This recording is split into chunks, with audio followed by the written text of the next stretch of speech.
would make me make a big order from them. Oh yeah, no, definitely on a place like that. So I know you guys can hear me out there on the stream, but you probably cannot hear the good people of the stream. I can hear an echo coming from somewhere. I can hear myself. That was me. I could hear myself as I was talking through. That's why I was saying things. Like through my mic? Now, though, so I will not hear the echo. No, I mean like you could hear things through my mic? Hold on, let me mute and then unmute your stream and you can talk. You can hear Trig. So, Atomic King talk. Check 1 2 3. Check 1 2 3. Are you able to hear Atomic King? I hear everyone. I don't really hear an echo. So.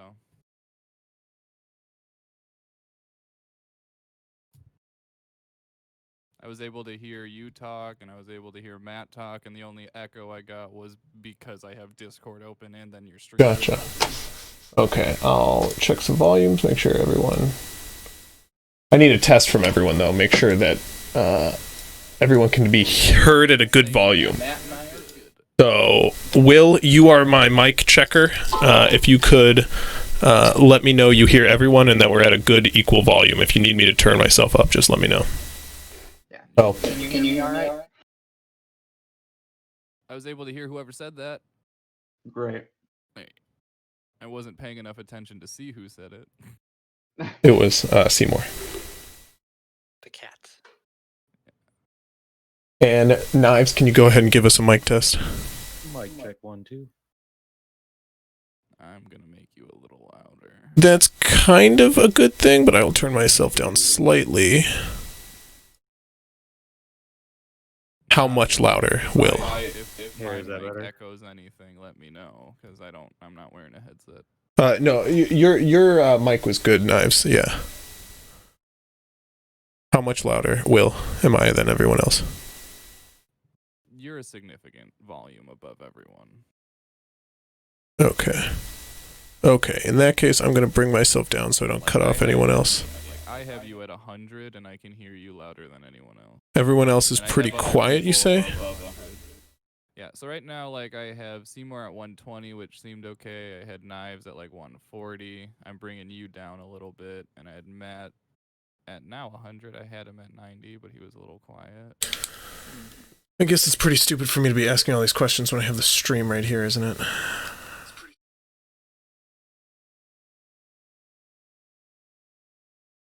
Go ahead and talk, guys.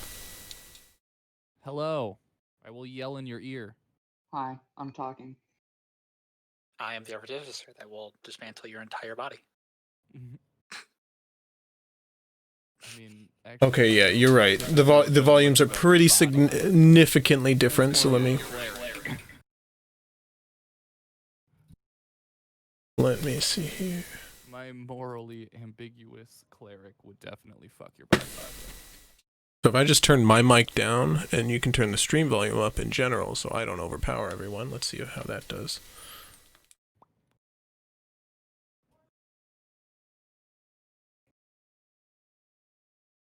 Go ahead and talk one more time for me, guys. Boopity beep bop boop boop. I'm talking again. This is my inside voice.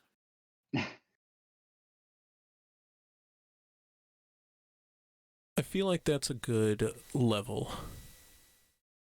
This dragon has way too much fucking HP. Yeah, okay. What are you playing? Neverwinter. I was also curious about this. Okay, perfect. That is sound volume tested out, and everyone should be able to be heard well. My name is Crispy, and I will be your DM this evening.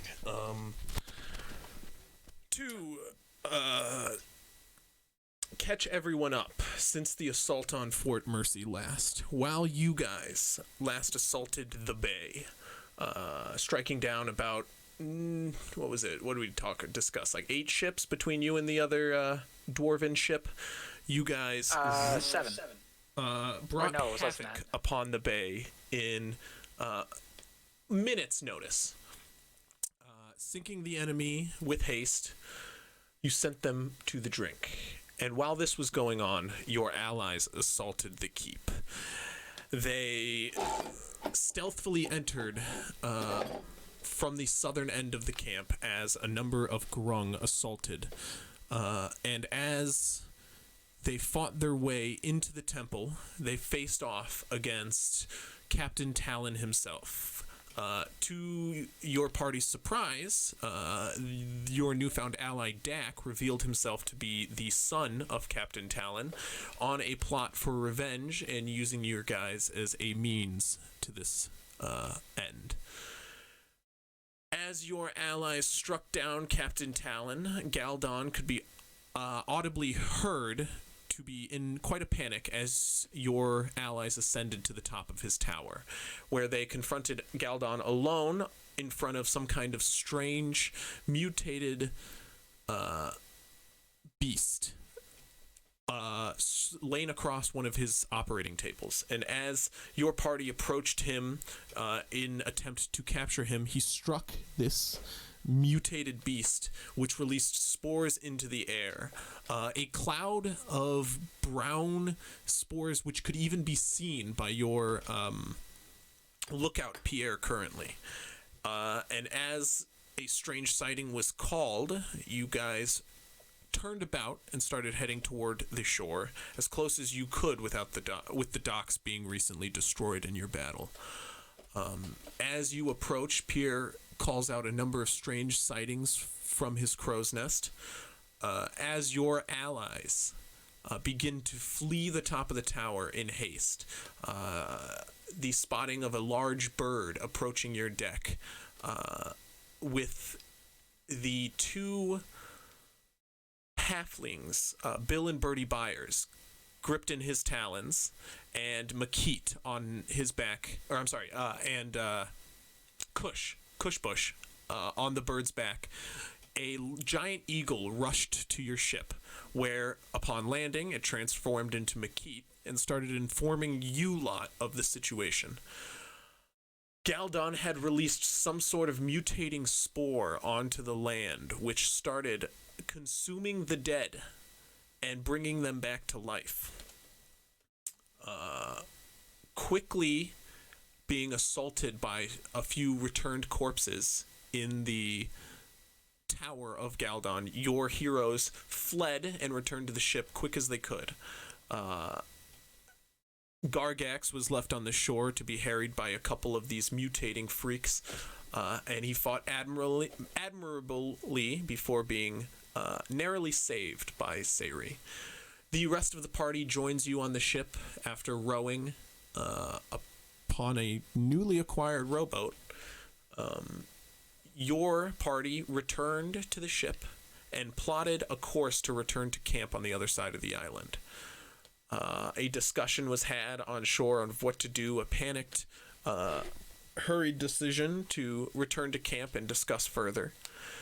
You all returned, Marinus setting up his illusionary ritual aboard the ship. You hide the ship once more in its familiar resting place.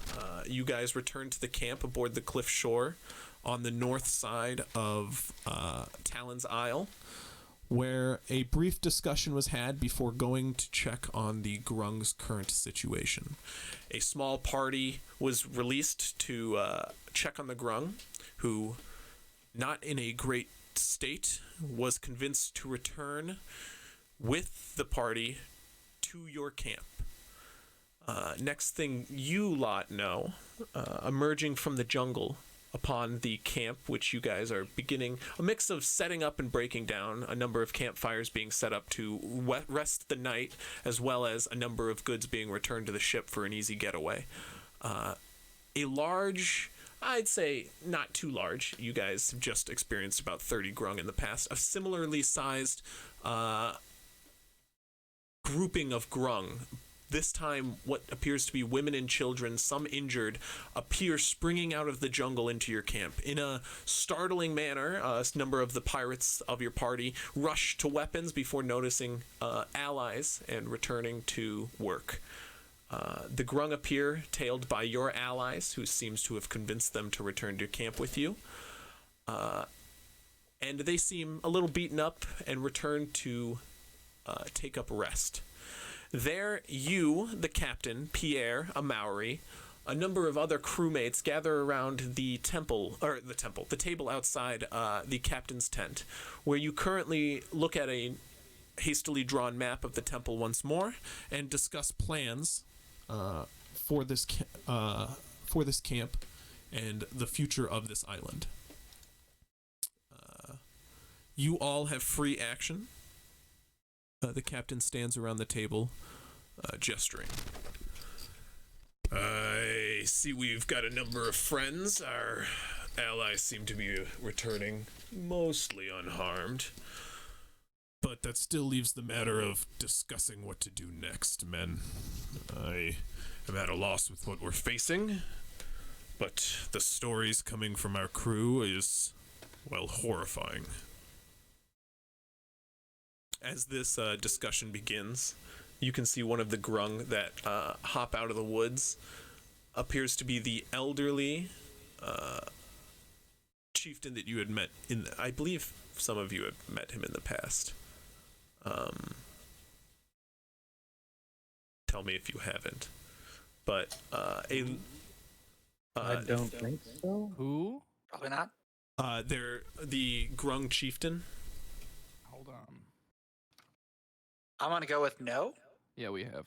There was Graham, which was a shaman. There, Garm, not There Graham. was Garm. Garm, sorry. And then there was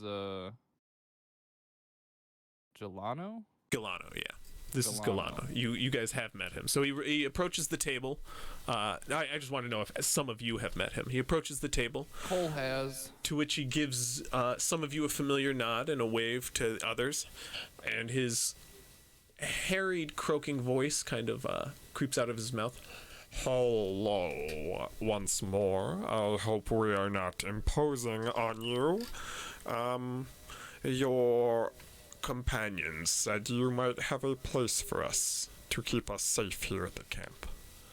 Our village is but mostly destroyed now. You're always welcome. An ally of mine is always welcome in my camp. When they get through the clearing, is it like, does it seem like a lot of Grung? About 30 or so, Grung. You remember from your trip to the village, because you did go, it does not seem to be many warriors with you. You guys took about 30 warriors with you. That was warriors. These are about 30 civilians. So the number of, well, mostly civilians. There's a few warriors, but very few. Their forces seem dwindled down to maybe 5 strong warriors. The others, clutching spears, appear to be young men. And then is this the same day as like when we did the fight on the water? This is, it is approaching, you would know this, about, it is 1:54 right now, exactly. Whoa. No, I just wanted to know because I might have, if I would have In the moved afternoon, spells around. of course. But cool. Okay. Is this since the ship battle, you mean? Yes, it is the same day as the ship battle. Right. So I would not have been able to prepare different spells. No. A rest Cool. is needed to be had. Right. I just wanted to make sure we didn't have a rest. Yeah, no. Dak approaches the table and gives a kind of shy nod, avoiding eye contact to the captain, and looks about to the table. We discussed it might be best to group up to be a stronger unit, but the Grung aren't doing so hot, let's say. Our little pal Laszlo seemed to have... Well, he's up, but he lost quite a bit in the last battle. things are looking grim for them, but we discussed maybe if we could talk to the dwarves or get back into that wizard's tower, we might find a way to fight these beasts or even stop them.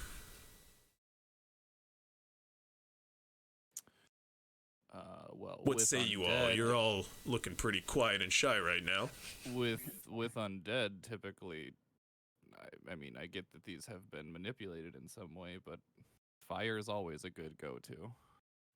What would I know? Since as a Circle of Spores druid, I tend to deal with undead stuff a little more. Like, would I know about any weaknesses, tricks, whatever? I'm sorry, say that again? Would I know about any like weaknesses or tips against fighting them? Just because as a Spores druid, I deal with undead a little more than others might.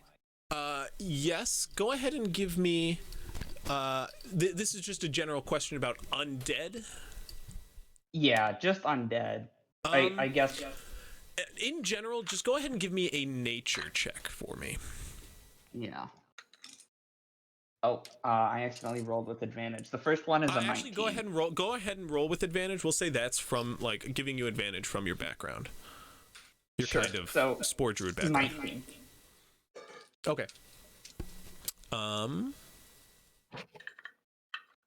The whole sound of this immediately kind of catches your ear as something horrifying, because not only as your background as a druid and dealing with the kind of natural, because in nature, and this has been kind of a peak interest of you, there's a number of funguses, both magical and natural, that have existed to not only behave like this is, but it also spreads the same way, where it takes over some kind of host and controls it. But it also spreads by the use of spores in a similar manner.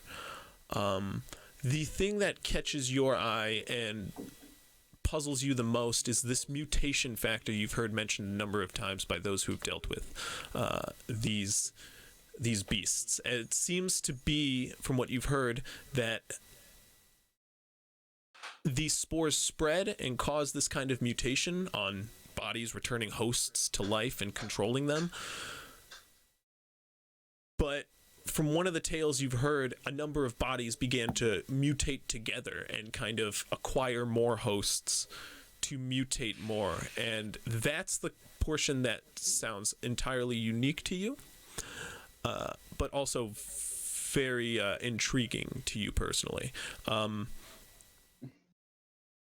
Okay. One thing that you are able to know as a kind of benefit to dealing with spores in the past is they don't seem to react well with fire.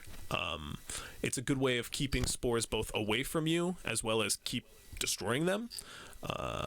Just the force generated by fire, but other than that, you know that radiant as well as fire damage work well against creatures of this sort. Radiant against undead, specifically the hosts that spores tend to control, but fire against the actual spores itself. As for what this is exactly, it sounds entirely new to you. Something unnatural, yet also resembling something natural. It's ominous. But I just have a question, because Yes. there had been time that had passed, and I would have been interested in some of those spores and tried to collect some in like a vial or something to study later. you were nowhere near where the spores had landed. But I at the have time. a familiar that can fly around. I would say the spores had settled by any time your familiar would have gotten close to these landing spores. Okay. If it was possible, I would have liked No. to. It would not have been possible. Okay. If you encounter more, though, you're more than welcome to try. Okay. And I guess just one last question, real quick, is there a way like it spreads? Like, can it spread like how would it spread? From what I've You heard, saw at the it very shoot out least. all the tower. It went out the top of the tower and just went across. Yeah, I mean, Dak starts talking. Here. I was in the room when those spores started taking place. When they landed upon they landed upon me and all of the crowd that was up in that tower, and they didn't seem to have effect. But as soon as it landed on the unmoving flesh on that sick wizard's tables, he was operating on them, and as soon as the spores landed on them, they began to mutate. It seems to only affect dead flesh, but that worries me of their capability of creating more dead flesh, you know? I saw some of them grow tentacles and try to pull flesh into them, and I saw some grow mandibles and start spitting acid to break down. Well, they tried to break down that witch girl. What's her name? Sayri? They can spit quite a bit. They are changing a lot. They're horrifying. I've never seen anything quite horrifying. They hid underneath the rocks of the fallen temple, and as we were fleeing, tentacles would whip out and try to pull us in as if to devour us into its fleshy mass. It was... Okay, I'm gonna be blunt. It's gonna give me nightmares. Okay. Well, without being able to look at whatever device he used to create this pollen, I'm not sure much more intel we're gonna get before just fighting these corpses. Now, see, but with if these that's- mutations going on, I would argue we're dealing with a necromancer. Now, see, if we're gonna deal with this is gonna be a considerable amount of effort to like wipe these things off this island, because there is no way in hell we can leave any of these standing if we intend to do anything else here. As someone gonna who's fought be- in a war, I would assume you would understand undead in numbers are annoying, but take the wizard out and the undead are mindless. I'm gonna be honest, I think the wizard's gone. That's what I thought, right? I'm Like, just he's saying just that doing they're this after the mindless. fact. They're not gonna do anything except for exist on this island. Well, if the wizard is dead and they had the brains, The wizard to, is like, not dead. hide... The wizard is gone. Oh, he's gone. He He's left. gone. We could not get him quick enough, and he, with a word, vanished. He escaped. I'm almost thankful for it, because I'm not sure how powerful this man is. I don't know if we're ready to face a wizard of that scale, if he can wrought this kind of destruction. But I'm not sure if this is related to his magical power, or if he had discovered this. You see, my dad had a knack for exploration, being a pirate. Yeah, sorry, you guys might not be around. Talon's my father. I've been playing some of you a little bit. Dude! In all fairness, you guys didn't ask the right questions. I didn't exactly lie. I just was a little less forthcoming. But let's move past that. We're friends here. No. You don't get to go past that easy. Okay, I gotta ask. What? Like, okay, why? Why did we do all this if he was your father? Was it like by spite? Like, what other... Yeah, it's very motivation you heavily have? spite. Yeah, I did not. I'm not. Me and him did not get along. Well, I had. There's four of us. We, didn't get. All of us didn't really see the same way as my father. Mostly me, and because of that, I kind of had three dickish brothers I had to deal with most of my life. Were they dead too? Yeah, we took care of him. Shout out to my friend Gargax on that one. I meant your brothers. Oh yeah, no, they're dead. Well, I mean, he kind of like looks into the jungle. I feel like the term dead is subjective at this point, but they were stabbed multiple times. Okay, so they were with your father. Yeah, they're probably in one of those fleshy mounds that we're cultivating in one of the corners. Do you have any other Also, like uncles, Lithos. grandparents? Lithos. who doesn't have something they're hiding in this crew? That's fair, but like if we're on an island and we're gonna kill this guy, maybe start with that.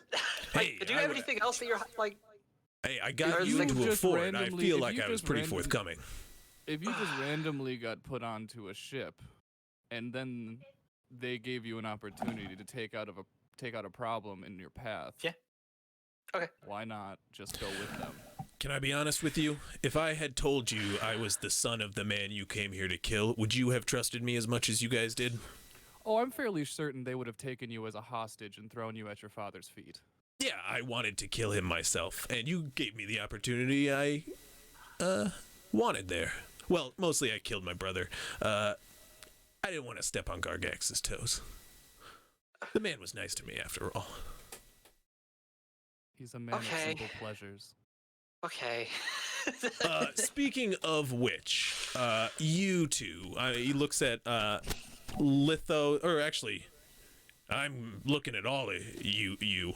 Do any of you have any kind of holy ways to take out these unholy beasts? Firebolt. That is fire. Maybe a wall but, of fire? A ball of fire might No, a wall of fire. while these will do damage, I'm quite familiar the amount of havoc a holy man can wreak on that. I was wondering if any of you had the kind of capabilities. Right, well, I think that'll be where I come in. And you hear, like, the dwarvish man who has been mostly quiet most of your trip, completely stoic, kept to himself, sat in his armor in the corner most of the boat ride, kind of clangs up to the table, and he makes a racket as he walks, as his full plate armor just like beats against itself as this like very short and stout bearded dwarf walks up. Gregor, you know him as, raises his hand. Well, I'll be quite handy in a fight like this. I believe the holy kinds of magic are what I specialize in. That and a little bit of thunder here and there. I can help, is all I'm saying. I'm quite skilled at lighting things on fire. I think he's Sounds more of like like you a also- cleansing kind of a Don't- thing where fire is But- great. Hey, I mean, fire is always Cleansing, if cleansed as possi- far as I'm cleansing- concerned. Cleansing is great, but if we get overrun by numbers, fire purifies all. Right, I'm well, not gonna disagree with you on that. I have no problem with the fire. It's just a little bit of holy fire is nice here and there. And I've I got am a couple unable to spells do for that. Where's this scaly one? I know I can sense his holiness. I look around for Gargax. Can Gargax be found? Go ahead and roll a perception check question. for me. Oh, that was less than ideal. 12. Okay. You kind of like crane your neck around the table and peer around the camp. A lot of bodies kind of rush about as a number of people are helping, like these women, these grung and children kind of get settled and hurry and settle in. You see a number of figures, but there you spot Gargax is a big man. yeah, there you spot helping a small diminutive fellow, missing one of his yellow colorful legs. He kind of limps with his arm on his spear slowly into the camp. You can see Laszlo being helped out by Gargax, slowly walking out of the forest. Laszlo is no longer with both of his legs. He seems to have lost one in the recent combat. Lithos, make him a leg. Wait, he lost a leg? Not Gargax, Laszlo, the Laszlo. frog that you met in the camp in the past. Oh, okay. So that's just someone you can make- you can just- like this. That's a free robot leg you can make someone. Oh, okay. This is true. So we went Gargax. from the boats to our camp. Like I'm just. Sorry, what what's was that? the quick story of that? So are we back at the lookout camp, basically? You're on the Where are lookout we? camp on the cliff. You actually, when you guys got here, Marinus specifically did a ritual to hide the Like boat the again. last thing that I remember was blowing the boats up, and then you had us end our. Oh yeah, no, I went over it. Just give me the quick rundown. 'Cause Yeah, it was I know some people they came on an eagle to our ship, and then we rode the ship back. Yeah, everybody returned to the ship. They kind of gave you a brief rundown. You guys took the ship back to the lookout camp. You guys were assaulted by one of the lookouts that sails around the island. After the battle, it kind of leaned in to take you guys on. You lit them up, killed everyone in it. Ava harpooned a guy in the neck, took his head off. In like a rowboat. Like he was trying to leave. No, he was swimming, but Oh, okay, And still so- swimming. And so it was Talon's tower that they ran into the abomination stuff. yeah, and it started After spreading around the killing camp. Talon? Basically, all the dead Galdon's started tower. mutating and re-rising. Talon's fort and all the bodies that you guys had basically killed started raising from the dead. Even some of the ones that were in the shore from the Well, collapsed. who's Galdon then? Galdon is the wizard who works for Talon. He's the one who had all these experiments in his tower. Okay, and they killed him too. He escaped. He stabbed an experiment, releasing the spores, and escaped with a spell. Gotcha. So Galdon is theoretically alive somewhere, maybe on the island, maybe not. And you guys are back at the camp with Pierre, the captain. The chieftain of the Grung has arrived. Gregor, your basically your ship's cleric, is here, and what happened to the dwarf? the dwarf that's from this island. Yeah, that dwarf he- boat that had a fuck ton of cannons. They and just sailed off. They Oh, were sailing around. Gargax was just grabbed by Lithos and is approaching the table. Gargax, if you're around, you can jump in the call. If not, I'm just going to Jaeger him. There he is. Is approached and brought over to the table. Gregor, the cleric in iron plate armor, gives him a nod and a wave. Right, I believe our services are going to be quite useful in this battle. I think it's only best if we lend a hand.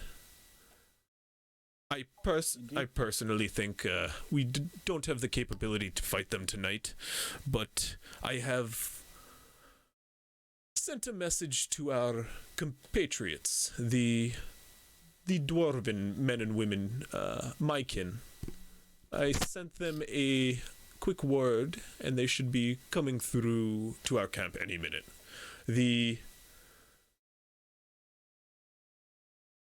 only thing I can think of, I used a bit of my magics on this ship earlier for the fight, and I think it might be best if we fight tomorrow. Come up with a plan for this evening.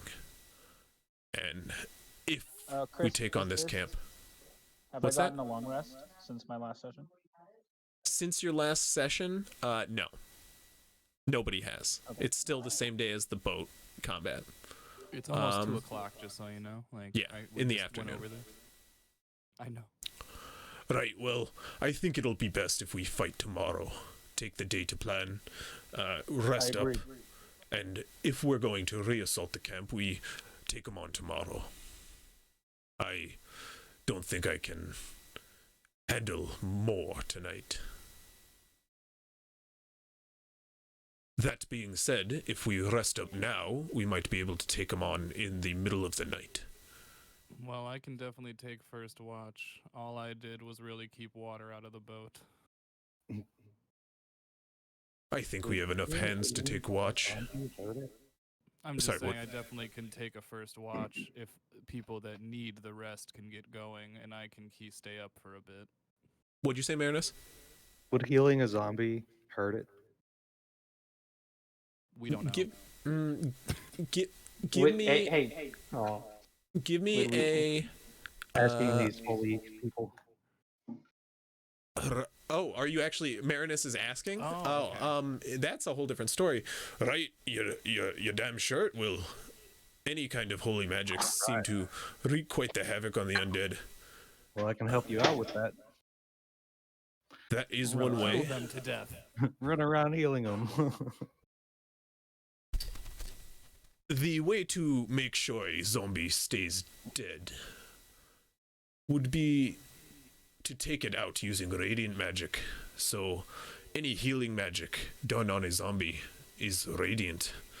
And if it brings the zombie down, it'll stay down. Same with fire. Does that question outside?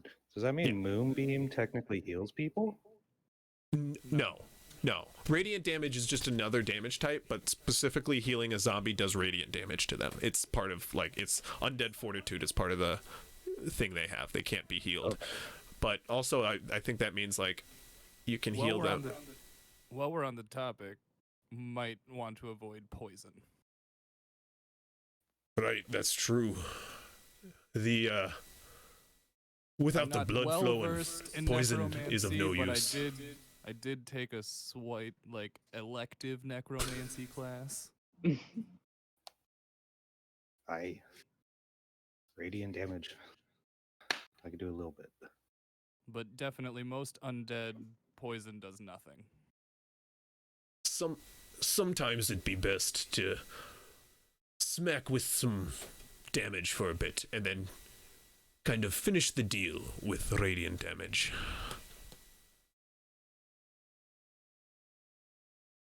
I personally like a good thunderstorm, and he starts generating like a small cloud of like black storm, like right at his fingertips, which a flash of lightning kind of like touches the end of his finger, which is like coated in metal. Just fries himself. Right. Call down a moonbeam on him and call down a moonbeam. Not gonna do anything. At 2:00, here's the moon. That is radiant damage, Moonbeam? I can't. Moonbeam is radiant damage, and if something was like a changeling or like something, it forces them back to their normal state. Yeah, no, I know the extra effect. I just didn't know it did radiant damage. That's actually, that might work quite well. Yeah. Will. And I think you can move it. It's been a while since I played a druid. Yeah, you can move it. You get it for a minute. Moonbeam is the one that has like an infinitely long debate behind it, because it's like, when does it do the damage, like, and whatnot? Does it damage twice then in a turn? I would think as it moves through things. It's like when it enters it, and like no other time. That's like the best way to play it. Yeah. I would just think when the light touches. Exactly. Yeah. And then at the beginning of my turn, it does it again if it's touching it.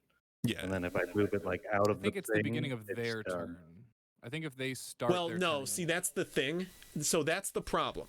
If you do it when the light touches them, then you don't do it at the top of their turn. It's either one or the other, and that's where the debate has always come in, because it's like, does it hit it when it touches them, and then at the start of their next turn? No, it's one or the other, or else it'd be doing whopping damage. The spell area for the first time on a turn, or starts its turn there. So that's where the debate has always come in. It's like, well, it should damage twice then when you put it down and at the top of their turn. No, it's or. No.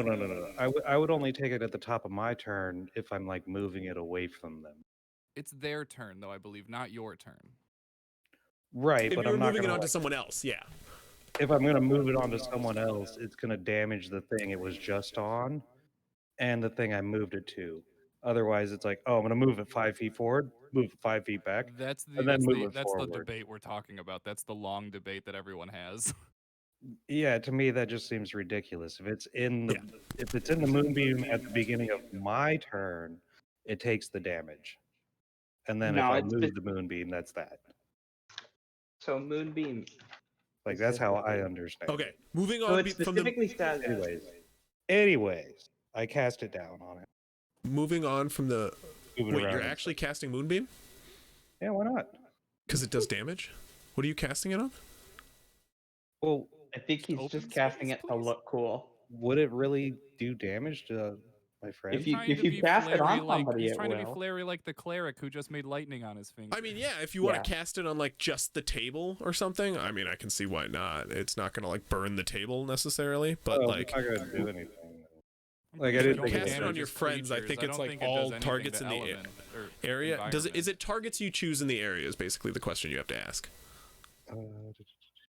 It Kill literally spell just ends, dim yeah, light it's an comes area before centered me. on a point you see within range. So it just targets an area.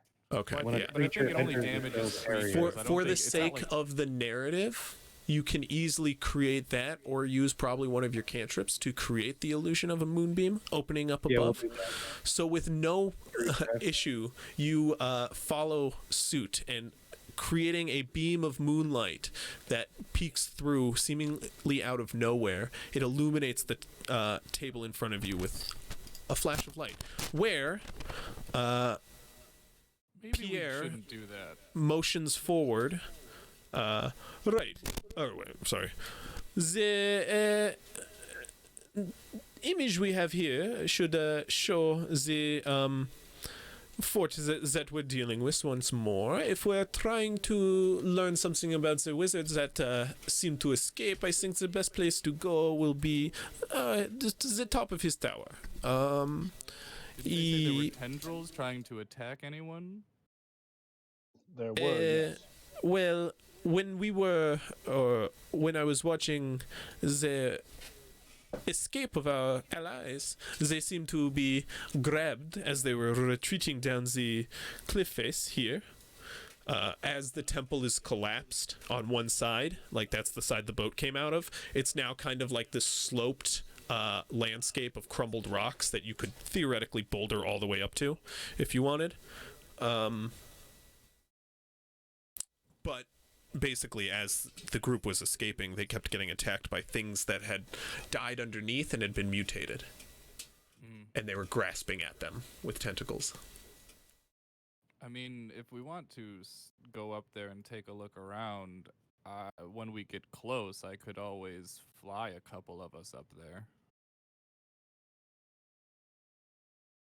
Right, It well, would seem that flying is one of our best options. Yes. we could always, sneak in Oh wait, I can just fly. the way Find we your own way up. got in last time. The covert ops force was managed to sneak in underneath cover. I think with the mindless undead, there should be no problem. Somewhat, yes. I mean, I'm definitely down to go take a look at his tower. If nothing else, I might find something I like. I think If if I'm- we try an actual assault and bring a number of forces, we might be able to create a diversion, which will hold off a large number of zombies. This is the captain speaking now. I am the captain now. The forces we have here, we don't need to keep everyone. I want a number of you necessarily trying to find out how to stop this, maybe get some information from that blasted wizard's tower, but If we you need can to go get back and into that take all of temple. his books. I mean, hey, if you want his books, I'm just saying, if he left, there's still a good chance he just waited for you all to leave and then took whatever he needed. It's worth a shot. I'm not saying it's not, but you just don't get your I hopes mean, too high. based on the story that these our men reported back with, there was quite a nuisance of undead infesting his tower when they left. As well, Yeah, some we kind didn't of- exactly stick however, around. necromancers have control of their undead. What's up, Lithos? I must say, if we're going anywhere near this, I want to take, or I want to go as well as a team of men to try and salvage any cannon or additional ships. It's very important that we get Lithos, I problem at think a you're time. getting way ahead of yourself here, buddy. Yeah, one problem Well, at no. a time. I think If- number one problem should be clearing out this issue. There's no point in salvaging stuff if we still have a island infested with. I respect that you're focusing on the ship here, but in full honesty, I don't think we are anymore. If we wanted to focus on the ship, we could get away. I think right now we're focusing on our allies, and he motions to the Grung, who is standing nearby. Our friends here have lost their home, and our main focus should be clearing out the problem. Once we do that, we have full run of that fort. Anything inside of it is ours. Our main focus should be entirely of the dwarven race. My worry was just that we might not be able to defeat this zombie infestation, and we'd have to just leg it. And that would allow us to take the you are Grung with not us. giving our crew enough credit. Look at what we've accomplished. That is fair. That's just a can't secondary argue thought, that. escape plan kind of a thing. We came to this island to repair our ship, and we have taken out its leader in his fort. I'm not dissing that. I'm just saying, I don't know the state of this infection. It could infect animals. It could infect us. If we need to get off this island, That's why we should We're find not all the gonna fit in that pollen. one If ship. you can't find any of that pollen, I doubt there's going to be more undead. I don't know. Unless they can infect other people. We haven't seen that happen yet. That's my option too. It Just wanna propose seems, that. from what we saw in combat, it seems that these spores require a host. And if the spores are around, that is a problem, yes. But if there is no corpse for the spores to cling on to, we can solve this problem. Also, if this did come from an item in his tower and not him, It's Lithos reversible. and I could study it and might be able to find something. Fair. Well, I mean, it kind of came from a thing. That's why I think Galdon might not have control of these beasts. He stabbed some sort of...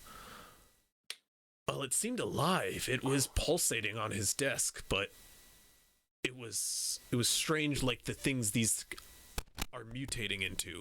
It had both tentacles and mandibles. It looked like an octopus, but it was just the wrong color. I don't know what it was. That seems to be where the spores came from. I don't know if Galdon would have control, I'm just but gonna he seemed quite telepathically- powerful. I'm just going to telepathically tell Flint to fly over to the tower and just take a look around and report back. Okay, it will take some time, but Oh, he yeah, begins hours flying. probably. Like, I don't expect it to be immediate, but just so that that's started. Well, you should never go alone, so I'll join you. What No, are we I'm not flying, going guys? anywhere. It's a He- familiar. It's he's literally not just going his away. familiar. His familiar, if Flint. he was to die, I could bring him back. Oh, okay, never mind. It's very Not much worth like risking. Sayri's. It's very much like Sayri's sprite, but mine is an owl. You send Flint off into the air, into the afternoon sun. Beautifully, right into the sunset. And as he flies off, a shout comes from the northern end of your camp. As a lookout shouts, "A ship! A ship to the north!" Oh, it seems to be our allies have returned. The dwarves, spotted to the north. Right, well, they seem to have gotten my message.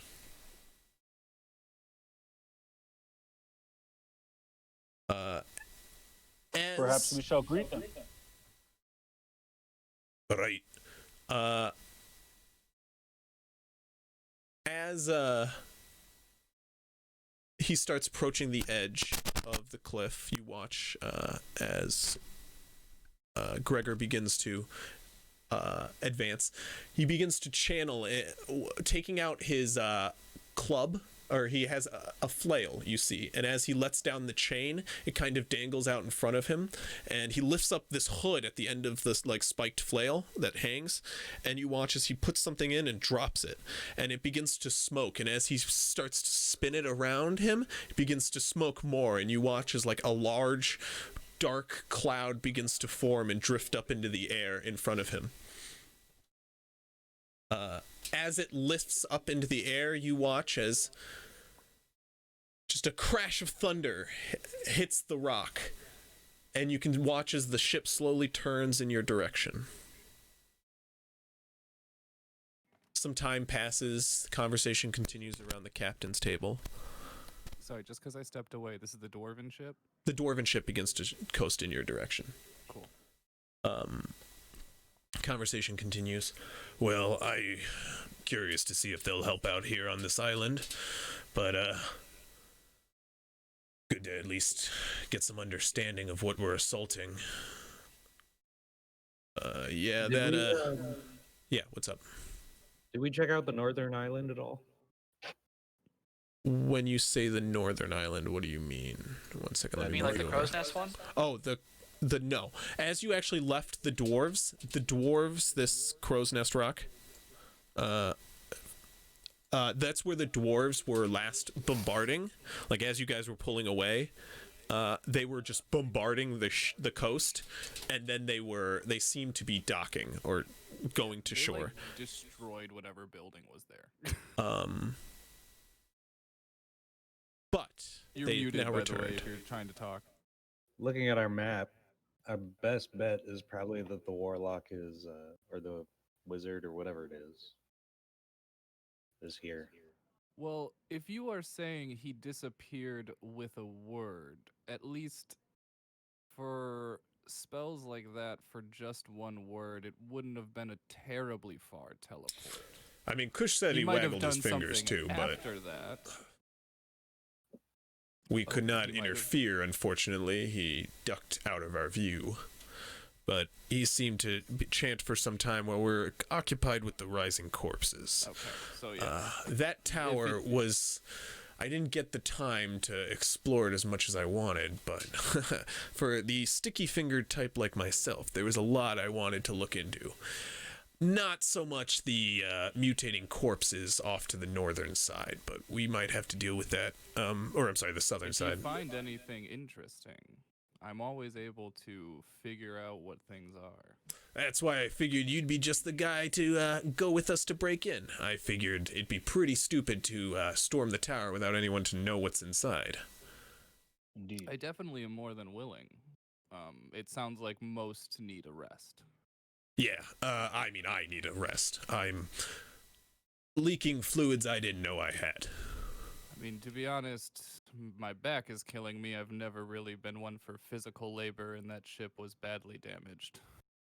Yeah, I say we rest up, keep some people on watch for Risen, and then assault either in the night. If we get some rest now, we might be able to assault in the night, or first thing tomorrow morning. That sounds like a plan. It's still only like 2 o'clock, but I'm always down to early to bed and come in the night, maybe. You should send your Yeah, familiar. I don't know. Undead past probably the, don't care about nighttime, so that wouldn't be super beneficial. They probably care more about daytime. Actually, I bet they would be harder to see, and they probably can see in the dark, and they probably just Mhm. can. It's better find to you. attack during the middle of the day. They What seem time is it spooky right at now? night. It's about 2 o'clock in the afternoon. Just past. I mean, sometimes past. So I guess did we short rest? You guys Some could you people had do. time to short rest after the battle while you guys were sailing here, so you guys Okay, can so I short put rest my up. charges. You have them back. I say we also check out what's going on in the south camp. Possibly that wizard went down there. I mean, The south lookout camp. Yeah, the south lookout camp down here. Down there. this isn't So then impossible. we're gonna rest until tomorrow to go invade this tower again. See what's up. Right now, the tower's our best lead. No, I'm just saying. Are we gonna like do it tomorrow morning, or like Yes, tonight? no, we don't plan to do much of anything today aside Okay. from obviously keep the camp safe. We have a lot of people in one spot. No, I'm Can I- saying can I do we some work? still go to the tower. I'm just saying, like, you sent your owl off to go check out the tower. It's gonna Why take not him check a out the while to south fly lookout there. I camp mean, also? it took us what 2-3 hours to get there. It's gonna take about. It's gonna take about like an hour each way to get to at least to the fort. Maybe a little bit longer for the bird. I can check in every once in a while, but I can't talk with him An anymore. hour each way, so where's the distance thing? The ruler? I mean, that we went all the way here. While Or you're not even. resting, Didn't we go from the That's ruins what I'm to looking there? at, like this, right? So that's 65. yeah, you traveled quite some time in the ruins to get there originally, but Well, I'm saying we didn't go from the camp to the ruins. it's not a down. I large thought we island. went- Most of the traveling time has been due to the thick jungle and the Right. harsh mountains. Right. So I'm saying if I like turn into Yeah. a bird and fly, It's a pretty easy flight, yeah. how long would that essentially To take? go, so what I'm saying, to the camp you're at to Fort Mercy, it'd take maybe just over an hour each way. I was gonna say, yeah. If you want to just wait to time it when Flint that- comes back, is how long it would take for an owl to fly that distance. So then you could use But that. it would take me just a little bit longer to get to the south camp. Looking at Right, the but I'm just saying that's a Yeah, that's it'd at least probably a starting take point. closer to 2 hours flying straight here to the south camp. That's fine. Then I might as well Yeah, do that Can't you while do we're it waiting. for like 4 hours? Yeah, what are you flying as? Just like a basic bird or a bat. A bat would be cool since it's. No, just a bird. That would be really slow. Yeah. Like Okay, I don't know what kind of would bird? be fast, right? Eagle's the fastest bird generally, or hawk. Eagle's like 80, I believe, where an owl is 60. I think if I'm not mistaken, just as like a bird nerd, if I'm not mistaken, hawks are technically faster, but 5e Hawks fucks it and up. Eagles are very close. I think hawks are faster. I just mean like as a hawks are like, if I'm not mistaken, unless I'm getting them jumbled, hawks are definitely faster. I believe so. let's- Hawks are pretty insane. But if I'm not mistaken, 5e does it wrong. Hawks fly at 60 and eagles fly at 80. Well, that's because you got a trader. You gotta. Oh no, they both fly at 60. What's up? I think giant eagle's 80, maybe. So Yeah, a that'd be hawk nice, is yeah. 60. Yeah, Yeah, I don't that'd want to be be nice. a giant eagle. I would just be a regular. Well, eagle. So just I'm a normal saying, eagle? So, yeah, Flint flies at 60 feet a turn, which is, I guess, most normal-sized birds. Okay. You take off. And what are you doing? As a hawk? Just fly Or over to the eagle? south- One of the two. south Okay. camp. Okay. Just You start check it heading southeast as quick as you can, dashing through the winds. Go ahead and make a perception check, because I assume you're looking out the entire way. You don't really have to move stealthily, so. And I think you'll have advantage on this, being an eagle and whatnot. And that one doesn't Sight work. and so- hearing, I believe. Oh yeah, so eagle is what we're going with. Yeah, there should be a stat block. There it is. Okay. Perception plus 4, so 17. don't you use your perception if it's better? I believe as a druid you can do either one. As a druid, you do Oh, I either can one, do either especially the mind stats. The mind stats stay the same. So Yeah. if your perception's don't- better, you your use your intelligence perception. doesn't drop. Okay, then fucking 19. That being said, if you turn into something that I think has a better stat, specifically something like that, you can use that stat. So, like, if you were to turn into a bird specifically to use its perception, you could. But yeah, anyway, think it you would just fly through help- the air, keeping your here. eagle eyes out, Yeah, soaring Keen the sight. mountaintops above the rocks. You soar in between them. It is a very delightful fly. It is beautiful. You just get the splash of the ocean air hitting the rocks off this coastline, and soaring, you look eastward toward the mountains, and as you soar about halfway through, you see the most amazing sight. Two large giant eagles nested off one of the mountaintops. You can see them currently feeding a litter of about 4, I say litter, but come on, bear with me, a flock of 4 baby giant eagles currently in their nest almost to the peak of one of these mountains off to your east. And as you keep soaring, you continue past soaring past the rest of the mountains, where a cascading river waterfall kind of falls down south into a vast, thick jungle. And as you soar over the jungle tops, you peer down. You peer down into the trees to spot a terrifying sight of a once living, now mutated panther in the jungle beneath you. You can see it in the trees. Its back legs pounced in a standard pouncing position, while its front legs currently mutate and gestate and change to grow larger by each second, very minusculely, but then you soar past, no longer seeing it. And as you start to soar, about 2 hours in, you start to reach the southern lookout camp. Did anyone want to do anything else during this time? Yes, I did. Okay, I want to make something. Okay. But I must first start out with. Oh, go ahead. No, go ahead. You go ahead. Okay.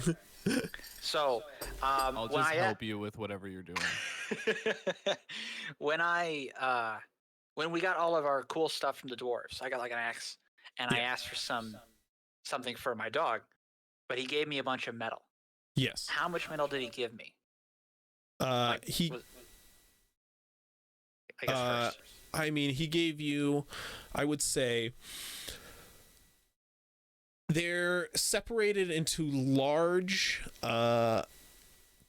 dwarven steel plates, about 5 foot by 5 foot each, and he's given you 5 of them. Okay, that's way more than I thought of you. That's awesome. Yeah. Okay. This is something that you had to load back with some of your crew, as Ava and some other crewmates were lugging pots that the stasis keeper generously was giving out, as if everything must go. But yeah, you have quite a bit of steel, dwarven steel. So I'm gonna take probably about half of one of those plates. Okay. I'm then going to chop it up into maybe about 2 or 3 inch wide sections, about a foot long. Make 3 or 4 of those, and then I'll make about a 2 foot by 1 foot section. I'm going to then take that 2 foot by 1 foot section. I'm going to turn it into a cylinder. I'm then going to take some other part of that metal and make a plunger. The idea being that this is to compress air. I figured. I turn those smaller little pieces into little containers or capsules, I guess is a good word. Okay. So that I can compress air in these little capsules. I'm then going to make injector for my Seal Defender that I'm going to put in him that would allow him to take 2 of these capsules, 1 for each side of his body, and release the pressure. Enough so that it would inflate a bag of sail that I make. Like, think of like an airbag made from the sail material. Okay. And that would allow him to float if he ever hit water. You'd probably want to use some kind of leather canvas, something thicker than a sail material? Yeah, something thicker than that. But you can begin this process making the compressing cylinders. It's going to take some time, so you can use this like afternoon to just begin that process. Yeah, this whole project will probably take some time, but this will be the project you're currently working on, kind of. So anytime you have downtime, I'm definitely going to be helping. I'll form heat, whatever. I got magic on my side. Okay, that works. So go ahead and give me a tinkering check for this downtime. What's tinkering plus? I believe probably your proficiency. I would make this, since this is using your blacksmithing tools. Actually, do a blacksmithing check. You have to heat and work dwarven steel, so it's going to be a harder check since it's dwarven steel. You find that this material is much harder to work once being already processed into and refined into a harder metal, but you're up for the challenge. You've worked with difficult materials before, so you're up for the challenge. I am proficient with Smith's tools. Yeah. and blacksmithing, of course. So let's just roll it. And see So what we it's get. with your strength, and then you'll use the Okay. proficiency from the tools. So I got a 10 plus 0 plus 3. That was with advantage? Nope.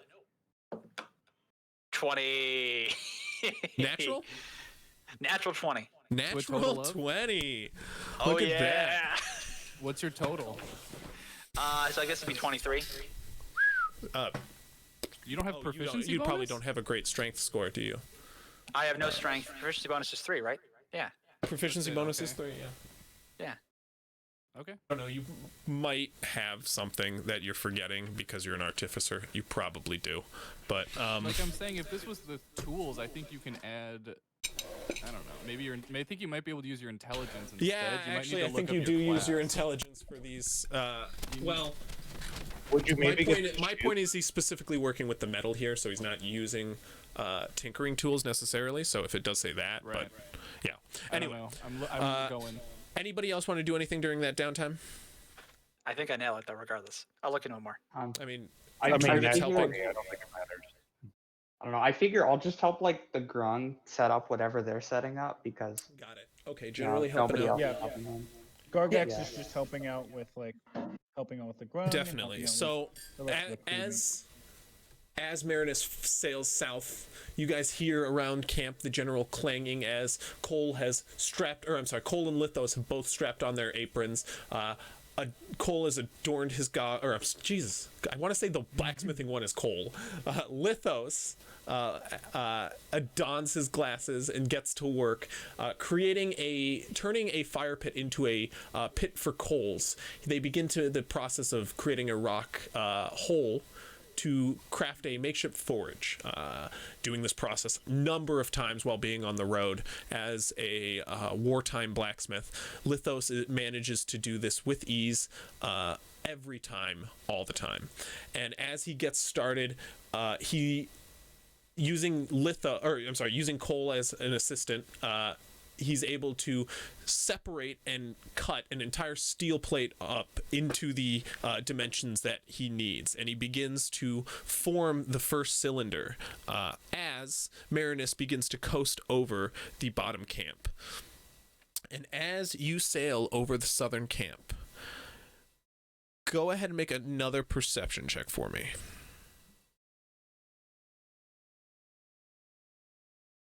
You're muted, FYI.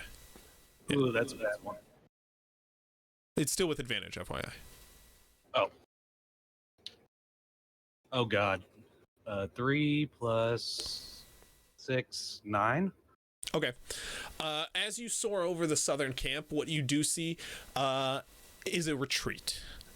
Now, what is a much lower cliffside where you guys have to deal with a 100-foot climb up there, dealing with what seems to be maybe 30 feet, and they have 2 ships currently docked on that side, currently loading up any last supplies of the southern camp.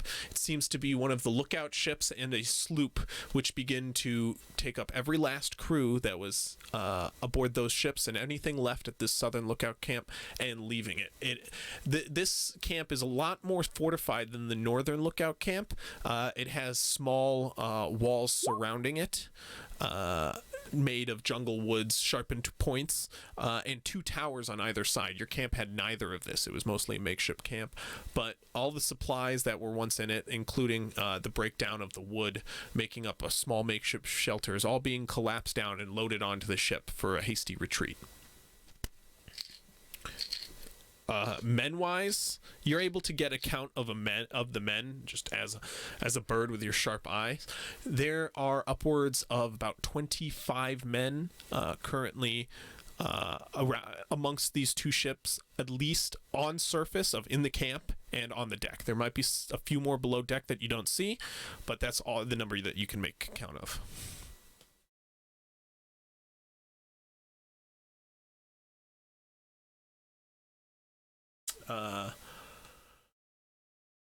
I mean, that's all I'm really there to do. Do you is scout sail it out. around for a bit and return?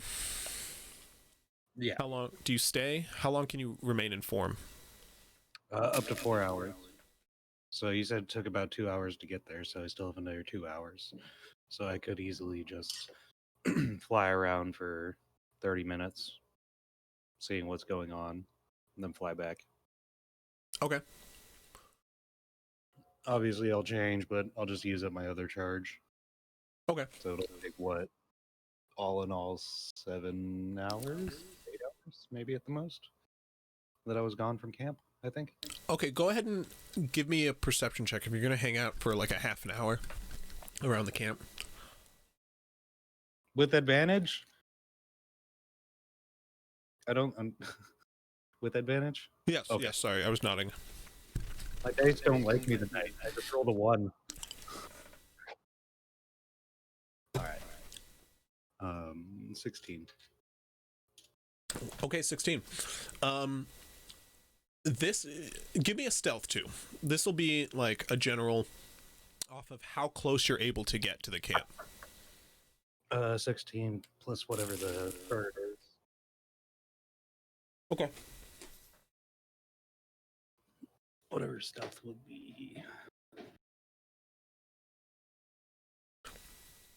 You manage to, after one of the towers is completely cleared out of barrels and crates from within, a number of men lowering them down over the side using a pulley and rope, they wrap up everything around this tower and move it back to the ship.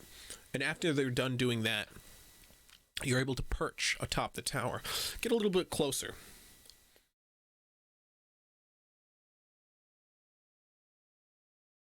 You hear 2 men talking. As they're wrapping up the rest of the stuff at the bottom of the tower, you can hear one of them say to the other, "Hurry up. Galdon said if we don't bring every last bit of supplies from this ship, he'll have our flesh. We have to get back to Dragon Tooth Rock within the fortnight, or else we'll suffer the same fate." I was hoping the bastard would just give up, but he wants to be the new captain. Maybe we'll find an opportunity to teach him a lesson. Maybe not.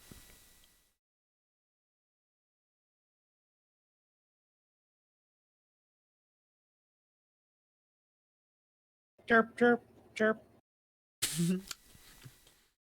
Somewhere in the world, did you just hear that? Did you just hear that eagle go chirp? That's pretty odd, right? Eagles don't chirp. That is really odd.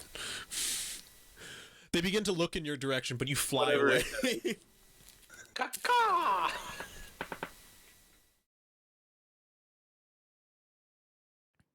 Just somewhere, Chris, Abed is sitting there going, man, he just happened to walk up at the perfect time for this conversation. The time passes. You manage to get in quite a bit of work. You're able to craft the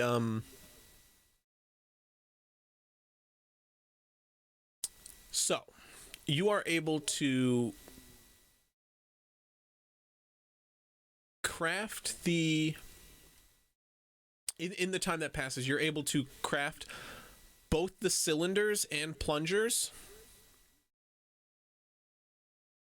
I mean, you still need to create a mechanism for them, but you have most of the hardware. I don't know, are you using a sort of lubricant, or are you just going to use general, like, oil, that, like, lamp oil, or...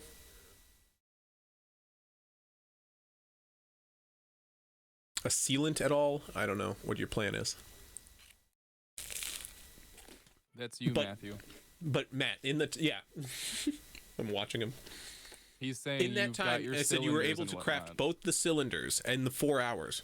You're able to craft both the cylinders. Although not perfected, they still have some pretty unsightly fusion marks between the pieces of metal. You have the cylinder crafted as well as 2 plungers. You just need to create some kind of mechanism for them. But by the time Marinus returns, you have both of them created. I don't know what your plan for lubricants are, or if you're going to create some kind of sealant, but That's on you. In that time that passes, Marinus returns to the camp. I will say on your return flight, you're able to make it within the 4-hour mark and don't have to spend that second charge. But as you approach, you kind of start to feel yourself deforming as you reach the cliff face. You step toward the ground seconds before, and your feathers retreat as your flesh returns. And you return from the tree line, walking the rest of the way to the camp. Very short distance. Did I see Trig's owl at all on my way back? What's that? Did I see Trig's owl at all? Trig's owl has already returned, long returned. You would have updated me, Unless that is, how long are you leaving Flint at the camp? Or at the fort to check things out? I can only talk to him for the certain time, and I told him to like go to the tower and like get a look around, see if anything's happening. So he only would have stopped to stay if he saw like movement or something. Otherwise, he would just come back. He'd do a quick fly around. He would note it if possible to get into the top tower. I would have told him just to see what everyone was talking about for this thing he stabbed. The wizard stabbed. Okay. Aside from those instructions, like if they see movement, quick look around, do a quick scan in the room to see if you can find whatever item he stabbed. If sees nothing else, he'll come back. Are you going through his vision at all? I mean, I'm not even fully convinced I can at that distance. Yeah, you can. We've looked this up. I've confirmed it. But I just looked like the way it's worded. It's worded. It's worded. The first part of it while you're 100 feet.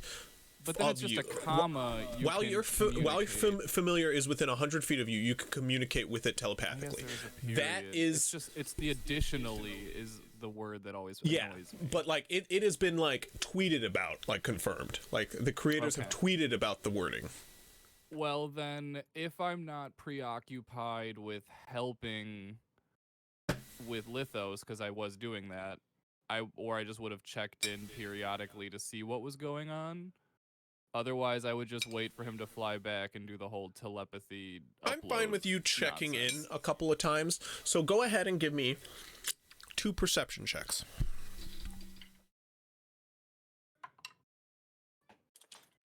Chris, real quick. You said I finished 2 of the cylinders? Yes, and 2 plungers. 2 plungers.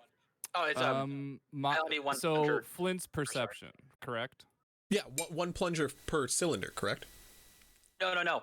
You know how like they have little compressed CO2 canisters? Yeah. I need like 4 of those, and then I need like a cylinder to compress it. Think of like a bicycle pump. Oh, I see what you're. Okay. Yeah. So you're only doing 1 cylinder and plunger, and the other are like basically CO2 containers? Exactly. Okay. I misunderstood. So you are able to create, which would you want to perfect first?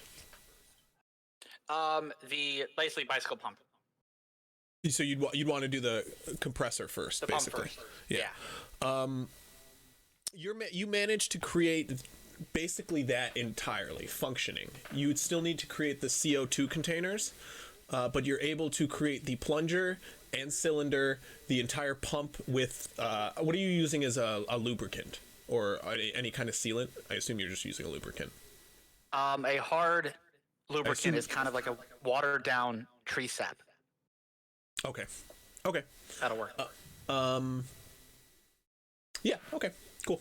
Then, yeah, you're able to get the functioning pump right now. You still have to get the CO2 containers, basically, and so you need to work out some kind of material to create a fillable balloon for, basically. The sails might not work great for that. You don't know how well it'll keep the water out.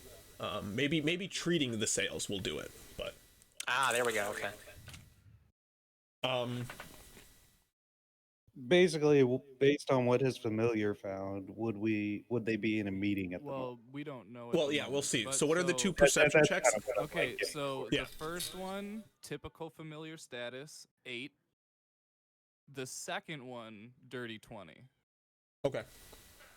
And give me a stealth check, too. 2 stealth checks or just 1? Just 1. 18. Okay. And owls do fly silent.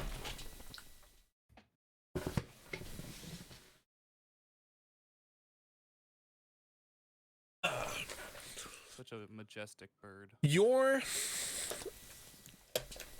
While checking in, between helping Lithos on the forge, you take a couple of breaks to catch some water, as well as check in on your bird. And as Flint sails closer, about an hour pass, keeping good track of time as usual, you're able to find a good break to tune into Flint's perception and see him approaching the camp. And as he starts to take a wide, far-out berth around the camp, where he won't be spotted, he can see a number of horrifying sights. Where you saw in the past a fleshy being forming, or I guess you didn't see, but Sayri had reported in and mentioned a fleshy being pulling in corpses and absorbing them into its flesh around one of the legs of the towers to the south. There is now some fleshy, pulsating, gross cocoon of flesh, which has tentacles slowly creeping out of it, as well as like a strange webbing of just fleshy substance, which creeps across the ground. From it, there seems to be a number of figures standing up around the camp. They seem to be hunched over with large appendages, grown oversized.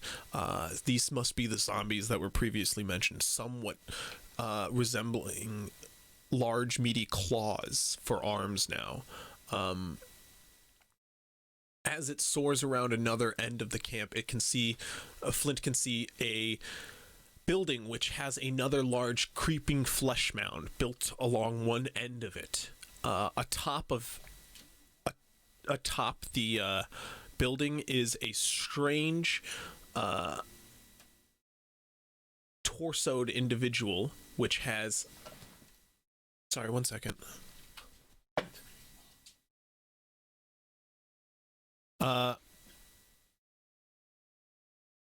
The individual seems to hold its body up mostly by its enlarged torso now.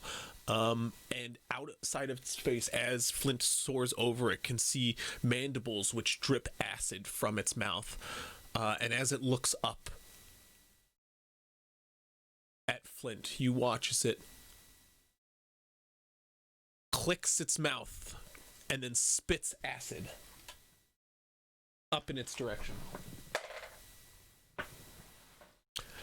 However, it flies wide.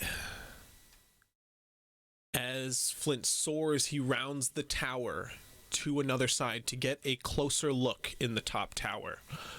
And as he rounds the kind of what was once long red drapes that hung in front of the tower, some of them torn down by something, Flint kind of sails around to get a quick view in, and as he does, a tentacle comes whipping out and smacks him out of the air.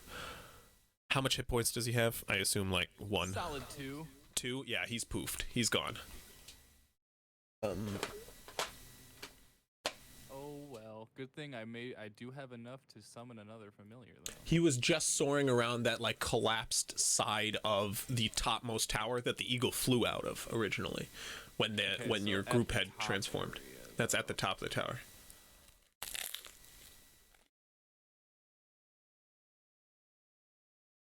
As time passes, Marinus returns. He fills you in on what he saw, I assume. Yeah, I'll call a meeting and let them know what's going on. So I saw Geldon to the south. He's trying to get away. You did not see Galdon.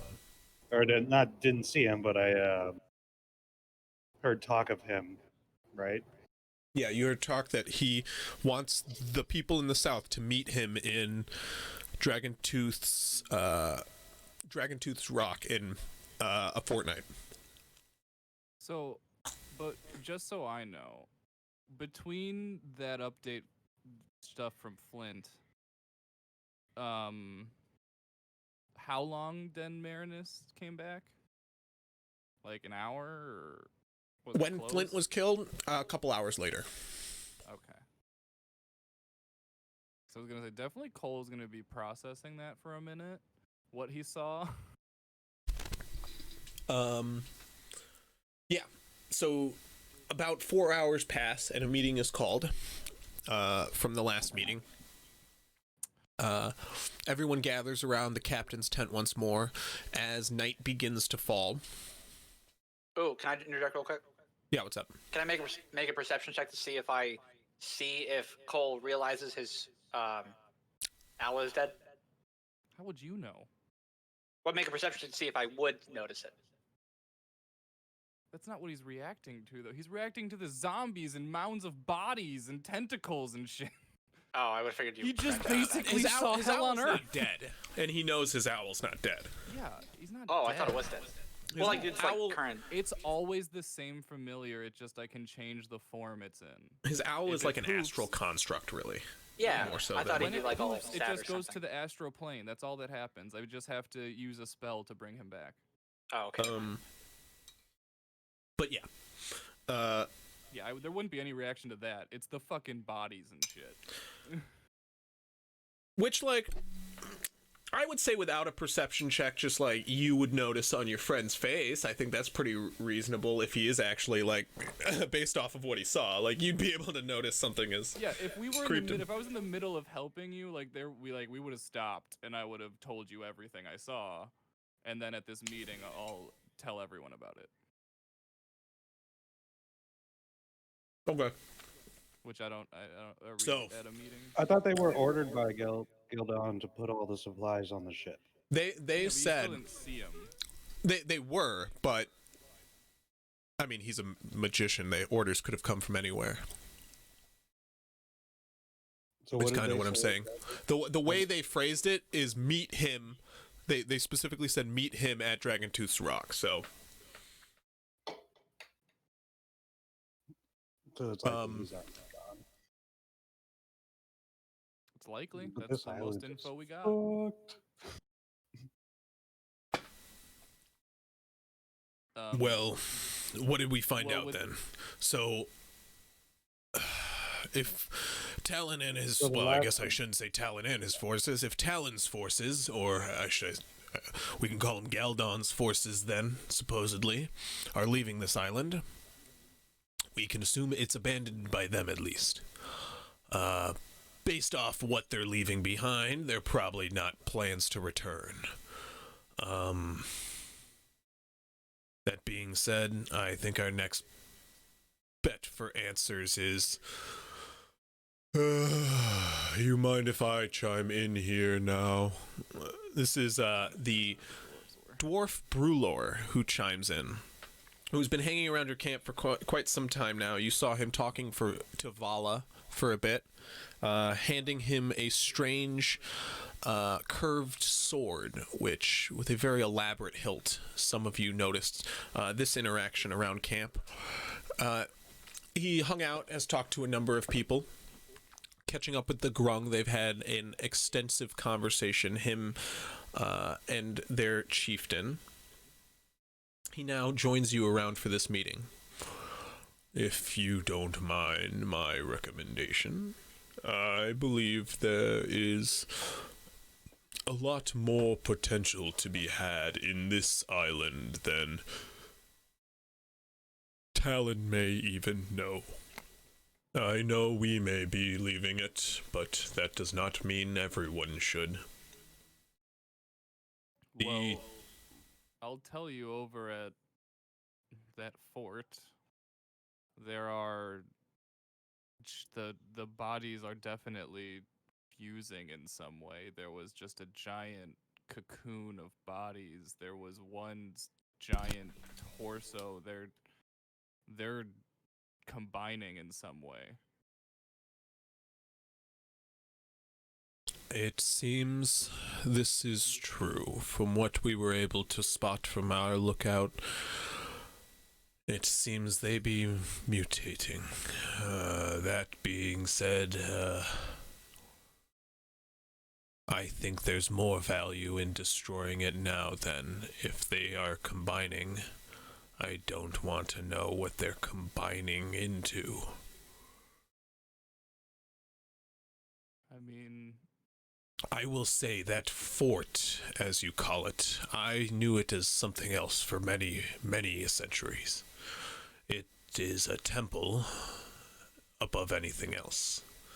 It is a temple that no one asked for, but we as a people got nonetheless. And that is because of my own blood, and I do not wish to see it sunk into such a state. This depresses me greatly. I expected... as far I... as fighting goes, our best option might just be to bombard it. I suppose I could see my people sticking around to leave this island the way it should be. I would like that. It would be much appreciated. My brother, Brelor, is the one who built this tunnel, or this temple. He was tasked with creating the final retreat.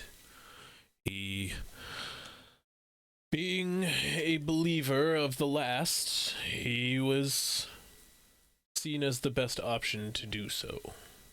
He built this temple along with it. Being a genius architect, we took it as some sort of passion project, but I know it as something more. I think he had some reasoning to it, but none of my people believed he had any reason whatsoever.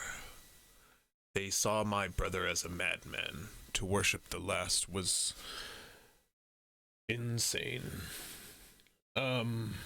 It's hard to tell you exactly what to do here. It's not exactly as if Matamori, the god, the last.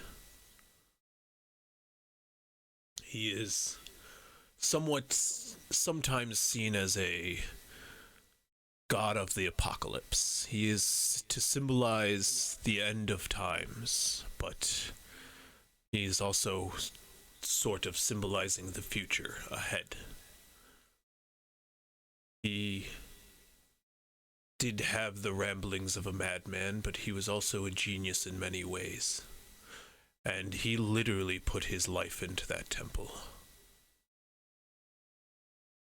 It was his last act, building it, and I do not wish to necessarily see it so simply destroyed. I still loved him as a brother, and I wish to honor his work, at least what's left of it. He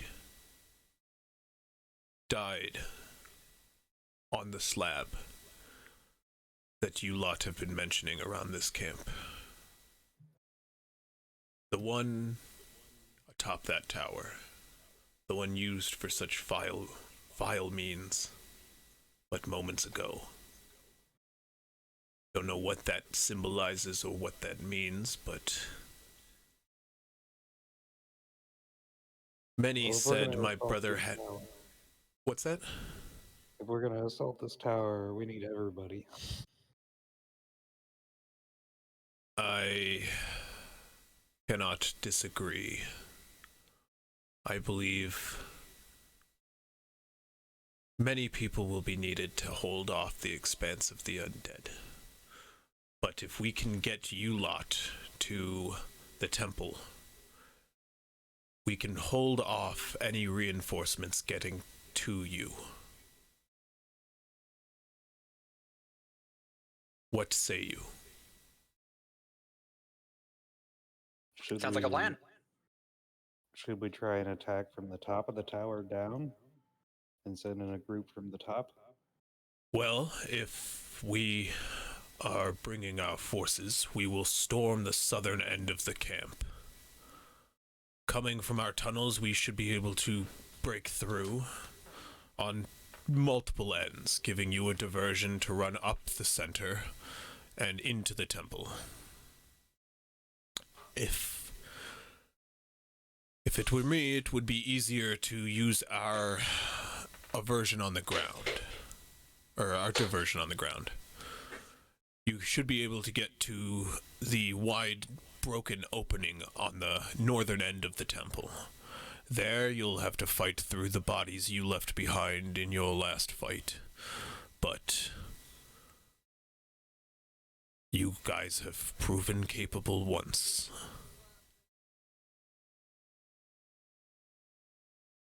What say you? Are you up to the task? It will be dangerous, and many of you will be risking your lives. Is there any, more of your family down there that we should know about? I think you have me confused with him. And he points to Dak. Oh. Joke on the captain thing, never mind. We look nothing alike, so I don't know where you got that. That being said, I'll lead this to my next point. If you all wish to clear out this island, I deem it a suitable home for folks like you. I think the man who once took up that temple defiled it just like these mutations do now. You lot, though, are different. If you wish to clear out the infestation that is here now, the tunnels below may be flooded, but they still hold many valuables from our lost civilization. What would seem like endless tunnels reach underneath this island, with many opportunities for you, should you ever wish to seek them. Not to mention, an island to call your home. Think about it. I think the main problem is at least Gargax needs to rest. Oh, we will rest tonight. We will not attack this evening. That would be foolish. Nonetheless, Cole, I believe it was you spoke the name of Anea when we first met. Anea. I wish to speak with you on other matters. And he pulls up a satchel filled with rolls and rolls of paper. Whoa. Yes.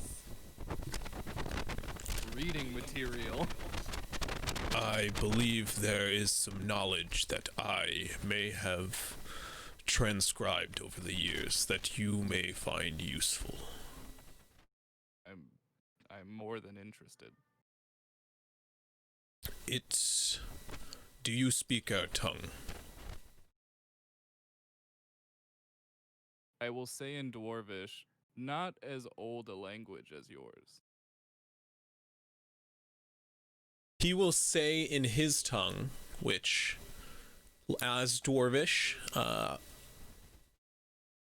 does kind of have some deep guttural noises involved in it. But as your native language does, it kind of has more hard stops and the use of the k sound than the Dwarven language normally does. It's different from Dwarvish, but you can recognize it as what must be his normal tongue. And he says what you can roughly understand as, "Then you shall learn," as he pushes the bag toward you. I will take it. It will probably take some time for you to decipher, but I will work with you this evening, and you will learn from there. Cole has the biggest grin on his face right now. You guys can do whatever you'd like for the evening. Prepare for battle the next day, basically. Gargax is really fucking tired, so he's gonna go to sleep early. Right, so if it was So 2 and then 4 hours, so it'd be 6-ish. About, maybe. Yeah, it's about 6-ish right now. 7 o'clock. right? 'Cause Yeah, we have to 6, make- 7, somewhere around correct. there. So what's our plan for attacking? Are we just going to attack on the ground and try and get to the tower? I think the best plot, we can use our men. I think the Grung can sit out this and watch our camp while we assault. It is only fair. He kind of gives you all like a leading look to kind of his eyes widen as if agree with me or else kind of tone to Absolutely. it. And our friends here, motioning to the dwarves, and our men can assault from our tunnels. We'll head out first thing in the morning, take to Brulor's tunnels. He can lead us out a certain way. One by one we should be able to exit and storm, I think, by all sides. I think the best way with dealing with undead, I've done it in the past, and I will do it probably, he looks around at you lot, with these kind of friends many times in the future.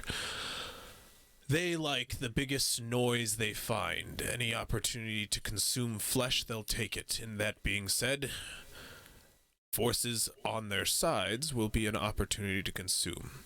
If we assault from either side, we can draw their flesh-eating fiends off to the east and west sides of the camp.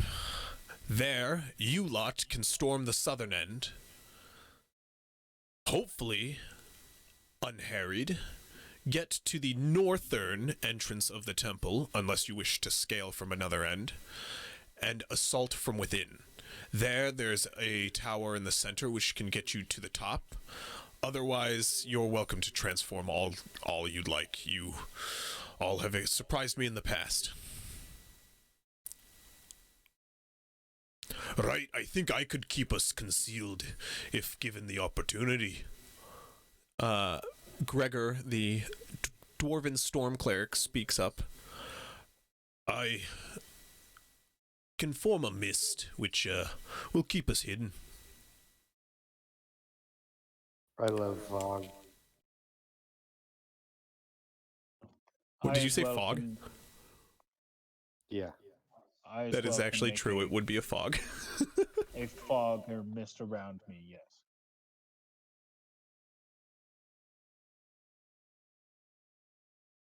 Well, Worst case, I'll just turn invisible.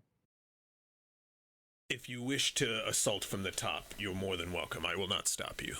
But speak up now, because we can change our plan accordingly. We may be dealing with some casualties this route.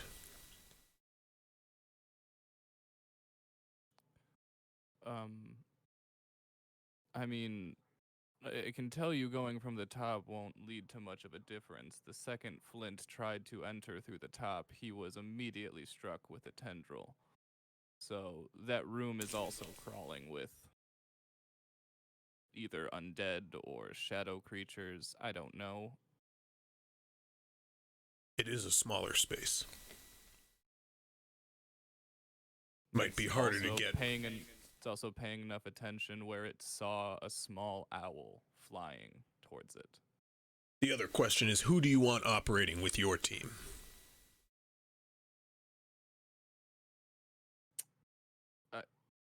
Operating with us? He motions to you and Lithos. Well, I figured you're fighting your way to go look at Geldon's notes. Yes, that would definitely be the goal. I believe in the morning Gargax will be more than ready for a fight. Of course. And of course, I believe everyone at this meeting has an interest in this. I believe Marinus... Pierre, you want to come? I believe Marinus' shape-changing abilities are more than useful in any kind of infiltration mission. Or... Oh, yeah.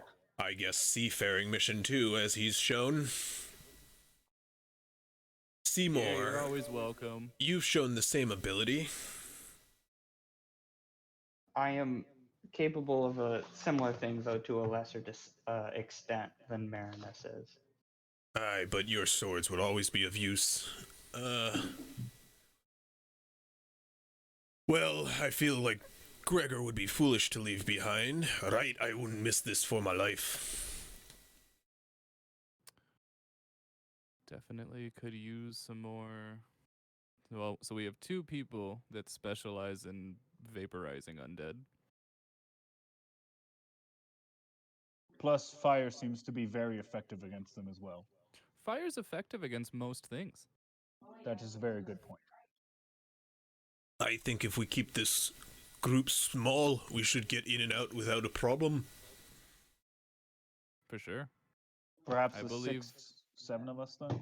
I believe with the people present, the 6 of us, it sounds like. I think that'll do. If we're all ready, just get a good night's sleep and then we push on to the tower. Hey, Seymour. Oops, sorry. Can I get my bag of holding back? Oh yeah, of course. Thank you. He's got his bag of holding back. With the what? How many explosives? With all 10 the bombs still in explosives. it or something in it like that? I think How many- we used 9, so there's 11 left. Yeah. There were 20. 11 bombs. Do you remember what the D6 or the D10 roll on those were? I forget. I thought it was D6. Was it I 3? I wrote it down. It was like 66 each. It also, here's the thing. It does Yeah. depend on how well they're all made. So, No, they were all made to the similar level. but I'm just saying, like, if you were to try to do it again, you might make better, you might make worse. Like, Right. Yeah. So the ones in that batch did 66 a jar, or however they're packaged. Perfect. Thank you. I'm going to write that down as well.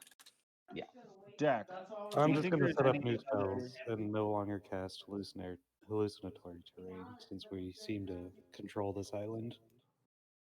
there are still Along with plenty the of frog. them. Well, at least the terrain will last for 24 hours at least. since Yes. you cast Yeah, it's still But lasting through for the a bit of night, time. I'm going to prepare a new spell list. But yeah, not having, I don't have my house spell prepared, so I'm just gonna make a little dome that I will rest in with up to 8 other people are welcome to come in. That's the capacity. Jack, is there any other benefit that we could have from having you on this mission? Any knowledge you might have about his tower?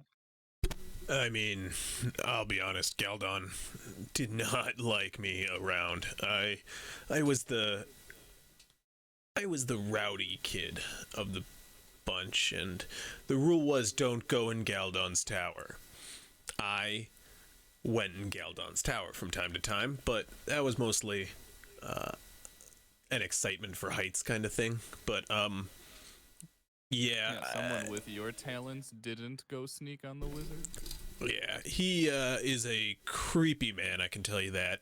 All of his experiments as of late have been relating to some sort of organic, fleshy creation and mutation, and I did not think it was on anything this kind of scale, I'll be honest. This seems beyond him, even. He's a skilled wizard, but I've never seen him dabble in something like this. He wasn't even a necromancer. I heard you mention that, Cole. That wasn't even his cup of tea. There's times he dabbled, yeah, but he was more of a curious soul, kind of. He always had my dad hunting for temples on these oceans. That was his whole kick for being on the Atoro Edith, was finding as many ancient artifacts and things like that. He brought back something top secret from one island ages back, but Anything if that has to do with this, then I'm glad I didn't get to know.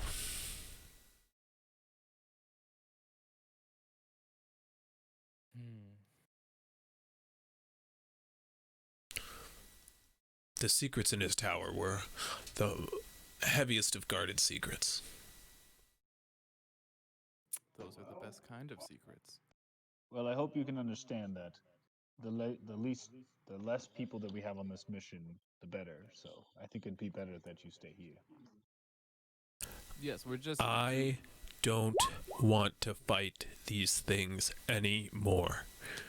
I believe we agreed it'd be the 6 of us. With I'm blanking on the dwarf's name. Gregor.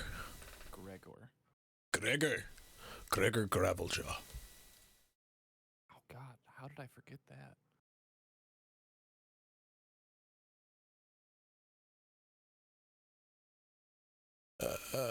Okay. You guys head off to your respective quarters to get a night's rest, I assume? Well, I'm definitely gonna start. Well, I'm gonna meet up with Brewlord because he was gonna study with me for a bit.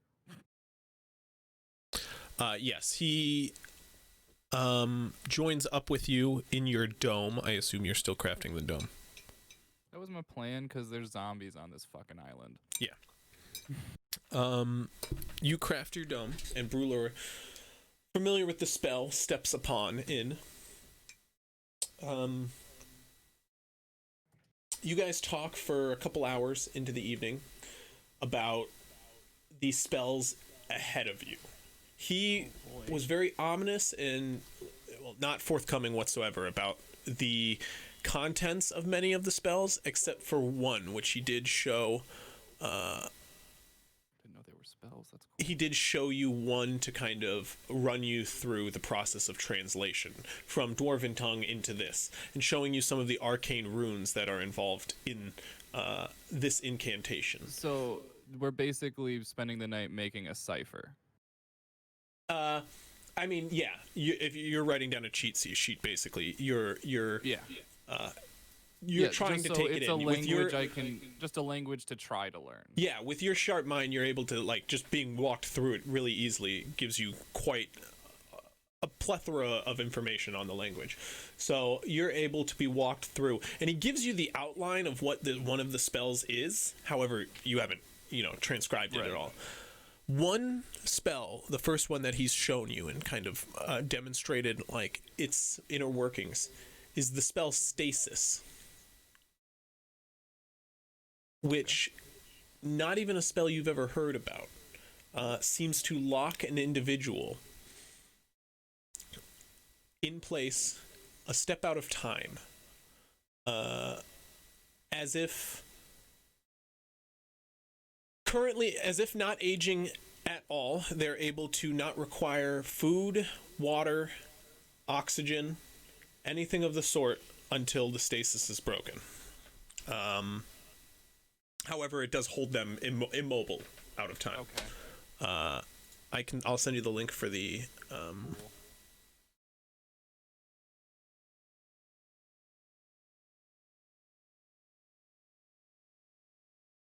But you just lock someone in time. After that, he leaves, and you rest for the evening along with everyone else. Yeah, I got a sleeping bag and shit. I've got some traveling gear.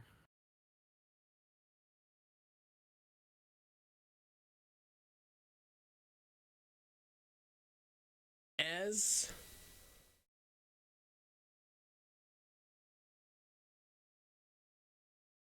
you all rest, some of you have an easy rest. Others, perplexed with thoughts of the coming battle, nightmares of the previous battles, and so on and so forth. One of you is wrapped in a rather restless sleep. For you, find yourself plagued with a dream. Walking on water, frozen as if solid, still in time almost. You step, left foot over right, walking in a endless expanse of sea. The sky above you, clouds pass, a beautiful day. The sun stretches across the sky slowly as you continue to walk. It seems to go on endlessly as you walk forward until an island creeps into your vision on the horizon. You continue to walk forward, step after step, on the solid waves, walking over them like hills, and then down the other end, you begin to approach the island. Recognizing it, you see the crumbled temple on the northern shore and the I'm sorry, the crumbled ruins on the northern shore and the temple on the eastern, you see the island of Talon's Isle, or what is known to you as Talon's Isle. And as you approach, step,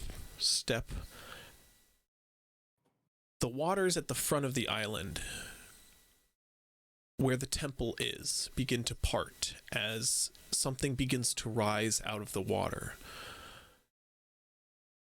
It parts the water and it begins to cascade off the side of this green, scaly head that crests out of the sea and looks forward on.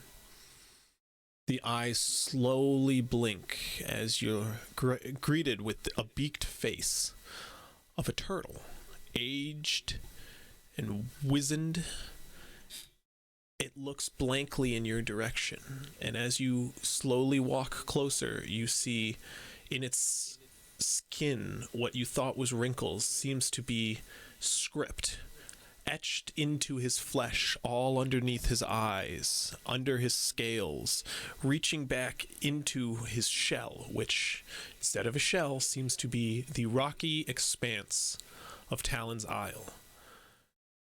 And as you continue to walk forward toward it, another entity bursts from the water. A hand appears, a turtle's arm splashes into the water and begins to bring the island forward. Before you know it, it's upon you.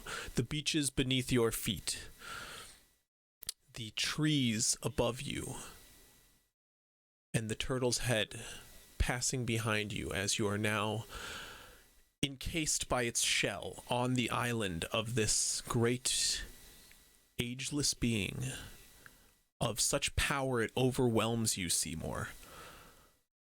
The sea, or the sand between your toes, you look around as the forest begins to surround you deeper and deeper as you trudge through the thick jungle of this island. And before long, a large knotted tree appears in front of you.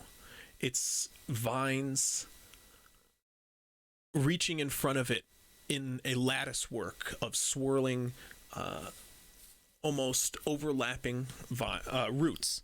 And as you look onward at the roots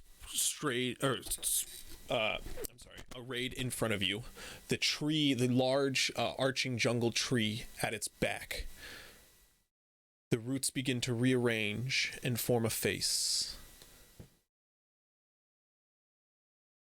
And a voice begins to speak to you. Seymour, my child, a creation of the land and the water meeting, a child of the unity of both earth and sea, in touch with both the land and the world around. I am calling to you now, for this island is dying, and it needs a savior. It needs hope. I am Ikoroa, an old god of these seas, one of two. We keep these waters, and we protect them, keeping them ever pure. We are about to lose them, not just this island, but many more. A mutation plagues these waters, and it is out there, growing. You must fight it. You must help us. You are touched But you do not know it.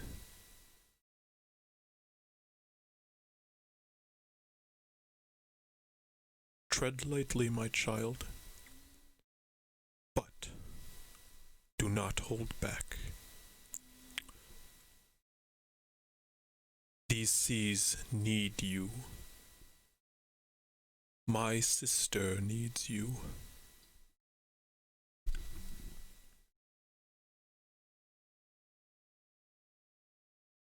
And the roots begin to deform. I realize Seymour has said nothing, so I'm at this really awkward state where I'm at risk that he has not been here the whole time. I have been here. I've been Okay. listening. I have been taking notes. I've literally just been listening. I'm sorry. No, I appreciate it. I'm just like, I'm realizing like he doesn't have a camera and hasn't said a word. He's been on mute. Uh-oh. He's dead. So do you stand there pretty motionless, I assume, quiet? Yeah. He's stoically watching. I'm channeling my inner Alarab. The roots deform around you, resulting in roots once more. As this strange tree comes into the center of your focus. You look upon it. It's pretty standard brown bark. However,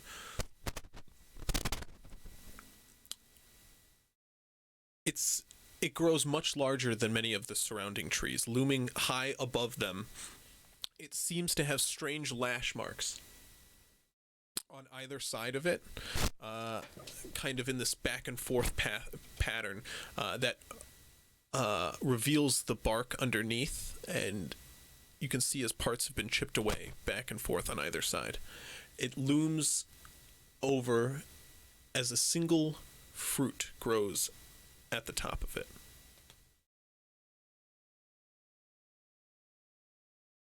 And the island moves once more under your feet. You're back once more upon the waters. The now distant turtle swimming away with the island upon his back. You watch as his back begins to form, or begins to bulge and grow, and it begins to become covered in this flesh-like growth, which begins to cover it on all sides as the clouds above you begin to turn gray and fill in, and a storm appears on the horizon, rushing toward you as the island rushes off in the distance behind. You can watch the turtle becomes something horrifying as it dips below the water and the seas turn red beneath your feet.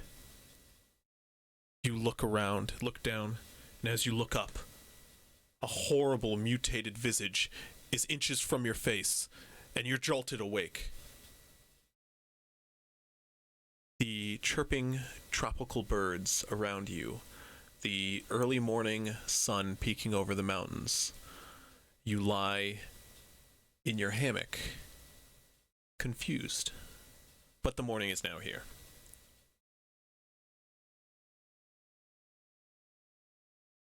Okay. Jesus Christ, that's something. I was about to say, like, sweat licks your skin, but then I'm like, I always gotta remember, don't have sweat glands. You're not a normal person. There's so many people in this party, I gotta remember that about, like, cat people, dragon people, lizard folk. Could Water you spell, people. Water Could you people. spell Yeah. Can you sweat? I don't even know. Sorry, I'd imagine. I'd Chris, imagine. Go on. Can you say and spell the name you said at the beginning? Like, I didn't quite catch it. Ikeroa. Ikeroa. Okay, thank you. Yes. You are all now awoken. The camp is beginning to work itself into an uproar. Many people sharpening blades and readying battle, packing up camp, lowering it down to the ship below. the camp works itself into full motion. You guys can do as you'd like. As Brulor comes to collect forces to head to the ruins to get into position to begin the assault.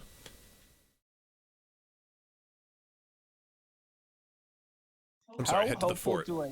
How helpful do I think Verth would be for this specific mission? I don't know. What's Verth?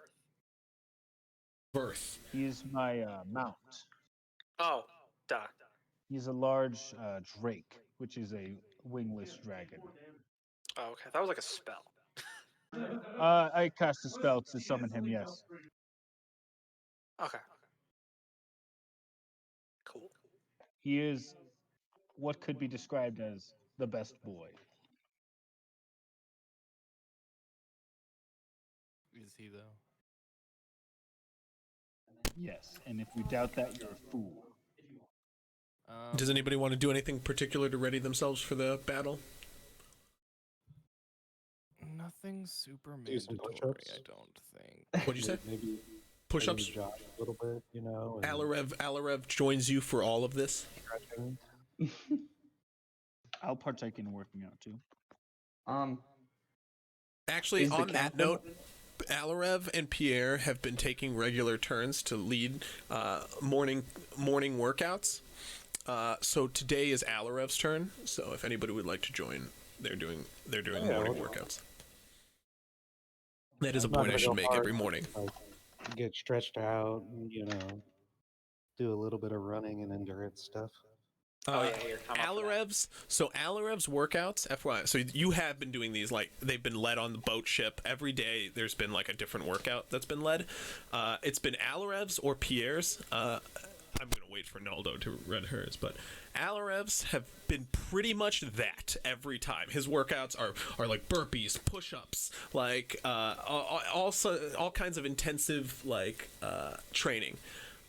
Where Pierre's is essentially I'm about to use the wrong martial arts, I swear. Not yoga, but Taekwondo?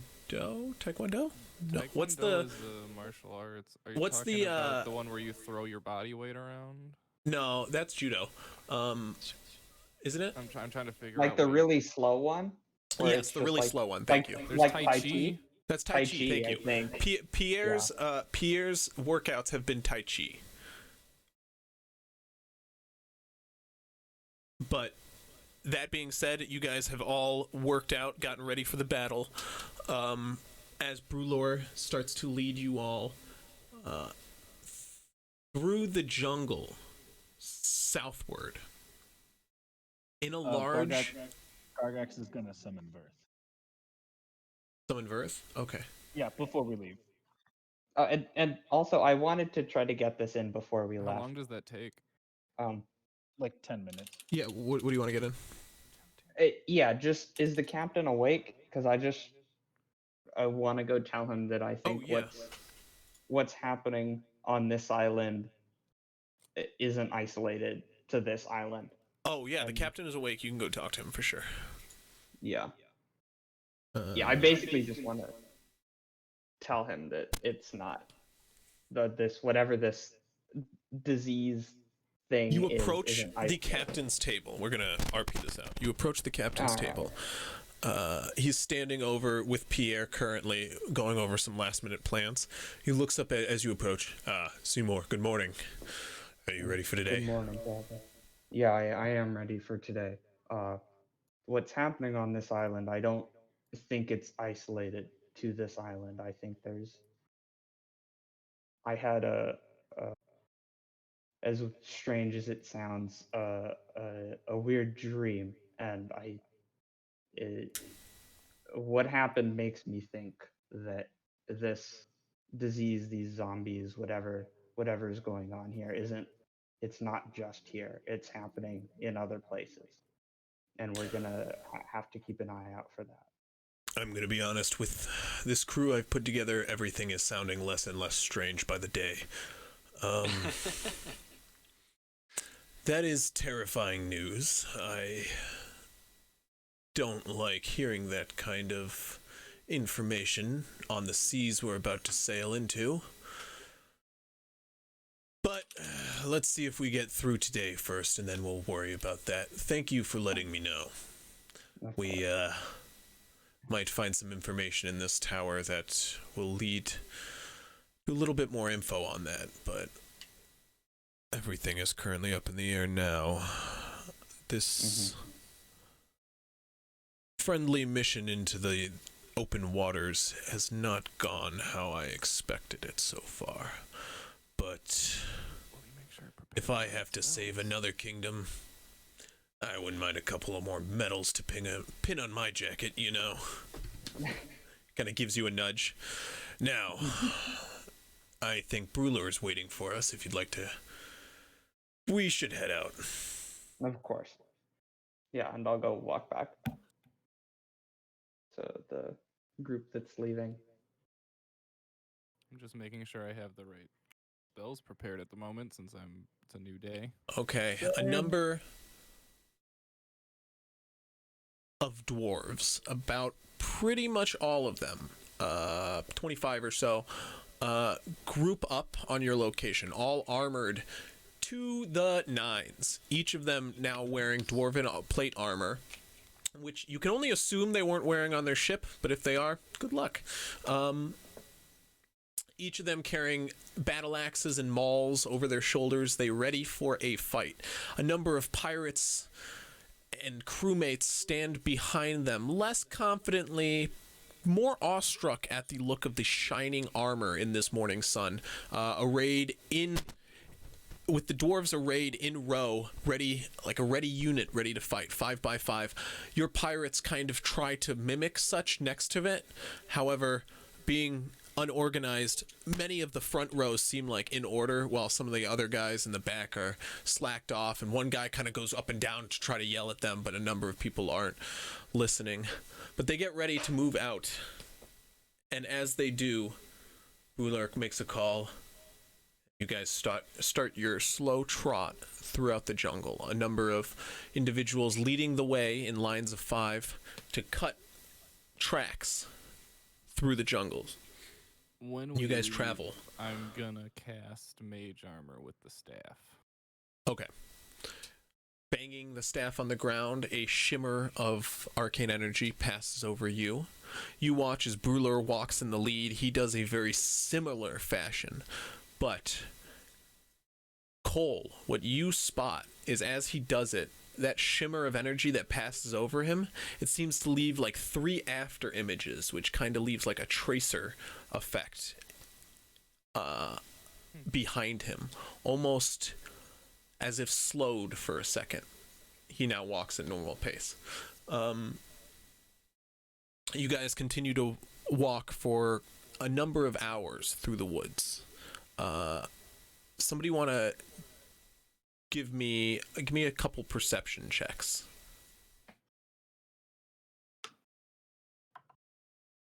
Not it. Not it. 13. All right. Perception. How many? Just different 14, people? buddy. Whoever's 26. confident enough at perception, I would say. Whoever's looking out, who would say their character is on the lookout. How do you Seymour roll? got a 26. Oh, you I just mean- click it on your character. I mean, my right? character's always on the lookout with his passive perception. I figured, yeah. Well, I mean, I also did look. I rolled a 14, so. Yeah, same. For 15. There you go. 25. Oh, nat 20. What's up? That's Woo! if you were a bird, that would count, but that's the advantage roll. Do you have advantage? You don't have advantage. I have advantage when perception. Oh, you do? Are you a bird? Why? It doesn't matter. I just have advantage of perception. From what? What? From what? When did you get that? I'm pretty sure it's. Let me go. Anyway, That is moving awesome. on. A Because nat there's a John 20. number also of got a 15, 26s that's already.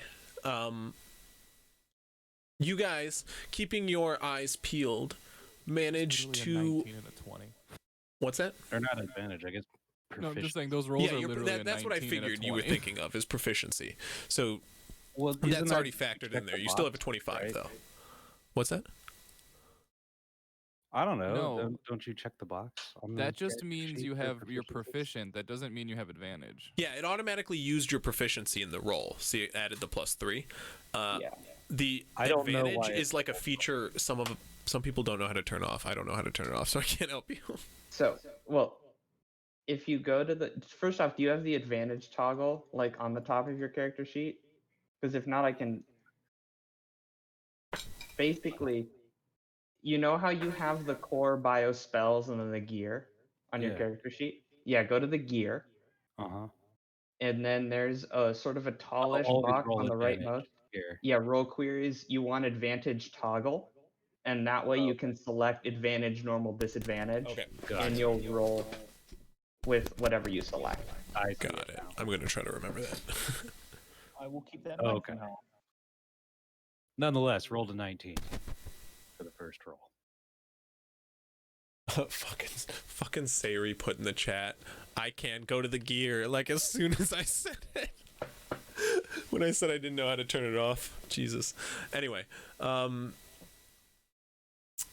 you guys look out. Some of you, as others lead the line, cutting the way through the jungle, some of you keep an eye out. Seymour, Marinus, Lithos, Cole, each of you keep your eyes peeled, and you are greeted with a pretty barren jungle. Once again, any kind of predatory cat isn't willing to mess with a group so large. However, as you guys start to approach the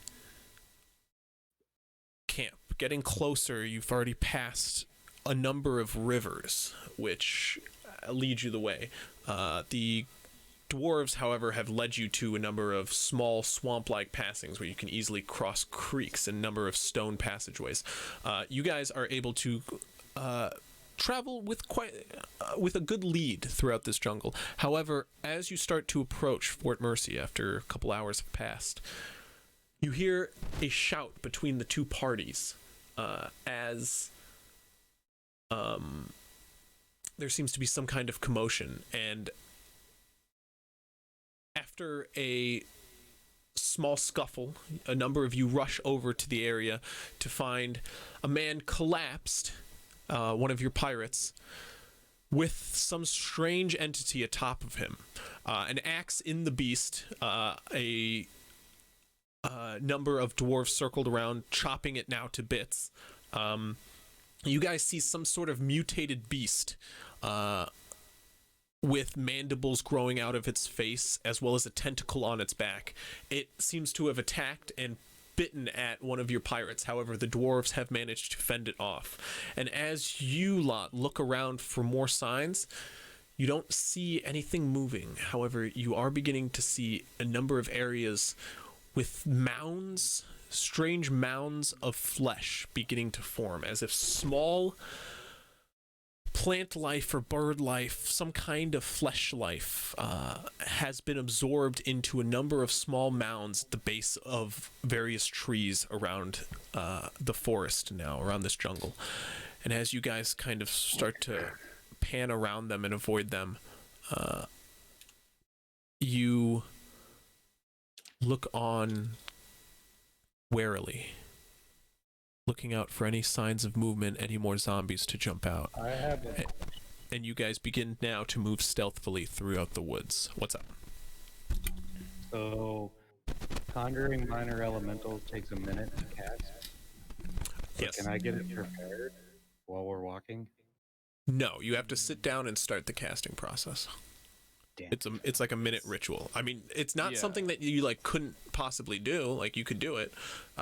Like you guys have just kind of gotten to the area of Fort Mercy, and now as you begin to see these like mutated husks, Bring it up when you want to do it. Mutated husks beginning to form around the area. You know you're close to the fort, and you guys begin I just don't now. want to get jumped without like having it ready. Yeah, well, you have a Right. large force that could like protect you theoretically, but as you guys now reach the end, right? as you guys now 1 reach the hour. area, So we could do it before. let me say this here, guys. As you guys now reach the area, your forces have begun to start moving stealthily through the area. A number of the dwarves have seemed to activated some sort of talismans hung around their neck, which give a similar effect to Naldo, what she has done in the past. And you watch as they do that. Your cleric friend, Gregor, begins to once again light his incense and swing it around him to let out this low mist in the area around you, fog. And as you guys enter this area, everyone begins to now move a lot more silently. What would you guys like to do as you're approaching the fort? As you're nearing the fort, I should say. Do you want actual stealth checks from us or no? Yes, please. I just wanted to know what you're doing first. If you want to set up here and.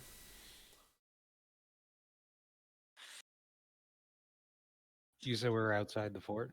You're nearing the fort, so you're like in this region here. Oh, hold on. You're like between these two areas of river. And what was cast by the dwarves? Was it Path Without a Trace, or was it? Like yes, it is passed without the trace. Without a trace. Gregor is passing all of you without a trace right now. The dwarves seem to be handling themselves. Does that mean we have advantage? You get plus 10. I have to run to the bathroom as well. Let's go get a drink, so I'll be right back. But like, so if you wanted to even now be like, I want. Please talk amongst yourselves. Yes. Like since we're approaching, you could be like, I want to cast Conjure Minor Elemental. Yeah. And then you have them for an hour. So as we push up, they just come with us. They obey you as long as you don't lose concentration. Right. So I can do 2. Well, I mean, wait for Chris, obviously. But... So we're still in the jungle, right? Basically. Right. So Okay. like we can like I believe the way he worded it is like we can see So the camp or something, or maybe it's just because we're reacting to the zombies or something, but we're about to be approaching. damage Okay. resistance versus damage immunity. Damage resistance halves. Damage immunity, it doesn't do anything. Gotcha. There's also vulnerabilities to some things. I don't want to metagame too much, but you being a druid, you should know, obviously, fire and water. If you hit a fire elemental with a lot of water, it does a fuck ton of damage to it. Like there's like an actual math thing for it where it's like every cubic foot of water does X amount of more damage to a fire elemental. But like a fire snake is challenge level 1, so I can make 2 of them, and it's got damage resistance to bludgeoning. Oh yeah, so they would either need magical weapons, or everything they would hit that has bludgeoning would be halved. Also with the fire snake, hitting it, you take damage. Right, so going against zombies, it would kind of be good. They'd be burning themselves. And we'd have 2 of them. Like that's And not a they bad have idea. Multi-attack. Right. So that's what I want to conjure right before we get to them, basically. Right. So just I believe it would be like the Okay, what's best up? time, I think. Unless you want to try to get closer first. So what's up? You want to conjure a fire elemental or something elemental? I assume fire. 2 fire snakes. Yeah, so like it takes a minute to cast. How long does it last? 1 hour. I mean, and as long as you keep concentration, they follow your command, correct? Right. Yeah, you choose one of the following options: 2 elementals of challenge rating 1, which is what I'm going for. They disappear when they go to 0 hit points. They're friendly, and they get their own initiative, and they have their own turns, and they obey any verbal commands that you issue to them, which is no action required by me. Talking's a free action. So did everybody give me those stealth checks? We got one from Marinus and Gargax and Birth. So I have Marinus' stealth, which is a 29. We were typing it. Yeah, please always type it. As always. So Verth, you summoned. Okay, that's 22 with the plus 10, correct? Yes, I am adding the plus 10. And Seymour, that's without the plus 10. That is without the plus 10. So we've got 29, 28, 29, 22, 22. Okay. The dog should also have a plus 10. It just has to be within 30 feet of... Oh, I'm not down to plus 10. I'm sorry. Yeah, it just has to be within... I'm like, you can't So we have possibly another 22. Sorry. Now, 22 and 15. If I was to conjure my elementals, would they get cast without trace? Does it have to be cast on them? No, you just have to... No, it has to be around Gregor, who is currently casting it. Okay. Which You leave 30 Gregor... feet, you do not get the plus 10 anymore. But I believe it's a number of creatures within range, so... Oh no, it's any number of creatures? Yeah, I'm like, yeah. You'd have to look the spell It's up. any number of creatures. Yeah, no, yeah, so they'd be fine as long as they stick close to Gregor, they'd get the plus 10. As long as we stay in the fog.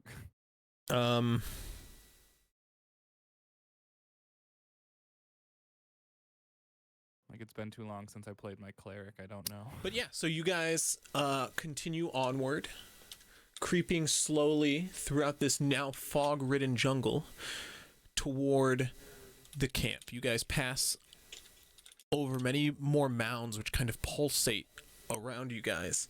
However, they're small and only seem to react in that sense. As you guys continue onward quietly.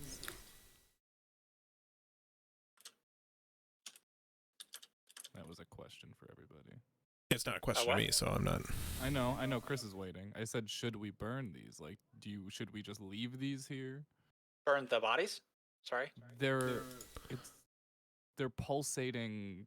There's like small blobs. mounds like at some of the bases of some of these trees, which are like mutated mounds.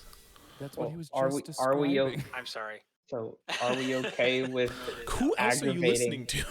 No, Sorry, I'm just go on. thinking about like a bunch of stuff.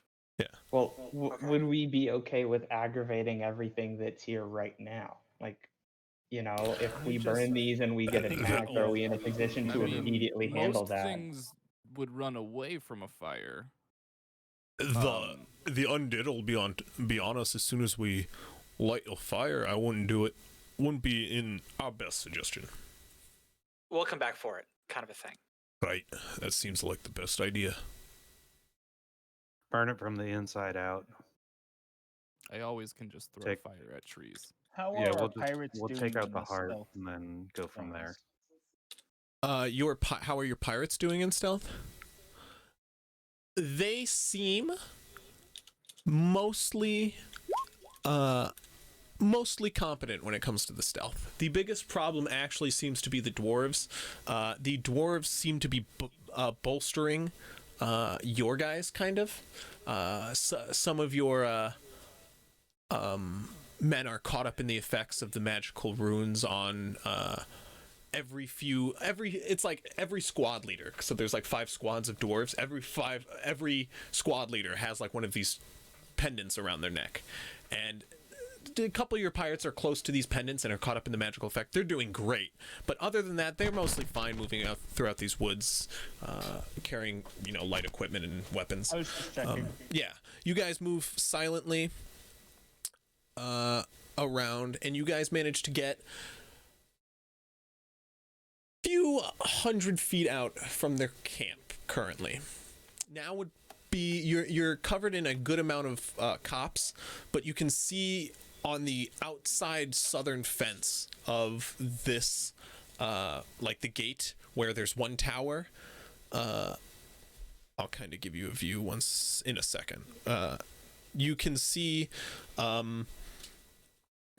fleshy mound creeping out one of these posts outside of the gate. The gate is swung open now. It seems like people have tried to escape, but there is a large mound now crept up the side of like the 10-foot wall that is outside the camp, and like one of the posts holding the gate open is now like almost entirely consumed by a fleshy mound, which has tentacles on one end, and like at the top there seems to be this like Gargax, a almost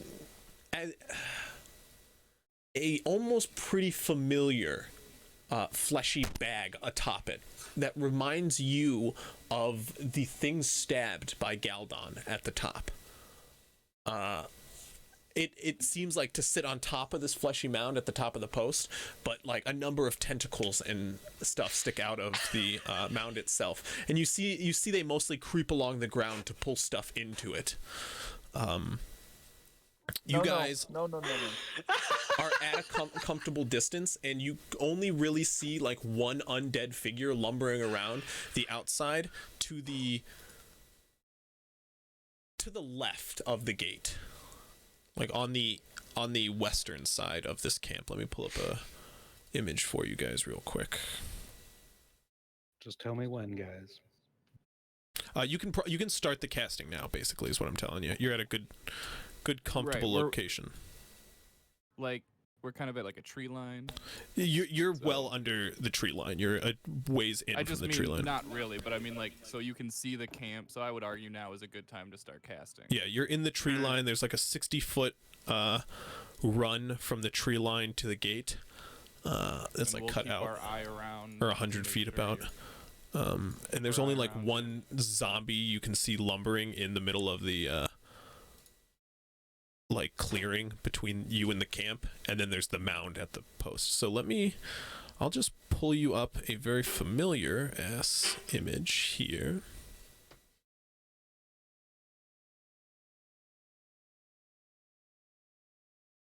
As you guys approach the southern side.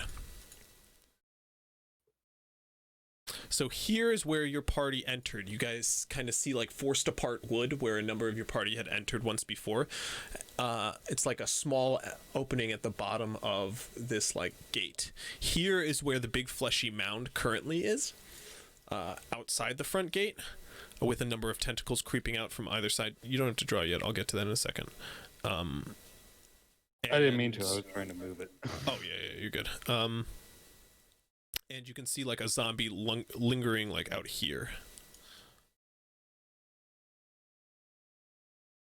Currently, that's what you guys can currently see from like a safe, non-stealthed forward position to get a better view. Like if you were to stealth forward to the coastline to get a better view, someone might be able to get a better view, or to the coastline, to the tree line. But from where you guys are at, which is a comfortable position for you to ritual cast, that's what you can see. So. Does someone want to take a look ahead? I'm not one to do that. Yeah, I'll go look. I want to make a stealth check and see if I can see anything. Stop further. right there. I turn you invisible. Yeah, I'm not going to start a fire until we're ready, so. No, I just walk up. Okay. I turn you invisible. It gives you advantage on stealth checks, and you're invisible. I can give him Fantastic. guidance. I Guidance? will What's also guide guidance? him. Okay. I don't know I think if you you can roll a double guide. 1d4 on top of everything. You said a D4 Yeah, Yeah, so I you think roll so. 2 d20s, take the better, roll a d4, add that. on top of it.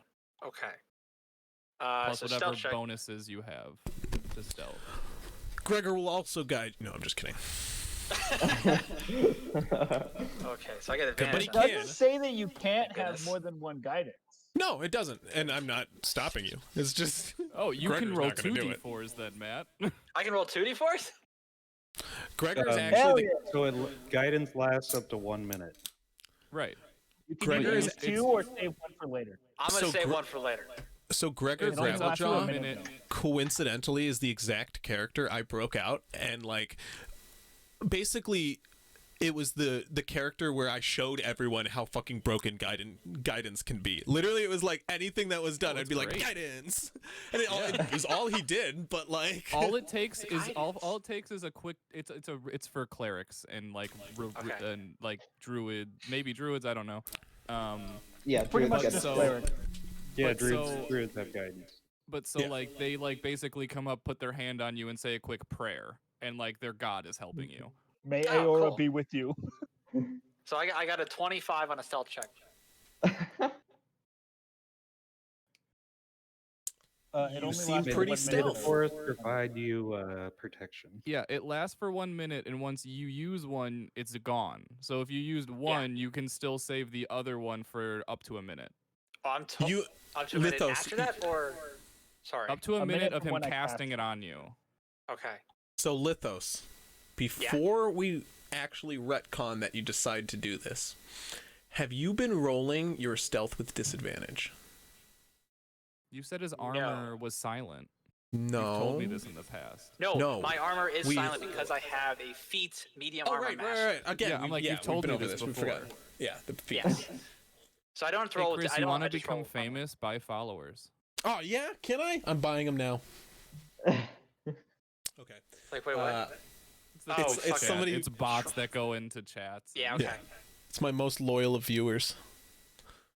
Okay. So where? Yeah. So as you step forward, volunteering to go forth, your two friends, Gargax and Marinus, both close their eyes and lay their hands upon your shoulders. You watch as one shines a platinum gleaming. I don't know why he's doing that, but he's shining a gleaming platinum light, while Marinus steps forward and his hand shines green as like specks, almost what would look like embers, but of green energy, kind of like trickle off of his fingers. And Cole, Kind of in the shape of do that, as they both do that, Cole walks forward and taps you on the back, and your form vanishes from sight as you step forward silently. You guys lose sight of him like 10 feet out, not even. You can't even see the shimmer from the invisibility. And you step forward. Where you're going, just to the line to get a better view. Go ahead and give me a perception check then. Oh wait, no. Or are you going further? So I can move. I'm just trying to figure out how to like do this. You have 30 feet of movement every round. Yeah, Right. I mean, we're not even in a round base yet, so you can tell me where we're going, but I pretty much want to get to. I mean, at least like. So let me just explain. So this here, like everything you see here is like, there's still like 60, 70 feet till you even get there, because there's a tree line like 70 feet out, and then like you have to run 70 feet, but you're invisible, so I mean, theoretically you can make that run. There's one zombie like lumbering out in that clearing area. Can I attack while I'm invisible? You will lose invisibility if you attack or cast a spell. Okay, just checking. I want to get to like right here where all these barrels are. This like blue smudge. Get to like there. I want to get inside and take a look around. Okay. Go ahead and give me a perception check. So as you're going to be doing that, so this gate is swung open here, as this red marker is the big fleshy mound. So the gate is swung open on the big fleshy mound. It's kind of like dislodged. So you'd enter, but you'd have to like squeeze around the big fleshy mound. Like, how big exactly is it? The mound. It is climbing up about 10 feet tall now. The mound is like 7 feet across, 6 feet. Like, it like gets wider at the base and grows up to like this top where it's kind of got this like mushroom fleshy tip. It looks very phallic. It is a penis. I'll be the one to say that. Okay, so perception I got a 22. Okay. Okay. We're about to hit every rogue's mistake of going too far with an artificer, though. No, I'm just looking around, man. I'm just into the gate. Past What a they all say. pulsating blob. I don't know shit's happening. You're invisible. There's an expression, curiosity always killed the cat. Ever heard of it? I heard I want to go to that blue blob, and I just see Lonk and me both lean back and go, oh shit. Yeah, give me 1 second. I just need to look something up. Because I should be always be prepared for you guys to turn someone invisible. With a wizard, yeah. Do I have it invisible or did I get rid of it? I mean, No, I it don't gives have it, you no. No, I have the ability to cast invisibility as well. I just didn't prepare it for today. Or for this day, excuse me. We were going to sneak into a tower. In all fairness, you were way quicker to that invisibility. I was ready to just turn invisible. I thought we were going to go more like full force, honestly. So never mind. I mean, we will at one point. We're just waiting for this minute casting. Pretty much. Okay. I don't even have a familiar to like keep an eye on you. Like, Oh yeah, my dog Okay. is not with me for sure. I would assume not. No. Lithos, Invisible you person creep with a giant forward. dog. You swallow all your pride or you muster up all your pride and swallow all your fear, stepping forward into this camp. You don't look back, and you creep on past the gate. Your friends have no clue where you are, being invisible now. You approach the fleshy, pulsating mound, and as you get closer, you can watch as it kind of like wriggles upward and pulsates, and you can watch as the tentacle on the ground. As you approach, you take a step, and it slithers, but it stops moving. And you step over one of the tentacles, slowly creeping past it. You step over another one that's creeped out on the ground, and you move past it inward. And as you creep around the center here, you see another one. Another like blob thing. Another fleshy mound right here. There. Oh, it didn't draw. Wait. 1 second. It does this cooler thing that I like. Right there. Slightly smaller, but still growing largely up the storage house's. I'm sorry, I actually did that on the wrong spot. Growing up right there. Okay. You also see, though. Slightly smaller, but we'll draw it as a bigger blob. Actually, no, I misspoke entirely. This one is much larger. Well, okay, now that's unfair. It's hard to grasp because they all grow differently. Long but and I are just going through the same thought It process is right larger. now, so- This is bad. That's why just cannon fire was my choice, but nope. Let's save this temple. Let's nope this temple. I mean, it's a certain point. It's corrupted. It's Hey. gotta go. You're not wrong. We'll get there. We'll get there for sure. Sorry, I'm just getting some tokens I, out. I think we can do this. Whatever these blob things are. By the way, Will, So, he is past the dick at this point. So they can like attack us, or like they have like attacks, right? Like they can just swipe at us. Yeah, They they took have the out tentacle Flint. things. Okay. You saw tendrils moving, and you know that they took out Flint. That I said a weird tendril took it out. Okay. Okay. Approximately how much damage did it do to your familiar? I don't know. More than 2 damage. More It than could have two. been 2 or more. It wasn't 1. I can tell you that much.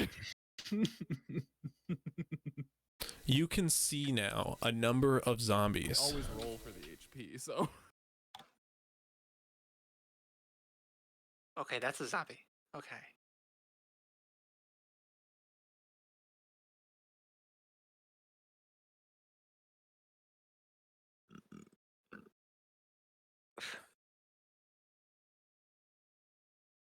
You can also see down this direction 2 large fleshy mounds, one growing up the side of a tower, almost consuming 1 full leg of it, which means it's growing past 10 feet at this point, and it gets a much larger base. It's taking up like a large section of the pathway over here. And then you see at the far building in that direction, another one growing up the wall of the tower with like this large like crawling like tailed individual atop it. So we just got a bunch of grave mines going on then, huh? Because these are like the flood from Halo. Anybody else this like? sounds like the god of the apocalypse doing. This just sounds like the flood. I mean, I guess sure you could think of it that way. They are taking over dead bodies. You're Like the you're bush. very familiar with the god that they mentioned, by the way, Matamori. It is Tim. Yeah, I mentioned it. Like you saw it marked in the temple. It's basically he was like, like future in the temple. yeah. No, it's known as the end where Moa is known as the first. So it's the first and the last. Right, They're kind of like that no. much, Okay, but the yeah. apocalypse was new information. Well, he's known as the end, the last, which is sometimes like often known as like the end of days. You know, so he's associated with the end of days is one thing. I mean, you should know. As the future would always be, technically. You do see one zombie standing at the top there, but other than that, that is all you can see currently. Okay. Oh, this guy, ignore this guy. That's from the last battle. Can I, like, while I'm invisible, can I take something out of my bag of holding? Yeah, you can do anything but attack. If you attack, the invisibility will go away. Okay. I would like to move past the big mound to exit the gate. First. This way? Yeah, like back the way I came, because I'm going to tell everybody what I see. Got it. I'm going to, and what else? And then it sounds like there's more coming. Yes. You want to do the get past the thing first, or just? Yeah, you're gonna have to roll me a stealth check. Of course. Do you still have one guidance left? Has it been a minute? Technically, yes, I do. I didn't You use have it. one, yeah. But I'm saying, has it been a minute? Is the question. It hasn't been too long. Oh, so that's how you're doing it. You didn't use them both on the same roll. I get it. Okay. Correct. You're not allowed to. You can only use one per roll. No, it doesn't say you can't. Yes, it does. Got him. Okay. Ooh, So I got DM a fight. 12 plus 6 plus 1. And invisibility gives me the advantage, right? That's what it, right? That's the deal? Invisibility gives you advantage. Yeah, that gives you advantage, yes. Okay. Then I got a, what is that? A 19. 19, okay.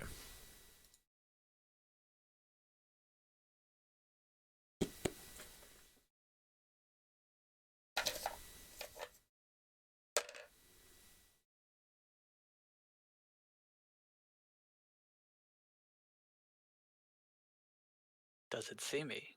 I'll tell you right now, anytime I cast anything or hear someone cast something on you, I will be that asshole that goes, did you use the D4? Did you roll with advantage? Did you guide that? Did you? I will be that person. I'm used to being a cleric that uses bless and bane and shit, so I would sit there and go like, did you bless it? And one time, I love you so much. I had someone miss an attack on a boss, and I went, did you bless it? And they went, no, and then they ended up killing the boss because they blessed it with the D4.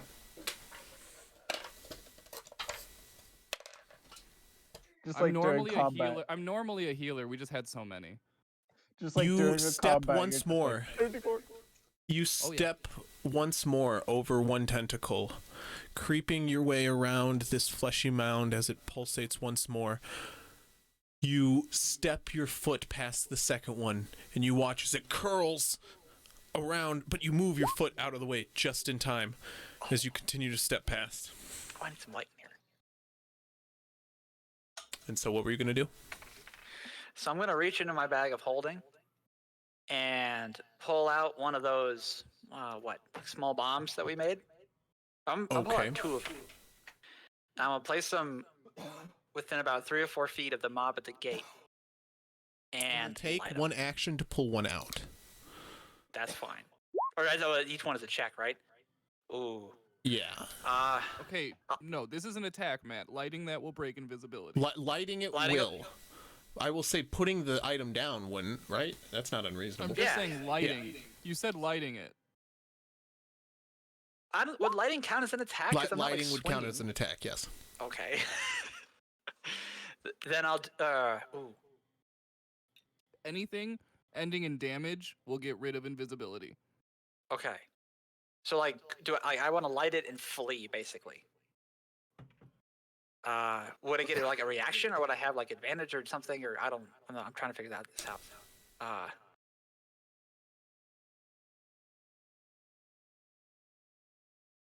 What are you doing? Does that make any sense?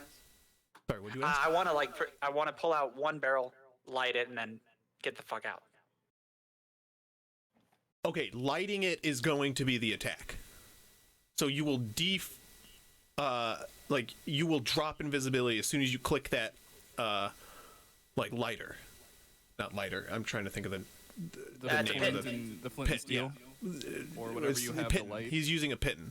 You know But what? like as soon as you light that, click that, you'll break invisibility. Is what we're saying. You know that, right? Okay. Actually, never mind. I'm not gonna light it. I just want to plop it down, and then I'll run back. I Okay. just wanted to make sure because you're a new player that you understood how that worked. Roll a stealth check. Another stealth check. 15, and then let's see, advantage. 16 plus 6, 22. 22. Okay. Oh god, there's a whole talk going on. Okay. You drop it right next to the tentacle, and you watch as the entity lashes out at you, but sweeps up the jar, and it begins to pull it into its flesh. You're able to run away just in time. Your ritual has just begun casting, Marinus. He gets back to the group with you. You're about halfway through, and I assume you fill them in on what you saw. Yes, I do. Okay, you all get informed of the situation as Marinus sits forming a druid ring in this vast jungle. He lights a bowl in front of him ablaze halfway through his ritual. It burns crackling in the jungle. You guys, what are you doing? Are you talking at all while this ritual wraps up? Ooh, I say, They're hooked on this. Let's move past this for now, guys, because this is gonna take way too much of your attention. Like, I'm still Actually, paying I- attention. I'm conjuring up two fire snakes.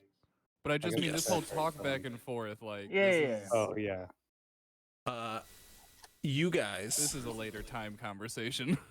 finish up the casting of your ritual, and from the bowl of flame conjured in front of him, you watch as it vanishes out in a light, and then it roars up above Marinus's head as he kneels in this mud.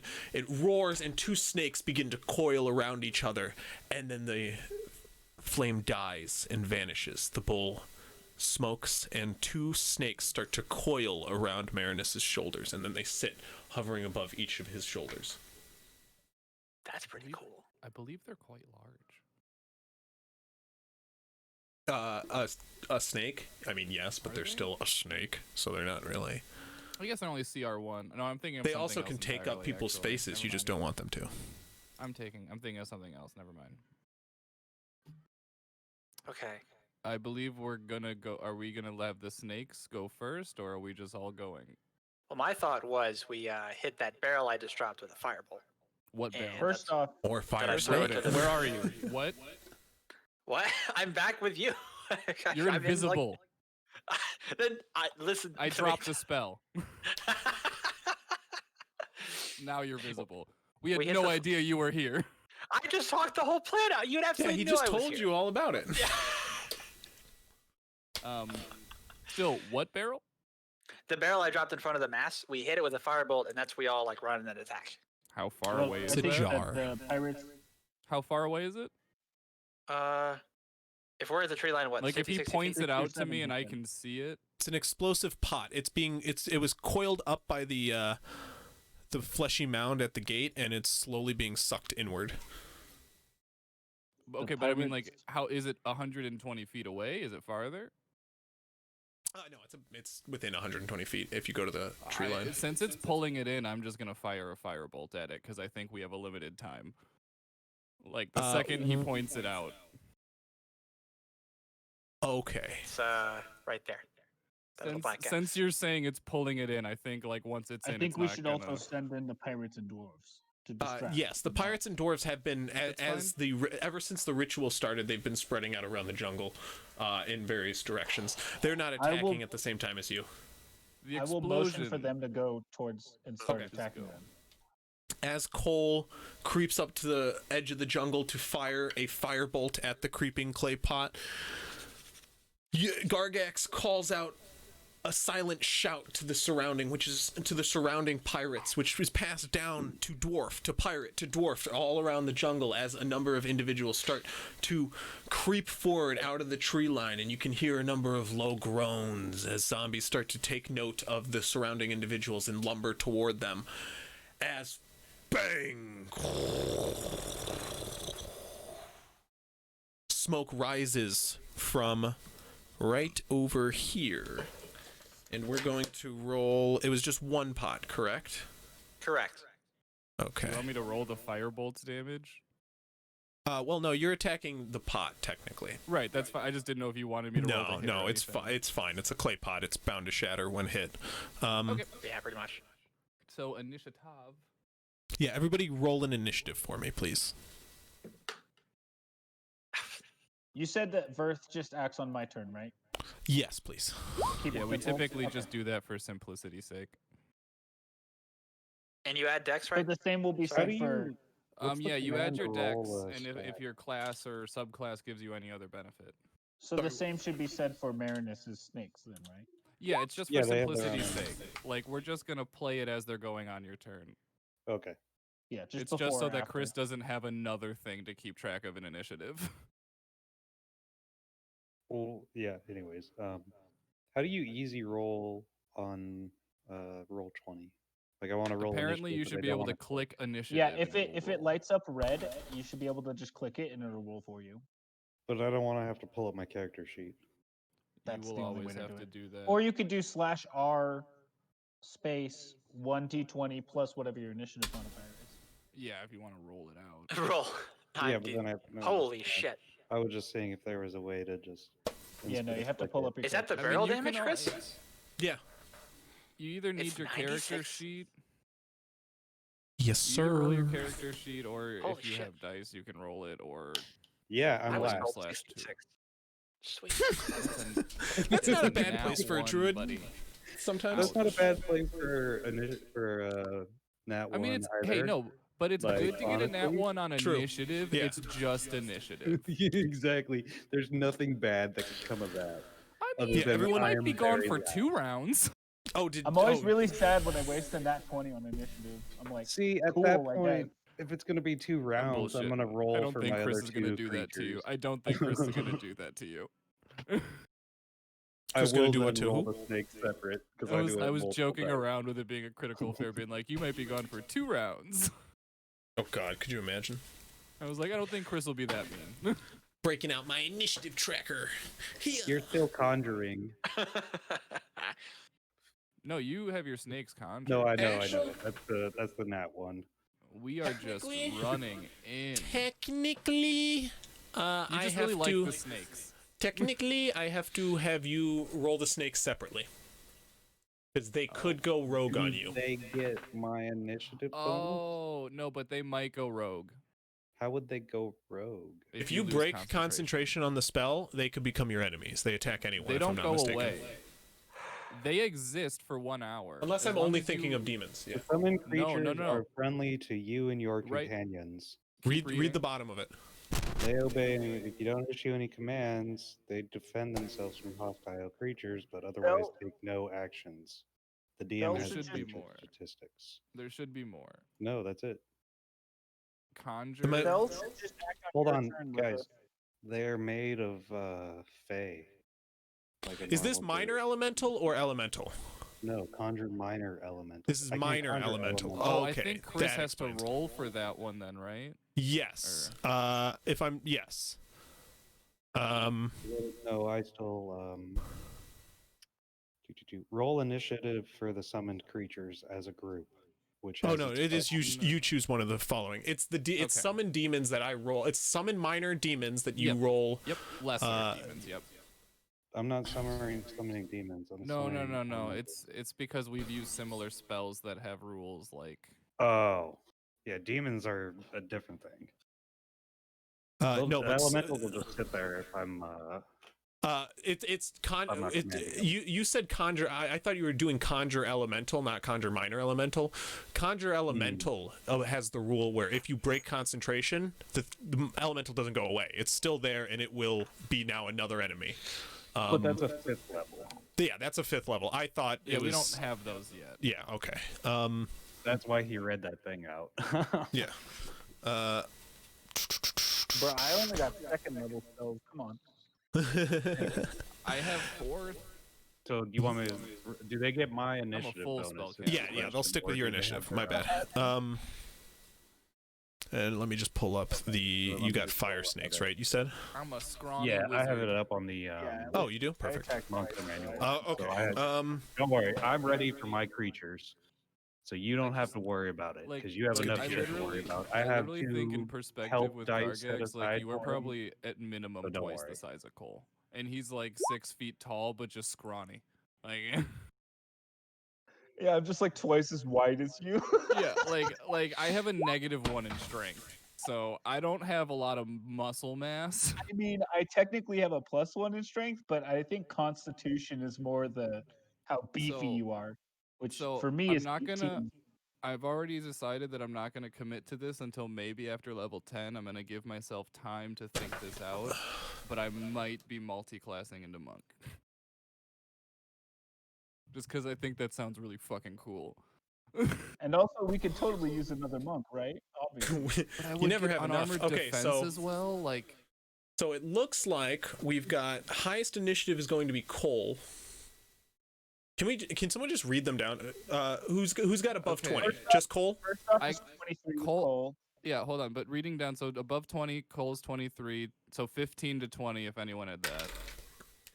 Yeah, that's just Cole. Okay, so then 10 to 15. Yeah, well, 13 Lithos. 15 to 20, 19 is Gargax. You asked for us to read it out, and I was just getting order, Chris. I but know. you Well, can I go. could have done that. I was asking you to read it out if somebody knew. No. but it was all So 19 is Gargax. 19 is Gargax. After that is 13 with Lithos. Fuck this. I got my like dry erase markers and everything, and they're just not working. It's just on par. Screw you and your preparation. You could just, pull up a notepad. Yeah, I got Word, the Excel thing is, open, I got it's Excel with open. no, but with how many tabs I have Chris so has many open on fucking his tabs, I computer, wanna do this on it's paper. easier to just keep track of it for that way. Super He easy has a to do. lot to keep track of. Somebody track it and write it in the chat. There we go. Got it. It does make it a lot easier though when people have their spells and stuff pulled up, so I don't have to pull up more tabs. So when you guys do that, FYI, it's better. Isn't that our job? Like if I had to Not deal your with, job? I just don't want to deal with people going like, when I ask you, okay, what do I have to roll for that spell, and getting told I don't know. Like you guys need to know that, FYI. Otherwise, I have to look up more stuff.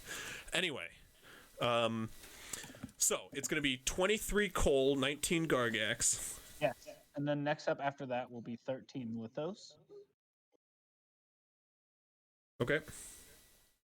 And then after that What did Clonk roll? is Seymour with a 9. Seymour with a 9. Yes? Yes. I was just so ready. It's just firebolt, immediately go again. And then after Fire that snakes is with an 8. Marinus with 2. No, your fire snakes will go on your turn. but No, they have their own initiative. but Chris because they don't break to keep it easy for Chris. Yeah. Okay. Yeah, So Chris- the only reason I asked you to like roll a separate one for them is I do that for like if your elemental has a chance of breaking and going against the team. So since your elemental doesn't have that chance, we do it on the same turn as you. It makes it all easier. I prefer it that way, but like doing it separately is just annoying. Like if you have a demon though, it's necessary. Okay. Then Well, it's with so doggo many 8. creatures, if they're all like No, if your your dog will group go of on your turn, zombies Matt. Are separate. Okay. Your dog You has know, gone would on be your the turn only every thing. time, just like my familiar. Okay. I'm To just keep letting it them simple. losing it. It's otherwise it's too many turn orders. There's No, too you're fine. much. No, you're fine. I'm just losing it. I got a week off of work and I'm just like shutting down. You had a dude. That's awesome. No, my next coming week is off of work. Oh, okay. Nice. So my brain is shutting down. I'll camp in the chat for Lithos getting a week off of work. I gotta take my week Okay. somewhere. Dude,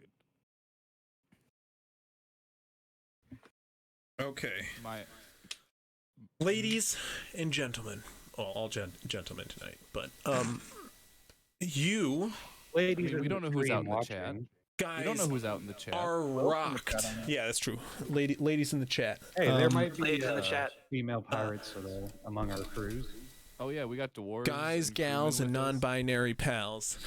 You are There we go. rocked by an explosion, which you guys feel throughout the ground, but you also see rocket flesh, fire, and viscera in all directions around this frontward gate. You can watch as a chunk of like insides can be seen from within this mass as fluids begin to seep out and burn the ground underneath it. A large chunk of damage has been done to it, but you watch as it wriggles, lifting its tentacles in all directions and slams them against the ground angrily, and you swear you can hear a hiss come from its direction. Cole, after that, what would you like to do? Well, I mean, why not? Why stop there? Let's just fireball it. Okay, so it's a dexterity saving throw? Yeah, dexterity 16. It automatically fails. For it seems to be on this fucking post. It is literally part of it at this point.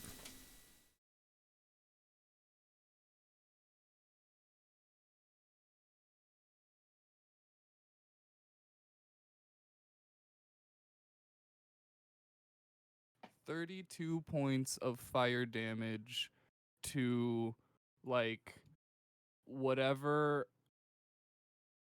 I would go just a little bit farther behind with Lithos saying there was other people to see if the explosion could hit them, but I would not like overshoot by too much.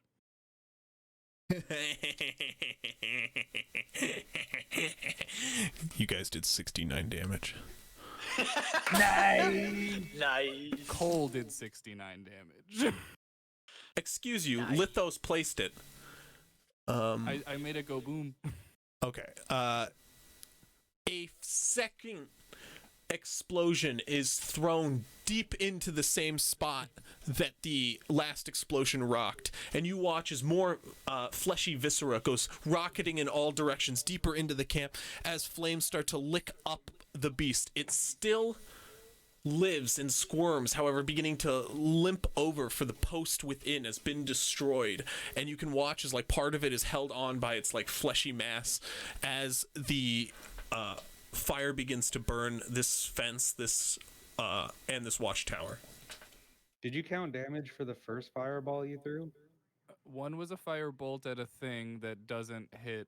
Like it didn't. It just hit. It the didn't pot hit the and made mass. It actually just hit okay, the. okay. I did Um, firebolt, not a Yeah, fireball. bolt, cantrip, not ball. Gotcha, I gotcha, then gotcha. did fireball to follow it up. Okay.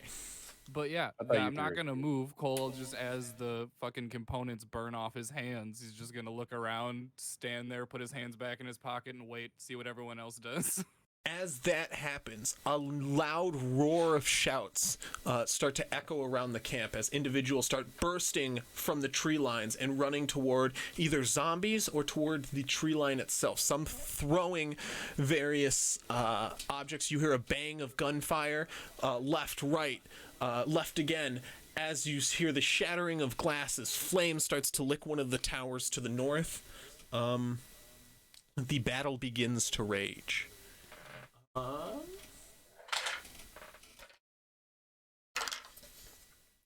Gargax, it's your turn. I'm just pulling myself out to be on the map. All right, I know so I'm it's nowhere Yeah, near everybody, that area. everybody, do me a favor and pull themselves out to be on this map. That's not going to be where you are, but pull yourself out to do it. It's under the second tab. I just Find your did it. name, or third tab. I'm sorry. Find your name and pull your character out to there. Well, just wherever your journal is, because for me it's my second tab.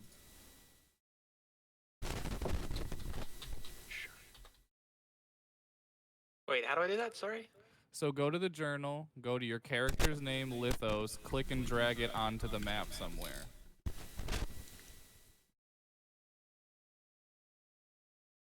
I don't think that's working. Like where it has all our list of all of our names. So yeah, the journal where it says characters, you want to go to Lithos, and then when it's highlighted blue, click and drag it onto a square in the battle map. Not any white Oh, area. there we It go. has to be in the There we go. actual map. Got it. I was like highlighting the names. Okay. Okay, so Come it's on, Gargax's turn? Sayri. Yes, it's Eggy, Gargax's where turn. are you? Someone needed help on roll 20. Hey.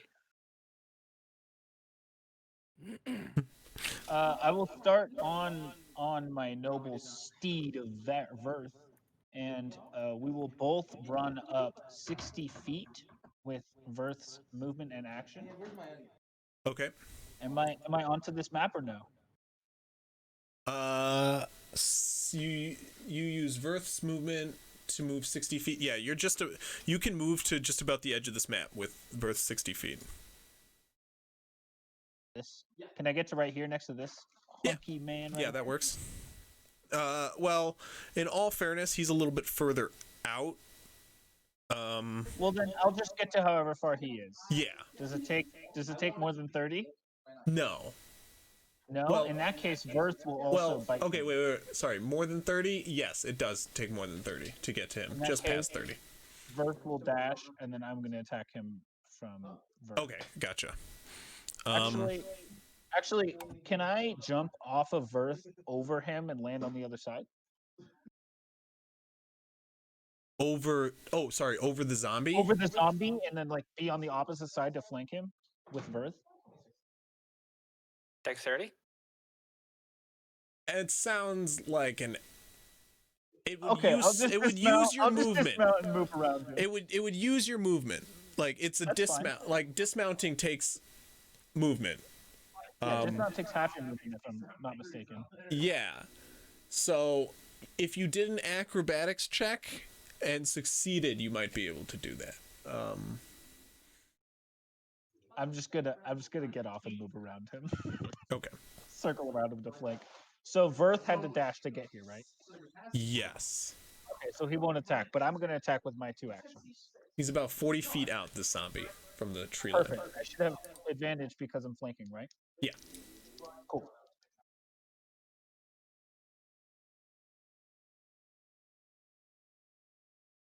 The first one is a 17 to hit, Oh, that'll hit. and this just looks like a basic zombie, right? I mean, as basic as zombies look. Perfect. I'm just gonna not. His smash. giant Save mutating it. arm, Save it. which starts to grow like chitinous shell at one end, disagrees on normal looking, but So that'll be 9 slashing damage for the first attack, and then I'm gonna attack again with my attack action still. okay. And this one is a 17 plus number. 17 plus number. And this one will be 10 Both will damage. hit. So what's the damage total on the 2 attacks? 19 total, all slashing.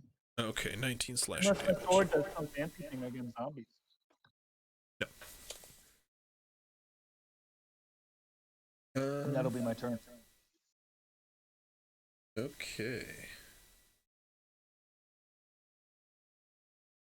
Lithos, it's your turn. Okay. I have 2 quick questions. To cast a spell, it takes components. If it takes multiple components, do I have to meet all of them or just one of them? All Like say, of like them. Firebolt has verbal and semantic.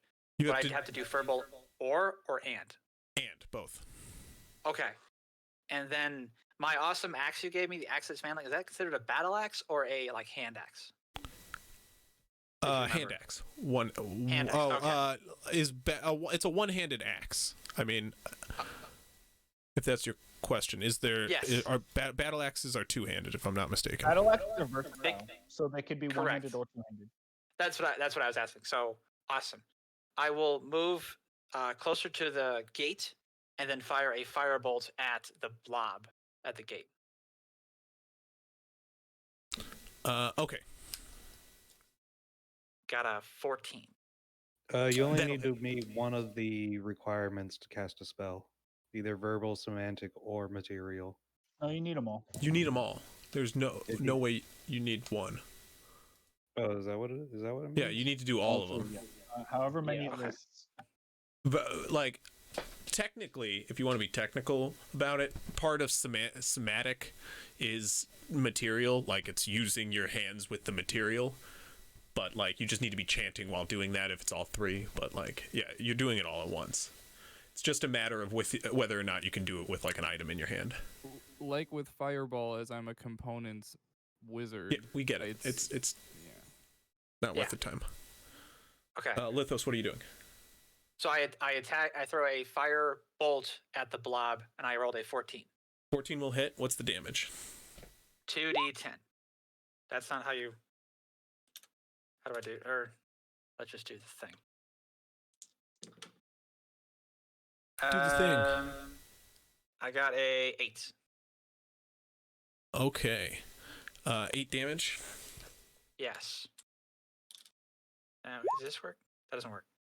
More fires begin to lick this individual. However, he still stands. Disregard that. I'm just almost like a burning pile of fire at this point. It begins to wither, and like the tentacles start to whip in all directions frantically, but it still moves. Seymour, Does it ignite? Sorry. it does not seem to be ignited. What was I gonna ask? Oh yeah, do you move this turn? Are you moving closer out of the tree line? Me? Yeah, or no, Seymour. I'm sorry, not Seymour. Jesus, Lithos. Is everybody Yes, moving forward? I moved out of the tree line. Yes. Cole, did you move out of the tree line? I don't think I asked you. Nope, On your I turn. said I didn't move. I sat and waited. So my Okay. turn came and went. I did not use any movement. Okay, you're still 60 feet out. Okay, then Seymour, it's your turn. Yeah, I'll go closer.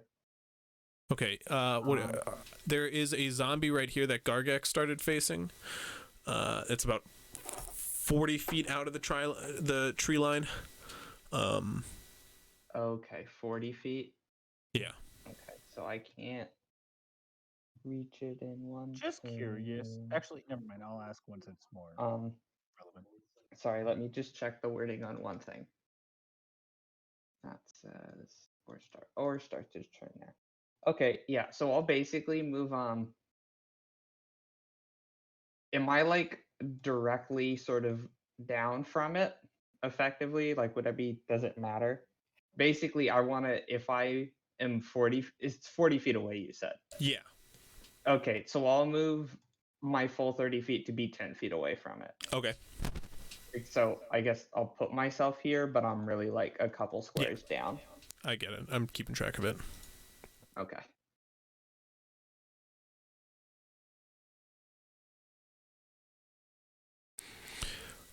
Marinus, you can delete your little drawings if you want now. I gave you little fire snakes. Because I don't know if you can move those drawings. I don't think I can move your fire snakes, but I can move mine. I think I can give you permission to move them. If it'll let me fucking select them. Sari. Seymour, sorry, what else are you doing? You moved 30 feet there, and then... Yeah, unless I can do... Acrobatics, you say? I don't actually. Yeah, I don't actually think I have anything I can... Oh, actually, I might have one cantrip.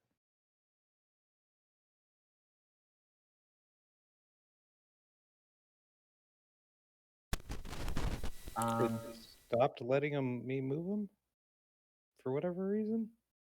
Wait, you were able to move them? I was able to move them, but now I can't, which is weird. Can you move them now? Is that a melee? Oh, you were able to move the fire snakes, I see. My Well, own, I'm- yeah. I'm deleting Okay, your Trogdar snakes. No. Okay, so I'm I gonna think cast. you might have them selected, so I can't. Move them. I'm gonna cast Chill Touch on the zombie thing. 1d20 plus a spell attack. Are you at my zombie? Yes. He was 40 feet away. I know. Chill Touch is a ranged attack. It's ranged. It's got 120 feet. Chill I Touch is the wouldn't most even have to deceptive move in the game. That's why I can't move them because Every put time those it gets things on top. Um, Aww. So I'll move these guys with you then if you need them. Okay, so. Go ahead and... 1d20 Oh, it's a plus- dexterity saving throw? I'm sorry. No. It's an attack. I just Oh, needed to make sure I was getting the bonuses right. Does the 15 hit? 15 does hit. Okay, so he takes 2d8 necrotic. It's a 5. And I don't know if he counts as an undead. He can't. Oh, so it can't regain hit points until the start of my next turn. And if it counts as undead, it has disadvantage on attack rolls against me until the start of my next turn. Okay. So how much damage again? Only 5. Okay. Okay, end of that turn. It is their turn. Gregor is on deck. The one in front of you is going to raise his large lobster-like claw now and bring it down upon you, Gargax, twice. Wow, he's AFK. Oh, is Gargax AFK? I don't see Sorry, him. guys. He's not on camera. He is going to get I don't struck see people in the once. background. Well, it's more fun when he comes back to surprise damage.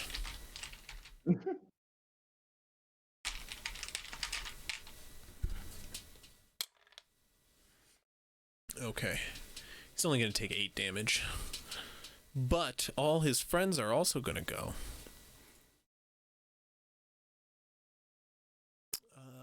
And they're all just going to start making their way, lumbering out in this direction. Do do do do. Do do do. Do do do do. Do do do do do. Thank you. Appreciate that. I'm going to create a new page so I can accurately depict the situation you are in. Oh, nobody knows the trouble I've seen. Accurately depict the situation Yarg are in. Yes. Yarg. You are pirates, aren't you?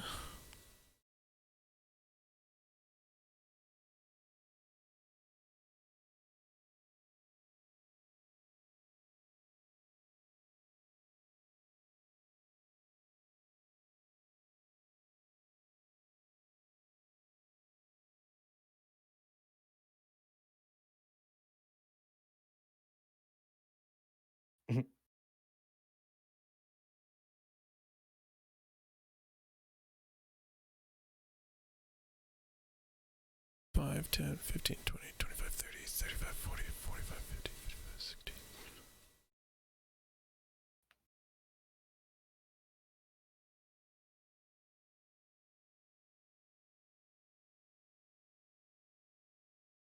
Please hold.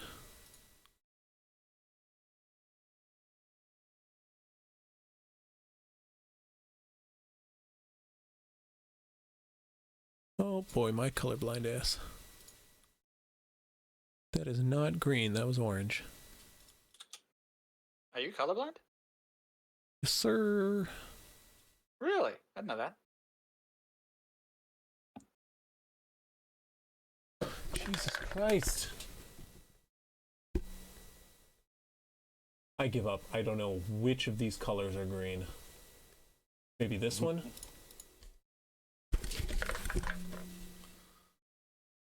Oh, usually I'm better than this, but I'll do.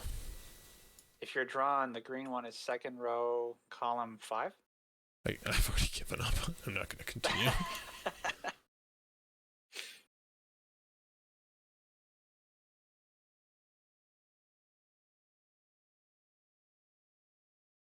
You take your lumps, Lonk.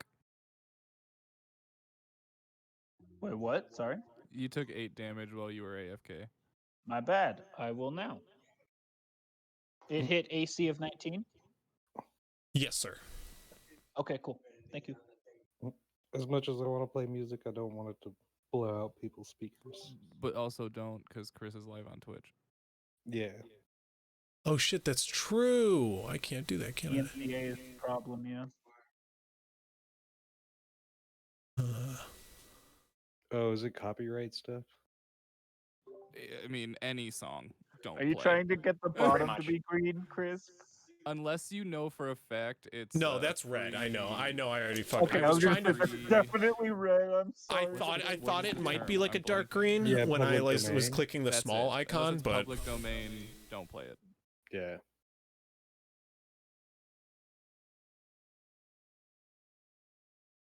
Do you Doesn't want it us to take drag like all our 100 icons on the years bed? for something yes, to be everybody public please drag domain? their icons on. Oh, okay. That, or if people just make stuff that they put on public domain. Like there are artists that just put public domain stuff out. They're what we call gods.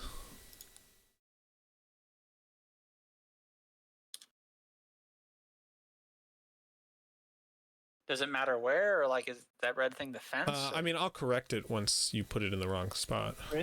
I can't edit the size of Verth. He's should be twice the size. Thank you. Who is this right here? Where? What? This was. That was. Oh, Seymour. that's got it. Sorry, I said and I was muted and didn't realize. Oh, did I need to drag my person out?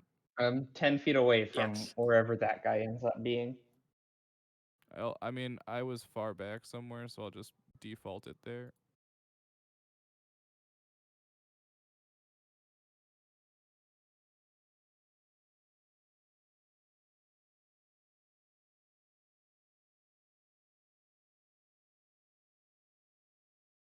Okay, 3 zombies begin to lumber out the front as you blow to pieces that growing mound of flesh. I know I drew a lot more than 3, but use your imagination for a second while I get rid of it. Stop. I made a lot more than 3. Okay.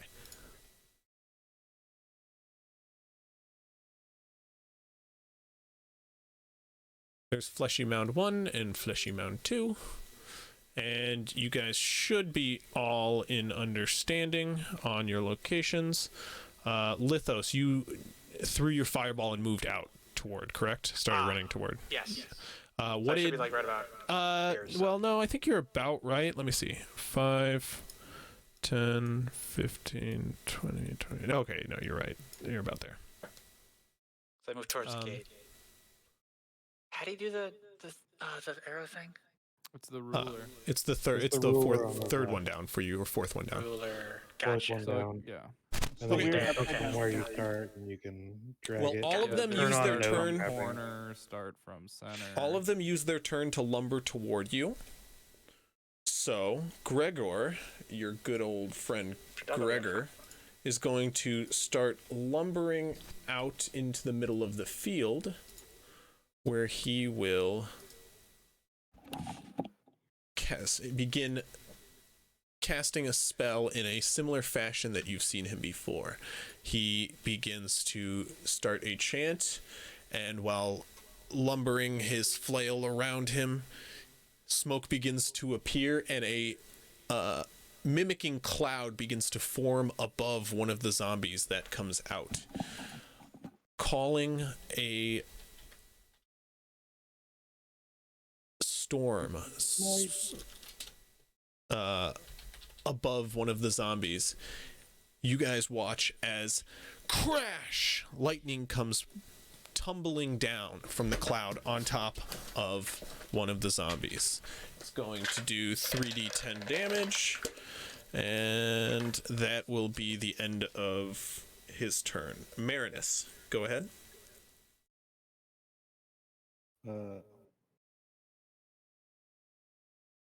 So I'm gonna run forward. Probably what? Like, what's my move? 30. Sorry, let me change back tabs. See where you were. Where were you? There. Yeah, so we're gonna be right about here. Okay. You should be able to move yourself. Oh yeah, I Excellent. just want to make sure I move the right distance. Oh yeah, you're good. That looks a lot. I'm sorry. That looks like a lot more than 30. No, I used the ruler. That's 30 feet. 5 feet maybe a per little move. bit. 5, 10, Oh, 15, okay. 20. Anyway, It's hard for to see my the grid right action- now. But Okay. I'm I gonna- thought maybe I thought are we counting diagonals as 5 feet? Because I think the ruler does. The ruler shouldn't. I don't think. Does it? I You think don't it count does. it as 5 feet unless you do where you No don't snapping. start in the center of. Yeah, you have to. Yeah, do no that. Oh, snapping, okay, so- no snapping. Oh, okay, got it. So about that's- here is where I'm Okay. looking at. Yeah, sorry, that was just me misinterpreting that. Yeah, it's kind of finicky. So yeah, Yeah, you're fine. one more square.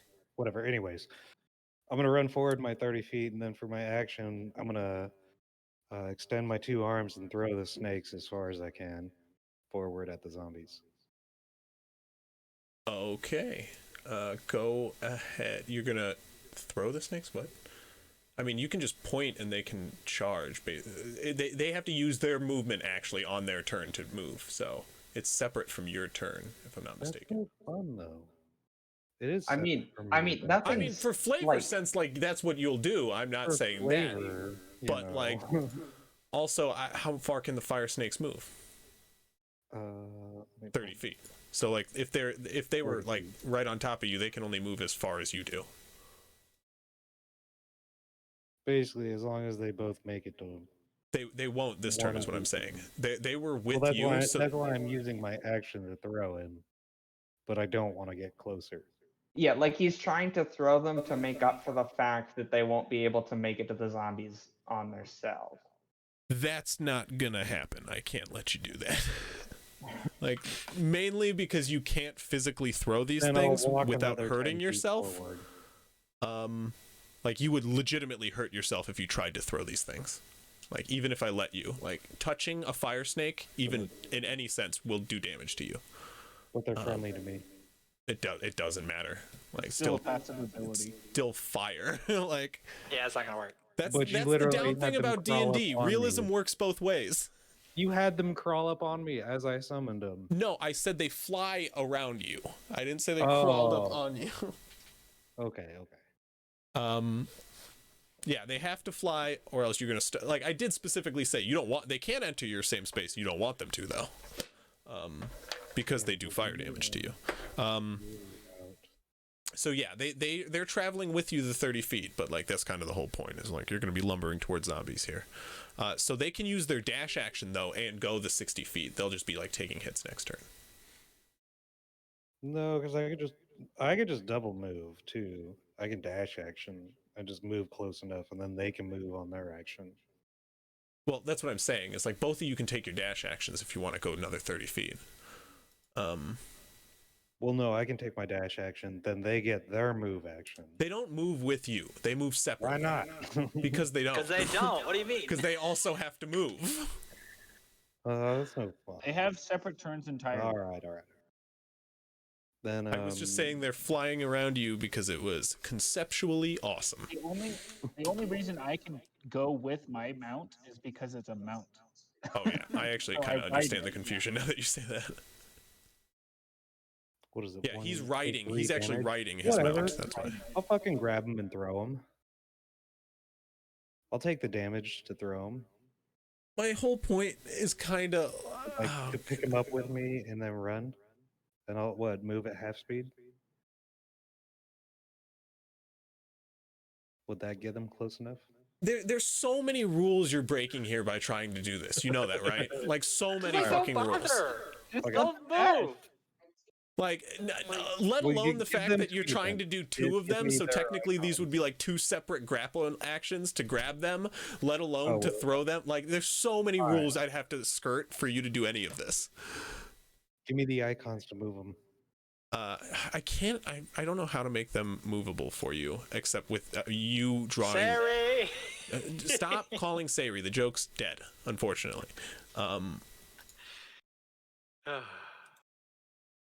Trogdor thingies. Fire. So I can bring them out. I just don't know how I can make them move. Just ping where you want me to put them. Okay, right there. That works.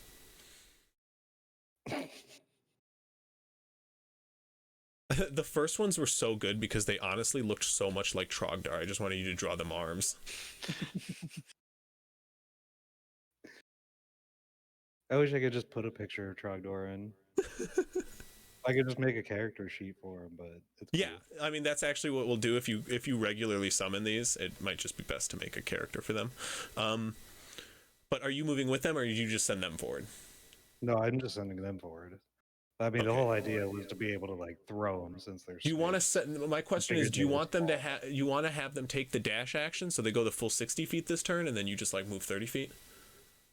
I mean, there's what 3 zombies there. They're gonna take a bunch of damage.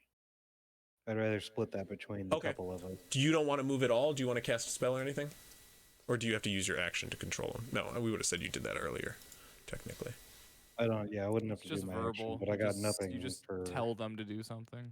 It's a free action. So do you want to do anything with? You still have an action, is my point. Is there anything you want to do? There's nothing for me to do. You don't have spells? Nothing that would. That's instant. Okay, gotcha. Not I'll make a good cantrip or berry in my anything? hand. You don't even have like an offensive cantrip or something? Yeah, Poison spray. How far does that reach? Fair. Poison. Well, poison. Never mind. Got it. I didn't like because you can't change your cantrips, right? No, yeah, that's not your fault. That's not your fault. You could not have And- seen this coming. Well, I didn't take fire originally because I'm made of water, in a sense. So Makes a lot of that's sense. Yeah. You know, Cool. Play your unflavorful. character, man. So Cole, it's your turn. Because of our situation, I have Okey-doke. fire. So is this actually where I was? If you didn't move from the tree line, where are you? I Here? didn't move my first turn at all. Is that you? Yeah, that's me. Then you're like I'll right here. cast guidance on him. Okay. Okay, that works. Boom! Look at that. That's what I'll do for my Oh, turn. nice. I have been guided. Is there some debris anywhere, like a small rock or something? You could probably find a small stone. It's not debris. Just something that's at no more than 5 pounds. Yeah. There's a nearby rock that you can catapult. Okay. No, that is my plan. Yeah. I'm familiar with the spell. My idea, because it's 60 feet, Yeah, it was I after. can be anything in 60 No, you're good. feet. So if there is anything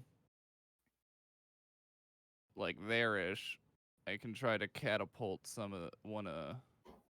I can go 90 feet catapulted, so I guess just the first one's fine. Okay, and it might hit a second target is the reason you're doing it, I assume. I mean, if it does, that'd be dope. Because you fling it 120 feet, don't you? 90 feet. 90 feet, yeah. It'll like if it misses the first one. The thing is, if the first one like avoids the dexterity check, then it'll possibly hit the second. Yeah. Right. It's yeah. I understand what you're saying. Which the first one does avoid it. However, the rock, as Cole steps out of the woods, he extends his hand toward one of the distant rocks, and you guys watch as it begins to shake, and he whips it in the direction, and it flies. One of the zombies lumbers downward, and it just barrels past his head. But the second one takes it in the chest. And 11 bludgeoning damage. Okay, Marinus did not do guidance. That would do concentration, FYI. Good call. That is, yeah, that's right. That is a cantrip that does that. So, how much damage is he doing? Good. Did you roll the damage? 11 bludgeoning damage. 11 bludgeoning damage. And let's. Oh no, I gotta go to select. Or I guess I can measure it out first. Would dispel magic work on a zombie? One way to find out. Sayri did inform everybody that she tried that and it didn't do anything. Okay. Then I got nothing to do.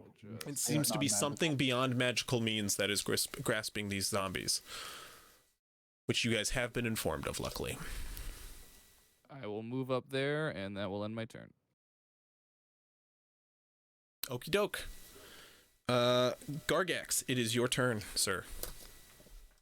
Oh, okay. I can't help but notice that the zombie still is alive. He is peskily so.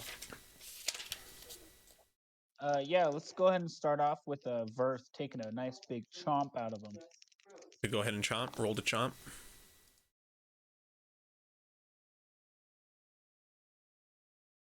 Not good. Probably not a good chomp. Go ahead and 10? read it to me so I don't have to change tabs every time. 10. Still rolling with my own. On the zombie, a 10 will chomp. A 10 Oh, I'm will sorry. chomp. A 10 will just barely miss. My bad. Just barely miss? Okay. Yes. So much for Verth. It's okay. He'll get him next round. I'm going to attack with my 2 actions now. You watch as Verth goes to chomp, and this large zombie puts an actual physical chitinous claw in his mouth. You watch as his arm is no longer like fleshy. It is now like bone-like and chitinous, and he puts it in the mouth of Verth as he tries to bite. While his arm is stuck in in Verth's mouth for this split second, Gargax is going to slash twice at him. Technically, once it's with a chitinous. I always do that, but yes. And the second one is 15 plus 6, so 21. 15. Yeah, that'll definitely hit. 19 and 21 total for both. Both will hit, yeah. Or actually 16 and 21, but yeah. Yeah, both will definitely hit. So that'll be 6, 7, 8, 9. 15 damage total with both attacks. 16 damage. How hurt does he look? How on much that? was that? After the first one? How much Okay, was the first second one- attack for? The first attack was. First one was 9, and how hurt does he look? Okay, well, after you attacked him with the 9, he looks like hanging together by strands. And then you Okay. attacked him with the other one. And That one is 6. that was 6 damage? Yes. Okay.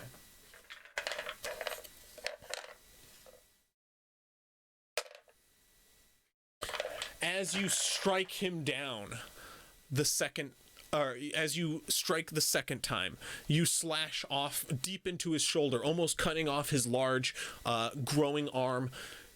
It's held down by like a large bone which kind of juts out. And as you go to strike down a second time, you strike it and cut deeper down, but you watch as the mutation begins to reform around the bone as he begins to stand back up. Is that the end of your turn? Lithos, it's your turn. Okay, I'm going to move. What initiative? In between who see. was the zombie, by the way? Sorry, what'd you ask? When in between which 2 people did the zombies go last turn?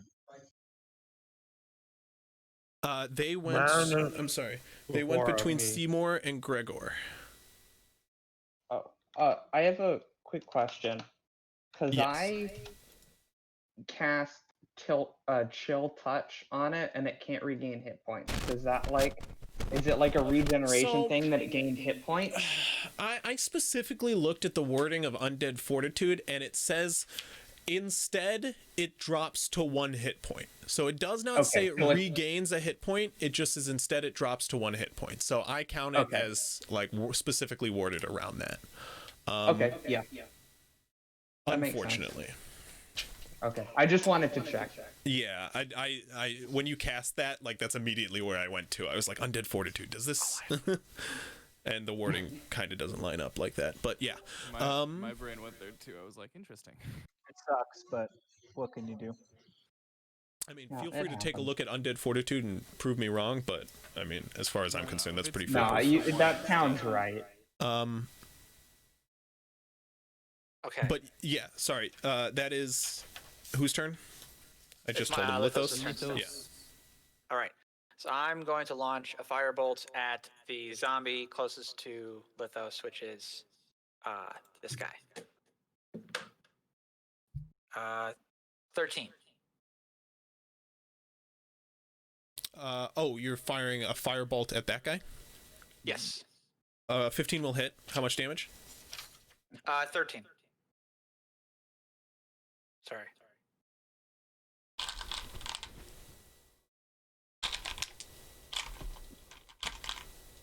Sorry, I'm just rolling a couple of die.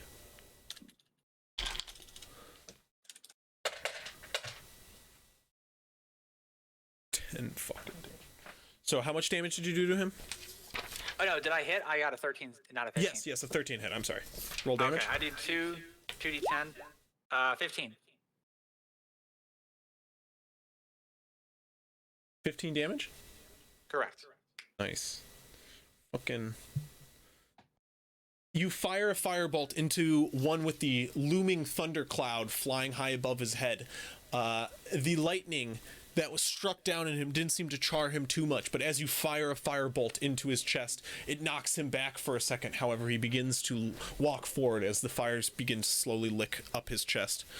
You've scorched his mutating chest, so it no longer pulsates a little bit, but he begins to lumber in your direction more and more. Then I would like to firebolt him again, because I can attack twice, because I'm stupid. I just realized that. You can cantrip extra twice? attack. I Yeah, can cantrip attack twice. You have the attack action twice, but you can't cast 2 spells in one turn. That's just a D&D rule. Yes. Yeah, Well, so actually, you cast can cast Firebolt 2 on spells if they're both cantrips, but the issue here is that cantrips aren't affected by extra attack. Yeah. Because extra attack specifically specifies that when you take the attack action, which I you actually are not, don't. Right. I actually don't think you can cast 2 spells if they're 2 cantrips. Still, No. technically, might not be- It's but not 2 cantrips. You can do a spell and a cantrip if one's an no, action no. or a bonus Ignore action. that. But like, nonetheless, what Seymour is saying is correct. Unless you have some feature that's part of Artificer, you can't cast the cantrip twice as part of the attack action. Not Attack. casting it twice. The cantrip levels up. I think it's No, either. no, no, that's it doesn't- only. No, it's not about that. No, That's it's irrelevant. not about that. That's only Eldritch Blast you're thinking of. That fires 2 attacks. Firebolts just saying. does an extra die of damage. Extra just attack though is 2d10. what he's thinking of because he's a battlesmith. He can melee attack twice, but that's only if you're melee attacking. Is what well, I was trying to. weapon attack, not spell attack, basically. Yeah, weapon attack basically. So it Okay. says. So as a battle, so sometimes it is you are technically a better like melee fighter technically. Right.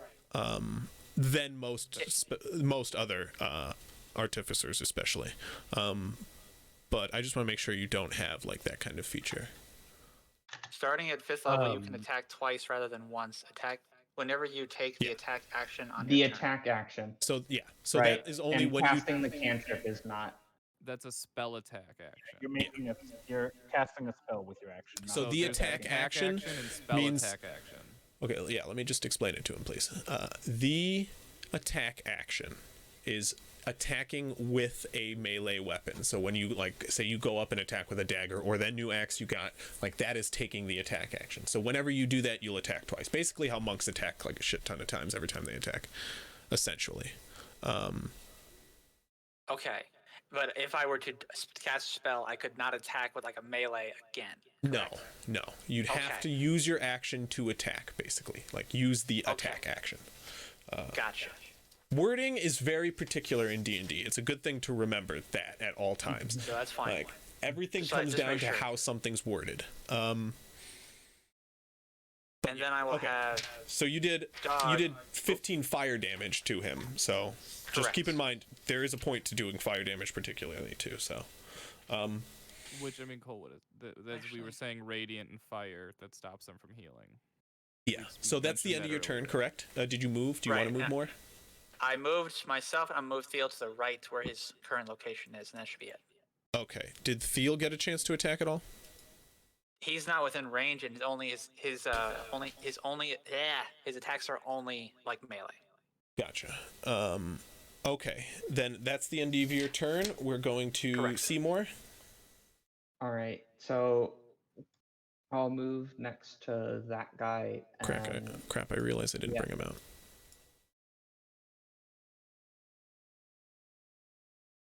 And I will take a melee attack with the quarterstaff.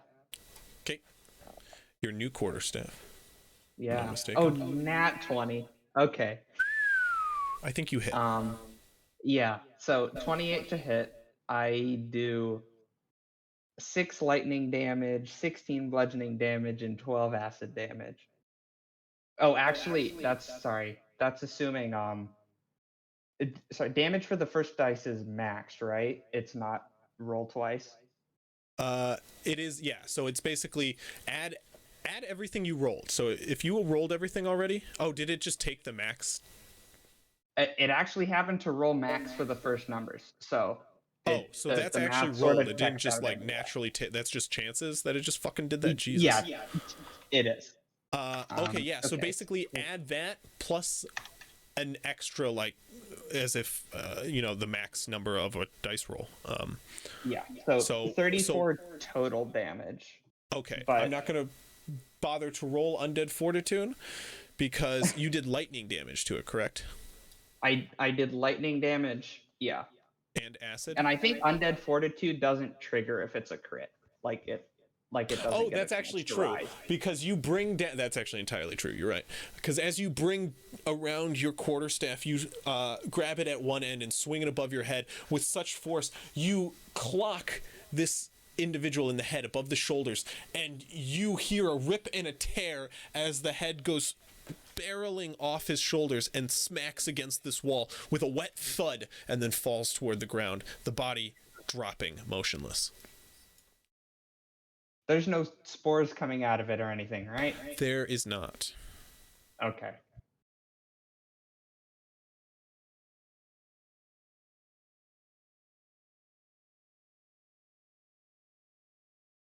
Is that the end of your turn? My turn.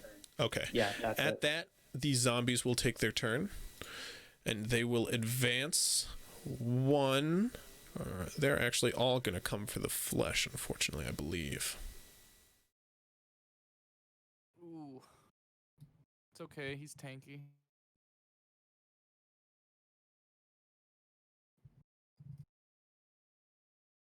Well, no, it looks like this one is going to attack here, and this one is going to approach Gregor. However, the one has to dash to do that, so Lithos, you are going to take 2 attacks. What's your AC? We are dealing with a 20 and 20 and a 17. Or wait, I'm sorry. Let me double check that.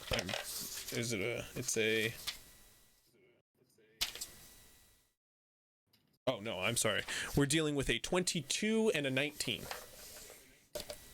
Damn, 2 attacks, 2 hits. Yes. And with that, you take 7 damage, followed by 8 damage. As 2 large claws come clamoring into you on either side. One after another, you take both hits.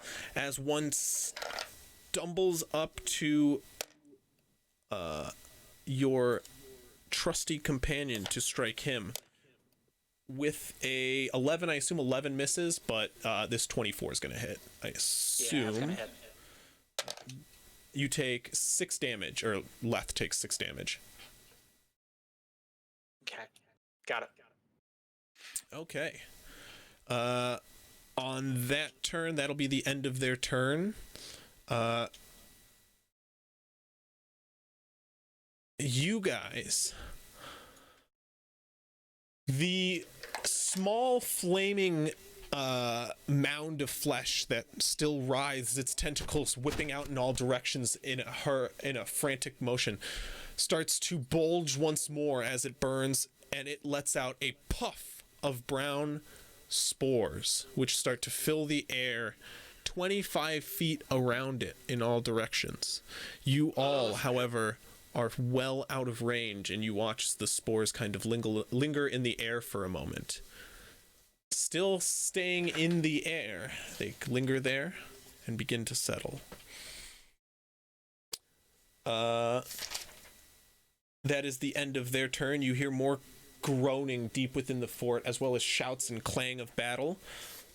But it is going to be Marinus' turn, as Gregor once again uses his action to call down lightning on top of the foe in front of him. But you can go ahead and take your turn, Marinus. Those spores are lingering there still? They seem to be floating in the air for quite some time. Yeah, they seem to be lingering. So you want to move the fire elementals? Yes. Where would you like them? Please ping. Okay, both of them? Yeah, in between. to do damage. And so that one doesn't take an attack of opportunity. Gotcha. You are quite all right. So they're both right there. And they're going to take strikes. You want to roll them for me? One to the left, one to the right.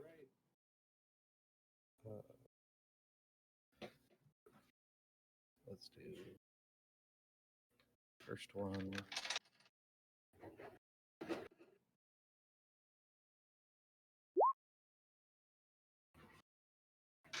Oh wow, a 7.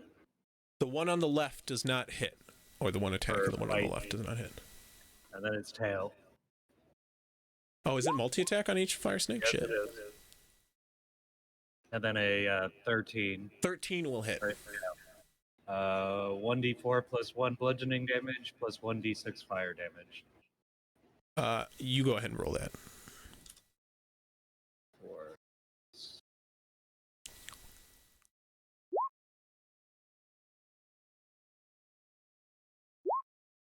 So 5 bludgeoning and 3 fire, or sorry, 2 fire.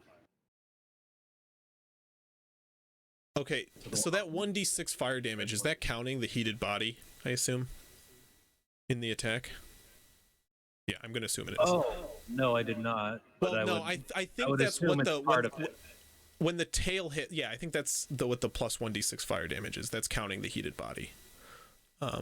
Yeah. So you did a total of 7 damage to it? 30. Looks like it. As one attacking the left one, it does 7 damage to the untouched zombie so far. It whips it with its tail, which leaves a scorching burn mark, which begins to lick some fire up its body. Go ahead and attack with the other one. 18 and a 13. Both will hit. I didn't realize it added them together. So the same thing for both attacks. It's 1d4 plus 1d6.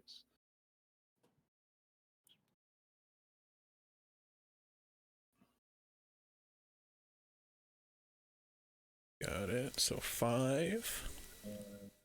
3 fire. And then 3 bludgeoning. Okay.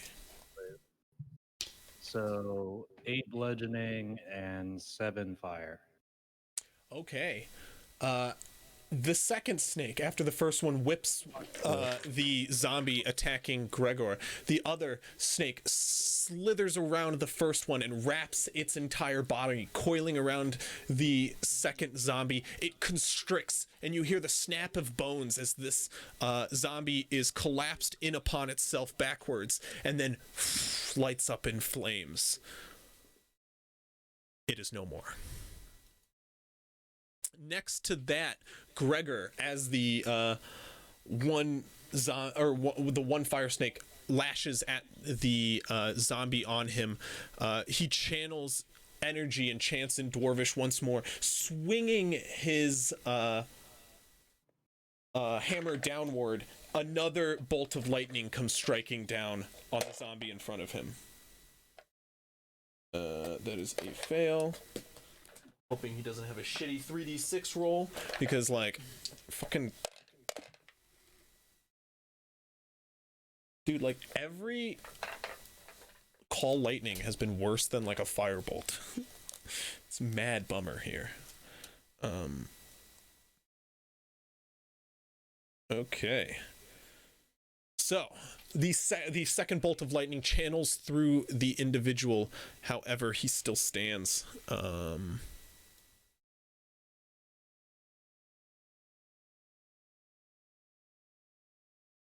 Okay, it is now Cole's turn.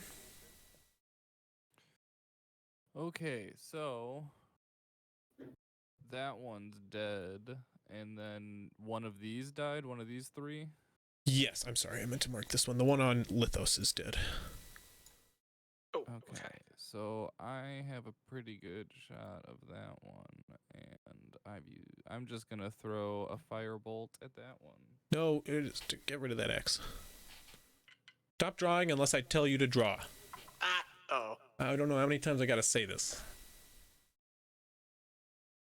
Got it. You will always have permission to draw on ship maps, though. Both stuff? Lithos. Okay. Well, I got a 19 to hit with Firebolt. A 19 will hit on the one attacking Gregor, or the one further back? Or which, I'm sorry. No, it's this one. The one that I've just got a clean shot of. Got it.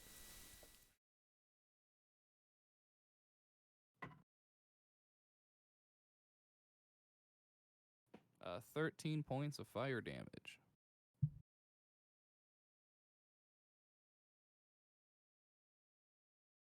And then...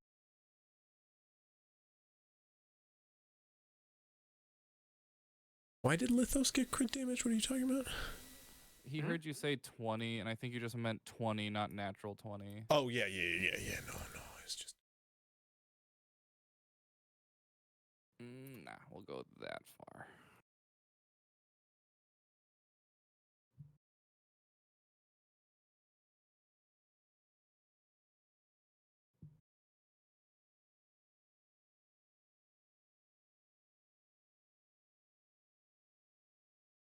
Did you roll damage? Did I miss it?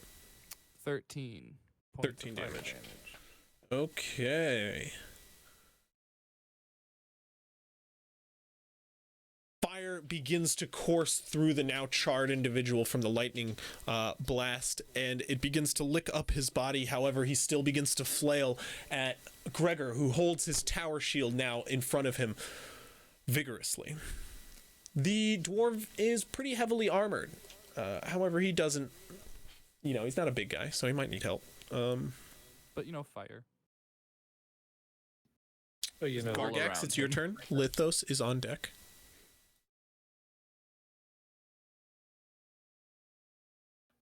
I think Long needs to be PM'd. Oh, he's back. I am back. Just From outer in time. space? Yes. That is like the song that gets stuck in my head. In the littlest of ways. Like you could do the most minorest of quote, and it's gonna get caught in my head. So careful with that. That's all you need. So these spores are still in the way, right? Yeah. Supposedly, I mean, you might be able to enter them. Who knows? I'm gonna move with my movement. 5 and 15, right? That's 15. Yes. Perfect. It's right there. And They're flammable. Can I see in there and see what kind of stuff is over here in this area? Tim, you're echoing a bit. FYI. Yeah, you want to peek through that hole? You said. Give me a perception check. Is this taking my action? Or no? It's probably gonna take your action, buddy. And in that case, I don't think I'm gonna give a shit. D&D players always care so much until they find out it's going to take their action. Oh, can I feed my cherished ally this health potion? Wait, it's going to take an action? Nah, I'd rather attack twice.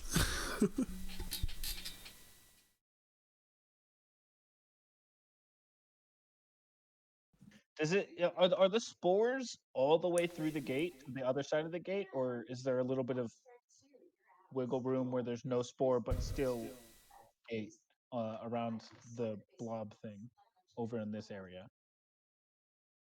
I'm sorry, what? Like over here, is there like a gap where there's not No, spores? it leads to the next side of the fence where there's also a large blob on that side behind the door next to the second watchtower, so I would kind of just avoid that area. How much extra movement is it going to be for me to squeeze in through this fence? 10 feet instead of 5. It's just double movement for a turn, for a space. Got it. So I can reach right here. Yeah. And then Verth is going to follow, climbing over the fence. How tall is it? 10 feet.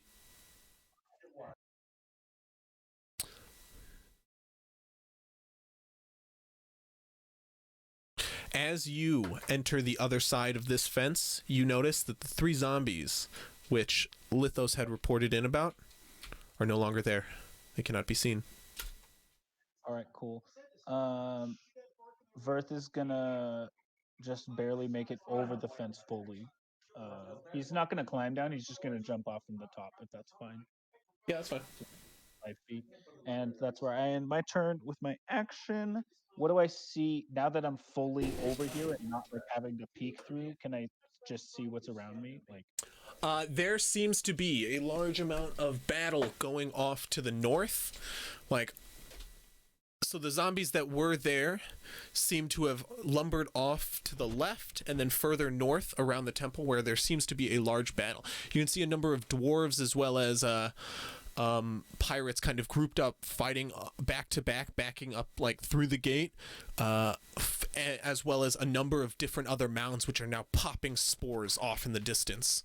They're mounds similar to the one that you have just passed, and as you kind of peek around the corner, you can see the tentacles creeping along the edge of this building, of this here mound of flesh, we'll call it. so there's no other creatures in this area over here? Doesn't seem to be. It seems they've lumbered. As you look up, though, where you know Lithos had reported there to be a zombie like lingering on the edge of the like raised area of this fort, because you know how it raises up. I always forget to move you guys. Fuck. So you know how it's got like this raised area, and Lithos reported that there was a zombie up here. You no longer see that zombie either. Cool. I'm just gonna use my action to cast guidance on myself then, since I haven't used an action yet. Okay. And call that my turn, and see what happens next turn. You got it. Lithos, it's your turn. Okay. I'm going to move. I'm going to start with Theo, actually. I'm going to have him attack the zombie right in front of him with his force-empowered rend.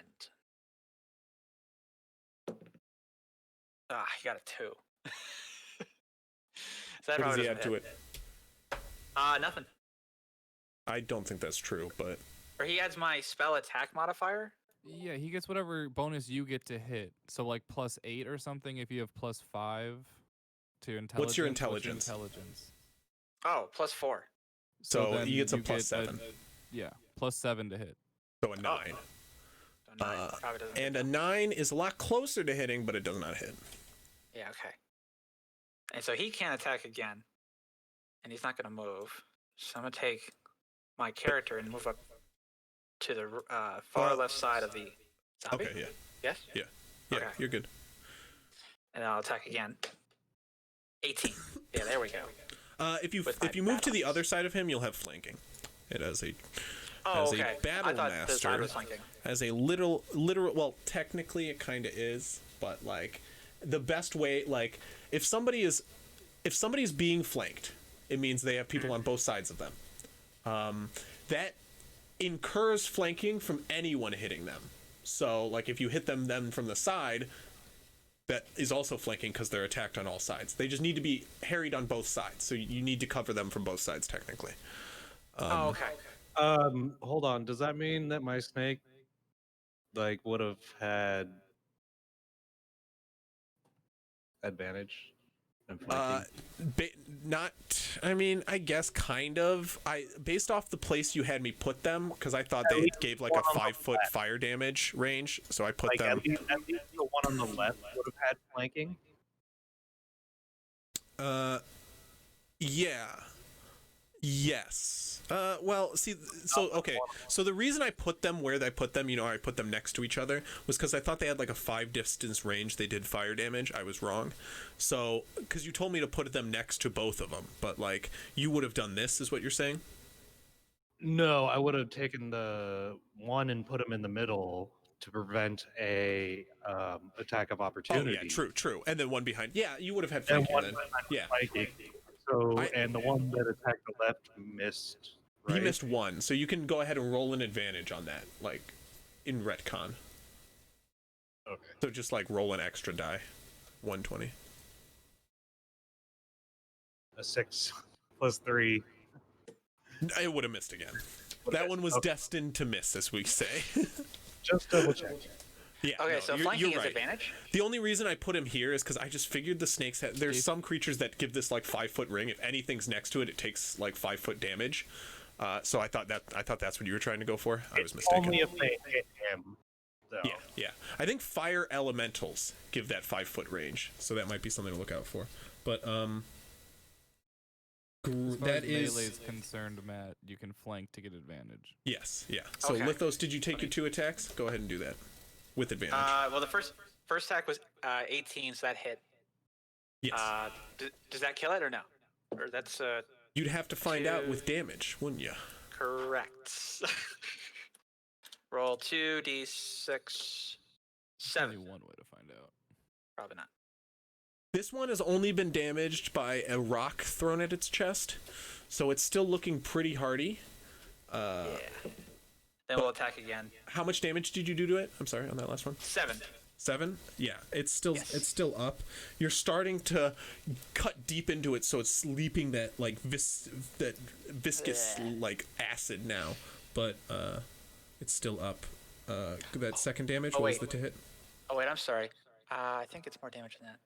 What was it? Where did it You go? add your intelligence no. modifier to each to the damage, if I'm not mistaken. As a battlesmith, you add your intelligence modifier to hit or damage, one of the two. Oh, what was that?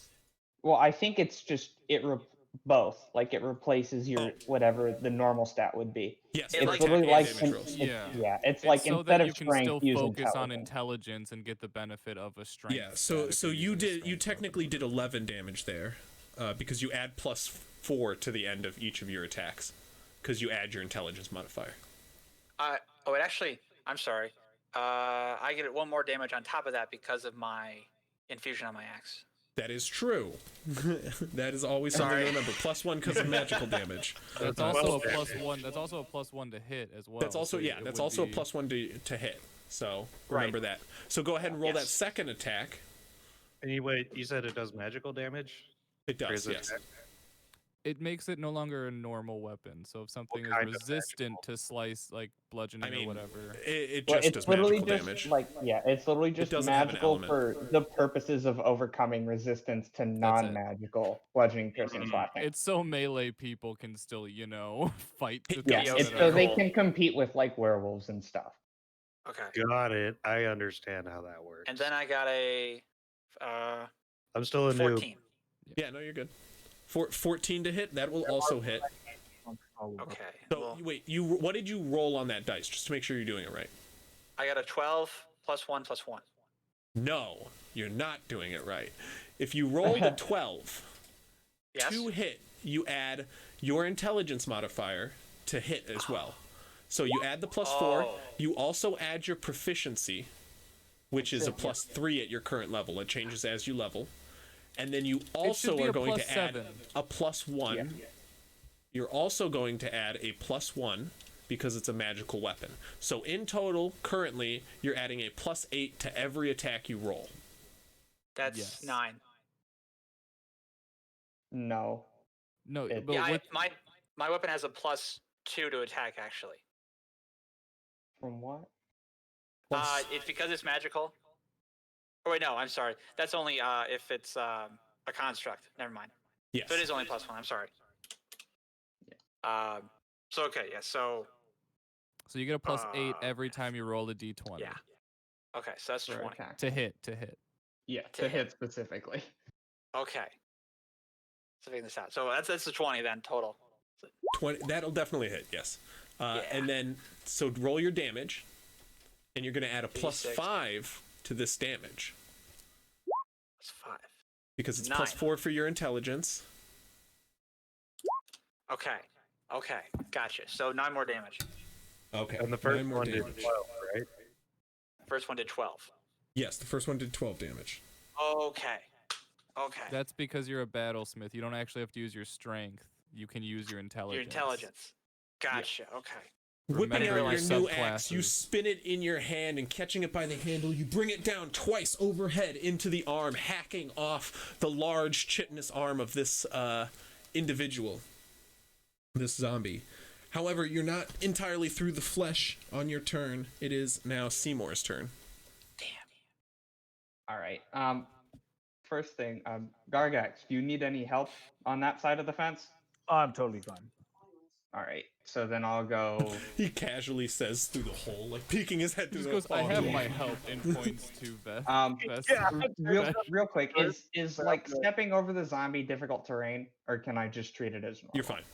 It's a corpse. I figured, but just to check. Okay. You know when Yeah, you're running and to the, you know how when you're running to the fridge for a soda because we're all gamers here and you have to jump over the ottoman, it's like that. Okay, sweet. You've done it enough times. With practice. Yeah.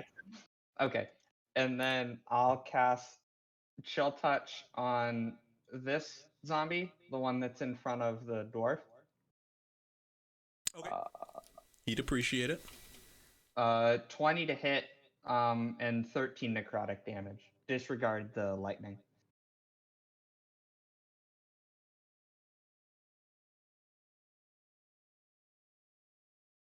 I just feel like Undead it's so frustrating that they still get to roll undead resistance I mean, against they're it undead, or whatever, man. but It's he 1 fails. HP. And you reaching out your hand once more, like frost-like arcane energy trickling from your fingertips.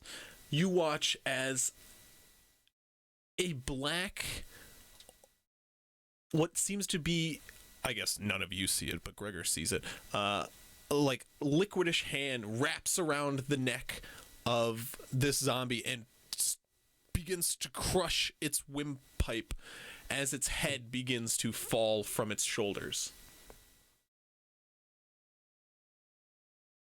It is dead. Yeah, and nice. And then that's my turn. I don't really have a bonus action to do. At the end of your turn, you guys watch as this thing here begins to flail once more. It's still like screeching, gargling its like acidy blood from its mouth as like the spores begin to settle toward the ground, vanishing. As this one will turn around, it strikes at the flesh it wishes to consume, so it will strike at Lithos.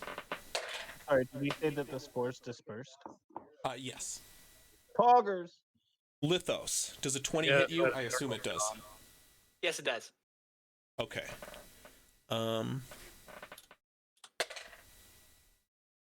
Does an 18 hit you?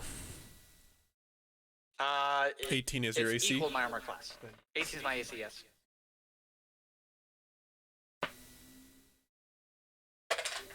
That means it hits. Yeah. Lithos, you take, in total, from the 2 attacks, 12 damage. Okay. As this weakened zombie begins to flail against you as you have your axe digging into his shoulder.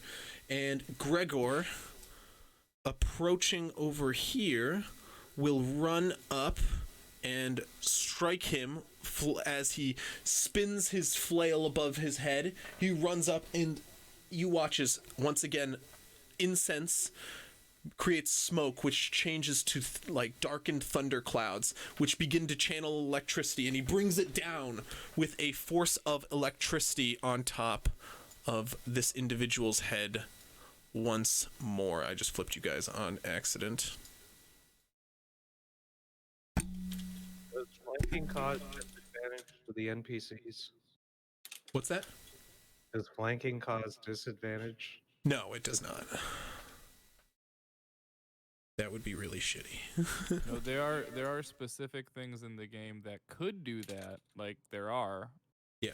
I know specifically from a trickery domain, if your duplicate's next to you, it makes it hard for them to tell which one's real, and they have disadvantage on attacking you. Okay, yeah. So the cleric is going to bring down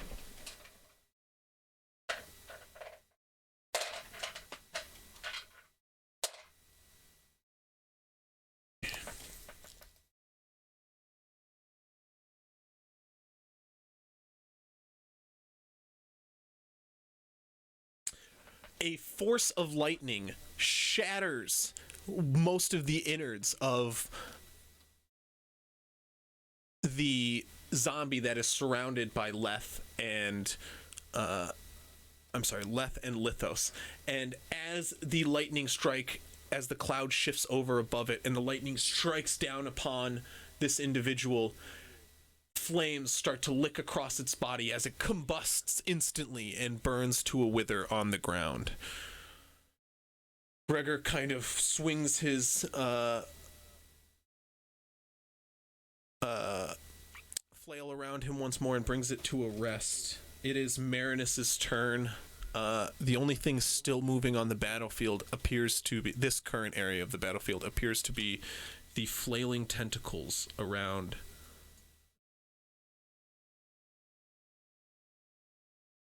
this creature. Okay.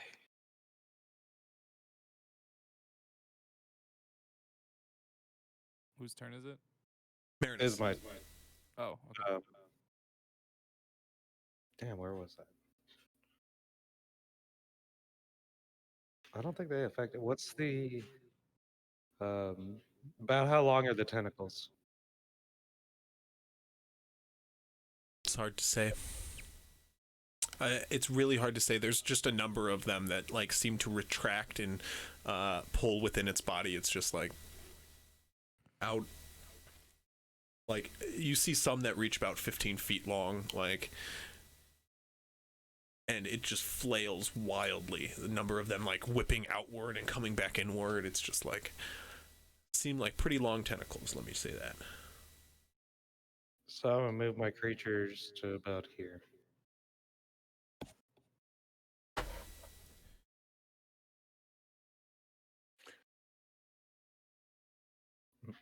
Just outside the 25-foot range. Okay. Well, just outside the 25-foot range, you watch as the tentacles just barely whip the edge of these fiery beasts and then pull away in fear of getting licked by the flames. This thing is a pretty withered and like burnt corpse already. Seems to be in a lot of pain based on its like gurgled screams. At least angry. Then move them up there. Let them get smacked. Since they still have more movement. Okay, you watch as soon as they enter the range, one of the tentacles lash out at them.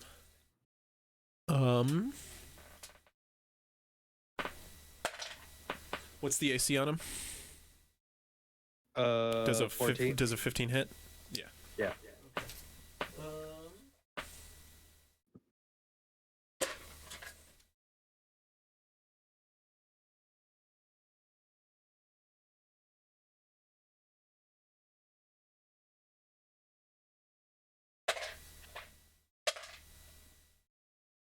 Okay, one of them takes How many 9. times was, What's that? how many times was it hit? It was only hit once. It's hit with 9 damage, and you watch as the fire elemental is wrapped up in one of the tentacles. Now, I want to see if the fire snake can actually even be grappled. 1 second. It is actually, and it's wrapped up in the fiery tentacle. But you watch as the Doesn't it get a save for the grapple? no, it will. It can try to break out on its next turn, but it doesn't. If it's hit, it's automatically grappled. Many tentacled beasts kind of work that way. Heads up. Gargax gets over there though. Yeah. As it wraps around, however, you watch as the flames wrap around the tentacle and it starts to pull back. However, the tentacle is lit on fire and it starts to travel up the tentacle's arm into the base where it meets more fire and charred flesh, and the rest of the beast goes up in flame and falls to the ground with a wet slapping noise. I'm just kidding. This one Yeah, exactly. This one also appears dead now.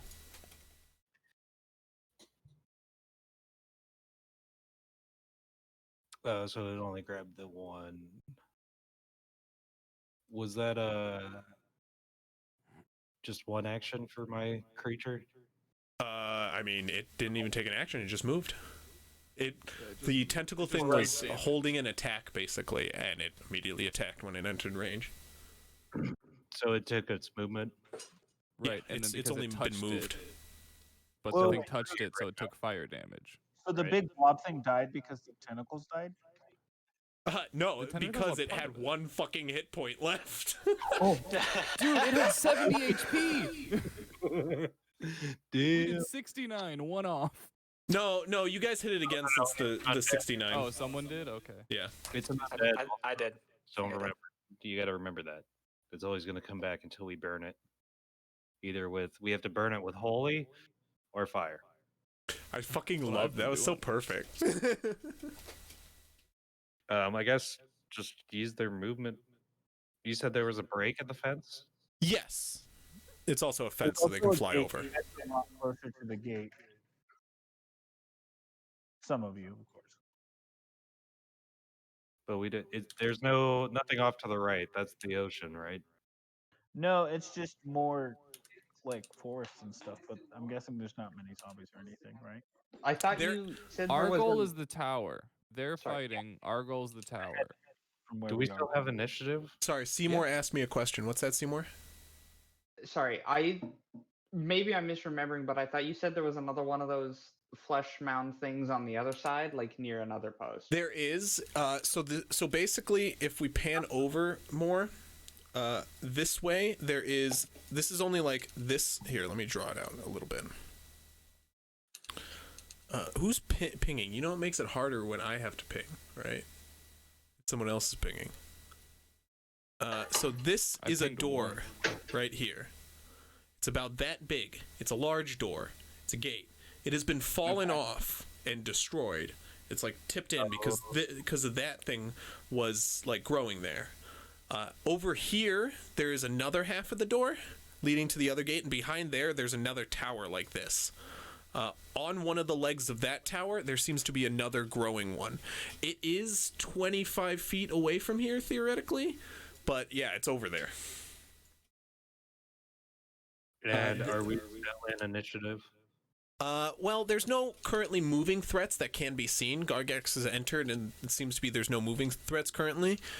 But you have discovered the risk of the flesh mounds, so just be wary of those.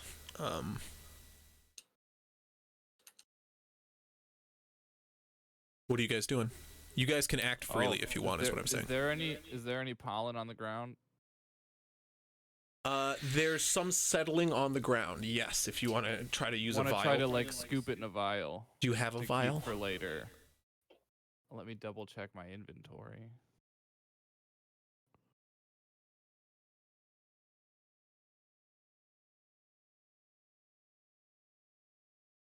Oh, well, I mean, I would as components because I keep some with water, so I would have some vials. Like, that True. would make sense. That's fine. I was really just going to wait for you to flounder, and then I was just going to be like, oh, you have a I'm vial. trying to look through, but then I was I was like, just I being do mean. use vials for components. I was just going to, I was literally, no, I'm just saying, like, I was literally just going to wait for you to go, like, I actually don't have anything that would have a vial. And I would be like, you're a wizard. Of course you'd have a vial. I was just waiting on that. That's why. I just wanted to make sure to see if it said anything, because I know I have a different starter pack that had, like, Yeah. inks and papers and other things. You literally also have an artificer with you, so it'd be pretty unreasonable for Who you have not been to have a traveling. vial. And 2 druids, honestly. I feel like any of those people would have a vial to hold stuff. I actually I've got don't. vials. I You do. would. I have an You herbal. don't, it doesn't have like you would reasonably have one as an artificer. So like in my pocket, something that I forgot about. We'll discuss it later. Anyway, what are you guys doing? Okay. Like you might not have thought to put it in your inventory, but I figure after I get that, we just move closer up. We want to get to the tower, right? Yeah, Well, I'm moving. On the other side of the gate fence. Thingies, or are we climbing the tower? What's Sorry, our Gargax. It's I'm a little just gonna hard to hear start you sometimes. flying. Can you say what you're saying again, Lonk? I am just waiting on the other side of the fence Okay. for the rest of my party mates. Let's go to the gate. I'm gonna start flying just like above the fence to get a little view up above. I warn Cole as I see him coming over the fence. I'm just gonna go up into the on tower. the other side of the building that I'm on. Lithos, ping yourself, or Cole, ping yourself. Okay, right. So Cole starts like walking up on literal air itself, like steps to advance above this this here fence. Getting a view above, you see Gargax below. Seymour, did you go through the hole? Yes. Yeah. What are you doing over here? Marinus, where are you? I'm gonna climb up that tower if possible. Just cross through the gate. There it is aflame currently, so probably not. Oh, is it on fire? Yeah, it is lit aflame by the multiple fire bombs and explosives that were thrown at what was this guy. So there's a lot of fire going on over here, FYI, guys. Where are you moving yourself, Lithos? You said so I can't go through the gate because of the fire? No, you can go through the gate. You just don't go in the tower specifically. Oh, okay. I'm gonna Just, to like just go around the tower. inside the gate. My two elementals are back to being Just inside the gate, basically. They're back to being what? Around you? Yeah, just to They're avoid. just chilling in the fire with all the fire. I'm gonna put this fire with all the other they're fire. immune, so they just chill in it. They probably makes them happy. I'm Can just I gonna heal? go. No, that would be awesome. That'd be broken as fuck. Give it like 1d4. I mean, but they literally make fire, so it'd be a little hard to balance. True. Just a one time. So you guys are kind of pressed around the edge from another like whipping tentacle mound. We'll call them graspers because that's what they're called, or what I call them. I created their name, but we'll call them graspers for easy terminology. And you're kind of pressed around the edge of another grasper, which is like grasping out. See why I called it that? Because it's tentacles in all directions. Just fire bolts. Just kill it. Can we call it a graboid? What's that? A graploid? I like No, it. That's actually not bad. Do you actually start firing firebolts at it? Unless someone tells me to stop, I'm gonna kill it. I will tell them to stop so that way we coordinate an attack with everyone. It can't move. Yes, but why you attack it alone when all of us can attack it alone? Okay, do you attack it, Lithos? Or Cole? Just keep attacking it.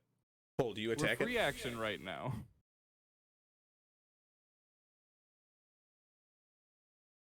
I don't get. I can attack and you can attack without me having to wait.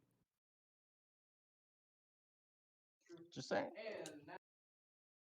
I'm attacking. I'm just gonna keep throwing fire bolts at it. Okay. Are you, What's everyone else doing? Actually, I will warn because I just remembered right now in real time logs, just realized that last time we had tried to attack the blob things from a distance, they hurled acid spit at us. So don't underestimate. I would argue I threw at least one firebolt by now. Like, I appreciate it, go ahead. but to be honest, Yeah, go ahead and roll the attack. It would have been a 16 to hit. You hit. Go ahead and roll damage. 6 points of fire damage. As Let's see the if it fire hits the edge of the beast and it starts to burn a hole into the fleshy mound, you start to hear it hiss and howl like the last one did. And it begins to flail its tentacles, which once resting on the ground begins to whip up in the air in all directions as it begins to this echoing howl, which begins. You guys see it just continuously whip in all directions. What's everyone else doing?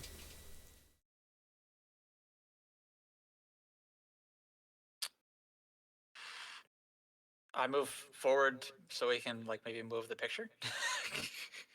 Yeah, I mean, you guys know the layout of the map. What do you guys want to do? Especially you. You've been here. Gargax is gonna climb Wait, I on. thought it was a different picture. Him and Verth are. I mean, gonna it start was climbing. like I'm just saying, like the map has been cleared out. Like this area, this region has been cleared out. Like there doesn't seem to be any zombies here. Yeah, I mean, you can climb up if you want. Aside from that thing, Wait, yeah. Aside, what the? these are people, not zombies. Yeah, that's the wrong You one. were on the I'm right confused. map earlier. This is yeah, I just want to use with I just wanted to use with the ceilings on. Excuse me. Jeez. This is the only thing that currently we see, and it is larger than the last one, if I remember from Chris. Correct. So I'm just pod shotting. I mean, not like crazy larger, but larger. I was like on this fence somewhere. They all seem to be different in many ways. They're not like a Right. unison-looking thing. They're They just don't like all look like fleshy penises? mounds. How many times do I have to say fleshy mound tonight? All the It time. loses all meaning eventually. I mean, They're you did this graboids. to yourself. I did. Graploids. No, graboids. Graboids. Graboids. Kind of Come like on. graploids. Because they do Who's seen the grapple. Like. I like movie grapploids Tremors? because grapple is also what they're doing. Well, who's seen the movie Tremors? No, I mean I've only seen everyone making fun of it. Tremors? So What's- yeah, what's it's Tremors? a monster It's an old from movie. underground and like sucks you in and grabs you and sucks you in and eats you. But They're it's just like, called it has graboids. eyes and it has no. I like, mean, it's. I don't know if it is. I feel like it's like a movie that was kind of also meant to be a little bad. Okay, yeah. Oh, So definitely. moving past, Like it's moving like past the Birdemic movie for us, here. Chris. Yeah, I get it. mean- Moving past the movie, what are you guys doing? Cole threw one fireball. It starts screeching. What's everyone else Colt. doing? This Fireballs, building in yeah. front of us. Where's the door? What building in front of you?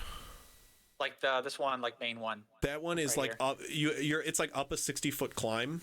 This platform is like Oh. 60 feet up, 50 feet up. Okay.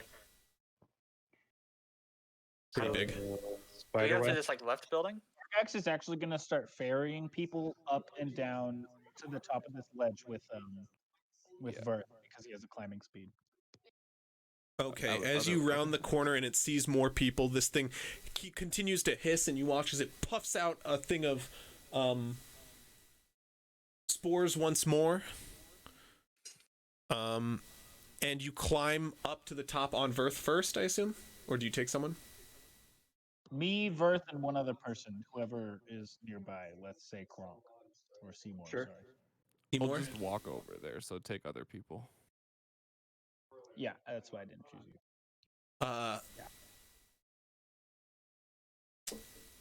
Gargax approaches you on Verth, the new dragon drake that has joined your crew apparently, and he approaches you, and you watch Seymour as Verth like gets up really close to your face, and you hear in your head Gargax, another dragonkin, wonderful, our family grows, our blood lengthens. Indeed, he is of much assistance to us both. Seymour, you just see like a drake sniffing your face really close, and then Gargax like motions you on board. I speak to you in Draconic, Seymour. I say, he likes you. okay. That's good. I'd prefer that rather than having this thing not like me. Yeah.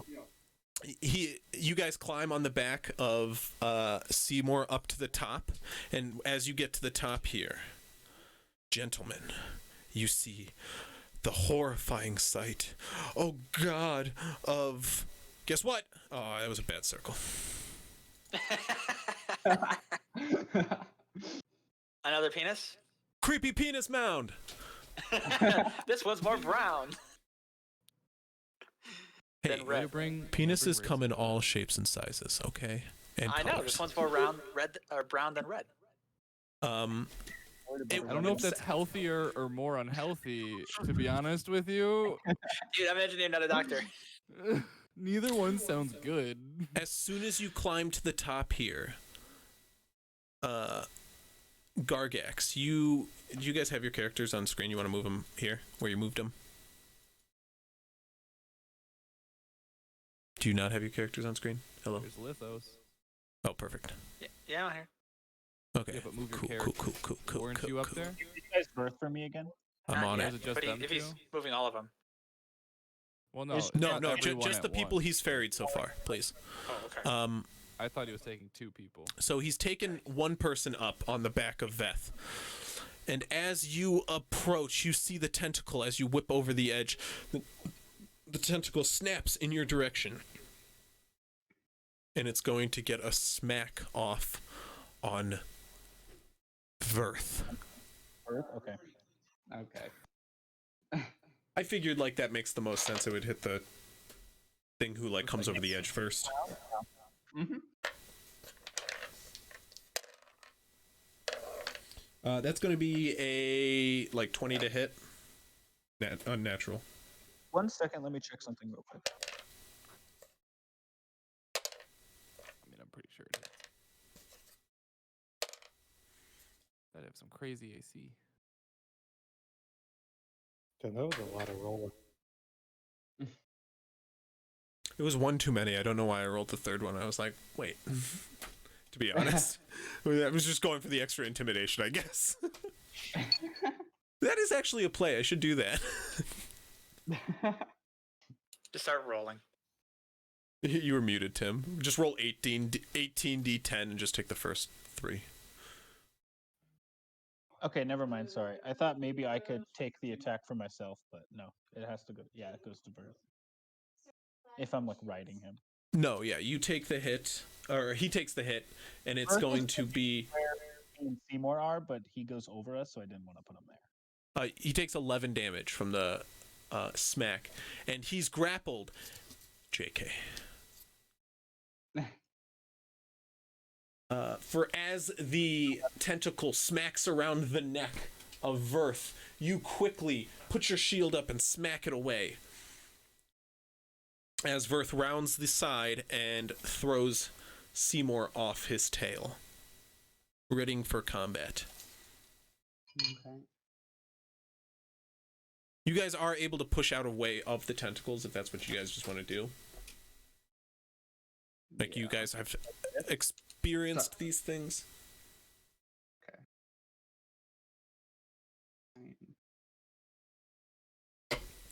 Actually, if actually at this point, Verth is we're both gonna get off of Verth, and Verth.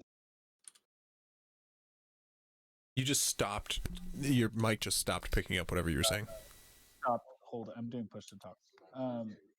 So Verth is gonna go down to grab 2 more people without either of us, and as long as Seymour stays within 10 feet of me, he would know this by now.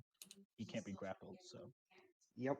So if we move up together, which we could easily do if we like just move slowly. Okay. And so you guys want to like attack it, run up and attack it together? Slowly. Yeah, Okay, sounds well, good. both of you go ahead and make a turn of attacks, and it'll make a turn of attacks against one of you, Okay, cool. That works. just to keep this process moving. Yeah. Actually, never mind. I'm not gonna say it.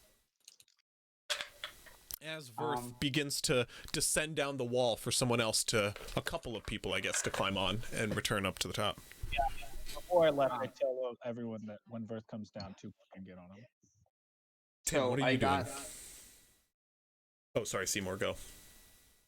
So do you want the attack? Yeah, Now. yeah, go ahead and give me the attacks. Sure. So 19 to hit, Hits. and then it's 4 lightning, 9 bludgeoning, 5 acid for 18 total. Okay. Shit. I rolled bad. I got 9 and a 14. To hit? Yes. I believe a 9 is still gonna hit. Oh, no, a 9 does not hit. Well, to make up for my miss, my one hit, I am gonna crank a first level smite into it. Is this an undead or fiend? Is this something where you will have to find out? Yeah. If it is an undead or a fiend, I will do my smite does extra damage on it. Oh, well, go ahead and do it, and I will tell you. Well, if it's undead or fiend, I roll an extra die. So am I rolling the extra die or no? Oh, I mean, he's that's saying fair. Oh, sure.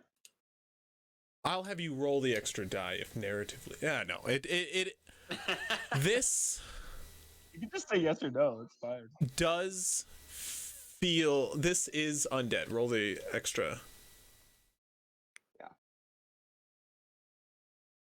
Chris, like, how can I like not tell you for thematic reasons? Yeah. I feel like it should count as undead if, we had that debate about chill So it's touch gonna and the be health. yeah. So it's gonna be 8. That wasn't on one of these. I want that to be noted. That was on a zombie. Oh, fair. That's why I'm trying to be particular here. Right. So What's it's that? only 8 radiant, 8 slashing and 8 radiant damage because I rolled bad on my radiant. But it's radiant, so. I think I actually completely misspoke here.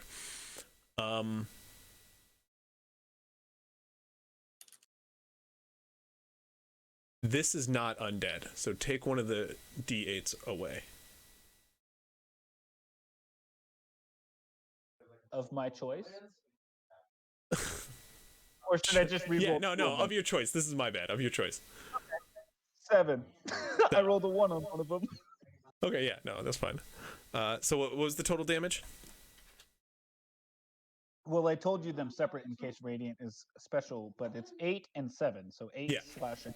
Yeah, 7 yeah, I know. Specifically, it's not special. You will notice as the strike lands, and familiar with how radiant damage lands on undead foes, you can notice that this, while burning the flesh of this mutating individual, you realize that what seeps out of it as you cut it seems to be its lifeblood, and its pulsing means that this groping individual, this mound of flesh, seems to be harboring life within it.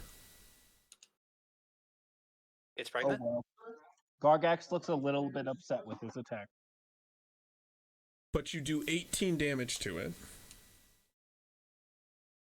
It should be 8 and 7. Oh, 16, I'm sorry. No. Did I do math stupidly? I did 15, my bad. It's Okay. It is going to strike out at Gargax, who had just foiled his last blow on the larger flesh entity. That's going to be a 19 to hit. Meets beats. Oof. You hate to see it. You take 9 damage from a tentacle as it tries to wrap around you. You slip out of its grasp, ducking low, going in for a second attack. You guys can both roll attack rolls. Verth takes a turn running down the side where it picks up Marinus and Leth, or I'm sorry, not Leth. Actually, on my last turn, I would have used some lay on hands with my bonus action to heal Verth back to full. Okay, sure. It picks up Marinus, and what are you doing, Cole? You're still muted. I yeah. just now moved like 30 feet, so I imagine that's as far as I can go right now. Well, I mean, you were already close enough where you're throwing fireballs at the. I guess it's 120 feet. The other one. I was at the other one. It was at this one though, which is still pretty close. Like, is my point. I've heard commotion up above, so I'm starting to move a little closer. But I will just throw. No, my whole argument is like, as far as I'm concerned, you're already in this area because that's where you started throwing the fireballs. Oh, okay. Well, I'm gonna throw a firebolt if I can see the one Gargax is by. You can't. It's 60 feet up. So I was like over here. You're saying? Yeah, like in this region. So like Well, I how high was basically the fence? all I'm saying is Verth is coming back down as they're attacking it. Do you want to continue throwing fireballs? Do you want to do something different, or do you want to take Verth up? No, I don't need to. I'm flying in the air, Chris. I was above the fence. How tall was that? Oh, that's true. That's 10 feet up. You still have to fly 50 feet up. Okay, well, I will move. Or start about moving 50. up. I will move 30 feet up, and then since that's not high enough, I'll just fire another firebolt at the one below.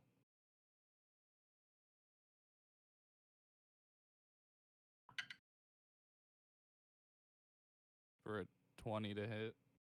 20 to hit. Oh, that'll hit. Yeah. Another 6 damage. Okay. And yeah, go ahead. I'm done. It smacks against one of the tentacles as the tentacles continue to flail around as it hollers, and as it lets out a poof of pollen in all directions. You throw another fireball at it. It still just continues to flail. Firebolt, yeah. It continues to flail in all directions. And as you're rising up, you're starting to crest the edge of this here, like, platform. In the air, you, with your observance skills, can see in the distance as these two now flailing tentacle mounds start to squeal. You can see a number of zombies off in the distance to the north begin to turn and head in your direction. Ones that were They're once drawing attention. I'll just yell that. Okay. I don't even know if anyone can hear me, but Okay, so question is, do you get on the back of Verth, Lithos? Yes. Why So not? Marinus and Lithos, Marinus and Lithos get on the back of Verth and begin their ride up to the top. It'll take a full turn to get up to the top. Did you guys roll your attack actions, Gargax and Seymour? Oh, no. You guys can take your attacks this turn now. This round is much better. My first one is a 17, and my second one is a 22. The 26 is definitely going to hit. Was that a nat So 20? No, it was not a nat 20. I do 13 sure? damage. No, it's total. 18. I No, see it. because Okay. I have a +8. Yeah. So a nat 20 is a 28. Gotcha. And then what's the damage? 4 plus 5 plus 4? Yes. So 13. Okay. For me, I got 17 and a 22 to hit. Both will hit. Cool.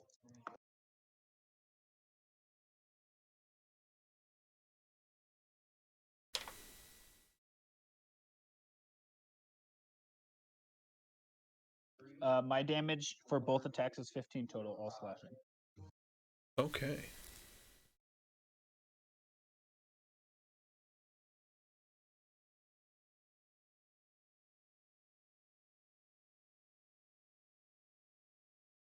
Okay, you slash into it twice as it strikes out at Gargax some more. With a natural 1, you're able to slash off one of the tentacles that come flying at you, Gargax, and you can go in for another wave of attacks. As your friends start to get up to the top on your third round of attacks, go ahead and roll them. As Lithos and Marinus start to take off from the ground with on the back of Verth, Lithos grabs a rope that hangs like a tongue out of the mouth of Leth. As he begins to ascend, you can hear the clicking come from inside Leth as the rope slowly drags out of Leth's mouth. Up 60 feet as it gets to the top. Once they get to the top, they dismount Verth and tying the rope to his tail, Verth begins to slowly pull Leth up the side of the cliff face. You can hear the gears roaring inside of Leth as it begins to pull up the mountainside. Click, click, click, click, click, click, click. Slowly it ascends. Leth the dog? Leth the dog. I thought it was... It's Theo. Yeah, Theo. Theo. I mean, Theo. I'm sorry. Left. I was like, wait, what? I thought you meant the horse. I was like, wait. I guess I wasn't listening. He's not a horse. Okay. He is a lizard. He's a drake. Sure. So That's you guys helpful. can do your last round of attacks before the people enter the battle, if they want to. First one is a 13, and the second one is a 22. Sorry, 13 and a what? 13 and 22. Both will hit.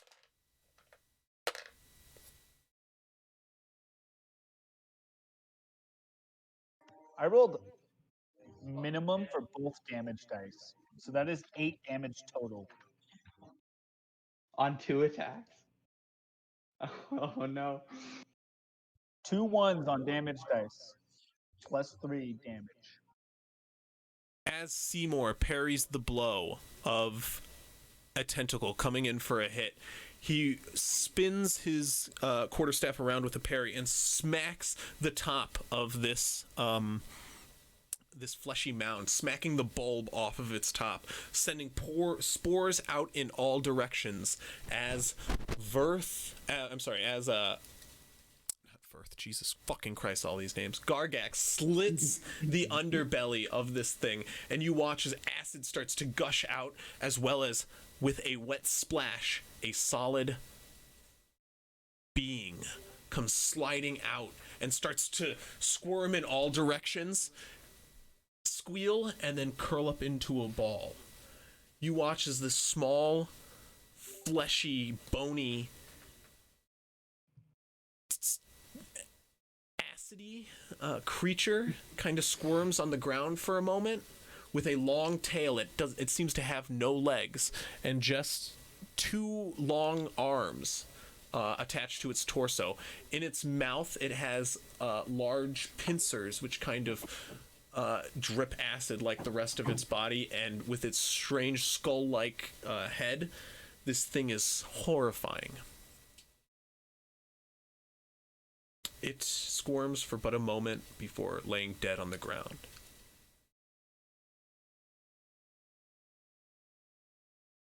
What are you guys doing? Verth is heading down for the last, I think, one more just- person down there, right? I'm like 20 feet away. Which, Yeah, but Jesus. we also have our cleric friend. So I will make Oh. it to the top with my Our cleric- 30-foot movement. Our cleric friend isn't on the map. Also.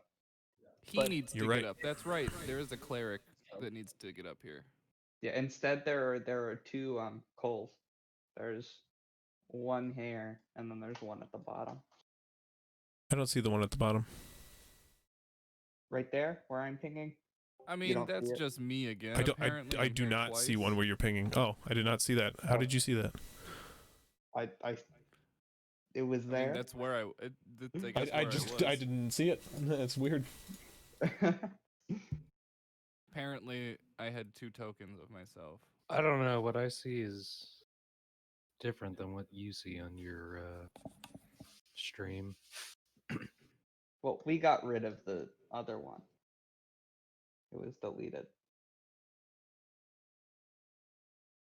Yeah, the stream Okay, screen so- is slightly smaller. What are you guys doing? Heading up towards the tower, right? Okay. How do you guys I'm want to get gonna- there? Do you want to round the tower, climb? What would be best? I don't know. Together. What's our ultimate goal? So We wanna you get need to get inside the tower and get to the top, Yeah, we want to or get up inside the temple and then up to the top of the tower. To the, we got there last I time. haven't been here before, so I if have you been. know a way. Yeah. Over this way, and I lead them over the way that we went last time. And I tell them, as we're walking, I'm pulling out rope out of my backpack, and I'm asking for their rope as well. If you guys have any rope, we can start tying it all together, and we can tie it onto the back of Verth. While he climbs up the side of the wall, you could leave a rope for us to climb up after. Okay. So we're I have going 50 feet to of the top rope. of the tower. Yeah, we have to get up to the top of the towers where his. I do not have rope. Very quick. I probably do. I've got 50. Very quick. This building next to Yeah, us, I've got to our 50 right, feet of rope. we can enter that building, right? Like that's on We our also floor. had a ship. We probably could have had any amount of rope. From what I saw, there's plenty of places up top to enter the temple. Plenty of fallen ceiling that will leave plenty of room for us to enter. I can get myself and a few of us up there. How many? Let me think. Earth, myself, and one other. And, well, we just saw our wizard friend here can fly, apparently. Indeed. It's these nifty boots. What'd you say? That was quiet. Very quickly. It's these nifty boots. Yes. This building to our direct right. Can we enter that building? Like from where we are on this, like as soon as we got to the top of this, like big ass wall platform. Can we go to this building to the right real quick? Why? I'm looking for some candles. This doesn't seem like a primary objective. I know, but if you guys are gonna tie rope together, I'll be quick. Right. Okay, well, we're not gonna tie a rope together. I was just saying how I could fly us to the top. You should probably focus on the event at hand. We can get candles whenever. We have candles back at the ship. Two people can get to the top your way. I can Are take the walls- myself and two others if we would like. Are the walls textured or are they smooth? They're smooth. Very smooth. Hard to climb. Are they like? I climbed onto the back of Verth and I offer a hand to Seymour to join Hard me to again. climb without claws, I will say. Sure. Yeah, I'll get on. Right, well, I'm going to start scaling the wall leading towards the hole that we found last time we were here. okay, so... Can I? Sorry. Can No, I? go for it. Since I'm on the back of the Drake climbing up, and we're going towards some hole at the top there. Can I ready chill touch? Like if I see one of those weird fleshy zombies, I'm gonna chill touch it. You got it. As you guys Sweet. start to climb to the top, you have a rope tied to the back for Leth to get up in a similar fashion. Fel. Sorry, right? Is it Fel? It's Fel. Yeah. See, You have a rope tied to the back to get Fel up the normal way. Gregor approaches and starts chanting once more in a similar fashion with his incense. And he forms a large thundercloud, which forms underneath three people's butts. Himself, you, Lithos, and Marinus. Are my snakes coming with me? Yes. Okay. You guys immediately start to ascend Your upward. steel defender's gotta find his own way. He's that was the whole rope thing. He's tied to the back of I'm Earth. just saying. And he's going to okay. pulley himself up Tied once to more. the back of Earth. Okay. There is a very convenient mechanical crank inside of Leth. Thel. Jesus. Not surprised. That will pull him up in a following manner. And as you guys ascend to the top, you gracefully touch the tip of the temple, and the storm clouds go from underneath you to just circling kind of around your back. If you want, you still have the ability to fly for quite some time. I'll start leading them down the hole into the big chamber that we last Yeah, so fought. as you guys get to the top, you kind of get a wider view. But first people to the top will be our friends. Seymour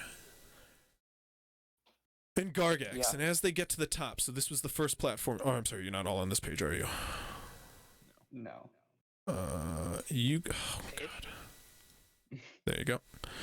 As you guys, so this is the platform you just climbed up to. It's not letting me ping now. There we go. You climbed up to this platform, and then you climbed up here to atop the temple. You just climbed up next to an area which, like, kind of sutured onto the outside of a fallen part of the temple. There seems to be the back of a ship, which says the Lady Mercy on the back of it. As you guys climb up one side, you can get a good read of the words written on this back half of the ship, which seems to be basically built and sutured into a fallen part of this temple. That hole is now, like, filled and cannot be easily entered, but as you guys get to the top, Gargax leads you over here to where you go. But Gargax, as you and Seymour crest the edge, once more, you're caught with the visage of a horrifying zombie. Not a zombie, actually, for this does not seem to have many human features on it left. It has two arms with ribs sticking out of its where its rib cage once be. It seems to have like a tail trailing behind it, and as it pulls itself forward on two large arms, it has like a hanging mandibles outside of its face, and it gets ready to spit acid. However, on the ready, Seymour fires a spell off. Go ahead and roll for damage. Oh, damage? Does it? Or attack first, I'm sorry. Yeah. I was about to say, like, would it auto hit? That would be great. 9. I rolled a 2. Okay. You miss as the hissing, horrifying creature spits a huge glob of acid at you. That's going to hit. You're going to take Seymour. Yes, you, as you just attacked. Okay, I'm gonna use my reaction to cast Absorb Elements, so I gain resistance to the triggering damage type. Okay, well, you take from this, I'm sorry, 9 acid damage, so you're gonna have that to 4. And you get acid on your next attack, if I'm not mistaken. Yes, an extra Melee D8 attack, acid. yeah. As you round the surface, you watch as acid is spit at your friend. However, he quickly responds, channeling a green spore-like energy to his fingertips in a circular motion, which, while the acid does seem to burn his hands, he holds it deep within himself and it vanishes in a poof. I assume Verth charges the enemy once more, and you guys can go ahead and attack it. What's that? So there's no reason not to. You guys can go ahead and attack it as quickly behind your friends start to raise up the side of the temple. And you guys slowly coast the edge of the temple, seeing your friends there in dismay, harried by this strange crawling tentacled creature. It begins to pull itself further toward Verth and its enemies as you guys strike forth. Does this look undeady, or does it look like fleshy mound kind of thing? It does not look human anymore. Got it. I'll tell you that. Does a 12 hit? Yeah, you do you. 12 will hit. Okay, so it takes 1 lightning, Actually, let me just double check. 10 Go on. acid, and 10 bludgeoning. Yeah, for 12 just 21 barely total. hits. Okay. 13 as well, which was my lowest to roll. So wait, 7, 10, and 4 altogether, it takes 21 damage? Yeah. Fuck, nice. I've got like 4 different damage modifiers stacking. Oh, right, with the acid damage on top of it, too. Yeah. I didn't with one of my spell slots. Hey, thank you, Knives51, for the follow. So, Chris, my first attack deals 8, 9, 10, 11 damage. Okay. And this is undead, right? It does not seem undead. I said it, this does not seem to be very human anymore.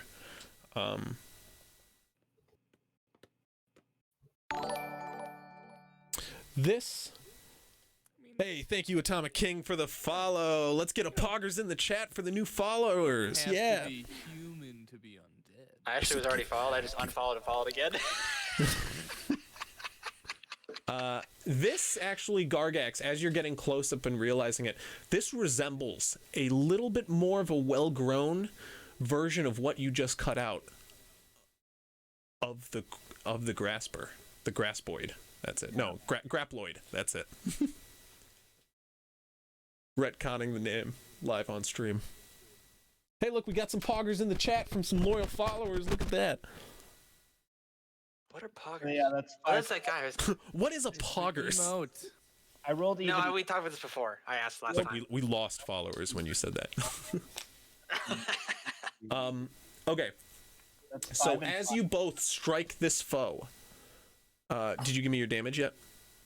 No, I rolled even worse than last time. It's 5 and 5 slashing and radiant. Okay. As you strike these foes, both of you simultaneously riding on the back of Verth, you both ride along and swing down at it.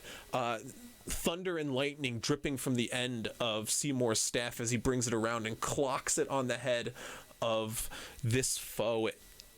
At the same time, Gargax slices his sword clean through the enemy, felling it to the ground instantly as the friends coast the side of the edge here to see the squirming enemy begin to die. As you guys hurry around the edge to this opening gap below, you all spot more of those crawling individuals working their way up the edge of this temple over here. You all kind of hurry to the edge quietly, keeping silent as you approach. You guys can see a way down into the temple below. What do you want to do? We can all fly and climb the tower. I don't see why we don't just go all the way up right now instead of going inside and risking more zombies, right? I mean, I can keep going. All right, we can take it up to the top. All right.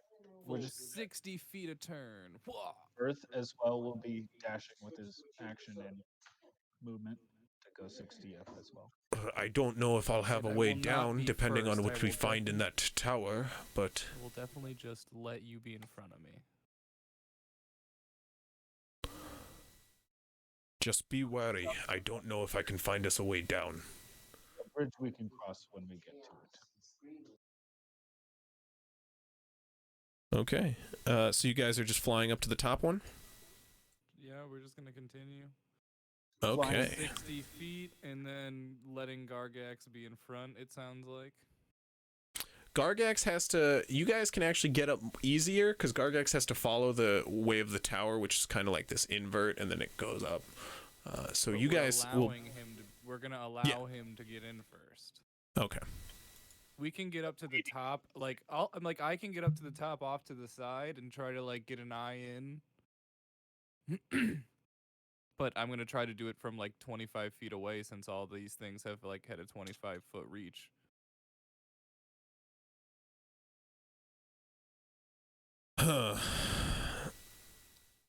Right.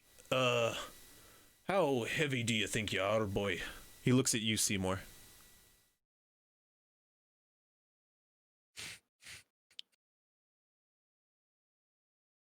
Seymour, how heavy do you think you are?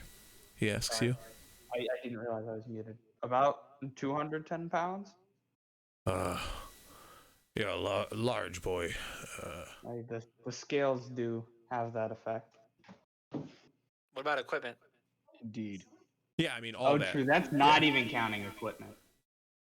No, I mean, I was figuring you were pretty bulky there, but yeah, no. I mean, Yeah. right, well, I think I could carry you in full honesty, but I want to make sure we have some way to get the mechanical beast up. And he nods over at Thel. Yeah. How much is the jug away? He looks pretty heavy, but I say if we strap him to the back of the mount here, he'll get up no problem, and I can carry the lizard folk. Well, he could just ride on Verth, right? You could carry the machine if you wanted, and I could Oh, true. stay on That the is true. grave. Right, I wasn't could've thinking. It's no problem. You watch as like the big metal like encased dwarf like goes underneath the big metal like dog, and you hear like a clang on clang as he like lifts him up with like a bunch of fur in his face. He kind of like leans back, and you watch as like the cloud like takes him from underneath and starts lifting him upward. All right, well, this'll be hard. Someone guide me. Follow our voices. Right. Say something then. Continuously just banter. You guys make your way up the tower. So how's everyone's nightmare day going? Tim, we're gonna need a lot, or Cole, we're gonna need a lot of firebolts. Oh, I've saved some stuff. It's like I've been a lot, saving the though. balls for this. I only used one. Nick 2. Okay, Dang it, I have free. boys. I haven't even really used any spells. Are you kidding me? Okay, the bolts I've thrown, which I can do too. I've only thrown one ball. Yeah. There's a differentiation. Oh, there's a in huge that. difference. I haven't. Like I've only hit 2 bolts, but they're free. So are my bolts. I know. I mean, like your balls are not. Your balls are not free. They consume Whatever, things. it doesn't right? matter. Yeah.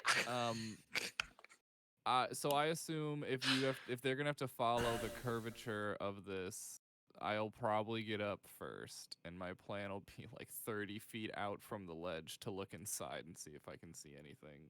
Okay. I do not want to get grabbed. That would be very upsetting.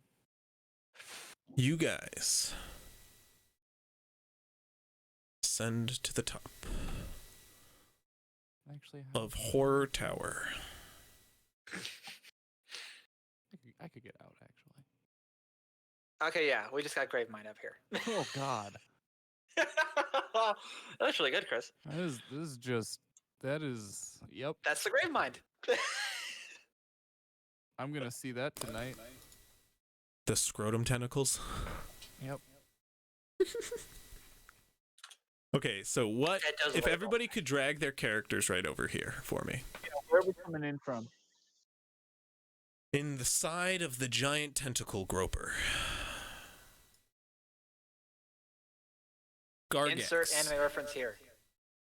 This kind of looks familiar from you because as you remember from when you first saw this room, there was a fleshy bulb here on this table that was stabbed.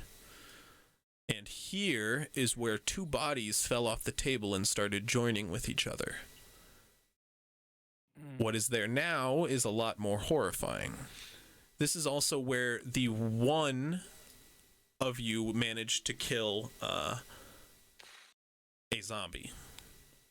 Where again? Can you ping it for me? Sorry. Here, this is where you remember Kush killed one of the zombies that was attacking you. And here is where you saw the 2 bodies congeal and morph into one. And it's clearly grown quite a bit since then. That makes sense. Look how neatly that bed's made. The bed is still made. No. There's a zombie sleeping in it. Oh God. I'm kidding. But Yay. Time to wake up. It's not a zombie. oh no, fire elemental. Actually, we need those, don't we? Oh yeah.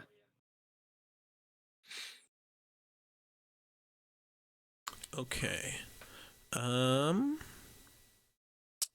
what we're gonna do here is go ahead and roll a new initiative order for me, guys. As much as I want to continue with the same one, I want to give Marinus a chance to roll better than a 2. I need a slightly bigger. A 7. 23 again, Cole. Seriously? My He gets class, advantage. my class has a +7 to initiative. Right, that's it. What? God damn. Subclasses.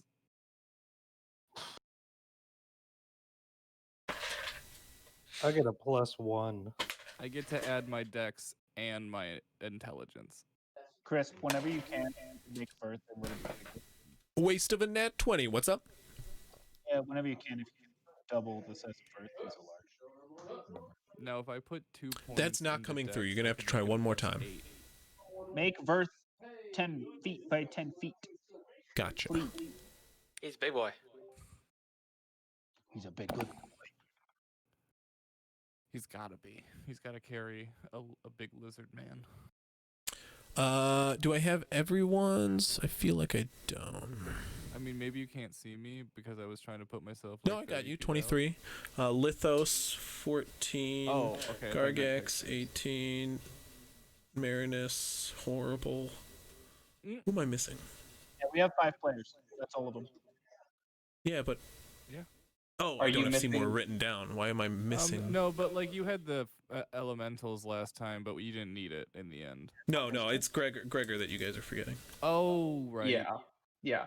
It's I there are mean, the 5 of us and Gregor. I mean, yeah. He's only making the clouds that you are flying up on. Right, I can be right handy. You feel sometimes I get forgotten about.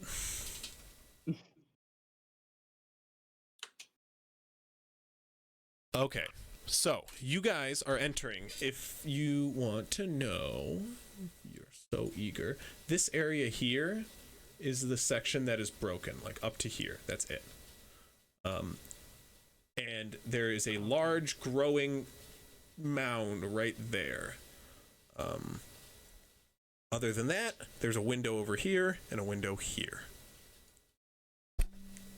There's also like a tentacle sticking out here, FYI, because there's a window there as well. big scribble is broken wall. Sorry. This is like all crumbled wall that like has like red tapestry hung over like the far end of it, like here.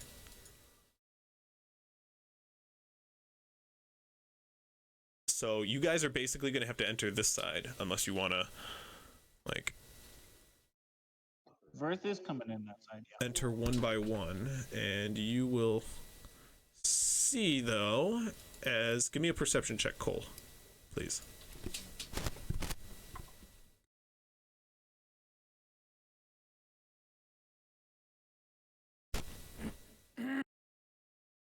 $10.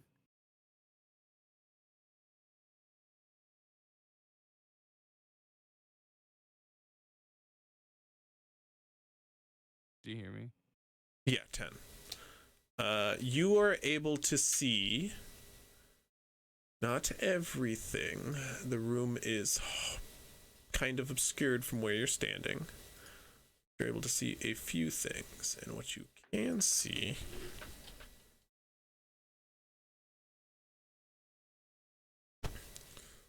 are a couple of zombies. Oop, that one's already dead. That's not right. Undead.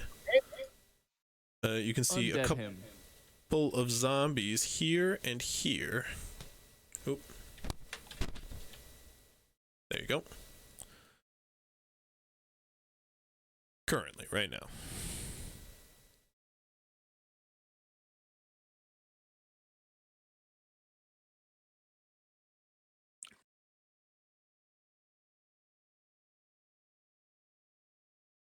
So I still have my action.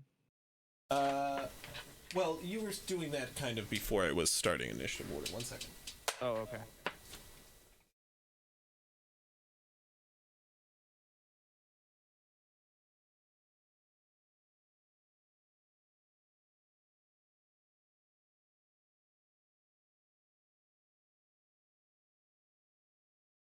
Ooh.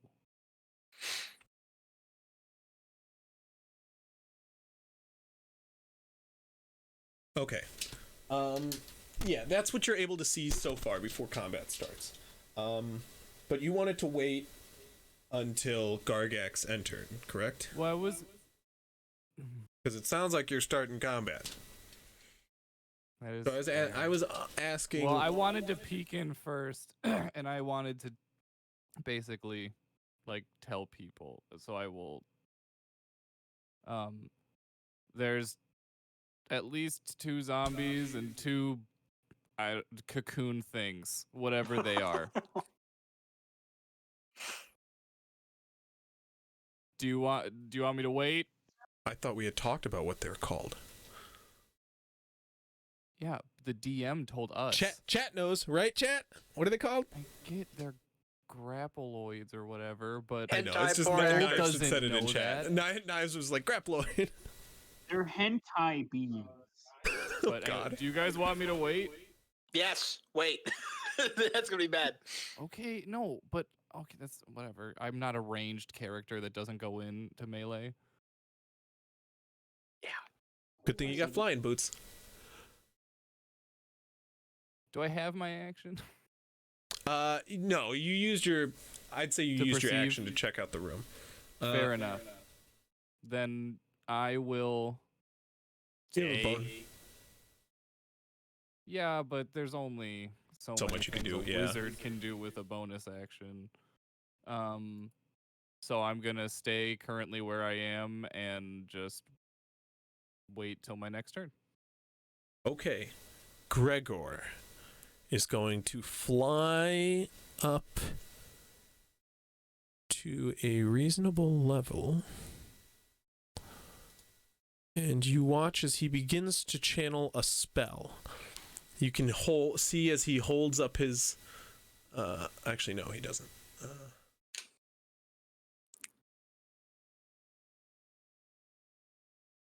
Because he can't even do that. We just went over that. He approaches on up next to you lot, and he is going to chill, which will put it at Gargax's turn. The point is we missed out on a fireball. Well, like, No, I'm just saying I was measuring it out, and I was like, I could hit all of them.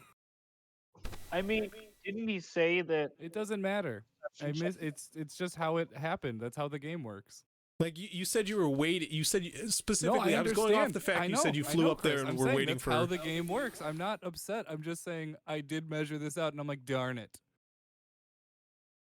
All right, so it's my turn. Yeah. Verth is gonna climb as much as he can, if possible. Verth will get to the top of the platform at the end of his movement. End of his movement or end of his dash? His dash. Okay. Then Gargax, that's all Verth's gonna do then. Gargax is gonna get off of Verth and walk up to this. Walk up to what?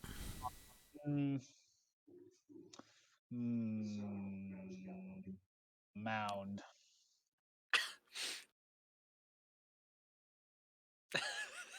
Okay. And we're going to do it the same way we did last time, where as soon as Verth pops his head over, he gets whipped by a tentacle. For that is how these tentacles work.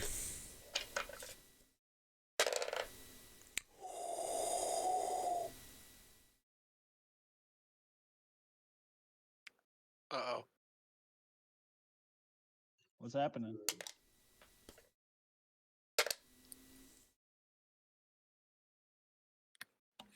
Well, Chris? 23 damage Verth takes.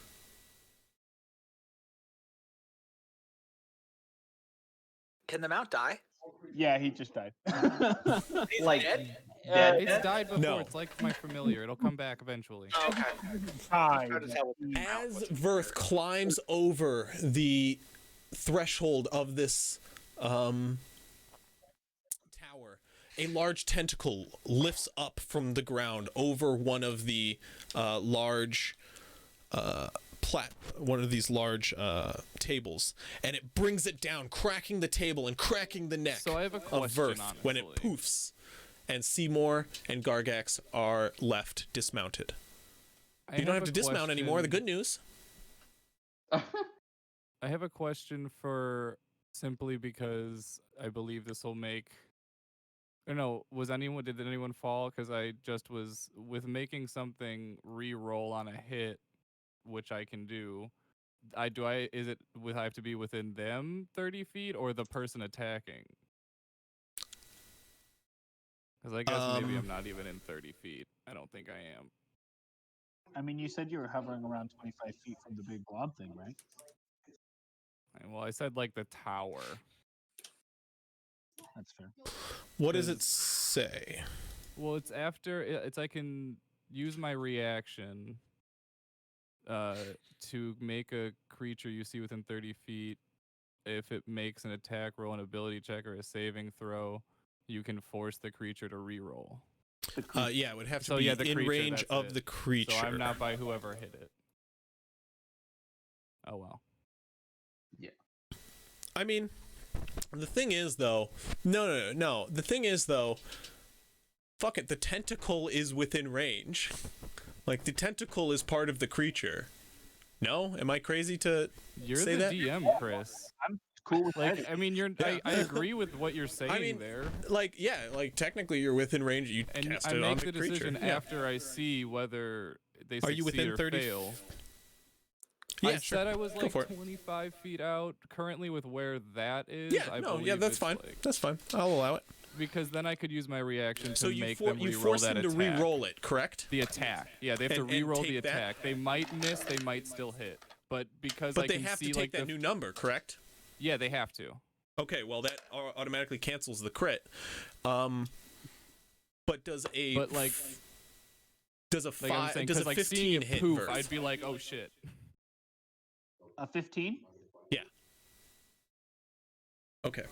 Not going to be 22 damage. We'll see. One hope. That's crit. Well, it can't be. Yeah.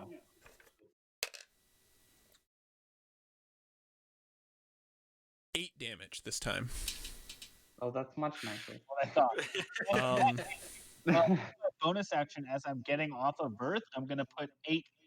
I'm going to lay on hands Verth with 8 points of healing. Okay.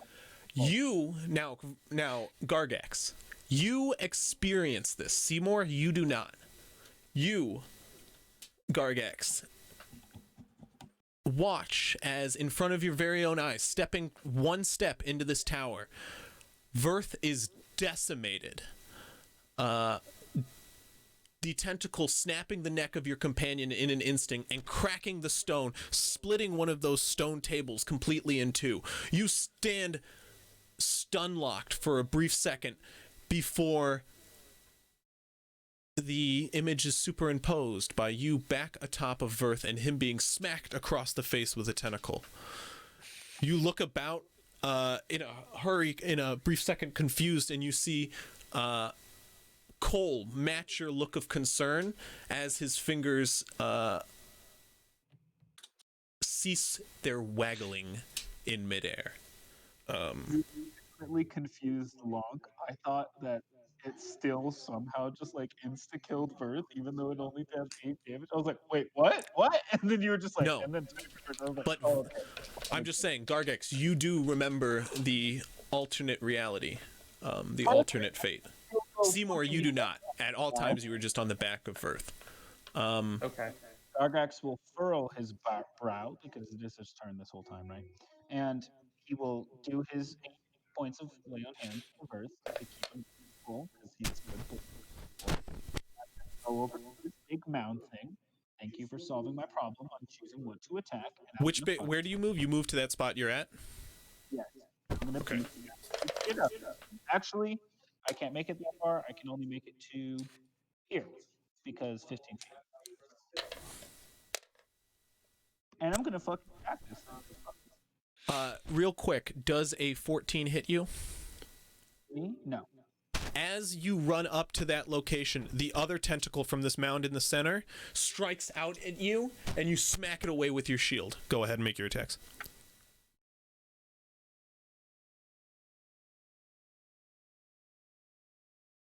$13 for one of them. Hits. And then way higher. Like, way Hits. higher. I'm gonna crank a second level smite into this bitch.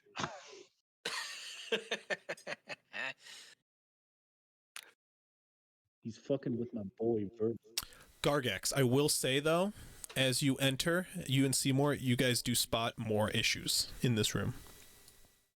Oh, perfect. Boar.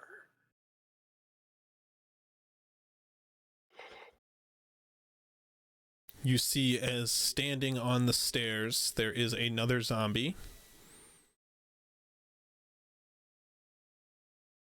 As well as 2 other figures in this room. However, they're not zombies. They're those strange tentacled abominations you ran into on the ceiling, or on the roof. This isn't undead, right? Not undead, I'm guessing. The cocoons do not seem to be undead. We'll call them cocoons. Just to make sure. So the first attack is going to deal 7 slashing damage. And the second attack is going to deal 5 slashing damage and 13 radiant damage. Okay. And Gargax looks upset. Spaghetti. That will be my turn. So what was the damage total? 7 plus 5 plus 13. 13 is radiant, if that matters. Okay. So 25 total that turn? Yeah. Yeah. Okay.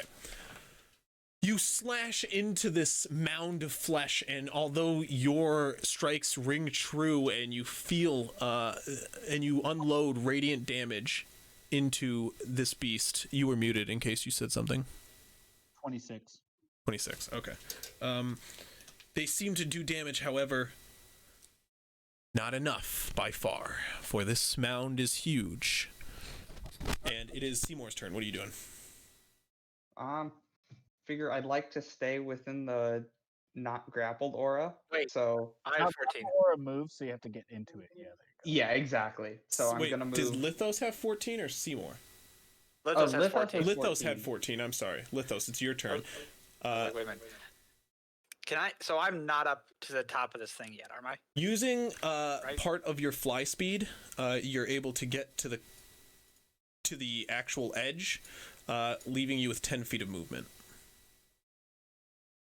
Fly speed? You mean like from the guy lifting me? The cloud you're on. Because you're on a cloud. Okay. He's lifting you. You have control of that. It's the ability to the clouds lift you wherever you want to go, basically. And as you lift up to them, you have 10 feet of movement left, part of your movement, if you'd like to do anything. Okay. So I'm just gonna kind of come away from the edge a little bit, and oh man, firebolt! Firebolt the zombie right in front of me, or to my left. Okay. Just because I don't want to deal with that little roll. That was on like its edge. Reroll it. 13. And then what am I? Well, 13 technically they're plus called 7. spitters because they spit knives. Spoilers. Sorry, what was the to hit? Firebolt 13 is plus 7, 20. hits. Yeah. And then I feel damage is 2d10. Yeah. For firebolt, yeah, it should be. 2d10. 10 damage. It's not bad. Okay. Right? A bolt of fire licks into one of the zombies as Lithos enters the room, and Seymour, hopping off of Verth's back, I assume? You want to stay in the aura range? Yeah. And I'll hit it. Or attempt to. Yeah, 25 for 13 damage. Do you need me to break it down by type? No, that's fine how it is. Okay. I can see it right there. It's pretty nice. Okay. Okay. Is that the full turn? Yeah. I think I forgot about my doggo. He was on the horse, right? Yeah. He's currently being lifted by oh, actually that's a good point. So Gregor actually did to the horse? Yeah, Gregor did actually go before you. I forgot he was lifting him. So Gregor did drop him off already. He is already on there. Okay, so he would get his full movement then, right? Yes. Okay. I'm gonna have him go up to and attack the zombie again. And he's going to use his full rend. 17. Oh, wait, plus... Wasn't something plus... Spell attack wider, so I got 24.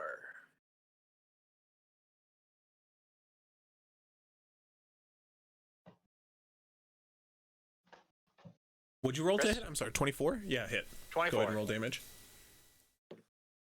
4 plus 3. I got a 7. 7. Okay. 7 damage. Okay. Seymour, after that first attack, are you done?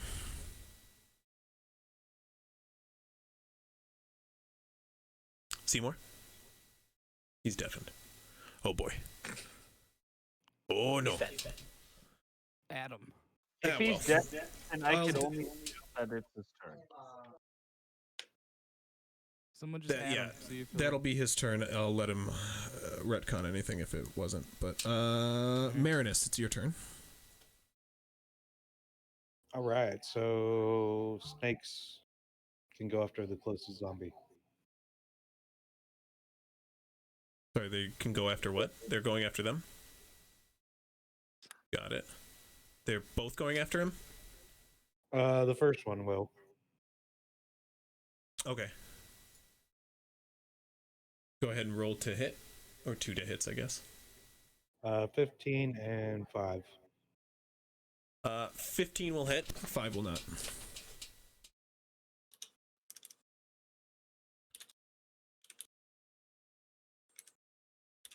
All right, 3 bludgeoning, 6 fire. Okay. He is still standing. Your snake comes in, however, and bites at the foe, beginning to coil its fiery tendril around him. He begins to lick with flames. What are you doing with the other one? We'll roll it to here, and the first one was the one with 13 HP. So the second one will come here to put flanking on. Okay.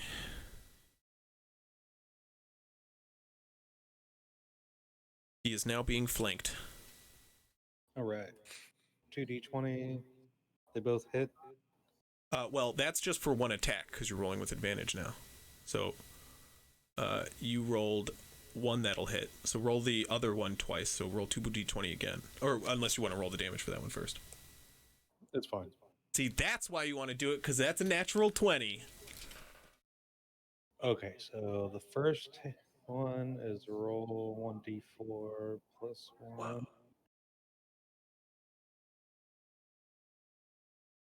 And then roll 1d6. So, and then how do we do crits? So, My first crit. so it's a 1d4 plus 1. That is max damage. So that'll automatically do 5 damage. Plus you roll a 1d4 again on top of that. No, that's the d6. Roll a 1d4 on top of that. Still keep that because you're going to be doing the same for a d6 in a second. So keep that 6, that 3. So just roll just a d4. You just need to roll a d4. Okay, plus 5. There you go. So 7 damage on just the bite, and then the fire damage it does from the touch still gets maxed. So that's 6 plus 3, so 9 from the fire damage alone. No, I'm just using the 3 you used previously. So you rolled that 6 just to keep it going. It was from the first attack. That was the first attack. There's 2 attacks. Oh, each I see. fire Got damage. it. Got it. So in Cool. total, between my multi-attacks, it Yeah, was... so 18 damage you did on that crit. Yeah. And then 6 from the other. Yeah. Well, I would assume I get the max damage plus it's doubled. Right? No, it's not. It's not. Crits aren't doubled. You get the max damage and a roll on top of that. Okay, so that's what that is. Yeah, This is the homebrew rule that Chris has, yeah. So you did 18 on the crit alone, and then 6 damage on the attack before that. Yeah, 10 Together, bludgeoning, 11 fire. The second snake comes around the zombie and bites into its neck as it whips its torso around these. Both these snakes now encase it, and they both roar with flame until a cinder is left in its place. That one is dead. Good and dead. And on that note, it's your turn, Marinus. You can do what you'd like. You also float up to the top, just with 10 feet of movement left, if you'd like. I'll just move in there. I still got nothing. You can. Oh God. Concentrating. So there's like really nothing I can do. What, poison spray? But that's not That's not gonna do anything. Then It doesn't do anything on undead, so keep that in mind. I mean, can I reach this tentacle? These monster? have not been undead. Can you reach the Gargax? tentacle monster with like your weapon? Movement. Not with that amount of movement you have, no. But with poison spray, you would be able to. I say give it a shot. Gargax, these have not been undead with Gargax. But we got to and know stuff. what Marinus would do, not what Cole would do. Well, what? So I guess why were my snakes able to reach, but I can't? Your snakes were traveling up with you. I was just saying they had your full movement. I was being kind. You used your movement because you actually have to control the fly. So you're using your movement to actually fly up here. Then yeah, however close that would be. What, here? We'll try poison spray. Yeah, sure, that works. On the mound, or on something else? Yeah, on the mound. Okay. Pretty sure that's all I can reach. Was it 217? He died. Nothing. This is I'm joking. It's Marinus' turn. That's all. I gotta find the spell. Give me a second. I heard something on the mount. So. Poison spray on the mound. Oh. Duh. I don't know why, but I Not thought mount. mound to mount. Yeah, wrong. Sorry. Oh. You extend your hand towards a creature you can see within range. Project a puff of noxious gas. Creature must succeed on a Constitution saving throw or take 1d. Okay, con.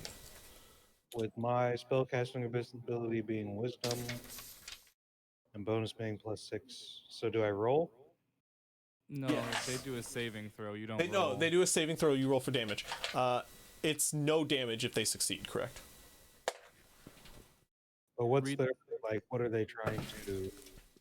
Read the They roll saving a throw part Constitution again. saving throw against your spell. So you do the puff of smoke, and they have to save against it. Basically, if they save against it, it doesn't do any damage. But if they I know. don't, it does full damage. Are they trying to roll? They're rolling against your spell save DC, which is 8 plus your proficiency plus your ability score modifier. So what's your ability score modifier for Wisdom? 14. What's the modifier? What's the modifier? Wisdom is +3. +3? Okay. So you have +3 plus another 3, so 6 plus what's your main stat, by the way? Wisdom. Your highest score is a like 15 or 16? 17. Oh, okay. Because you're a water dragon, your wisdom should go up by 1, so it should at least be an 18. That's if you do Oh, my wisdom's 16 with the +1. I'm a very balanced character. Oh, okay. Oh, so it's- you have yeah, like a 16. good dex score and stuff? My strength is 13, my dexterity is 13, my constitution's 16, my intelligence is 17, my wisdom's 16, and my charisma is 8. Okay, so literally everything but charisma is pretty good. Yeah, I'm not a very convincing character. Gotcha. Okay, I was just a little confused. I'm not a leader at all. Like, I'm just following basically my captain and what he wants us to do. Gotcha. No, we were just confused because like normally your most characters make their spellcasting stat like ridiculously high, like give up on all their other stats really. Like by the sounds of it, your character's actually just genuinely smart as well as wise, as well as strong. I'm just an all-around character, not just the like one main stat. Gotcha. Yeah, Okay, to I'm getting Chris's that. point, my intelligence is 20. So the only reason I got a bring that plus up is 5. because that'll mean your spell save DC is against a 14 because it's 3 + 3 + 8. But nonetheless, they failed. So what's the damage? Go ahead and roll the damage. The 1d12. It should be 2d12 because you're a high level. It's a cantrip. They like level up when you hit level 5. Oh, is that how that works? Yes. Yeah, just as Yeah. you level up. Once we hit level 11, it'll do 3d12. Oh. Not yet. We're just level 8. So you do 2, I believe. Oh, Yeah. I thought you had to cast those as higher levels. Nope. No, No. not for cantrips. That's the whole point, is that they'll level with you. Yeah, they because remain otherwise they useful. would literally become obsolete. Oh yeah, they would Yeah. be useless after like 4 levels otherwise. Well, I Which thought is you had how to, it like, used to be. add a level 1 or a level 2 spell to No, get it's your spellcaster level. So as long as you're continuously putting points into spellcasting levels, you're gonna get better. You benefits, I watch think. now.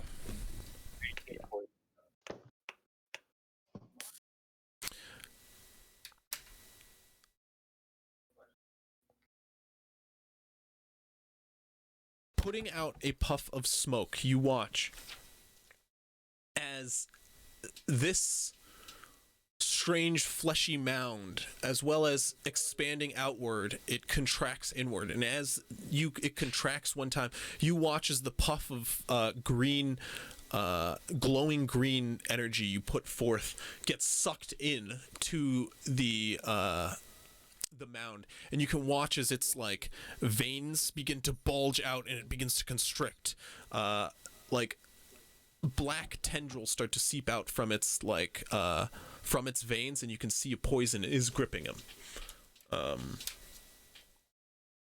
It does damage.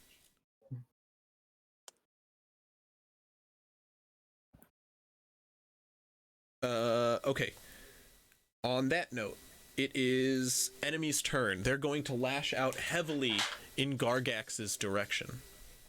Real quick, since I actually have the opportunity to do this for once, I can use a reaction to use my Halo of Spores to force the large mound.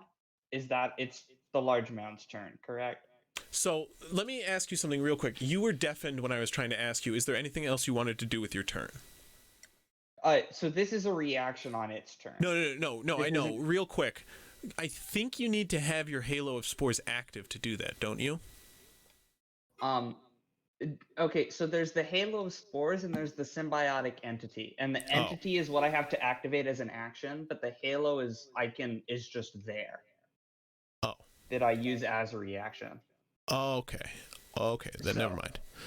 Then you can go ahead and do that. No problem. I was also just saying, since you were deafened and couldn't hear me, I was going to say you're welcome to do anything retconned before your turn if you need to, because you didn't hear me earlier. But Okay. yeah, go on.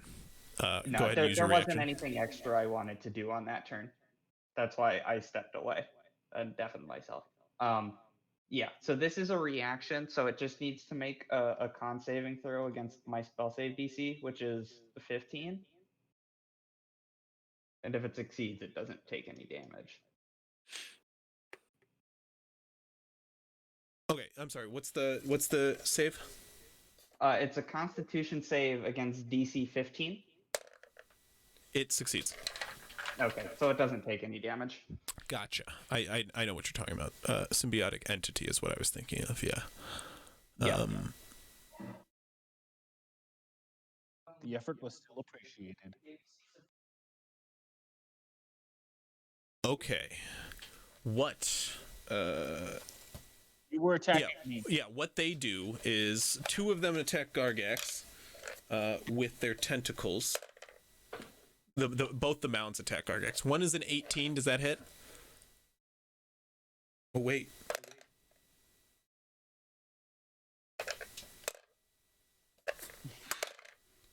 That's a lot of And the rolling. other is a 23. That one's probably going to hit, right? Gargax takes... We have Gargax takes 11 damage as a tentacle smacks him against the ribs. You can hear a crack, Seymour, as you're standing next to him. And the zombies are going to advance. The last standing zombie over here is just barely going to be able to get anywhere, if I'm not mistaken.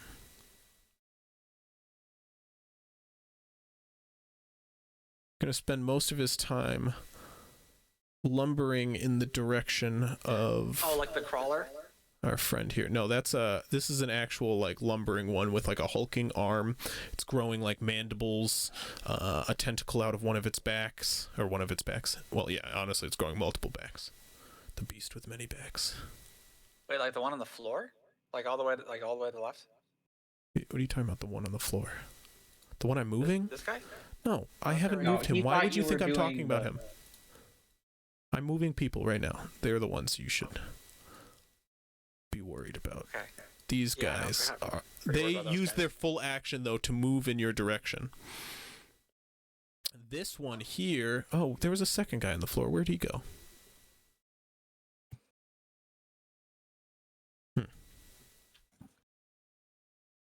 Well, there's one back here. This one is going... They're both going to spit acid in your direction.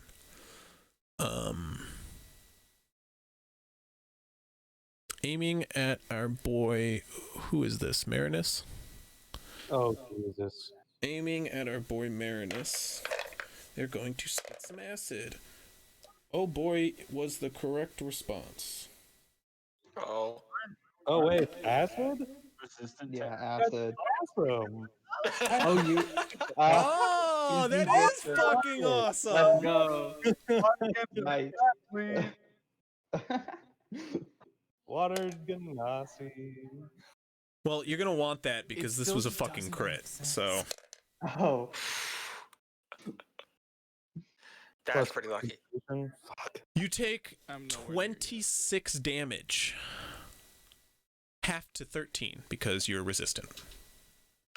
Okay, so that's down to 52. So it's like a regular hit. As acid comes flying over across this room, it hits Marinus in the face, and you all turn around in a panic as you think, this must be the end of our friend, before he stands up and wipes it off without a care, his face unscathed. It was a little warm. What's a concentration saving throw? What do I need to roll? Oh, that is True. Well, it is actually just going to be a 10 because it has to be half your damage. Originally, it would have had to be 13 because it would have been half of 26, but you only took 13 damage, so it's half of that or a base of 10. So you have to beat 10. Yeah. And it roll uses Constitution your saving con throw. score. A D20 plus your Constitution modifier, but not a saving throw. It is a saving. It is a It saving is a throw. saving throw. I Yeah. thought for concentration checks you don't get to. No, it's a roll. saving It's a throw. Constitution saving throw. I think. It doesn't is. matter. It definitely is. It's just nothing special. Ooh, a 7. Was that with? Yeah, What is 4 it? plus 3. The fire snakes vanish. We get some yay. As a second blob of acid does come barreling your direction from the corner. That one's also going to hit, but not a crit. This is going to do 10 damage, half to 5. All right. That's actually, I didn't even think about that. What? The fact that you're resistant to acid. There's a huge acid component to this fight. Well, I just mean, like, I should have thought about that. Or acid sprays over you, I just wipe it off. So, that's the end of the enemy's turn. It's going to be Cole's turn at the top of the turn order. Cool. So. Oh, actually, I'm sorry. At the during their turn, this one is going to let out a large poof of spores. They go. Everybody, I need make a Constitution saving throw, except Cole. Except Cole. So a saving throw is just your con modifier plus whatever you want. Unless you're proficient. Yeah. Okay. There we go. Okay. What did you ask, Marinus? Seymour. Yeah, I guess that was their first turn. I guess they're last. +3 to Wait, what? I have a thing. Oh, I Hey, get guys, a +3. Quiet while someone else is talking, please. Seymour, you're being told by Gargax that you get a +3 because of his aura. Okay. Thank you. 3 on top of whatever you have as well. So, Constitution saving throws. Cole, what'd you get? Cole, Lithos, you mean? No, Cole. Oh, I'm sorry. You didn't have to roll. Gargax, what did you get? I was just going across. I got an 18. 18. Marinus, 19. Good. Lithos, what'd you get? I got a 6. Okay. Oh, wait, Seymour- wait, hold on. When you know the creature can see within 30 feet of you, make an ability check or saving throw, you can either action to... I would add my intelligence modifier to put it to 11. Nice. I got a 23. Okay.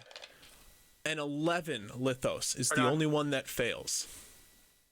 Or it's a 10, but yeah, never mind. I need one from Verth too, please. And he is unfortunately not in my aura.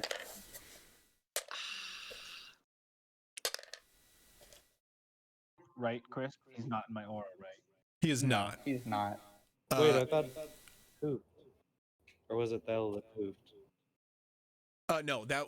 Oh, wait, I need to do one for... You don't know. Your character doesn't know this, but Cole's changed the fate of that happening with his magics. 19 for birth. I can do some things. Oh, yeah, the dog got like a 23. Your dog doesn't need to save. It is mechanical. Oh, yeah. It doesn't have lungs. Yeah, that's important. What did Verth get, please? 19. 19. Got it. Hey, everyone We should have succeeds. We should have come with water apparatuses because we can breathe water. Everyone succeeds except for Lithos, who takes 8 damage. 8 damage. Shit. And you're poisoned. Oh. Stat poisoned. Everybody else, which means you're going to take more damage at the end of your next turn, and you'll beat the save every turn. You'll try to beat the save. Disadvantage on attack rolls and ability checks. I believe it does as well. The stat There's different types of poison. So does he have the condition or is it just like a... Well, we don't know. Okay. Yeah. That's what I was. We will find out momentarily. So on that's the end of everybody else. Takes half damage, so 4. Okay.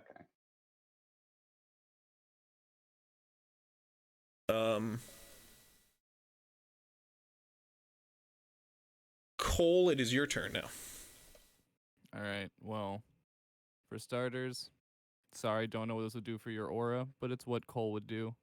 Pulling out a cocoon, he's gonna look at Gargax and just go, just focus your rage and you'll have your revenge. And I'm gonna polymorph Gargax into a giant ape. Ooh. Do you want to resist Gargax?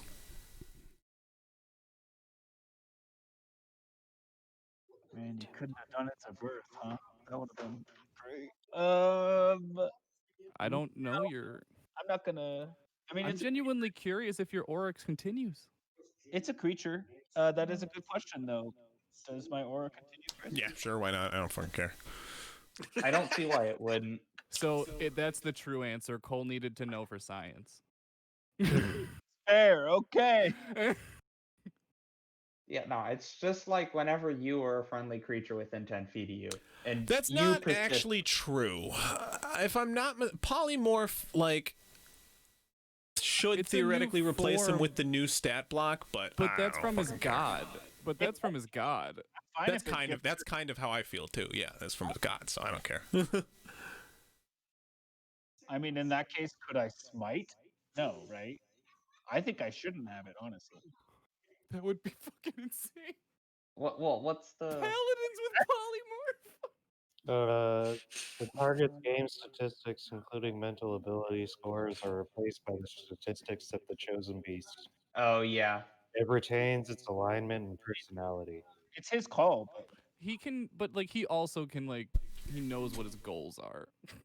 But like that's kind of where like it's not his own physical like mental Right. ability that does it. It is a Right. blessing from his God. So why the fuck not? I'm sticking with it. my question is, can I smite? No, fuck that. No.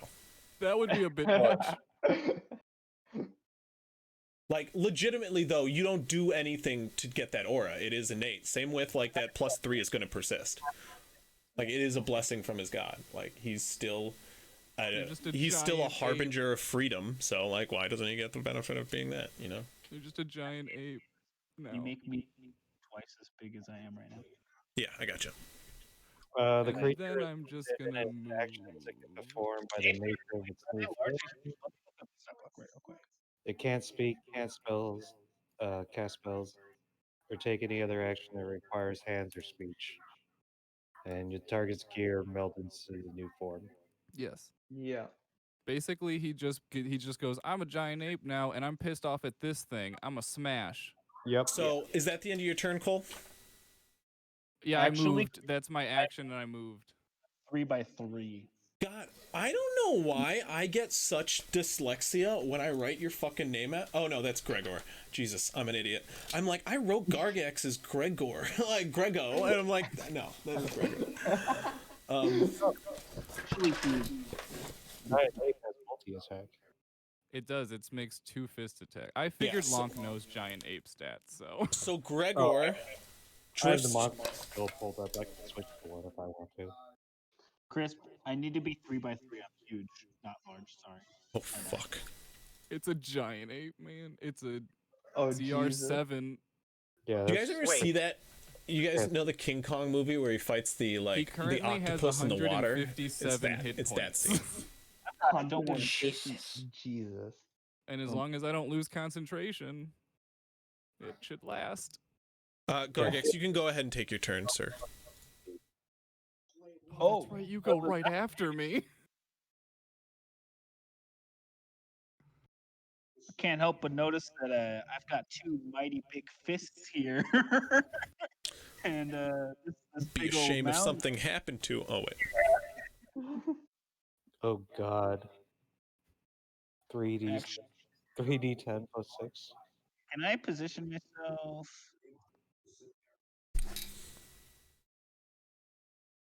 You also have 10-foot reach with attacks. Oh, I have 10-foot reach. Yeah, like you're fine where Right, you Your are. melee range is 10 feet. No, I want to stay here so that way I can stop the grappling and everything. So I was gonna try and get advantage, but since my aura's still up, I'll stay here. So I've got 2 attacks.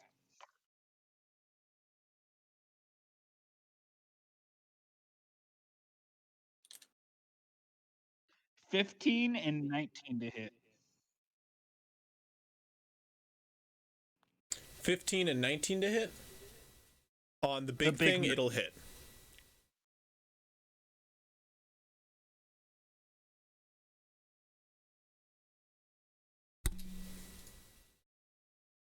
$26 damage for the first attack. Okay.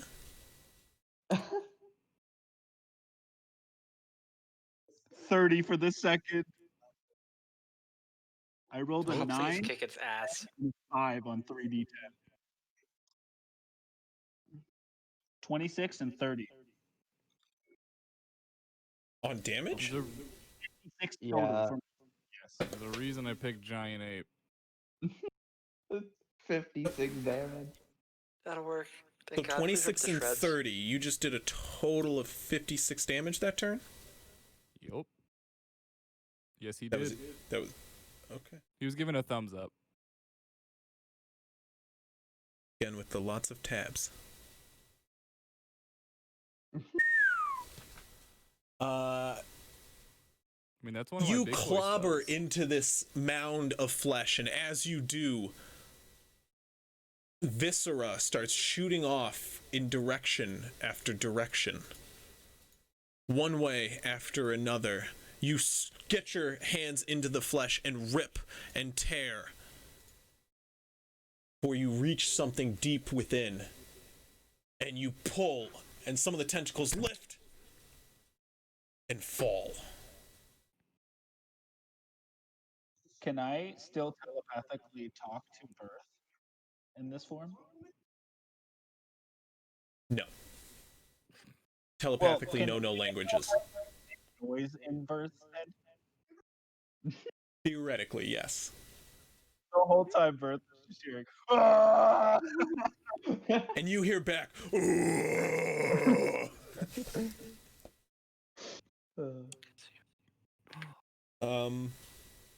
okay. Is that the end of your turn? But Birth, because he acts on my turn, is gonna come on over here, and he's gonna make 2 attacks, or 1 attack on that guy as well.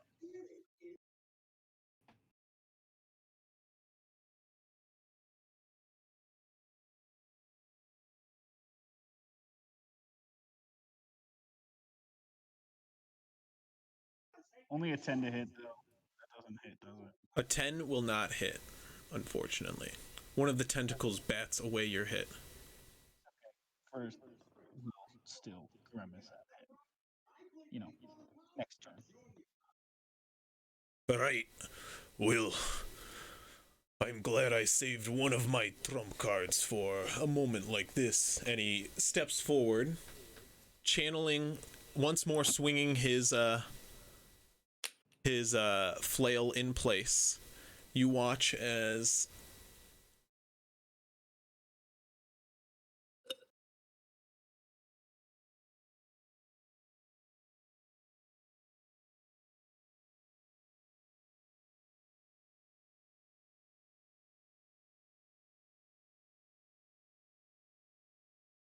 the cleric here, stepping forward slowly, he begins to swing his flail in place. He begins to talk slowly. Says, I'm glad I saved one of these for this moment. As he enters the structure here, he steps forward slowly, and swinging the flail above his head, it starts to channel electricity. This electricity no longer blue, it is golden now. And he summons forth a giant cloud which follows his flail down toward the ground.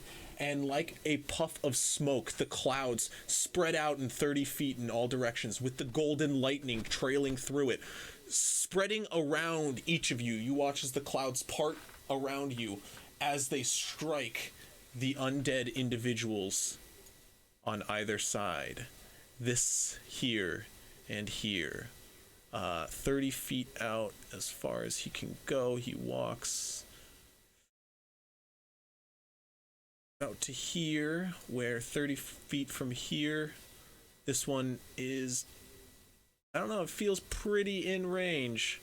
I feel like he's gonna hit everyone with a 5th level destructive wave. 5th level?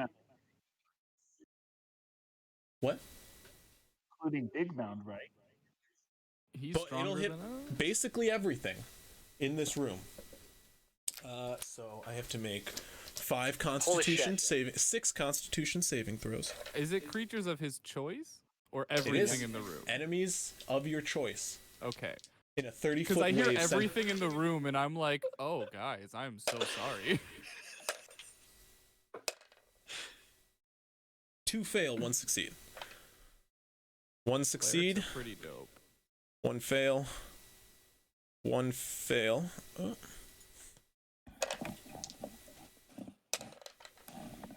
Another fail. Another succeed. And another fail. Holy shit. So, fail, fail, succeed, fail, fail. And they're going to take 5d. I'm just going to roll it this way because fuck. As much as I love the clatter.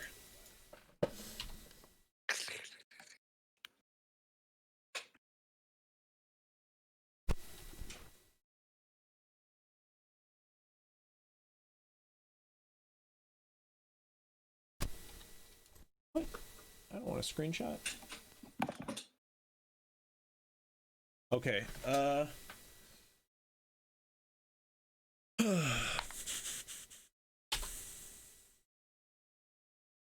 Okay, each of them take 25 damage. Halved to those who don't, and doubled for 2 individuals. Doubled? Oh god, I have so many fucking tabs, it's so hard to get to the right one. For these 2 individuals, as you watch as this destructive wave, the lightning coursing through the body, however, the golden lightning strikes the flesh of the humans that once inhabited those bodies. And you watch as the bodies themselves, the fleshy chitinous arms not included, the mandibles, the strange tentacle that's growing out of the mound on their back does not vanish, but the person that once was there is disintegrated via golden lightning, leaving a mound of gross flesh to fall to the ground on both of these individuals. Or actually, no, I'm sorry. This one here is no more, as this one... Let me see here. Save Marinus.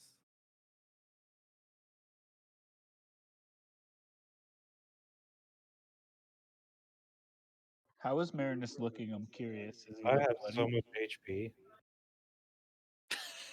Plus, you're a moon druid anyway, so if you really get into trouble, you're just like. Honestly, I think Literally just I have the least amount of wild HP out of shape. all of us. Yeah, you always can just turn This into a zombie destruction here animal. still stands. However, most of its torso has its human body has been eviscerated by the lightning. It is now a charred husk held up by mutating parts. As these 2 mounds of flesh take the wave of radiant and thunderous damage, you watch as the one that both the giant ape and the drake are ripping apart of seems to wave and cease to move around as you guys rip into it. This one, taking a beating from that, begins to lash out in all directions violently as these 2 get overrun by the wave of energy, however, continue to crawl forward, heavily damaged. Gregor begins to pant there in the center. And it is Lithos' turn. Woo! Okay. Followed by Marinus. So I'm going I'm sorry, Seymour, my bad. Oh. Lithos, then first? Seymour, my bad. No, Lithos, then Seymour. Okay, gotcha. I'm going to go up to... That's not the clicker.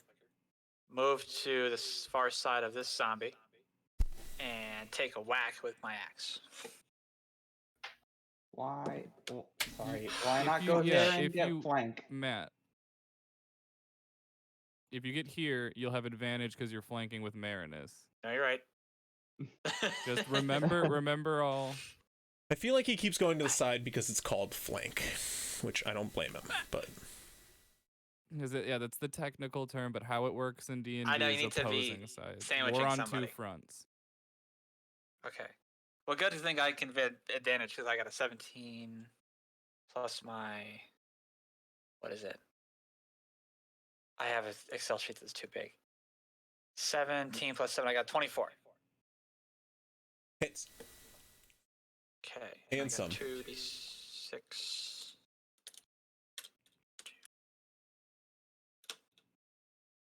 8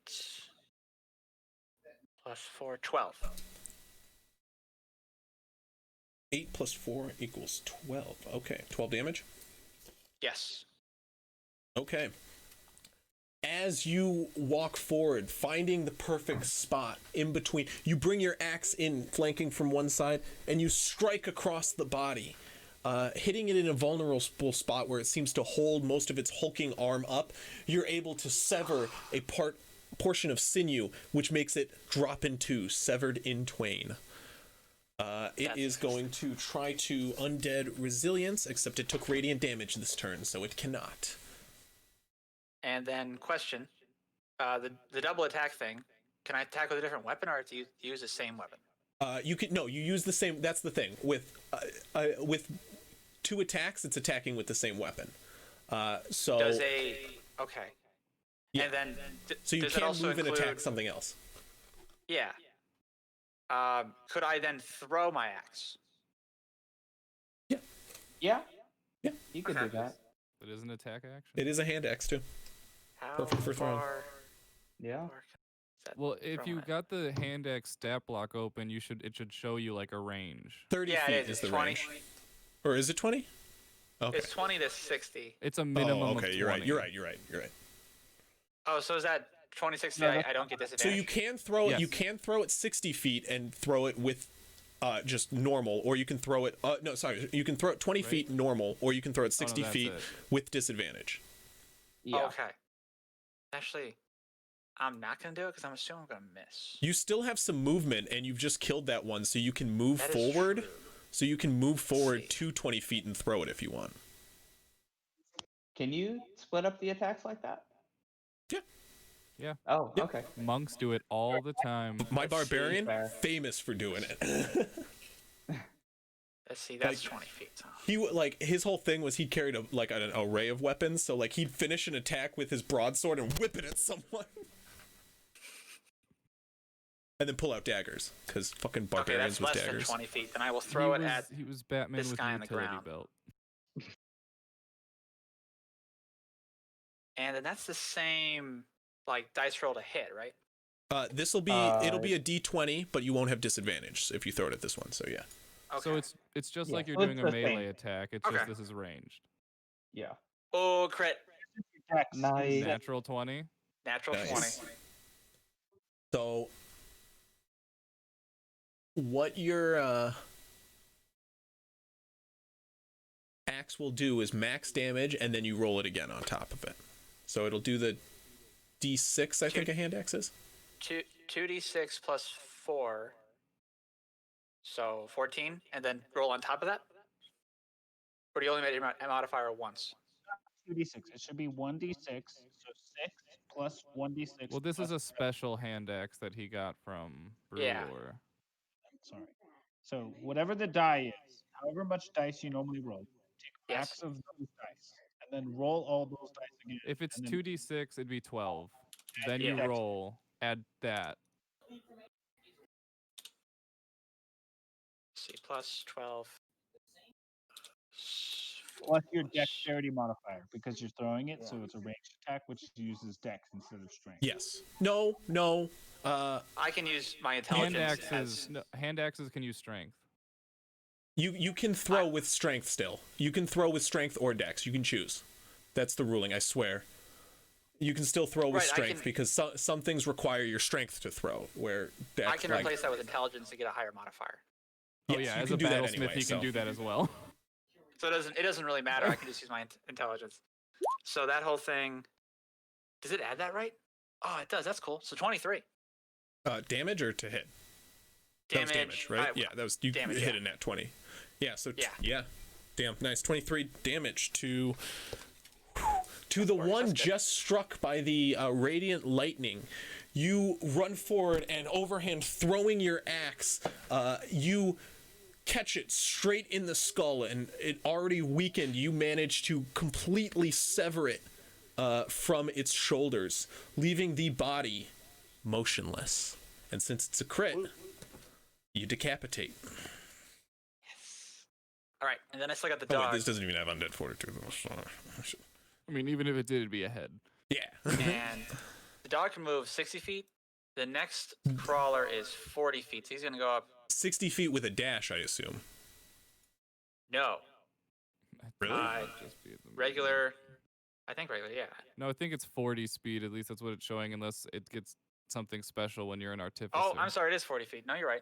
Why did I think 60? That's the dark vision. Never mind. That's why. That's why.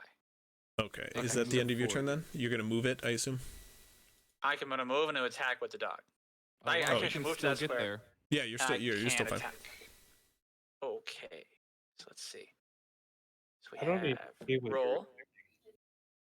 14 plus 7. What'd you say, 21. Marinus? I don't see what he's attacking. This down here. You don't see this? No. Oh, interesting. Seriously? There's another one of these over there. You What can if just I- try refreshing your page and it should load up. Yeah, I would just refresh your page. Super weird. Those are the things that spit on you, I'm pretty sure. Yeah, that's the thing that spit acid on you. One of them at least. So that one's dead. All the zombies are dead.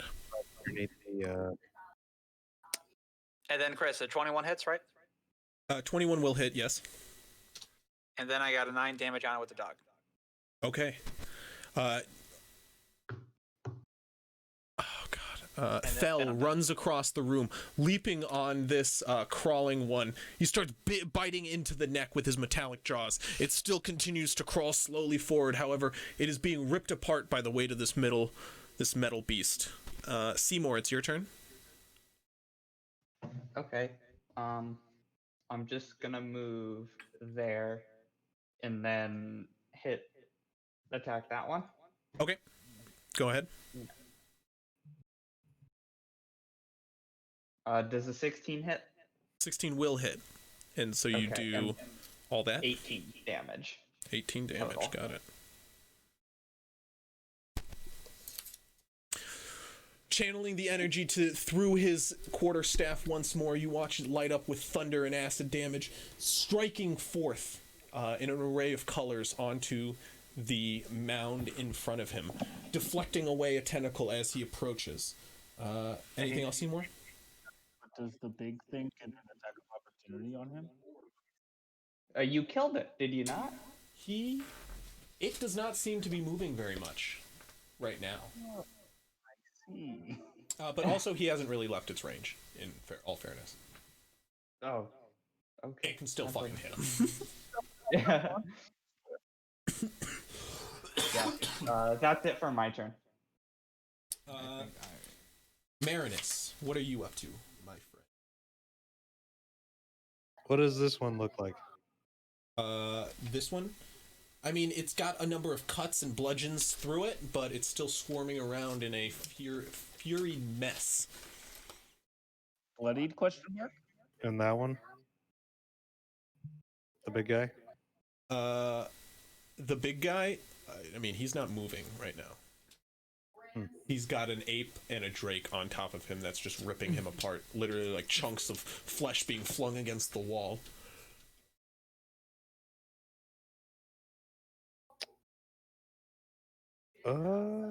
This one is still moving, crawling forward, and this one is still flailing about. Let me check something.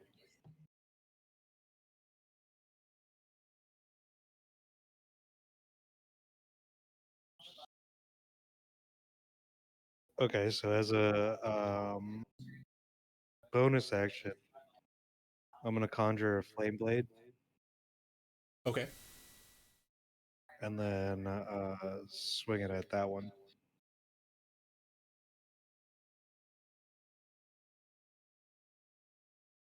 Okay. So, what is it? Dexterity for attacking? I think when it's that, you get to use your spell casting because it's kind of a spell. You'd have to read conjure. Attack with the fiery blade. Yeah, I spell think- attack would be with your wisdom. Yeah, so it uses your wisdom plus proficiency.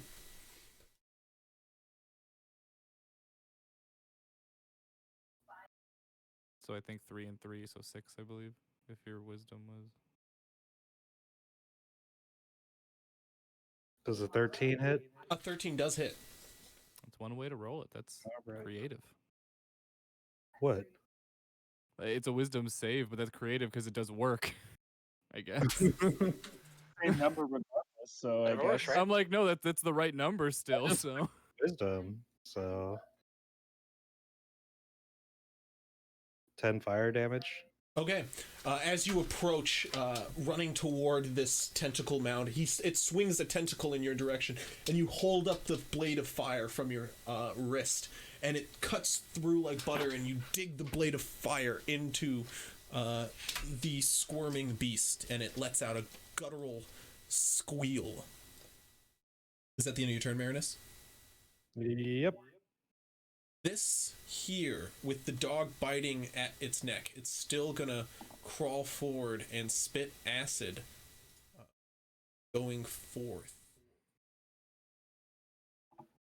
He is going to spit acid at none of you, however, but at the radiant energy emitting from the dwarf. Gonna strike.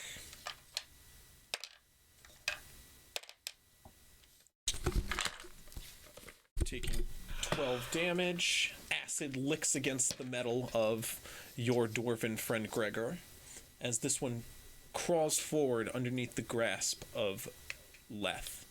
And or Thel, I'm sorry, I keep doing that backwards for some fucking reason. How do you get Leth? No. But as Gargax, in ape form, with his trusty Drake by his side, digging into this mound of flesh, as he brings his crushing fist down deep once more into the mound, a hand meets him. Gripping his hand in his, it begins to push back and force his arm backwards as whatever was growing deep within this cocoon starts to emerge. As you see why we bring out the giant ape. The howling mandible jaw loose itself, spreading in two different directions. It opens in yours, and you see more mandibles emerge towards you with a hiss. Its eyes, many, start glaring at you as you see 4 kittened eyes look at you and then blink at separate times. Its large, hulking arms start to push back against yours, Gargax, as you see this large version of one of those crawling spitters start to slither its way out and around you, and it's going to attack a number of times. Size-wise, sorry. What's that? How big is it size-wise? Like large, huge? I mean, is it as big as the giant It's ape? looking pretty similar to you right now. It's a good thing I brought you out of hiding. It's going to strike at you, however, you catch one of its hands. The other one, however, is going to land firm, followed by another. Your armor class is 12, by the way. Then, well, Yeah, no, he's that was a ape. natural 4. Oh, no, you're right. That is still going to hit. Fuck. Shit, you're right. Yeah, you're going to He take... also just has an absolute fuck ton of HP. Yeah, he's got like 150 something. So. Well, let's see how this goes, shall we? Yep, we will. Let's. It's pronounced Leth. This is why I put on special armor that transforms with me. You do, yeah. Yeah, you... Yeah. Oh, You just my gotta druid invest in one of had those. something similar. So does this thing count as emerging from from moving into a space within 10 feet of me? No, it's been there the whole time, technically. Technically, so it's sort of coming out of the. Yeah, but it whatever is cocoon technically thing doesn't taking its count. turn right now. It started its turn just now. Yeah. Oh, sure. So I guess it still starts its turn there. So it just the con saving throw again. For the Yeah. Halo 4. Let's do that, Yeah. shall we?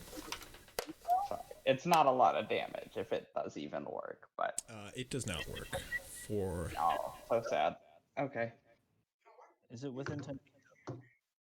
I'm big. He's on the other side of me. Sorry. Oh, maybe I'm misinterpreting. Which way is it coming from? Is it coming from the top? It was inside the giant mound. Oh, the large one. Oh, so it's not even in range. I'm sorry. We got through the mound, and now we got to get what it was growing. Okay. Got it. That was my bad. So I couldn't I mean, even it's use not it. a sentence I ever thought I'd say, but it came out of my mouth. But here we are. When Chris said there's like a hand inside, all of us just like went wide-eyed, and I laughed hysterically. That was very funny. Hey, Cole is watching from a safe distance, alright? These boots are phenomenal. They're made for walking, bro. I checked all the mandible things. They're actually made for flying, technically, but you take literally from have one wings. attack here, 16 damage. Just use Gargax. Hermes shoes, but boots. Only one hit? From one hit, you took 3, but one hit gives you 16 damage. The next one gives you 20, or 10, I'm sorry. 10. The next hit gives you 20. Yikes. As 3 large, sharp, 4-pronged claws dig into your ape-like ribs, one after another. That is the end of their turn. However, at the end of their turn, you watch as a number of individuals start to clamber their way up from downstairs. You hear a moaning in the distance as one individual walks out into the open and another begins its quickened crawl-like slither up these stairs.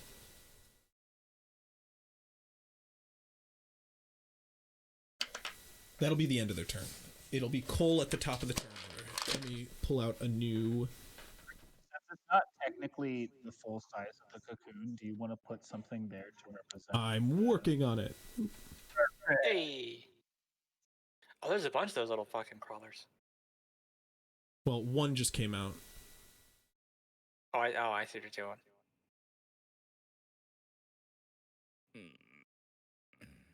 Nope.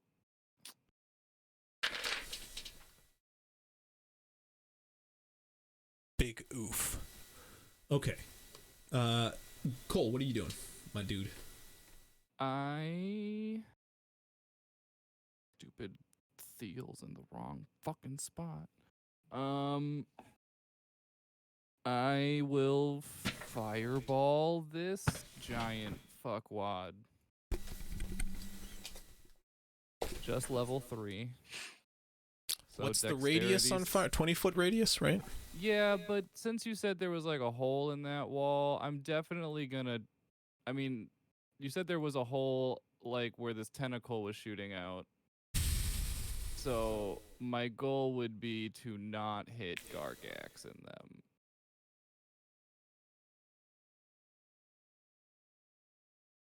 So like somewhere like center point.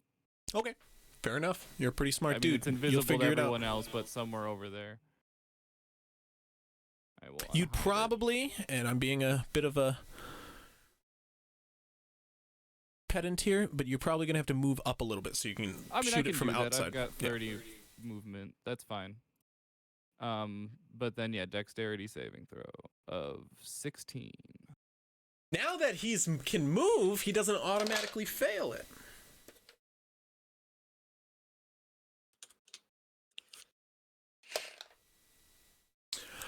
He's gonna use one of his legendary resistances. Fuck. Dude, don't say fuck. That's fucking great. We're 1 down. That's awesome. 2 more to go. Let's fucking end this man's career. End this man's career. Sorry, I meant. Well, what would have been 32 points of fire damage will be 15. No, is that 16? Whatever. Half that. 16. 16 damage? Yeah, that is the halved damage. That's the it would have half been damage? 32.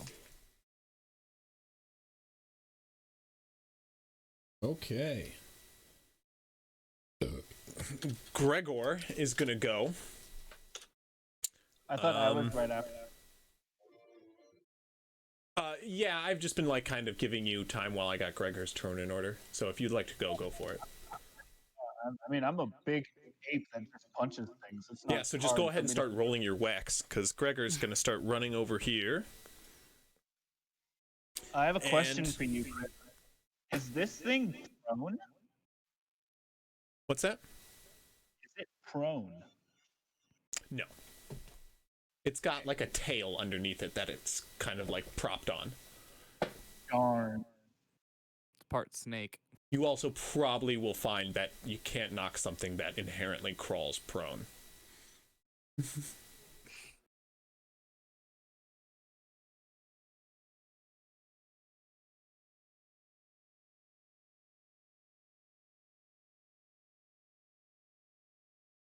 18 for both? Both will hit it.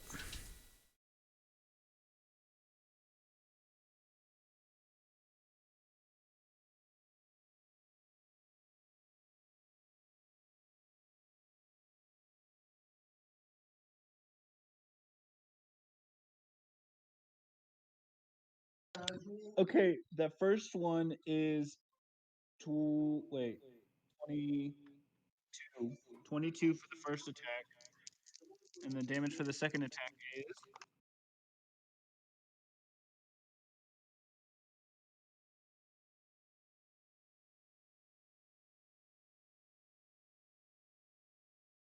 just 14 for the second attack. So 36 total? But Verth is going to move here. Why did I bother making... How fucked up does this big thing look? Why did I bother making this whole story about mutated monsters when I could have just had you fight a giant ape and it would have been just as perilous? I mean, How fucked up does this flesh mound thing here look? Behind you, about like half fucked up. They got it. Verth is gonna focus on the big guy. everyone else in the party's got that one. We got the big one. That's a natural one for Verth. Ooh, He hasn't been doing too hot this whole combat, I'm not gonna lie. that is the typical mount familiar animal curse. Okay, is that the end of your turn? Yes, if that nat one doesn't do anything other than make him miss. No, he just misses. And your friend starts spinning his flail once more, once over, twice over, as he steps forward into the center of the room. And he pulls up his tower shield and slams it against the outside, and you watch as a resounding boom of energy goes forth, hitting right here. Each of these individuals take 3d8 damage. Really sorry, Chris, I forgot Whoa. to add like natural damage on top of whatever I roll. Add 12 to the total damage that I don't. Add 12 damage? Why? Because I forgot to add 6 from like my strength score. Oh, gotcha. Damn. So, 6 plus 6. My bad. You're fine.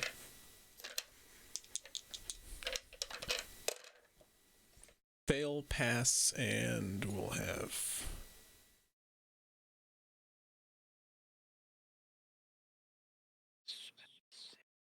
Okay.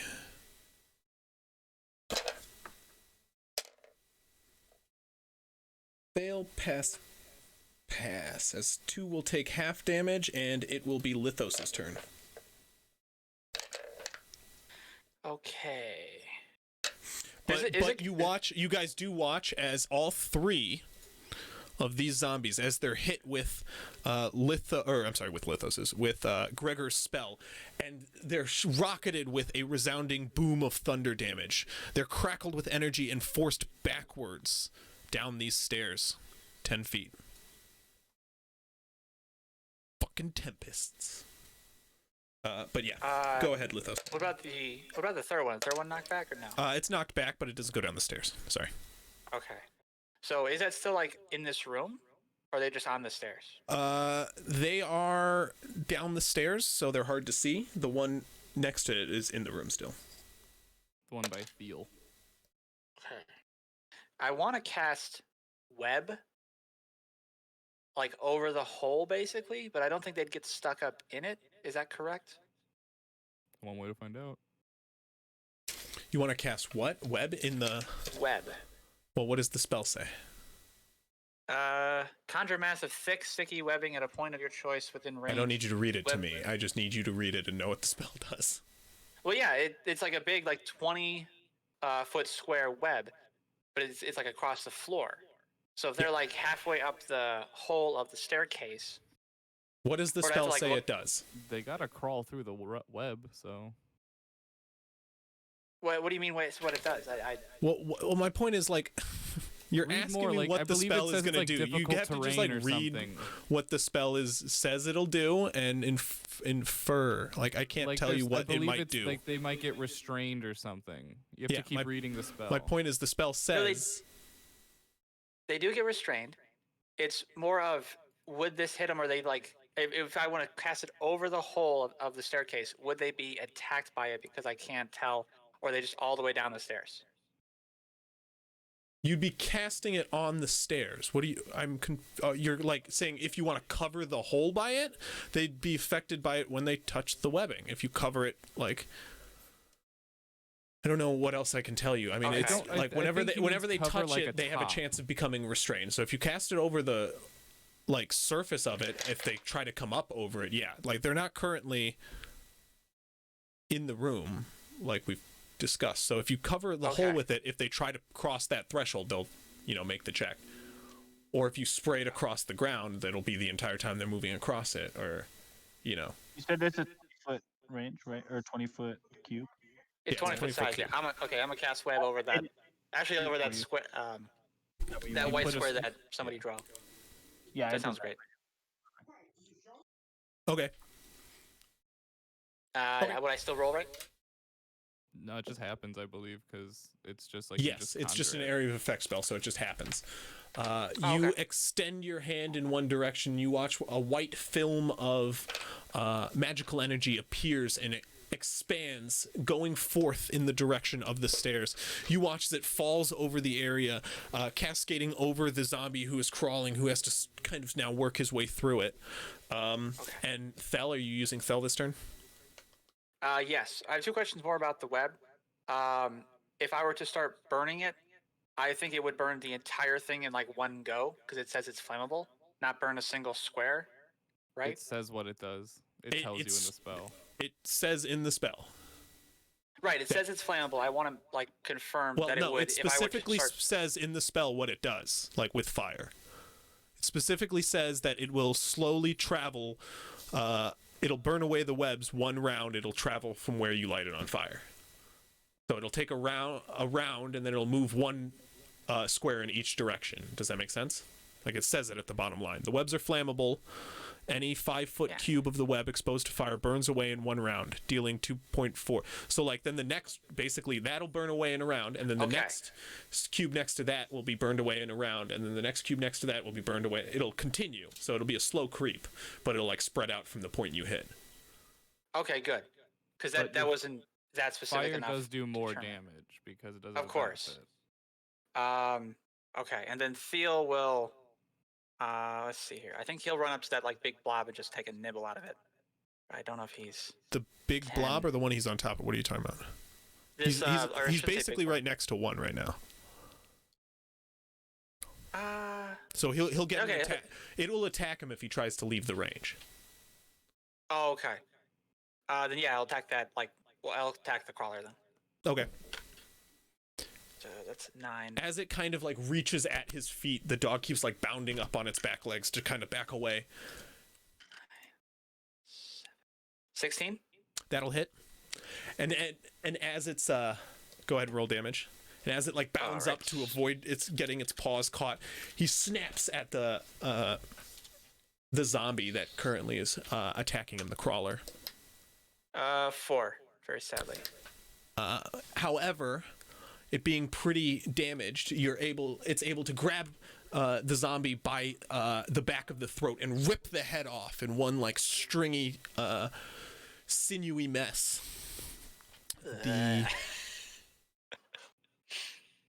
He only had like 2 hit points left. Oh, sweet. Okay.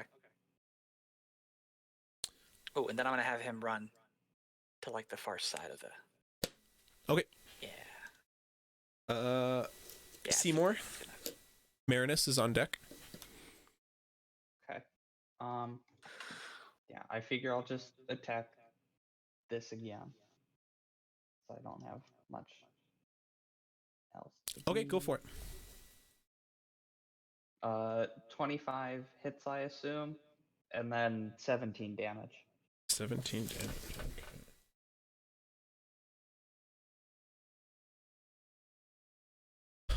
And then that's it. Okay, Marinus.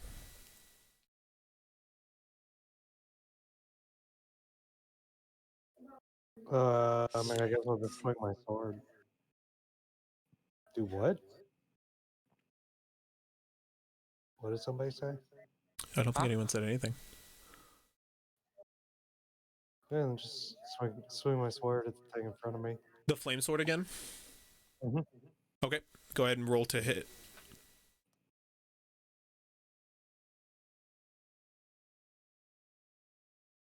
That'll hit. Go ahead and roll damage.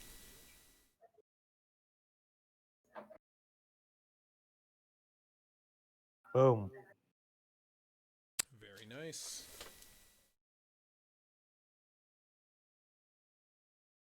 Once again, the two wail into this, and it hisses and flails in all directions, sending out an attack at you, Marinus, or...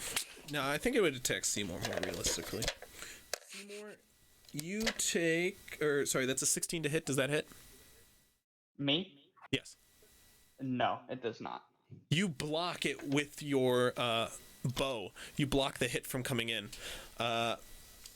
Gargax, you're going to take 3 hits once more from our good friend. Or, I'm sorry, actually, he's going to take 2 attacks. And, ooh, a natural 1. That one will definitely miss. No fucking way. 2 nat 1s. Whoa. Here, let's see if we can see if we can't shake it. Oh wait, where is it? There's the black one's a 1. Black The one's a white one. one we just can't read. Oh, the white one's Yeah. also a 1, but it's white on gold, so I'm never gonna get that to focus. Yeah, no way. But yeah. So 2 attacks are going to miss you. Cause fuck me, right? But 1 is going to land, and it's going to do 19 damage.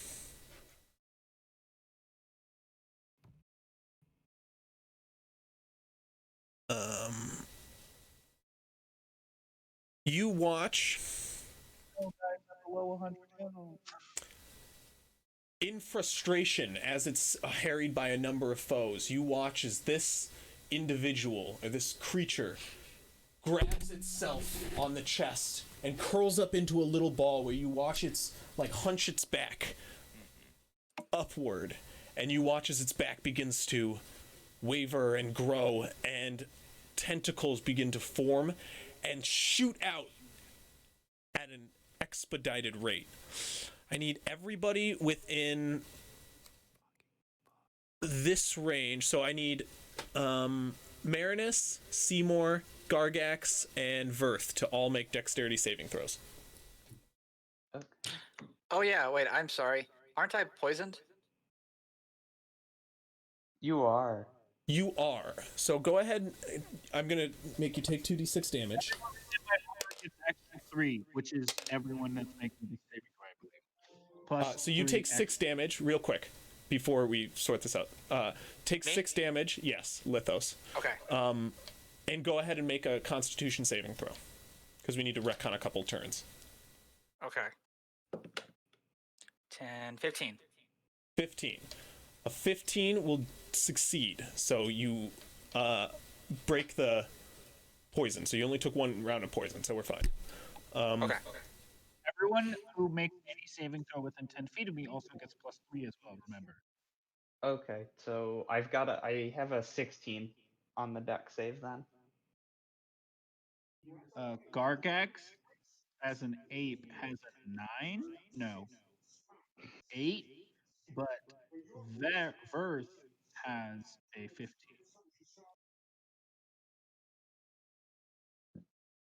Marinus, what did you get? You just muted rather than unmuted. A 6. You rolled a 6. Okay. You rolled a 6, but we add the 3. Extra 3. Okay, well, he's failed already. Verth, you said rolled single digits? Or rolled a 15? 15. Verth succeeds. Seymour succeeds. You, however, fail and are knocked prone. As well,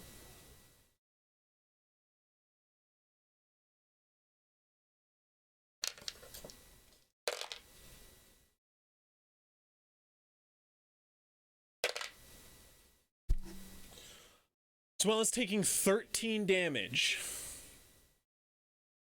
you are knocked prone. Same goes with you, Marinus. Seymour, you take half that. Verth takes half that. What kind of damage? Bludgeoning. As a number of these tentacles come out and smack you about, they then reside back slightly, or return slightly back to him, and he stands up straight, ready to fight the giant ape in front of him once more. The two zombies back here, one starts to lumber forward. However, as he crests the top of the stairs, he begins to get stuck, and it's a dexterity saving throw, I believe, to which he fails. Yes. And he is restrained. As this one begins to crawl up the stairs once more, we'll do a similar succeed. It begins to slither through to where it fires a acid blast once more at Gregor.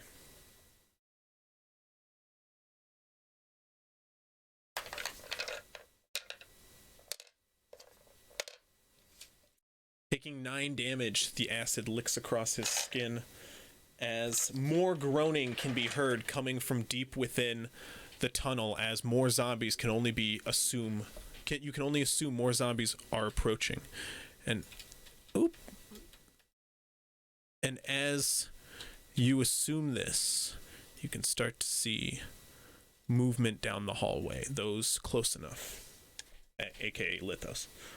Cole, it's your turn. Okay. Oh, no webcam, no. To get just a straight shot, I imagine I'll just have to come down a little bit. But then I'm gonna cast Chromatic Orb at level 2 at it. At whom? The big thingy. This thing. I don't know what to call it. Got it. Big crawler. 19 to hit. You can call it a mutated horror. I prefer to call it itch. 19 to hit. You can call it the zombie. 19 will hit. The zombie the size of a giant ape.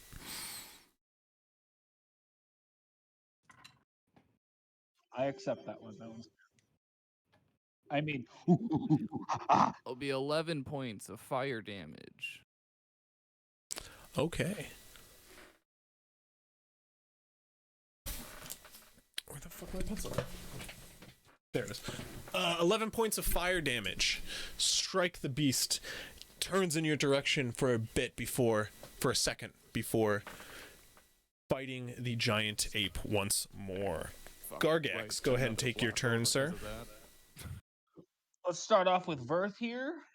Lucky roll. Someone play the moist critical thing where he goes. That's a 17 to hit with Verth. That will hit. He bites him for 5 damage. Okay. And now Monkey Gargax would like to just even more incessant yelling and grunting in both of your minds. Actually, Okay. from Gargax, he's not even yelling anymore. He's just breathing out of his nostrils. Well, I just mean your telepathic link with your mount. 14, a natural 14 is one of them. If anybody had telepathic abilities, they'd be just hearing grunts and screams coming from the minds of those in here. 23 for the first one, and a natural 1 for the second. 23 will hit, natural 1 won't. Good, other people are getting them, not just my character.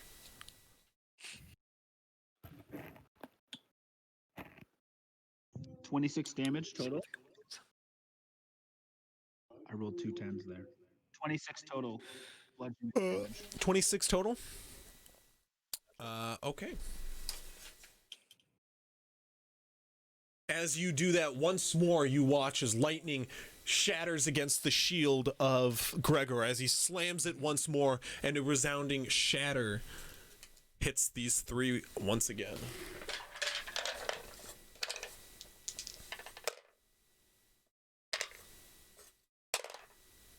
We've got fails across the board, finally. Also, I'm going to back up a little bit.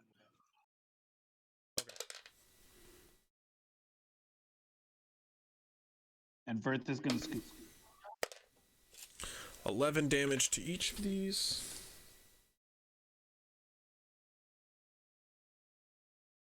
Okay. And they are all once more pushed back. However, your webbing is kind of shattered along with. It's ripped apart in his shattering spells. You can watch the cracking of the stairs actually begins to become visible as well. Trust me, if that's a shatter spell, all of our ears are hurting like a bitch right now. Yes. Yeah, you guys are just hearing boom. Yeah, okay. Yeah, that's like Boom, yeah. that resounds every time he hits his shield with his flail. Yeah, it's literally described as a mortar shell sound. No, I believe you. Okay, yeah, absolutely. I'm saying that's how they describe it. Lithos, it's your turn. Let's see. I'm gonna go over to the zombie that I killed 2 turns ago and pick up my axe.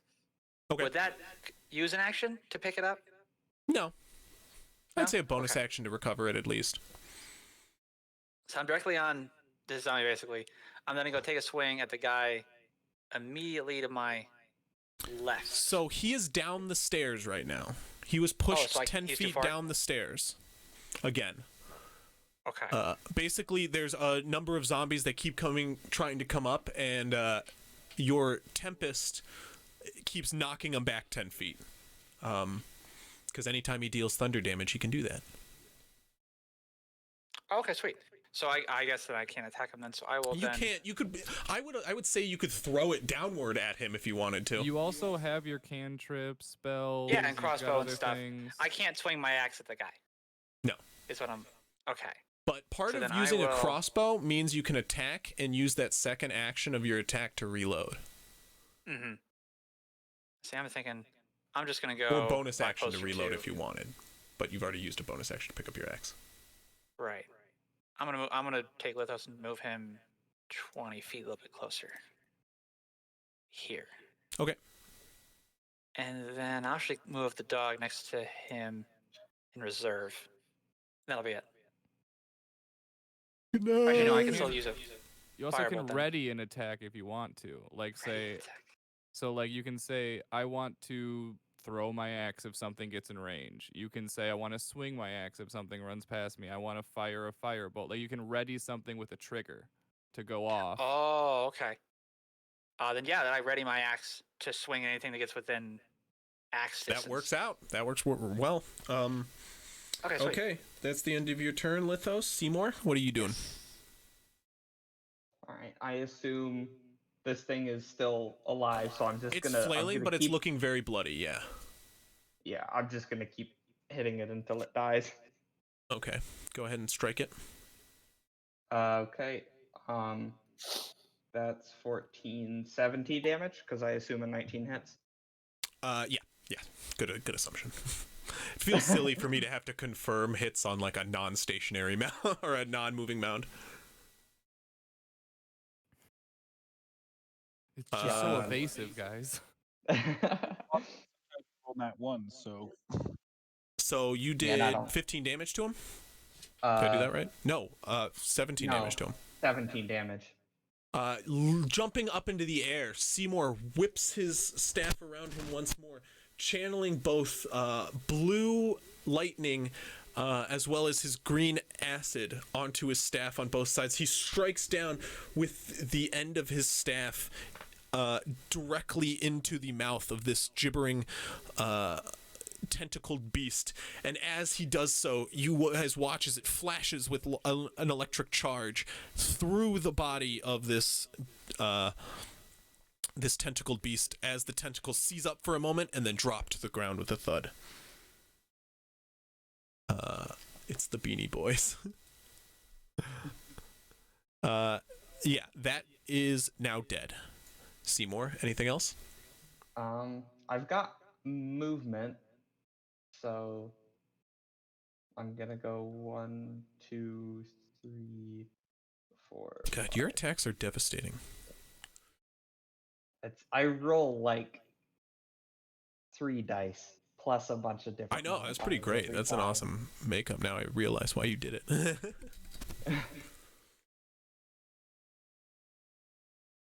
Okay, so that's the end of your turn. Marinus, Yeah. what are you up to, my friend? As this one is now dead.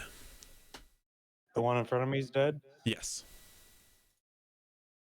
Move over to the big one.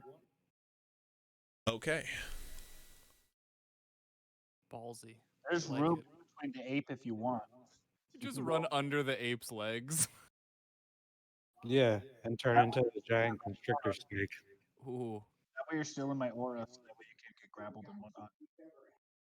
No, Oh, but he I just can grapple it. he just said he's going into a giant constrictor snake. So now there's another large. No, Huge. Huge. I think is a constrictor snake huge? Oh shit! Another huge creature. There's 3 huge creatures in one area. This is where we start to get into the weight mechanics of what a Yep. tower can hold. Yep. This is where we're pushing it. Yes, engineers say good. Especially with maybe we're getting to the point where the Templar cleric should stop casting shattering spells on the other end of the tower. Chris, We're you have just all gonna die to rubble. As the tower collapses. Well, actually, Yeah, they're like, oh, how's the assault I'm going? not even in the tower.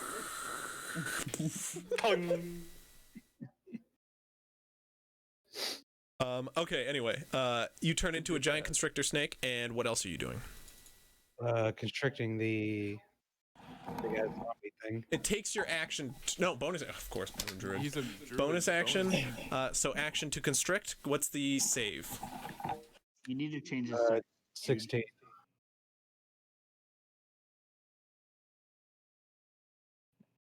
He's another huge dude. But I gotta make sure I hit it first. Well, it saves against it. We'll see what happens. Plus 6 to hit. So, Or do you roll to hit a constrict? yes. Oh, there you go. Not even a save. I mean, I think it still tries to save on constricts, but I'm not sure. I think it can Yeah, I save think to it break does. out. It's Like, it saves to tentacles break that generally have a grasping attack. Constricts generally have a save.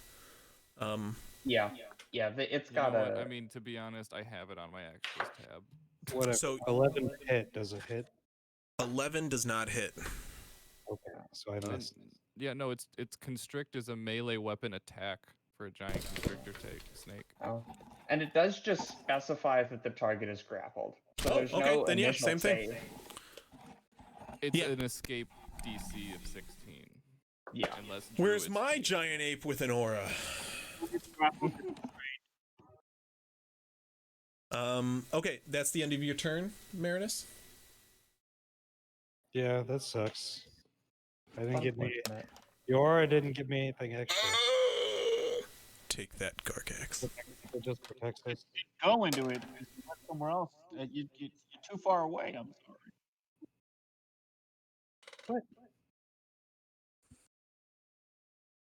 You got to go to the stream to see the bubble of his aura. You're not within it, and it only helps you saving throws and grapples. You can't be when you do it.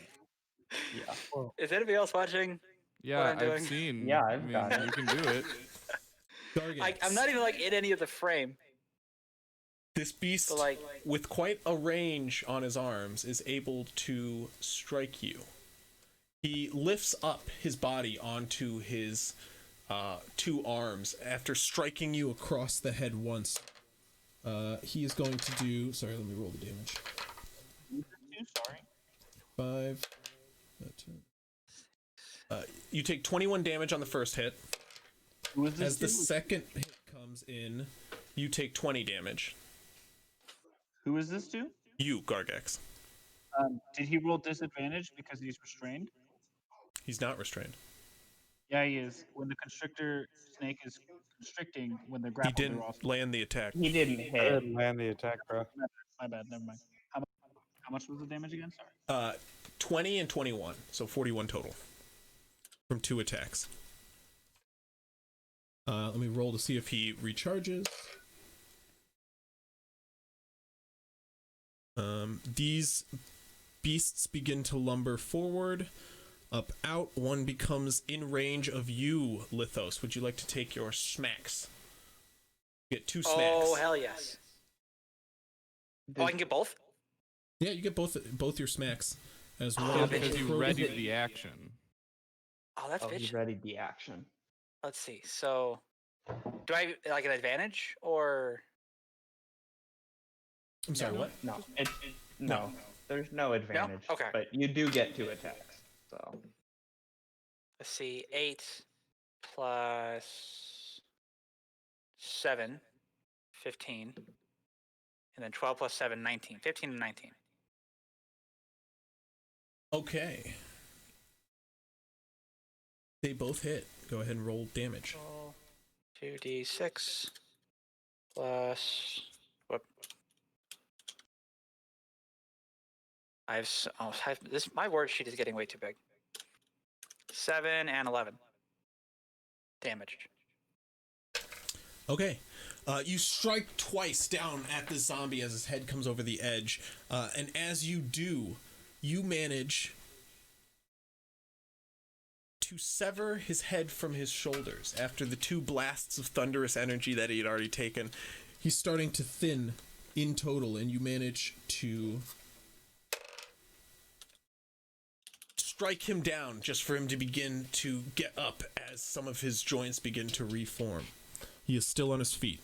As one crawls up toward you, Seymour, it is going to... One of the crawlers approaches, and it is going to attack you with his tail. Before that, when the first one of the zombies moved in, I wanted to use my reaction to Halo Spores it. Okay, it rolled a natural 17. I'm so sorry. I want this to land one of these times. But that's a 23. Yeah. Or 22, actually. But all right. Fine. I'm getting as a spore druid, maybe these spore-infected zombies are not your forte. Yeah, I guess they're just not it. It's a spore v spore. Which one's stronger? I start telling you. Everybody just thinks... Mitochondria is the powerhouse of the cell. Everybody just thinks Seymour is behind this entire thing. No, just me? Okay. He hasn't been hit. That's true, but that's also me. Wait, seriously? Well, actually, no. Oh, Because yeah, as you say that, does a 17 hit Seymour? No, it doesn't. Okay, yeah, no, Seymour's hacking. I've got 20 AC. Holy fuck! Attack Seymour more. Wait, what? How? Sure. Lizard folk. So 13 plus Dex mod, which is 5 for 18 plus a shield, so another 2 for 20. Nice. Speaking of, you bat away another attack as this crawler comes in to try to constrict you using his tail. You manage to stop him. However, there is a zombie that had to use his dash action to get to you, but he's standing next to you now. Okay. You guys managed to form a wall to the point where they can't surround you, which is good. Oh, I have one more.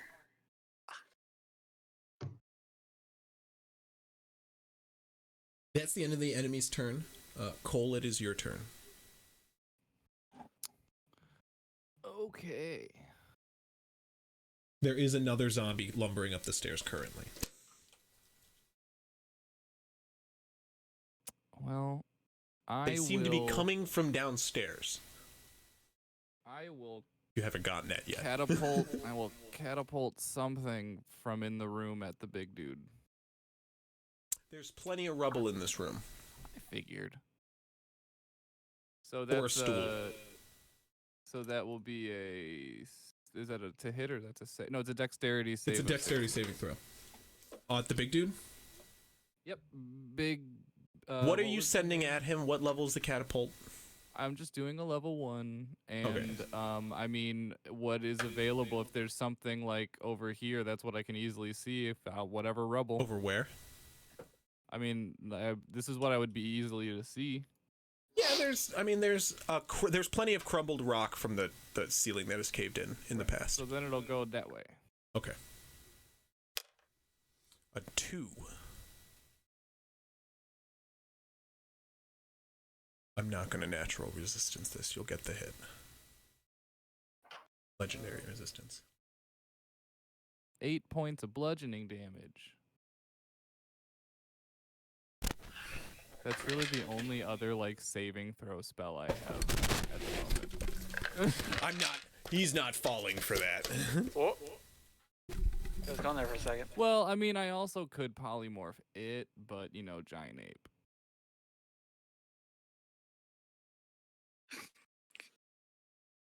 Giant ape maybe won't last forever. I know. But then How long does that last? Like an hour?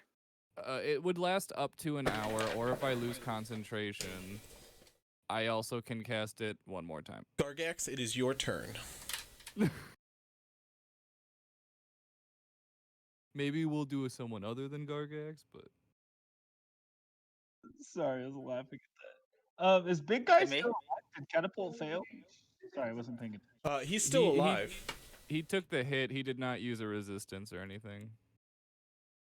Didn't it look like he almost died last time? Oh. It doesn't matter. Was not a lot of damage. Ape Gargax. The big guy? You thought the big guy almost died last time? I don't know. Sorry, I never said that. No, he is. No matter what, how close he is or not, Gargax. He looks bloodied. I'll tell you that. But can do the same thing because he's in a fit of rage. First off, I'm going to go ahead and attack with Birth because why not? Which is an 18, which deals 6 damage, 6 piercing damage. Because damage is damage. And Gargax is going to leave its range, I believe. He is going all the way over here.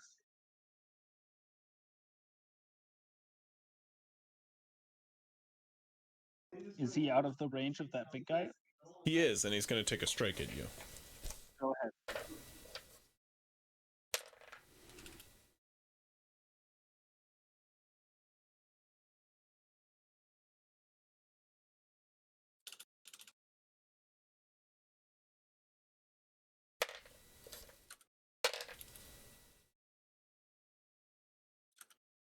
You take 14 damage as you leave out of his range, and he brings a large strike down upon your head. Is that the end of your turn? No, I'm going to use my action to grab a part of the wall and throw it at him. Ooh, that's a good idea. The giant ape has a throw ability. Yeah, has a throw of a rock, so I'm just using wall as rock. Okay, go ahead and take the attack then. It's a part of the stat block. No, I know. I'm well aware. A natural 17 plus 9. I'm just trying to figure out, based on the damage, how big is this piece of rock you're ripping out of the tower? 7d6 plus 6. You can make him do an athletic check. Oh no, no. I mean, it depends on how big the rock is. Have enough d6 to roll because I'm not home. I'm a rogue at heart, and I don't have enough d6. I am so sad right now. But I'm still gonna roll them manually. Fuck using. Yeah, but you weren't ready to be a giant ape, so.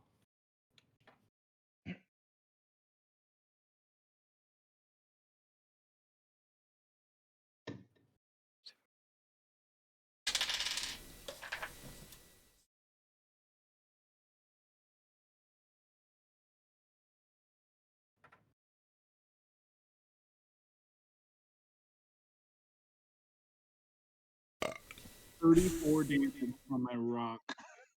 1d6 rolled 6 3 times in a row.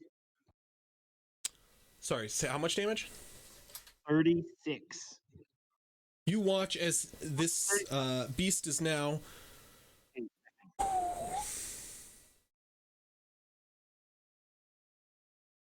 38, my bad. 38. Okay. I think I might be wrong. Does chat remember what I just said? The first number I said is correct. I'm pretty sure it's. Let's just go with 36 because. Okay.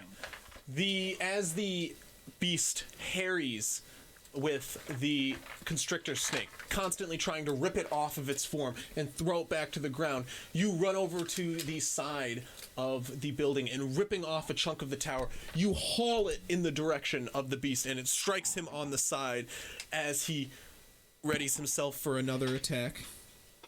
Lithos, it's your turn. So the guy to my direct, like, left and bottom is within range that he can, like, make a reaction on me. Oh, I'm sorry. Actually, it's right? It's not. I'm sorry. I misspoke.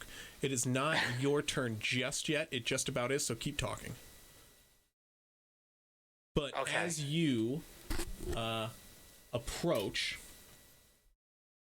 the people on the stair, Gregor puts a hand on your shoulder and steps forward first and starting to chant in Dwarvish. He mumbles under his breath and harnesses his divine power. Bringing it forth, he channels it into his flail, which an incense holder as well starts to wave back and forth and create smoke. And then he sends it in a loop and slams it onto the ground, and you watch as a wave passes amongst you and those in front of him, who he tries to turn in the other direction. Oh my god, are you kidding me? What? How many times people are gonna pass his turn undead?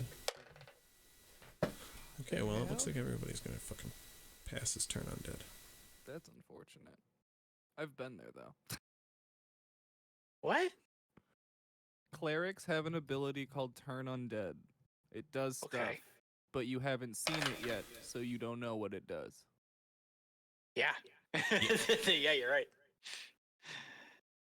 I mean, it does basically what it sounds like. It yes, and as you guys watch, unless they're weak.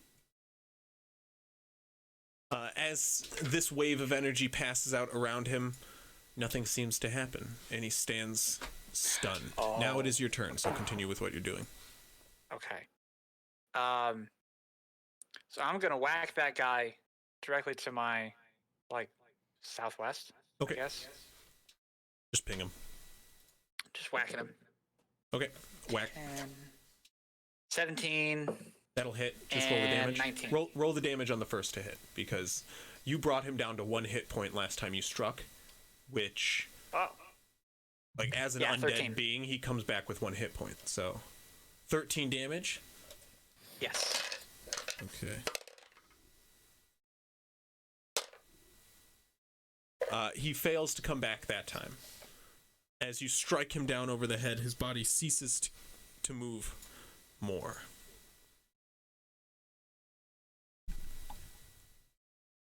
What else would you like so to do? he's dead. Yeah. Fantastic. Then I'm gonna go, like, right here, and I'm gonna whack that. Can I, like, whack in between, like, a diagonally, like, without hitting the other two? Yeah, but you might want to move to the other side for the flanking bonus. Like here? Yeah, I mean, or you can move Thel there if you wanted, but yeah. Actually, yeah. No, I'm gonna move Thel there and Actually, take that he's there. already. Yeah. I'm just gonna do that because I need to like cure wounds next time. Gotcha. 16. So you're moving Thel, right? 24, 23. So this is with Lithos still. Okay, what I'm saying is you can move Thel to the opposite direction so you can get flanking. Remember, flanking gives you advantage. Or you can move yourself or move Thel to the opposite side to give flanking to everyone, basically. Yeah, basically. Oh. Yeah, basically I'm still because getting you okay. have that dog, you pretty much always have advantage if you use him properly or in a Right, because I certain can way. flank him, flank everything. Okay, go ahead and hurry up and take that hit, please. It's 24 hits. 23 Okay. hits, excuse me. Yeah. We'll just do the last again. 9 damage. 9 damage? Okay. You rush and go ahead and attack for Thel if he's doing so. Yes. 3 plus 4, 7. I assume doesn't hit. 7 does not hit, Okay. unfortunately. As you round the side to strike again, did you roll with advantage on that second hit? You got a 7? Oh no, I didn't. You're right. Always get advantage, yes. It wasn't any better. Sometimes it do be like that. That's what it do be. Okay, as you strike to attack the second time, your sword clatters against the floor. You begin to see that slight mark of rot that your axe is said to create, but you missed your blow. With that, it's Seymour's turn, followed by Marinus once more. Seymour? Okay. So Thel is giving me the flanking bonus, right? Correct. Okay. So is that advantage or is that Advantage. like a plus? It's advantage. Okay. That's nice. Okay. So with advantage then. 21 for 14 damage against the zombie. Okay.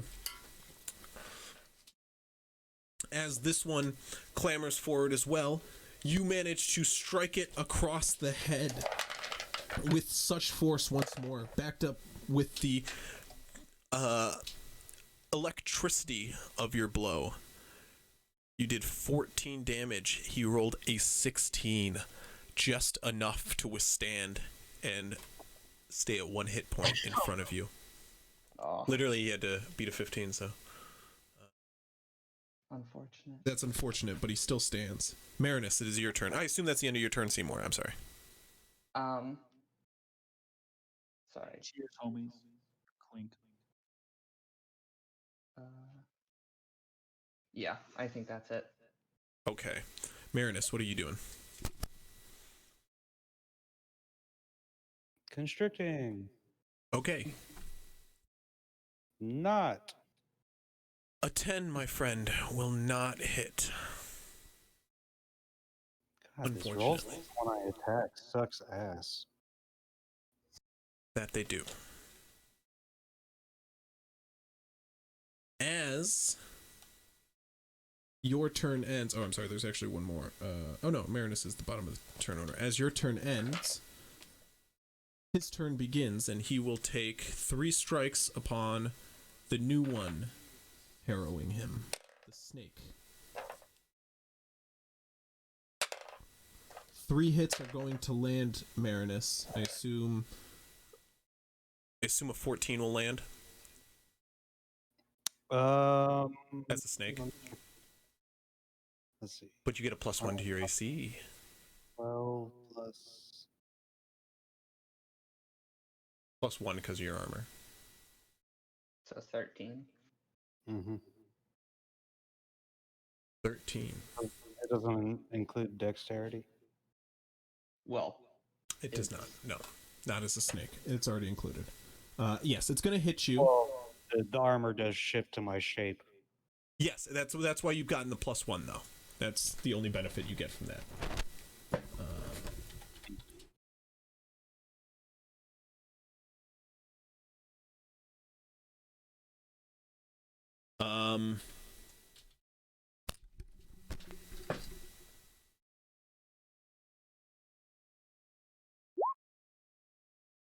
Oh yeah, eat 11 damage by attacking me. You have to use your reaction to cause the damage. So he's going to strike you Spike? once, and you have to use your reaction to cause the damage. Because it was just when you told me about it, it was attackers take 2d6 when they hit me. There was no reaction or anything. It's just spiked armor.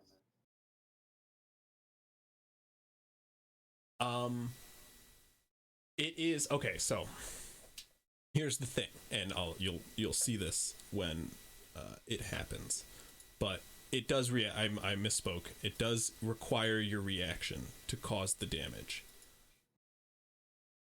but you'll see why it requires your reaction in a second. If you'll stick with me here. Okay. But do you want to use your reaction? Of course. Yeah. So you, using your reaction as soon as struck by one of these blows, you all watch as from the edges of this snake, a number of sharp scales turn into sharp wooden thorns, which jab out in all directions upon this beast. Shooting out like large wooden toothpicks almost. They kind of jut out specifically in the direction that the beast attacks from, aiming specifically for him and his vital organs. It does 11 damage, as well as you watch as seeping out of each of the thorns seem to be some kind of viscous poison, which attacks its foes. Ooh. It does require a resistance, which he is going to use one of his legendary resistance for. But you should be excited to find out what that poison does. FYI.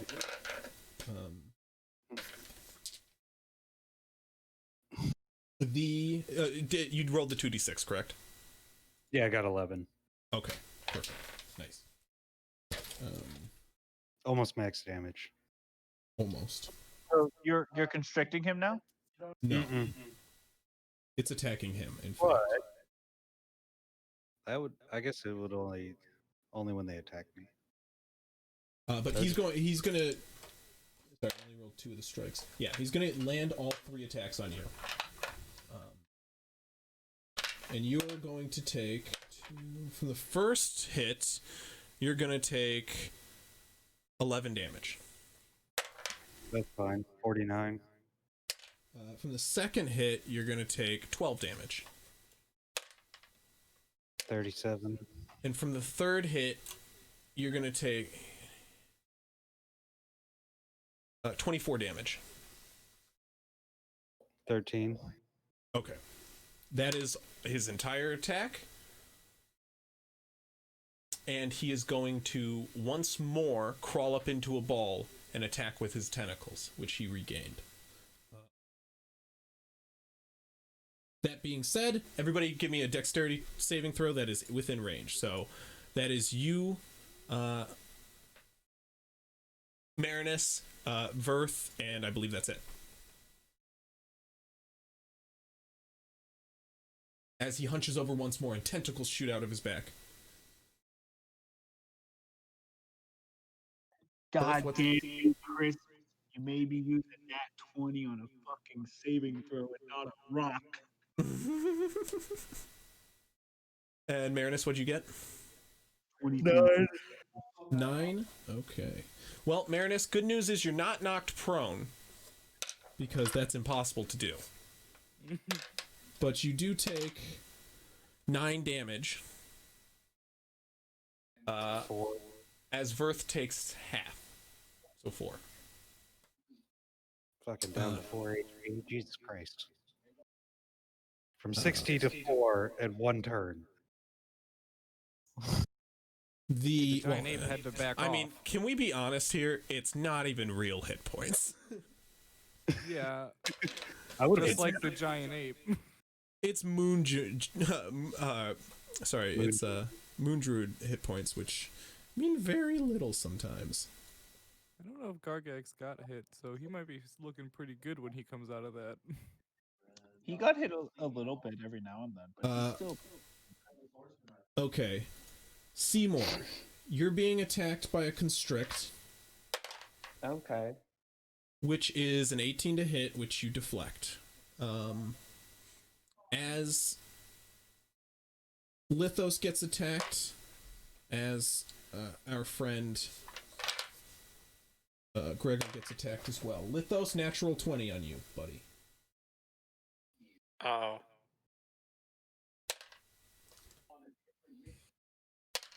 You're kidding me! How much? You take a total of, from that crit, 18 damage. I'm dead. You're down. I have Well, you're unconscious. You're unconscious. Dead. Yes. I'm out of hit points. As you get An struck important difference. by this zombie, him raising his hands above his head, he brings one down in front of you and the second down on top of your head. You collapse underneath as 2 strikes are brought down on Gregor.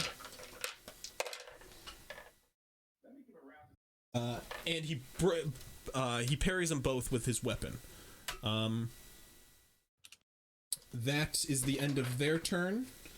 Cole, it is yours at the top of the order.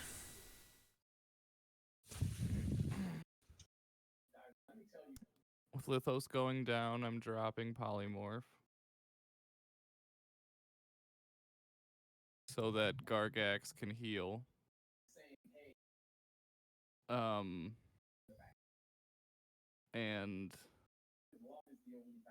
that's a free action to just drop concentration, right? Yeah, you can do it at any time. Cool. Fucking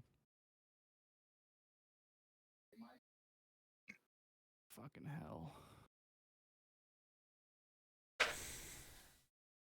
I am then going to wait. I'm gonna ready Polymorph for when the trigger to be if Gargax will heal Lithos to then polymorph Lithos into a giant ape.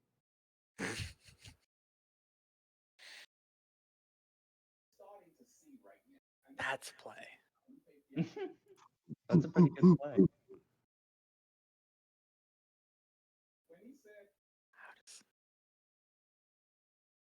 Get your ooze. Sorry, what are you're preparing to polymorph what? I'm dropping Polymorph on Gargax and then moving in, and then I'm readying Polymorph for when Gargax will hopefully heal Lithos, bring him conscious to then polymorph Lithos into a giant ape. Unfortunately, Tim, as your turn ends, this is going to be a learning experience for you. Cool. Because the cleric who is standing right next to Lithos goes next. And seeing an ally of him, it still doesn't matter. Then if it's still, I'm dropping it on Gargax still to no, then I mean you're polymorph. entirely playing your character. I'm just saying, still, it doesn't matter. I see him get conscious. He's going to be a giant ape. Yeah. So the cleric next to him casts Create Undead. No, I'm just kidding. Bright. That takes like a minute. Yeah, that's true. You're so ready on that. Yeah.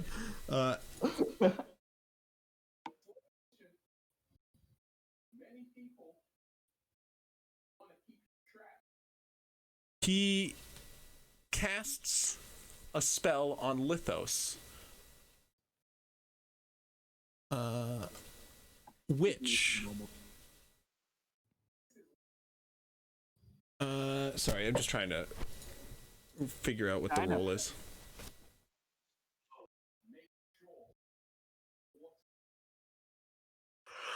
Okay. You can go ahead. Fuck it. Well, we're doing it live. Go ahead, regain 70 hit points, or as many as you can. So I'm full health? Big one. That's a big Really? one. That's a big heal. How many hit points do you have? 56. Oh, okay. It's not entirely wasted.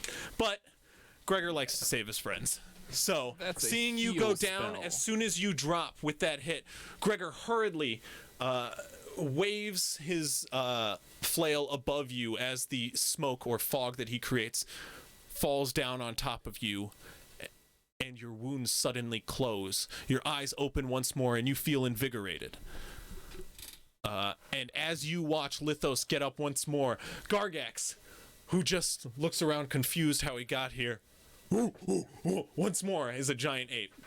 And it's your turn, Gargax. I'm a giant ape again? Didn't you say cast it on him? I was turning Lithos into a giant Oh, okay. Then never mind. Yeah, not that big of a mistake. Yeah, you turn Lithos into a giant ape. ape. That's what I. Yeah, that's D&D why I was 12? confused when you said I was a learner. I'm like, no, that the point was to get him. Oh, I thought you were dropping Gargax just for him to heal and then bringing him back into Nope. giant ape form. I'm like, it's a healed I giant just- ape, so I mean, okay. Gargax has been going after me, so I thought he was next. Yeah. But regardless, Matt, you should look up the giant ape stat block. Doing that currently. I've got it open, so I can help you with any information if you need. But Gargax, what are you doing for your turn? Can you make me normal size real quick so I know how far, No, this- you must stay that size. I'll take it, like, Huge Gargax. the effect of 2 castings of enlarge on myself then?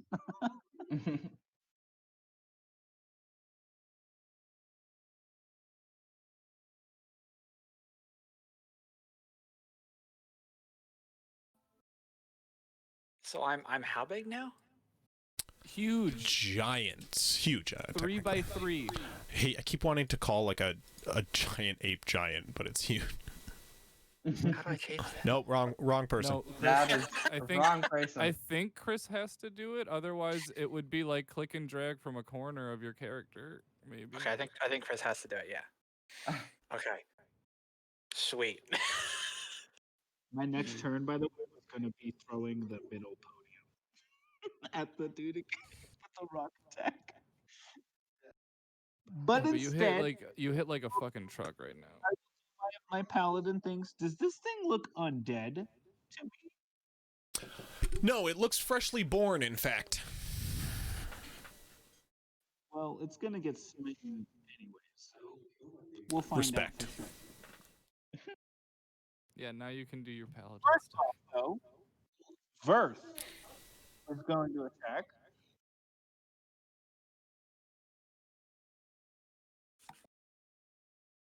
Yeah. Verth misses. Can we go on to the next?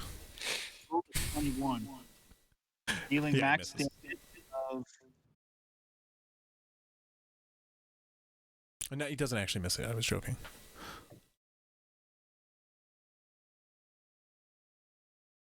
$11 damage. Ooh. Okay, he rips into the flesh, and you watch as Verth is now like on top of this beast. He's got like his teeth around this creature's neck, or what resides of a neck of this creature, and his claws are currently being used to force Verth off, but he grips hard on his neck. So he's kind of like rustling about with him as you run up, and I assume smite.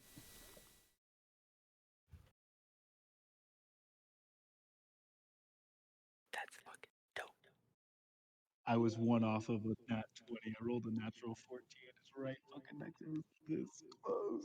Man, it's this close. That'll be a dirty 20 to hit. That'll hit. Second level smite into it.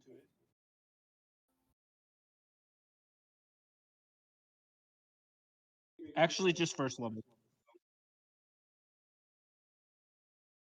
Is it undead? Do I get the extra D4 or no? You Or do not. D8 or no?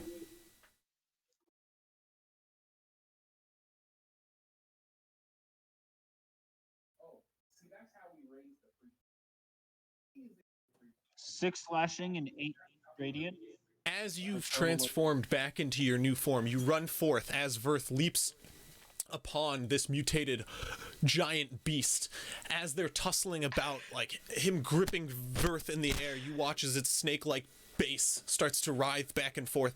And as it it leans back, holding Verth up, trying to rip it off of its neck. You run up behind, hold up your sword, and as it glows platinum, you channel your energy within it and stab it forth as the beast reels back with Verth on its neck, and you stab it directly where its spinal column would be. And you watch as the energy is channeled forth, and you all, from the 8 eyes that line either side of its head, you watch arcane divine energy burst through it on all sides, light shining, burning, and searing the inside of this beast until it dulls, vanishes, and it falls down with a thud to the ground. Is there like another fourth thing in this turducken? He coming up the explodes, and stairs. from there... There was stuff coming up the stairs. I know, but it's like, are we done with this thing yet? But I mean, you can also probably just sit in the stairwell at this point. Lithos, it's your turn. That's my plan. Seymour Okay, is on so deck. on the attack thing for the giant ape, it says melee weapon attack +9 to hit. Yeah, and you then use all of that. You do 2 Oh wait, attacks. that's the. I'm sorry, I'm That's screwing the it up. hit. That's the hit. Never mind. You can I'm do thinking of attack. damage. You can do 2 attacks, multi-attacks, or you can throw a rock, basically. Okay. And then how do we do movement? Is movement from the center of my square, or is it from like any? I mean, it's from the center of your I'm- square, really. Okay. You take up all that space is what it is. That's what I was thinking. So I'm gonna go to like. You also have a bit of a reach, so you can like reach over people to do stuff. Okay. Yeah, 10-foot reach. Oh, 10-foot reach. Oh, sweet. Okay. Yeah, then I'll attack those 2 guys. Or I'll attack the guy closest to me, to my immediate southwest. Let's see. Okay, go ahead and roll to hit. What is that? 14? That'll hit. Hit. Oh, with my bonus action, I also heal first. Gotcha. And then let me do damage on that guy first. Yes, please. Roll 3D. 3D10 plus 6. 11. That's pretty weak. Okay. It's okay. That's why you get 2. You smush the entity with one of your hands. As And you, like dead, right? Yeah. Okay. Fantastic. So I'll attack the other one next to Theo. 14 again. that'll hit. And we'll roll for damage. 13. You smack this one and it slams against the stone pillar, but then starts to clamber to its feet once more. That the end of your turn? Alright. I assume I can't do any like artificer stuff, right? Like that's it. No, that's you're it. you're an ape. That's Okay. it. Just checking. Then Seymour? yeah. Or and I'll have Theo attack it. Okay. He's got to attack it too. Let's see. So 2 plus 7, 9. I don't think he's gonna hit it. No, he does not. Seymour, it's your He does turn. not. There's one alive currently harrying you, and there's one next to Gregor. Yeah. The I'll one just in get- front of you is like a crawler. Yeah, I'll get that one. Okay. Okay, 27 hits, I assume. It And does. then, that's 21 damage. Okay, I don't even think he can't even... Oh, he's not undead, but as you spin your staff once more, channeling its energy, you strike forth into the mouth of this gibbering spitter that starts to crawl in your direction, and as you do, you channel your energy forth once more through it, searing its insides, killing it. Marinus, it's your turn now. You are giant constrictor snake. This is dead. Big thing in front of me is dead. Yes, Gargax just smit it. So what? There's just this one little thing left. This one is left, and there's more groans coming from down in the stairway, but yeah, this one is the only one currently up in the room. Well, let's start with that one. Okay. Just coil them up. So many giant creatures. Why can't I roll that on the big thing? What's that? 19 for his constrict. Oh, that'll hit. Fucking took, what, 3 goddamn attacks? Right. Okay. You managed to wrap this individual up. Go ahead and roll your damage.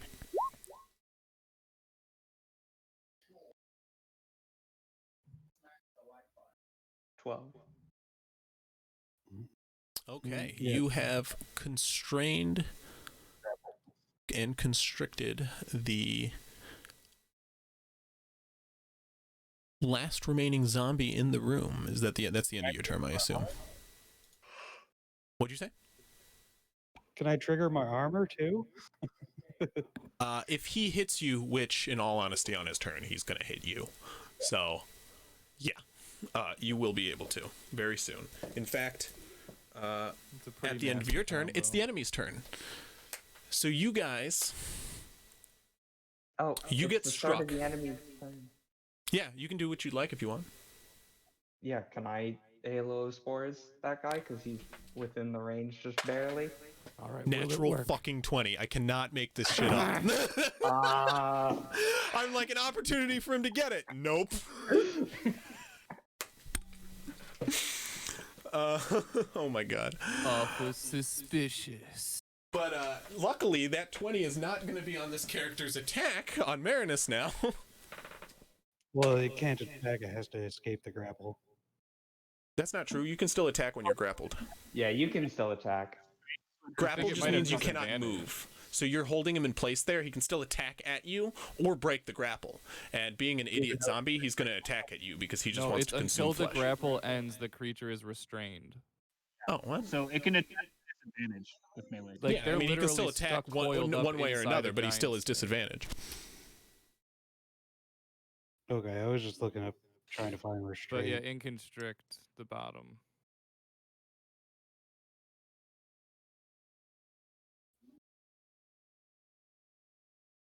Yeah, no, he can still attack. And again, like, a zombie wouldn't try to break out. He would just try to eat the flesh that he's in.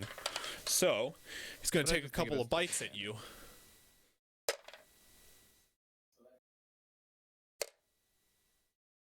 That one will hit. That one will miss. So you take, Marinus, 10 points of damage. And you want to use your reaction? Of course. Go ahead and roll 2d6. It will not resist the poison because it doesn't have to resist the poison. It's undead. Unfortunately. But it still takes the 2d6 damage. For that is piercing. Yeah. That's so sad. And we're back to Ganassi form. Okay.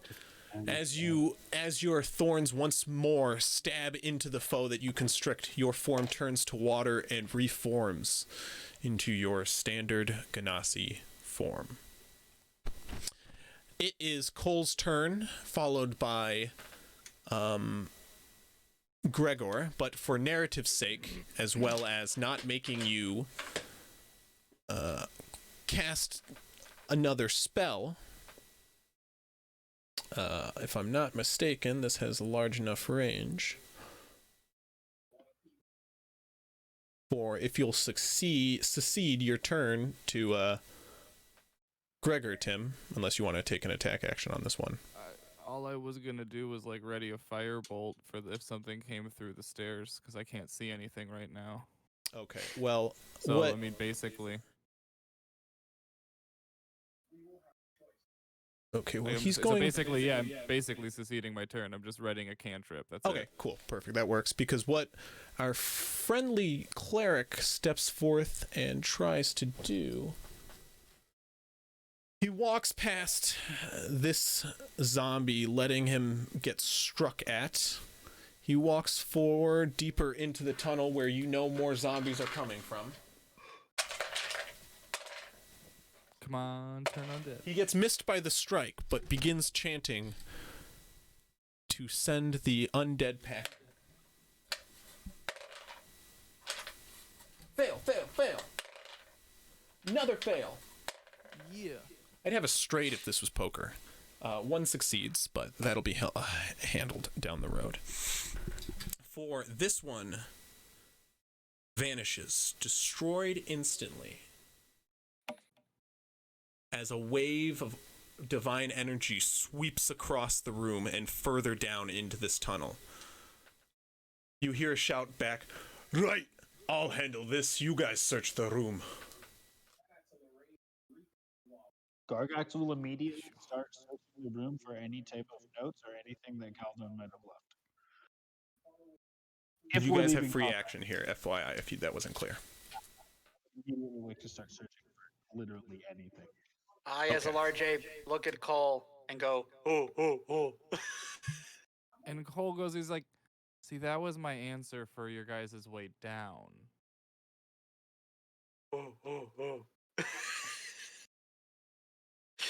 oh. My point is, I can't do Right, that well, again. you could leave him, I guess. I'm out of the spells it'll take to get us down. I just think, if he jumped off and you were all on his back, he hits the ground. Right, well, I mean, he's also a giant ape and he can just climb us down, no? Potentially. That too?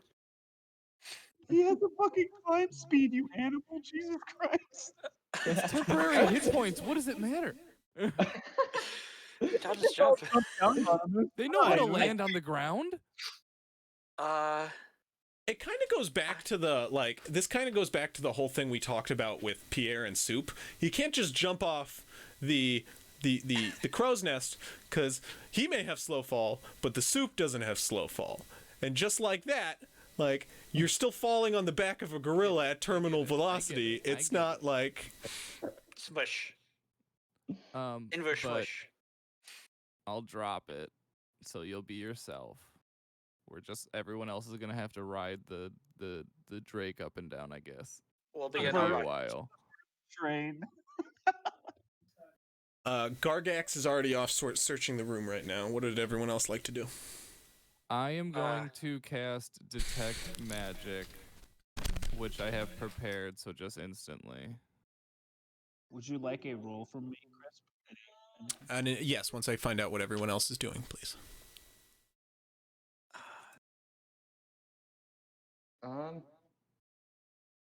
I mean, I don't really know what I'd be looking for, so I'm just gonna sort of. You can stand guard with Gregor. Gregor has head down here, and he's actually facing off zombies. If you want to go help him. Yeah, I'll just go help him because I don't really know what in the world I would supposed to be looking for. Okay, you head down into the tunnel, which leads to a spiraling staircase down through the tunnel. And as you go just a few feet down, you see Gregor standing there, shield in hand, like a channeling force of fog seeping out from his feet in the direction. And as you approach, he goes, "Right, I could have used some help, thank you." Verth does? Okay. I mean, you see no zombies currently lumbering toward him, but as you appear, Seymour, one starts heading in his direction, and he begins casting lightning bolts in its direction. Go Claris. The room is being searched currently by Gargax. I assume after Detect Magic, you're going to also search the room? Yeah, but that'll at least let me know if there's any areas. Because Detect Magic is an lighting up instant with cast, right? Yeah. It's one action because I have it prepared. I could ritual, but I have it prepared. And it's a 30 feet thing. So it's just like if I see a magical aura to lead me in a direction, but I am going to then start searching the room. Okay. It lasts for 10 minutes.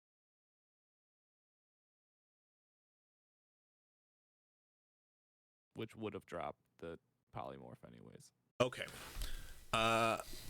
You see That was a sound. a glowing of arcane energy, besides the minor speckling of arcane energy coming from a series of papers strewn across one of the two desks off in one corner of his room.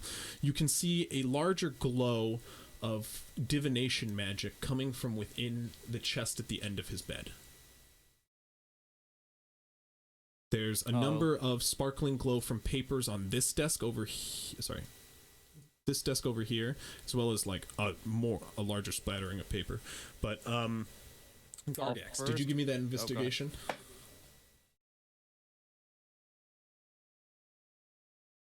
14. 14. Okay.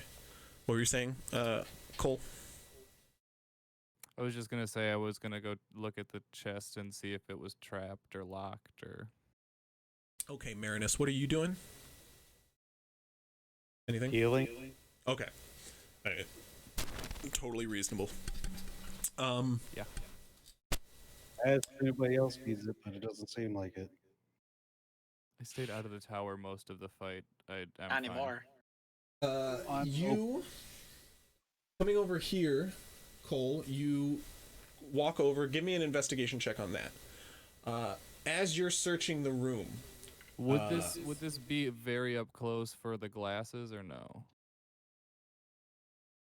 Yeah, no, yes. Yes, it is. Yes. Cole, as Cole searches that, Gargax, you start searching the room, and one of the first places that draws your attention is you go to the plinth that originally Galdon stabbed the original spore in, and you go check out, and there you do not see any remnants of the original spore. It seems there's like a blood trail that leads from this plinth, like as if something was dragged off of it into this mound here. The original source of the spores, though, no longer rests upon. What you do see is a flat aqua stone surface where in the center there seems to be this hexagonal recess, which like resides in this like geometrical shape.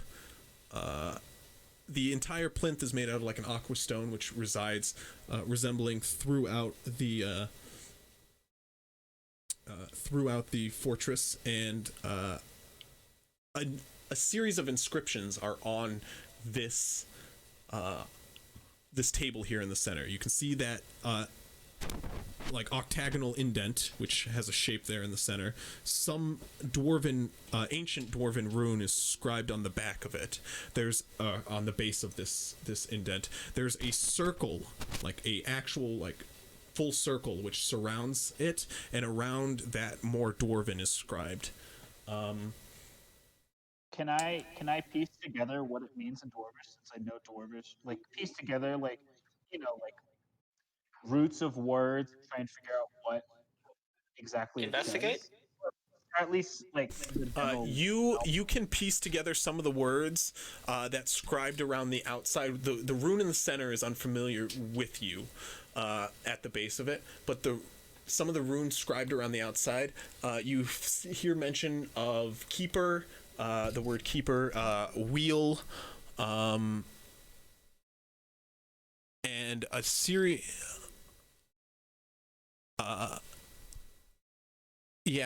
of words which really don't make many sense. The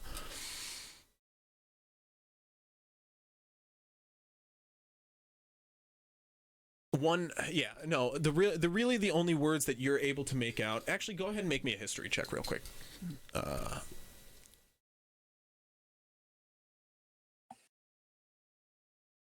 11. Okay, yeah. Should have been better, but I rolled fucking 8. Yeah, the only words you can make out are simply keeper of the wheel, which are kind of inscribed in the center. You can come here for a second. This right here, this pedestal thing, is what the original spore thing came from. There's some weird dwarvish runes on it. I can't exactly identify what they mean. If you could figure it out, any idea, maybe. I would like to investigate this like stone slab in the middle with my Smith's tools investigation. That works too. Does that make sense? Accepted. Ooh. I mean, your smith tools aren't really going to help with stone. Mason tools. Masonry tools kind of would help, yeah. Go ahead and make that investigation check for me, that Tim, for the chest. 26. You can visibly tell that it is definitely trapped. there is some kind of lock in the center, which is bulging and much larger than any chest you've seen. It seems to hold something within it, and you've seen a trap before. You know this chest is just asking for trouble. Cool. Knowing that, then I will cast knock, which should just unlock it.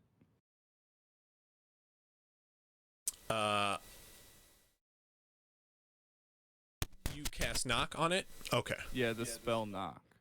I don't think knock disables. Okay. Well, the trap would go off if you don't unlock it. This would unlock it, I'm thinking. We'll find out. I can be 60 feet, so I will back up. Gargax doesn't know much I'll back about up 10 magic. feet.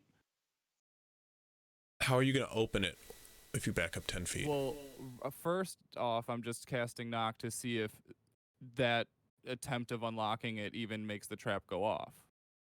Then I will attempt, I'm saying. So one Okay. step at a time.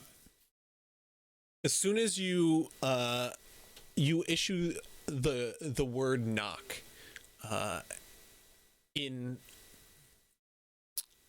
your standard arcane incantation, and as you lay your hand atop the chest, you knock twice, and arcane magic starts to encoat the vessel. A brief wash of energy, and you hear a click from within. Fuck it, I'll try to open it now. Now that Okay. it seems unlocked. You squint away and click, slowly look at it, open it, and nothing seems to happen. You open the chest all the way. You see a large array of fine clothing tucked away at the bottom. On Is it top glowing of that, magically? what?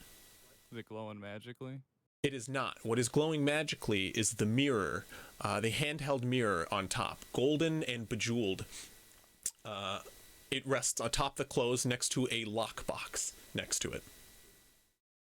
Small, about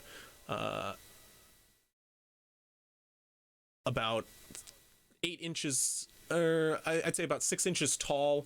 It's about a foot on each side. It's a pretty flat and wide lockbox. But as you lift this box up as well and take a look at it, you can kind of see the runes that are inscribed along the side of it glow with a magical energy. Okay. I will just leave Which you it can see open because of and- your spell. Right. I will leave the chest open, take the mirror and the chest out, and then go to the table where Gargax was looking at papers. And then if anyone else is doing other stuff. And the papers are on a different table.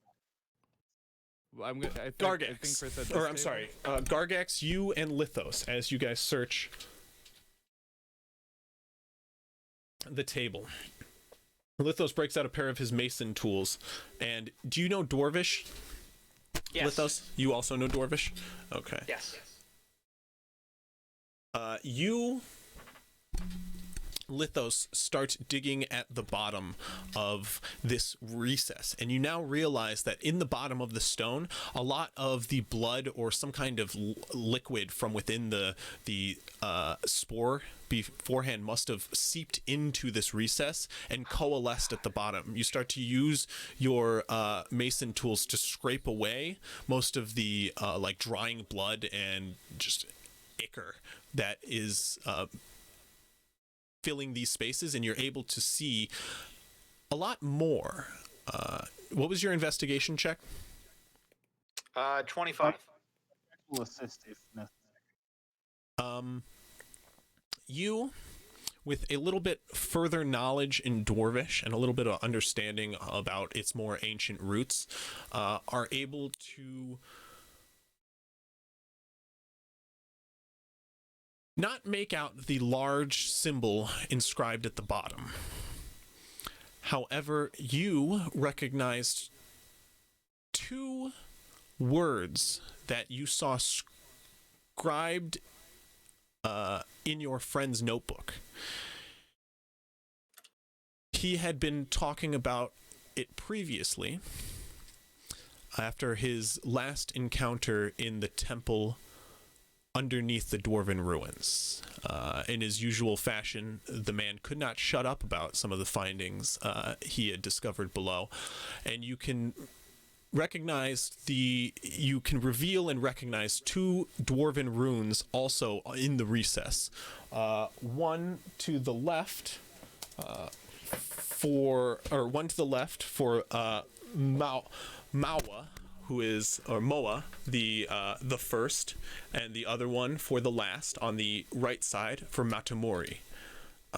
The symbol in the center, which was originally revealed, you do not recognize, but you can only assume your ally Cole is more than aware of what it represents. I alert Cole to come take a look at this.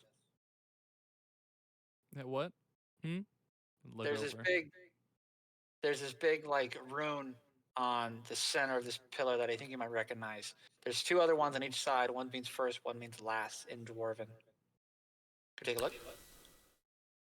Sure. I will walk Thank you. over to look over at whatever he's pointing out. Guess guidance on Cole. You see, immediately as you walk toward the table, ancient dwarven ruins scribed all across this recess.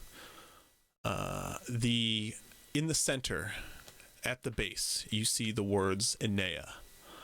You're the goddess of fate and the present, as well as to the left, the goddess the first and the god of the last. All inscribed at the base of this octagonal recess where something once rested. Around the outside, a circle, perfect circle, is inscribed with a number of words now revealed around it.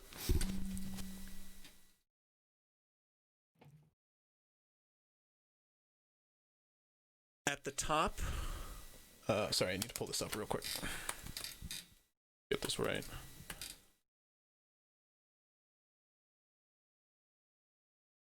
Okay.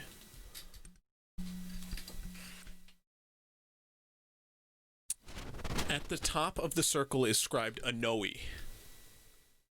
Around the bottom scribes the Eternal One, Keeper of the Wheel and all it watches.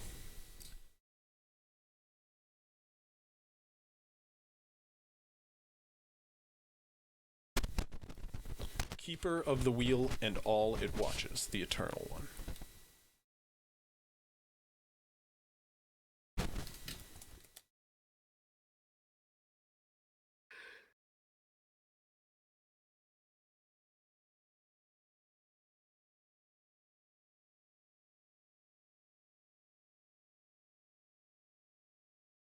I will translate for people.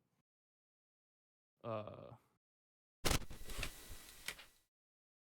mean, it has all the same dwarven gods or whatever from their religion.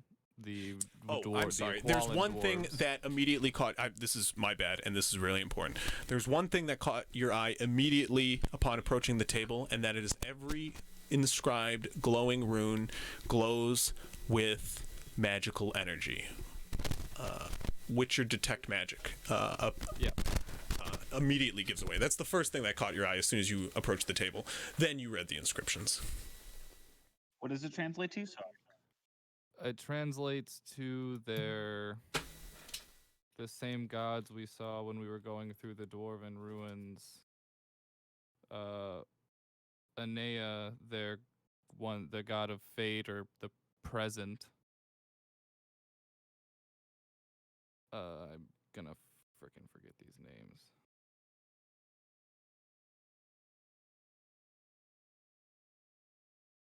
There's Moa the first and Matamori the last. Let's write it down over here. Cool. Thank you. And then Anoe, which is the new one. Right, Anoe, the Eternal One, Keeper of the Wheel and all it watches.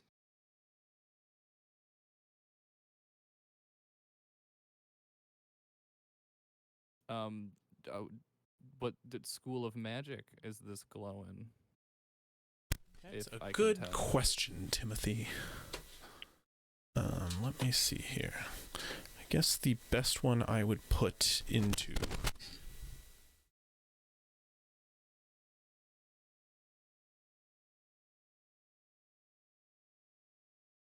None. You're used to the glow of many of the magics. Part of your schooling entailed that. Abjuration, conjuration, divination, enchantment, all of these have their own unique glow to it that those of a trained eye who have mastered this spell can detect. One thing, however, is a bit unusual about the glow that this energy gives off. It is similar to transmutation in its kind of like white glow. However, this has almost a silvery shine to the color within it. And it's unique and mysterious, however, very familiar. For you've glimpsed but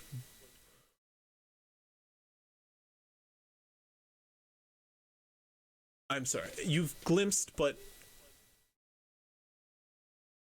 one set of, or one incantation that you've been able to master that resembles this hue of arcane energy, and that is simply your ability to change fates. The spell you've personally crafted to edit one's fate around you resembles the same color as this, and you have yet to find another magics that has the same silvery hue that chronomancy does. Mm-hmm.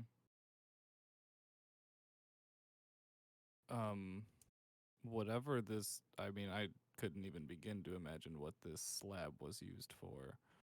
It's a blend of transmutation and magic I don't fully understand.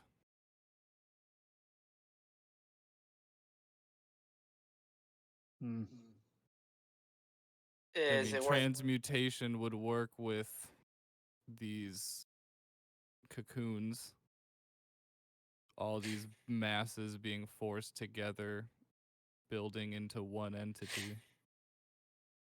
Gargax, realizing that he's not much help here, is going to go and start reading papers off of the desk. Go ahead. Scanning for like keywords of like he thinks might be relevant to the monster thing. Okay. Go ahead and make me an investigation check.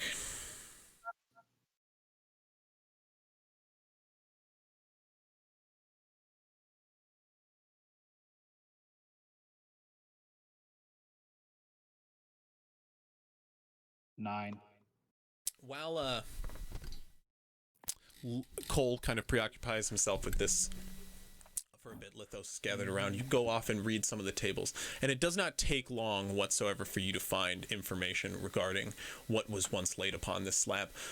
You can see on the walls behind the table are pinned up drawings of the blob, both like stretched out, dissected, and various views. You have like number of biological drawings of what once was that spore cap. And as you start to look through the papers, you also find a map with a circled island. You kind of look at the map for quite some time, and recognizing the waters around you, you start to piece together that this is marked of a nearby island somewhere to the east of where you are. You can see Dragontooth's Rock, and further in eastward, there's a circled island with a note underneath of basically referring to it as Ground Zero, where the spore was recovered. And after some time of searching through these papers, you can gather up a number of informational pieces on both where this bulb had once come from, as well as various information that Galdon has studied from it. It seems he was well aware of its infectious nature. You can find notes of the island that they stole this from was already lost. It was mentioned. The infection had taken most of the land, and they barely escaped with their lives upon discovering what this was. Galdon could not let the opportunity be passed. You find notes of his curiosity and the vigor in which he's dissected this great beast, and you can find a number of things like of the such. You're able to piece together a good, helpful amount of information from that. Much of it, it's just that if it looks important in relevancy to the matter on hand that I'm trying to figure out, right? I'm just gonna start shoving any paper, so that map, all of the drawings, all the other like notes and whatnot. I'm just gonna start shoving it all in my backpack. You find a good use for that stuff, like on this table out here, and you just start kind of piling it into the. Was that where the glowing papers were? Those were over here a little bit more. Because I do want to look at those, the ones I saw glowing. Okay. Gargax is just like skimming stuff, and then if he sees a keyword, he just tosses it in the bag. Honestly, he's pretty much grabbing almost every piece of paper. Okay. Go ahead, Cole, and make me a perception check, please.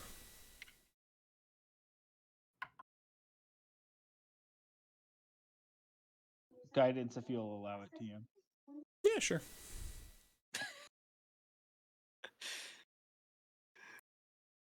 Look over there. 16. As he's doing that, I'm just like.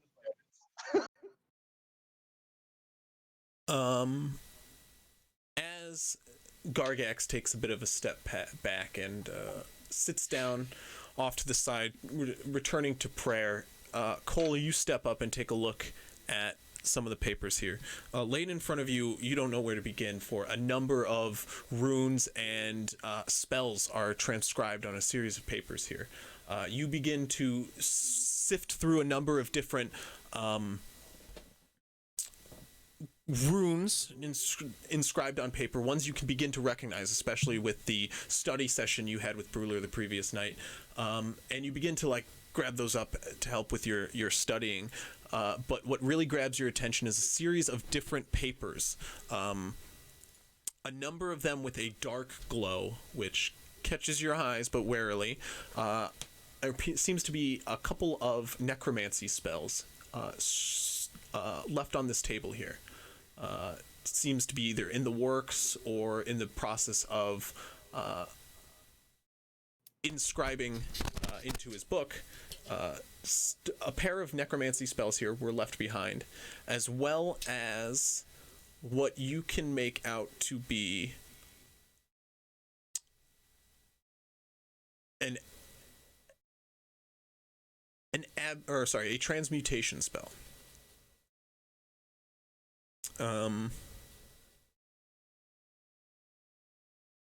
As you kind of look around feverishly like a kid in a candy store, your eyes are drawn immediately to an overwhelming glow, but not on the table.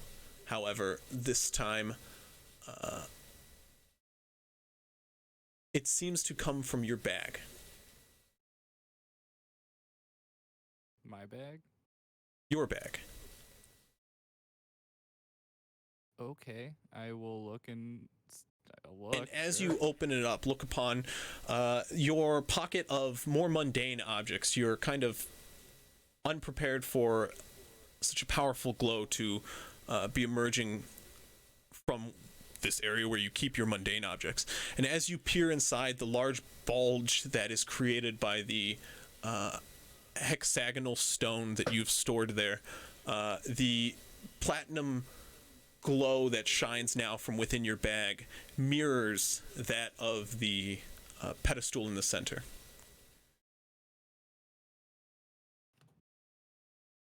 I think I might know what the slabs for? As you take out the hexagonal orb almost and hold it in your hand, peering at it blankly, you watch as on one end the inscribed rune of Anea grows with a gleaming light in your eyes. All of you kind of stare at Cole as he clutches just like a hexagonal rock in his palm. I'm just gonna walk transfixed over. by it. I'm just gonna start walking over to that rune and see what happens as I get closer. You walk I over. might put it on the pedestal. The light on Aenea's rune begins to glow on both ends, but only in your vision. Everyone else just kind of keeps looking around the room and peering back at Cole from time to time. I'm gonna try to place it, I don't know, next to each other. I'm gonna experiment with this thing. Or put it on it. So if there's a tendril in the way, is this like a... There's not a tendril in the way. What? I'm confused. I'm just saying in the actual picture. Oh, yeah. Is there like that thing on top of it? Does it just look like it would fit? You mean is it like a here? pedestal This? that's... Yeah. Is it like a pedestal that seems to like be the same shape and... The indent seems to be pretty much the same shape as what is in your hand. I'm gonna put it in there. Unless anyone stops me. I'm entranced. You plop it in, and the circle around the stone lights up. Starting from one end, it completes like a circle.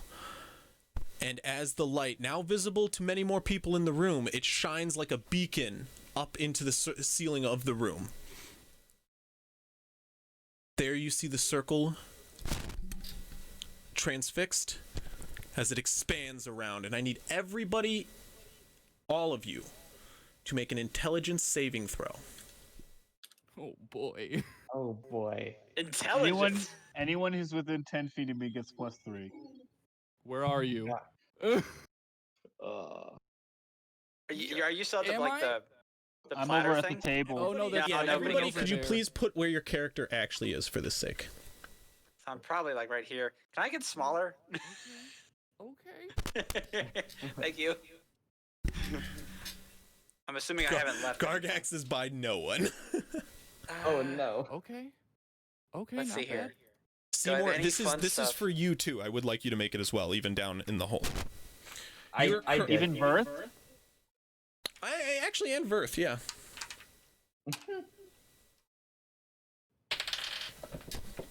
This is the TPK. Oh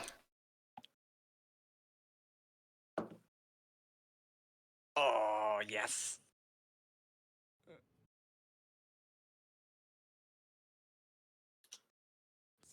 I was risking this, but Cole was entranced.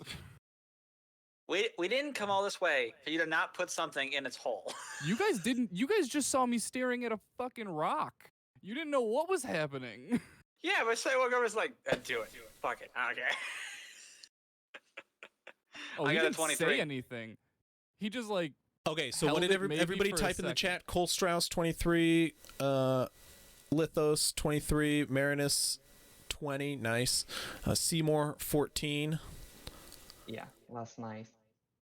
Why is everybody else getting such nice rolls? I'm intelligence based, so Same. Well, fair. I sort of get it. Anybody get like a low roll? I can give you a little bump. I got a low roll. I got Verth a did, yes. lower 14. You can decide whether or not that's what's worth your it. limitation? Yeah, what's your limitation? Because he's kind of right down at the bottom of the stairs right now. Not at Oh, the I got bottom a- of this. I got a He's plus just- 4. Anybody that's within 30 feet. I'm 1, 2, 3, 4, 5. I'm gonna only pick certain people though. If Seymour isn't, Verth definitely is. Yeah. I would actually say you have enough room to reach Seymour if you wanted, because Seymour and Gregor are both at the bottom, just out of view at the bottom of those stairs there. So they're just here. What did Gregor get? You'll find out soon. We'll find out. Okay. I'll use my, what is it?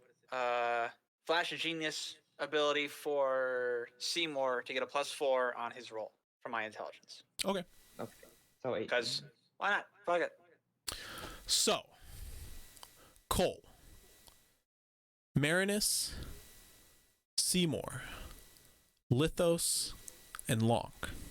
All of you, except Verth, Are dead. are dead. No, you managed to save from Rock this fall. check. As an arcane wave washes from the point of this stone placed in the center, with the Goddess of Fate's name inscribed on it, it matches up with the one on the bottom. I swear. And a wave of silver energy washes out amongst the area. As it passes over each of you, and a sensation runs up your spine, causing your hair to stand on end. And Seymour, as you stand at the bottom of this first flight of stairs outside this tower, your friend Gregor, with his shield up, two zombies currently at the front of the pair of you, as you currently poke off one of them with your staff, as Gregor holds his shield up proudly, casting spells left and right. Gregor stands there now, motionless, frozen still in time. Mid-swing of his flail, you can watch his flail is currently suspended in mid-air, as if frozen in time itself. The smoke still billowing out of it, frozen as well. You stand looking at the mutated zombies in front of you, as you hear confused mumbling up the stairs behind you. For Marinus, Lithos, Gargax,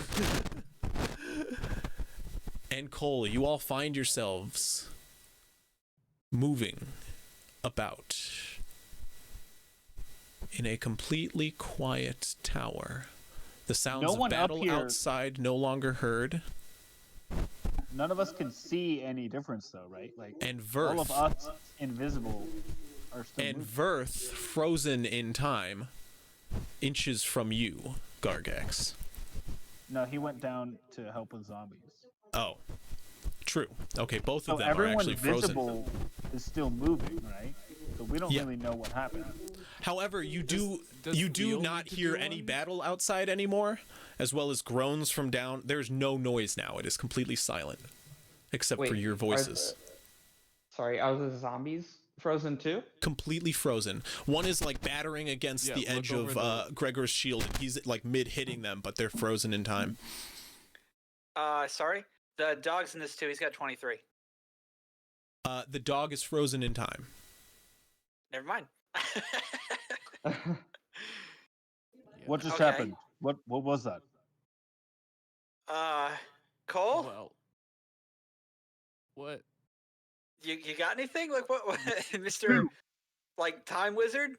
What's going on? As your hands rest upon Cole, as your hands rest upon this pedestal, the arcane energy flowing, you can feel it through your body. The wheel that it was set in, you can feel is now moving as the table in front of you kind of turns within that stone wheel. What's happening? The inscribed runes of Moa It's the on one eternal side one. and Matamori on the other appear in the stone on either side. The Moa appears right here, and the words Matamori appear right here. Oh, okay. The runes meaning first and last.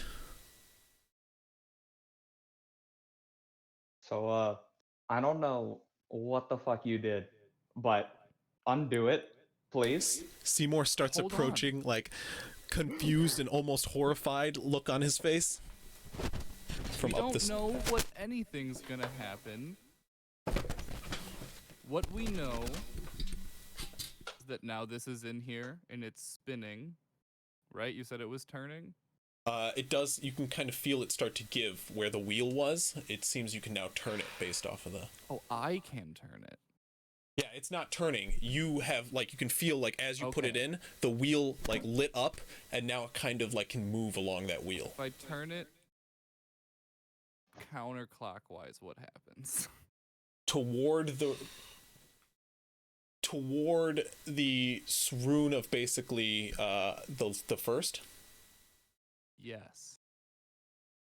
You start to turn. Oh wait, so real quick, I see him like messing with the thing. I'm gonna keep an eye on all the frozen people down the stairs to Okay. see what's going on. Yep. You start to turn the wheel in the direction of the first. And you guys watch as another wave of arcane energy starts to burst out. This one harmless. You just kind of feel the faint voom as it washes over you. As he begins to turn some more, it passes again, and it quickens. You guys can look out the edge of the fallen side of the tower, and as you see, the sky darkens, and then lightens, and then darkens. And with each wave of energy that comes out, it lightens and darkens and lightens and darkens as it quickens, and it quickens. And now, as you take your hands off it slightly, it continues to spin in the backwards direction. And as this happens, you guys watch. Seymour, you're staring down the zombies that were once there, harrying the edge of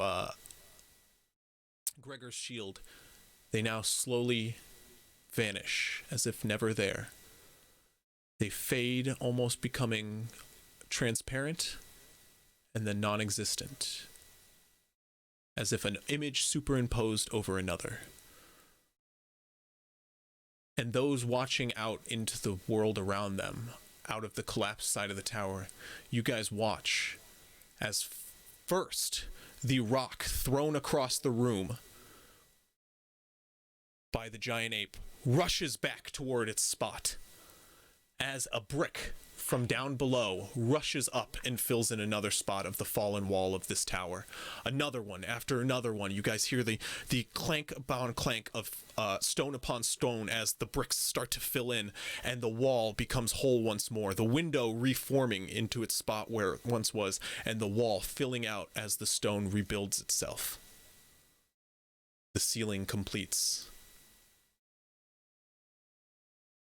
And you hear a click as the wheel in front of you stops. On the blank side of this hexagonal shape, Moa appears, her rune. And on the other side of... Sorry, go on. What happens to Verth and... They still stand there. They're still there. They're both still there. Okay. What about the flesh mounds? The flesh Still mounds have retreated and are no more. All the bodies strewn across the grounds vanished. Does like the initial And spore the thing, ghostly like, reflect on top figure of a platform? dwarf, old, wrinkled, and tan, stands on the other side of the plinth from you lot.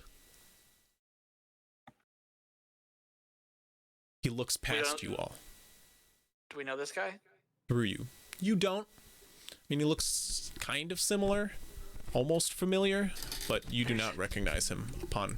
Oh no. What is happening? And he speaks. A ghostly noise comes out of his mouth. It kind of echoes around the room. I do not know you, but yet I feel I do. By now, I assume you have met my brother, and you all have found your place among my temple. I, Brelor, am the one who crafted this home that once was my own for my last days, and will now be yours for many more to come, though I have seen it. This temple I have built to time itself. I have placed it but a step out of time, in case those fated to stumble upon it might one day need it. And here you are. Here to fulfill Matamori's will. To stop the apocalypse.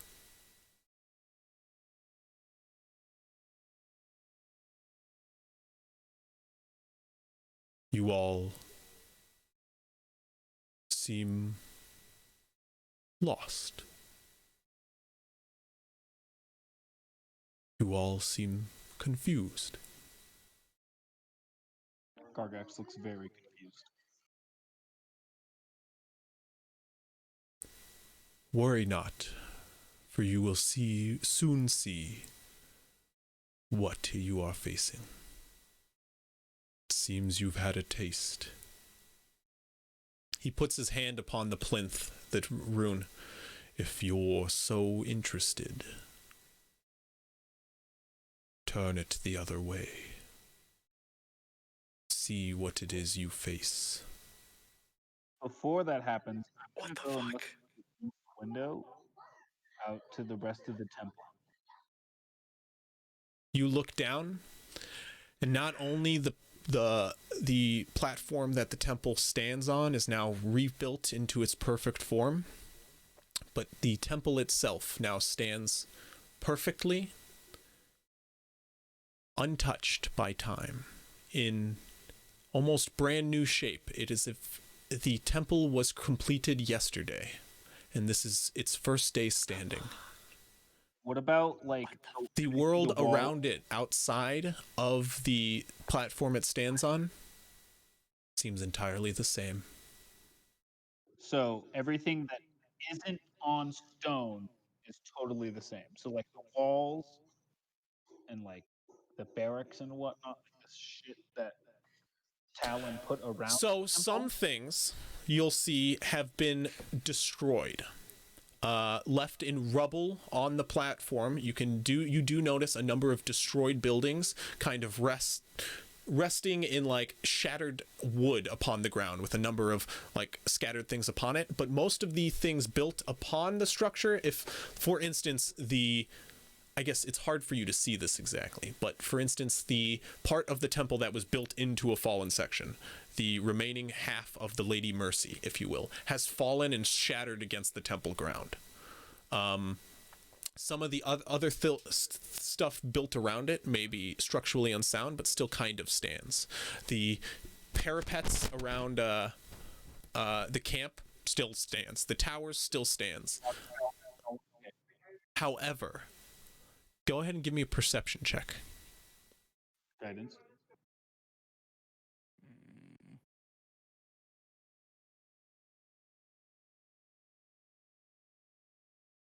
30-20.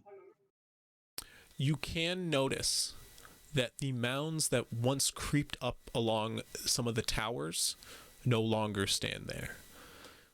It's as if the foulness that was released from this tower never happened. What about the docks?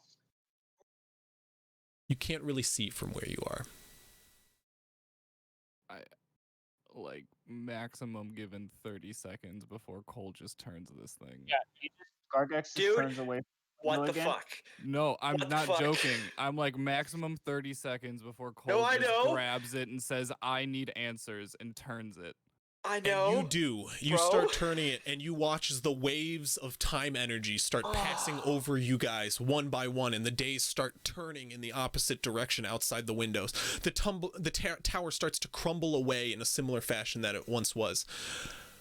And the blight in the corner begins to grow once more until it grows larger and larger, and you and your crew begin to back up toward the plinth as what was once there begins to form larger and larger and grow, and it starts to spread across the stone that is the ceiling of this tower, starts to creep outside the tower and down it. You can see it fills the entire room you are in until what you're standing upon is no longer stone, but fleshy blight of what once was. And after you guys watch, time passes, and whatever was inside one of these cocoons starts to break out and slither forth and down the tower. You guys watched the whole process of the original spore being pulled into the mass in the center of the room here, and it growing to a massive size where it splits open and a number of those crawlers begin to crawl out and slide down the tower. And this process begins to continue and repeat in faster time until it stops at the end. And you guys stand there atop the tower as bits begin to fall on either side. The fleshy remains of the cocoon that was at the end of the room falls, as well as part of the tower. And as you guys stand on this single pedestal where the tower once was, with the plinth atop it, Cole's hand still steadily shaking upon the center of this dial. Turn it back. The ghost appears next to you all, and his voice echoes through once more. You see, what festers in these waters only grows. What you see on this island is but a taste. What is about to take these lands is not the intended end that Matamori seeks. It is unnatural. It is unholy. It is the end. And as he says that, the world shakes around you, and you guys watch as from the water, off toward the north, emerges a large, bulbous head, which the water starts to pour off of on all sides as it begins to raise. And you watch as a large wing starts to unfurl from the waters, far off in the distance. It beats against the water as another wing begins to emerge, as the head pops up and you can see tentacles reaching down far past its chest. And as it begins to rise out of the water spilling from each and every curve of its body, it darts in your direction. And Cole, instinctively, you begin to turn the dial in the other direction. Before your body can even react, you do. For the sight of this horrible beast makes you react, as all of you clamber toward the ground, jumping back before you find yourself in a once more complete tower.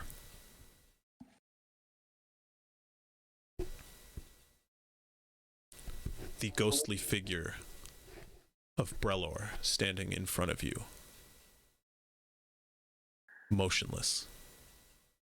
Fully complete, or what? It is back to its fully complete state. Do I recognize what it looked like? Does it look like familiar from like the quest that I've been on personally? The thing that came out of the water, or does it just look like what was? It looks terrifying and like nothing you've ever seen in your life or in your nightmares. Each of you, in fact. I want a wisdom saving throw. What the fuck? Sorry. This is So I'm how still- you play D&D, all right? This is amazing. Sorry, so I've been watching our two frozen people. So is this something like? So I wasn't even like looking out there. I'm making sure nothing happens. to The them. entire time you've watched them. As you guys went into the past, they stood there in a now completely solid tower. And as you stood in the future, theoretically, you saw them there in a collapsed tower. Like basically it was just the stairs that they stood upon and everything else was collapsing around it. Very magically so. Like very magically convenient, but it seems to have protected those allied with you. Okay. Everyone within 10 feet of me, which at this point would be pretty much everyone, I think, because we all backed up to like the same area, right? Yeah, you guys are basically all like huddled around this plinth, except for those like down here, and like Seymour's just like looking down the stairs right now, intently. I figure while Cole's hands are now off the wheel thing, he's still like leaning on the slab, like he's still there. So Cole got a 21, Lithos got a 17, Gargax got a 12. Marinus, what'd you roll? What am I rolling? Wisdom saving throw. The three of you get an extra 3. All right, this is the last roll, and I gotta hop off. Yeah, well, we're pretty much wrapping up here right now, so that works. Yeah. Oh. You hate Marinus, you and Gargax are both horrified by the visage of the beast you saw. What this means is unclear to you. However, both of you are currently strewn across the ground, panting and sweating profusely from the sight that you guys have just witnessed. It has invoked terror in you, but it is gone now. Just keep that in mind for future. You guys now stand in a completely intact tower. Brelor stands stoically in front of you all with a simple, "This has been your warning. I have put the last of my life force within this message. All the magics I had left bestowed upon this temple. It quite literally killed me to send you this message. And I implore you, do with it the best you can." And you watch as his ghostly figure shimmers and fades, and he vanishes. You guys now sit in a completely repaired temple.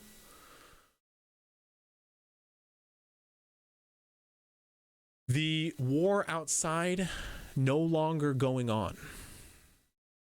Your allies, you guys look out down from the tower, and your allies stand around, currently confused, weapons in the air, puzzled. The only one not looking, you can see Cole. Brulor stands at the base of this tower to the east, looking up directly in your direction. You know he can't see you from this direction, from this distance. But he's looking. He knows. And cut to black. And cut to black. You guys, I assume, start descending down the tower as Verth and Gregor now begin moving once more. And we're going to go ahead and wrap it up there. Sure. What happened to the people that were on the temple? Like in like parts that were built on the temple? They all, I mean, your allies all seem to be fine. I will say that. All right. Y'all have a good night. It was like, Take care. see ya. It's kind of like it was in tuned with who I saw as a friend or foe. What the fuck? What the fuck? I need to make a Halo array. God damn it.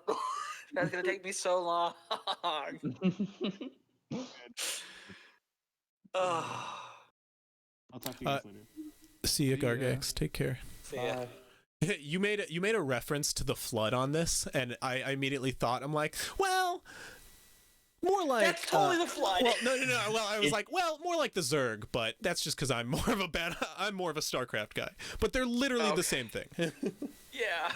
The Zerg and the flood, that is, not necessarily these things, but. Oh my god. I don't really know what the Zerg is, but Imagine if I didn't. The Zerg. take that So from the Zerg is temple. actually where the flood were taken from. So I originally. figured. In StarCraft, there was the Protoss, the Zerg, and the humans, and then technically it was from Warhammer. Oh, yeah, And okay. then StarCraft ripped it off, and then basically Halo ripped it off.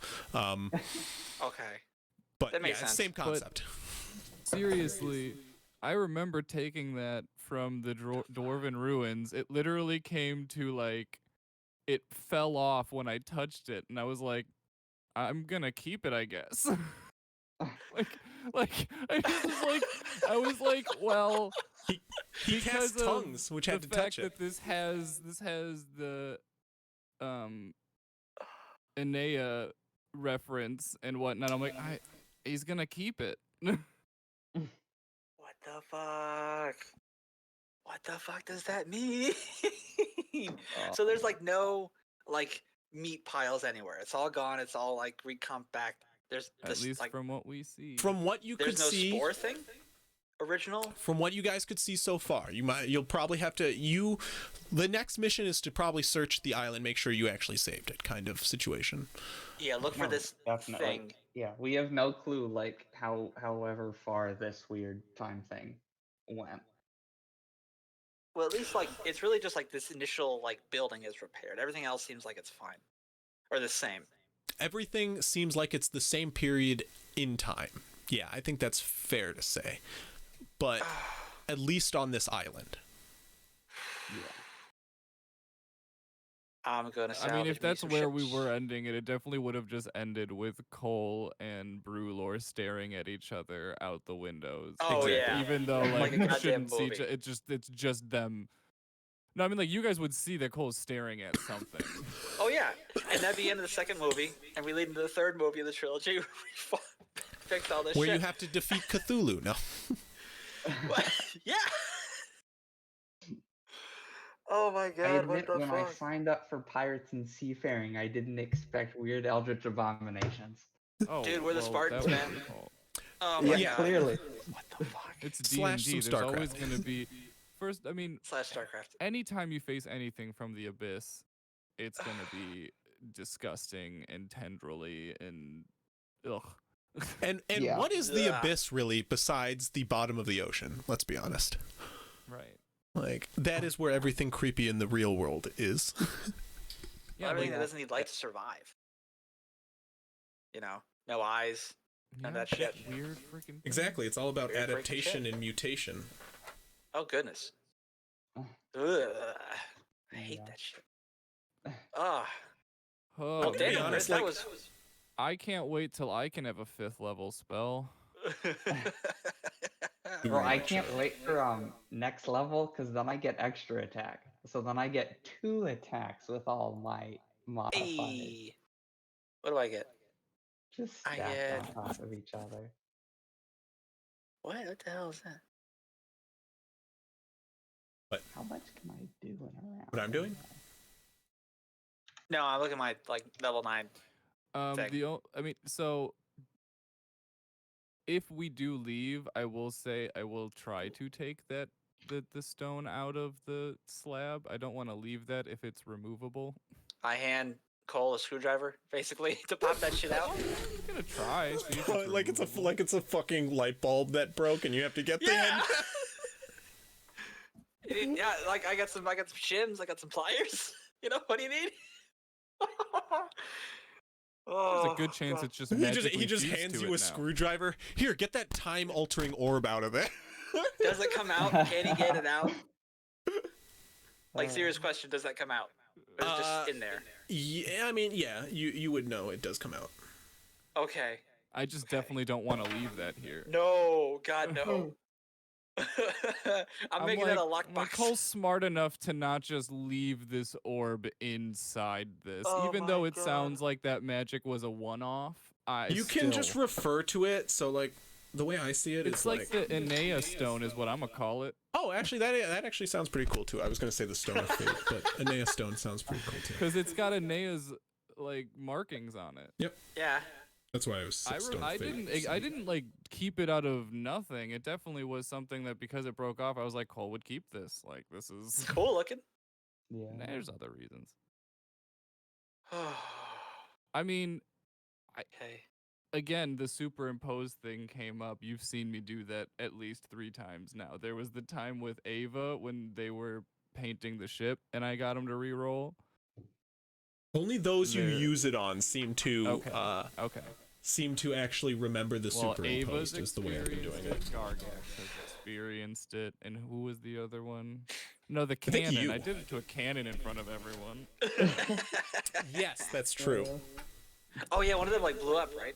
Yeah, Or a something? cannon blew up next to me, and I made the person re-roll so they didn't get a nat 1. So, and that that- random pirate. So, Ava, Gargax, and that Some random pirate. Now, in our crew.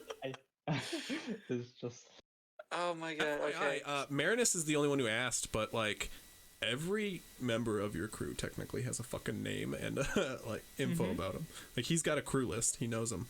Oh, thank God. I knew someone would. Yeah, no. I'm can't do the actually people like stuff. I'm actually to the point where I'm about to distribute And fucking. not to lie, Cole's mind's preoccupied. There's a fucking lot going on. You're about to return to the you know, honestly, I never thought of the captain's point of view of all this really until every time you guys return to camp and be like, "This is what happened," and the captain's just like, "I just wanted a couple of bodyguards." right. I go just kill wanted to my expl- father. he just sits there. He's like, "This is the first island in the sunken continent. I did not think this through." You guys weren't We've even supposed to made go it. to this island necessarily. This was Sayre's gonna choice. We're gonna use this as a goddamn like base then, huh? We've only been traveling for like maybe a week, if Oh, that. at the most, maybe 2. Honestly, you've been traveling for like at most 3 days. You've been on this island for a majority of the time, but close to a week now, yeah. We've been on this island for 2 to 3 days, and in that time, We've toppled a in that government. time, someone came, beat the crap out of a lookout's nest. First off, they're the lookouts. Their job is to run back and tell people shit happened, and they got their ass kicked. And then we just bombarded an armada Their navy. It's while gone. people killed their leader and fought their wizard. And I'm not gonna lie, we just found a lot of nice shit in that.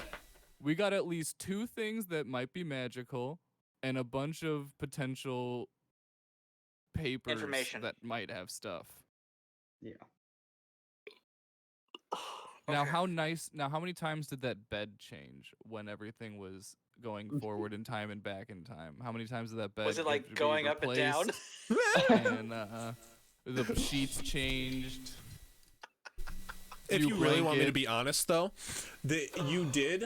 No, there were plenty of times figured. like as you watch the bed would change. Like the bed would you'd literally get like the covers would move. There'd be somebody in the bed, but the person wasn't there. It would just be like the outline of the covers would move, and then they'd whip off in the morning. And it happened like really fast, over and over, like repeated to the point where like you'd lose track of it happening, and then the bed would just vanish.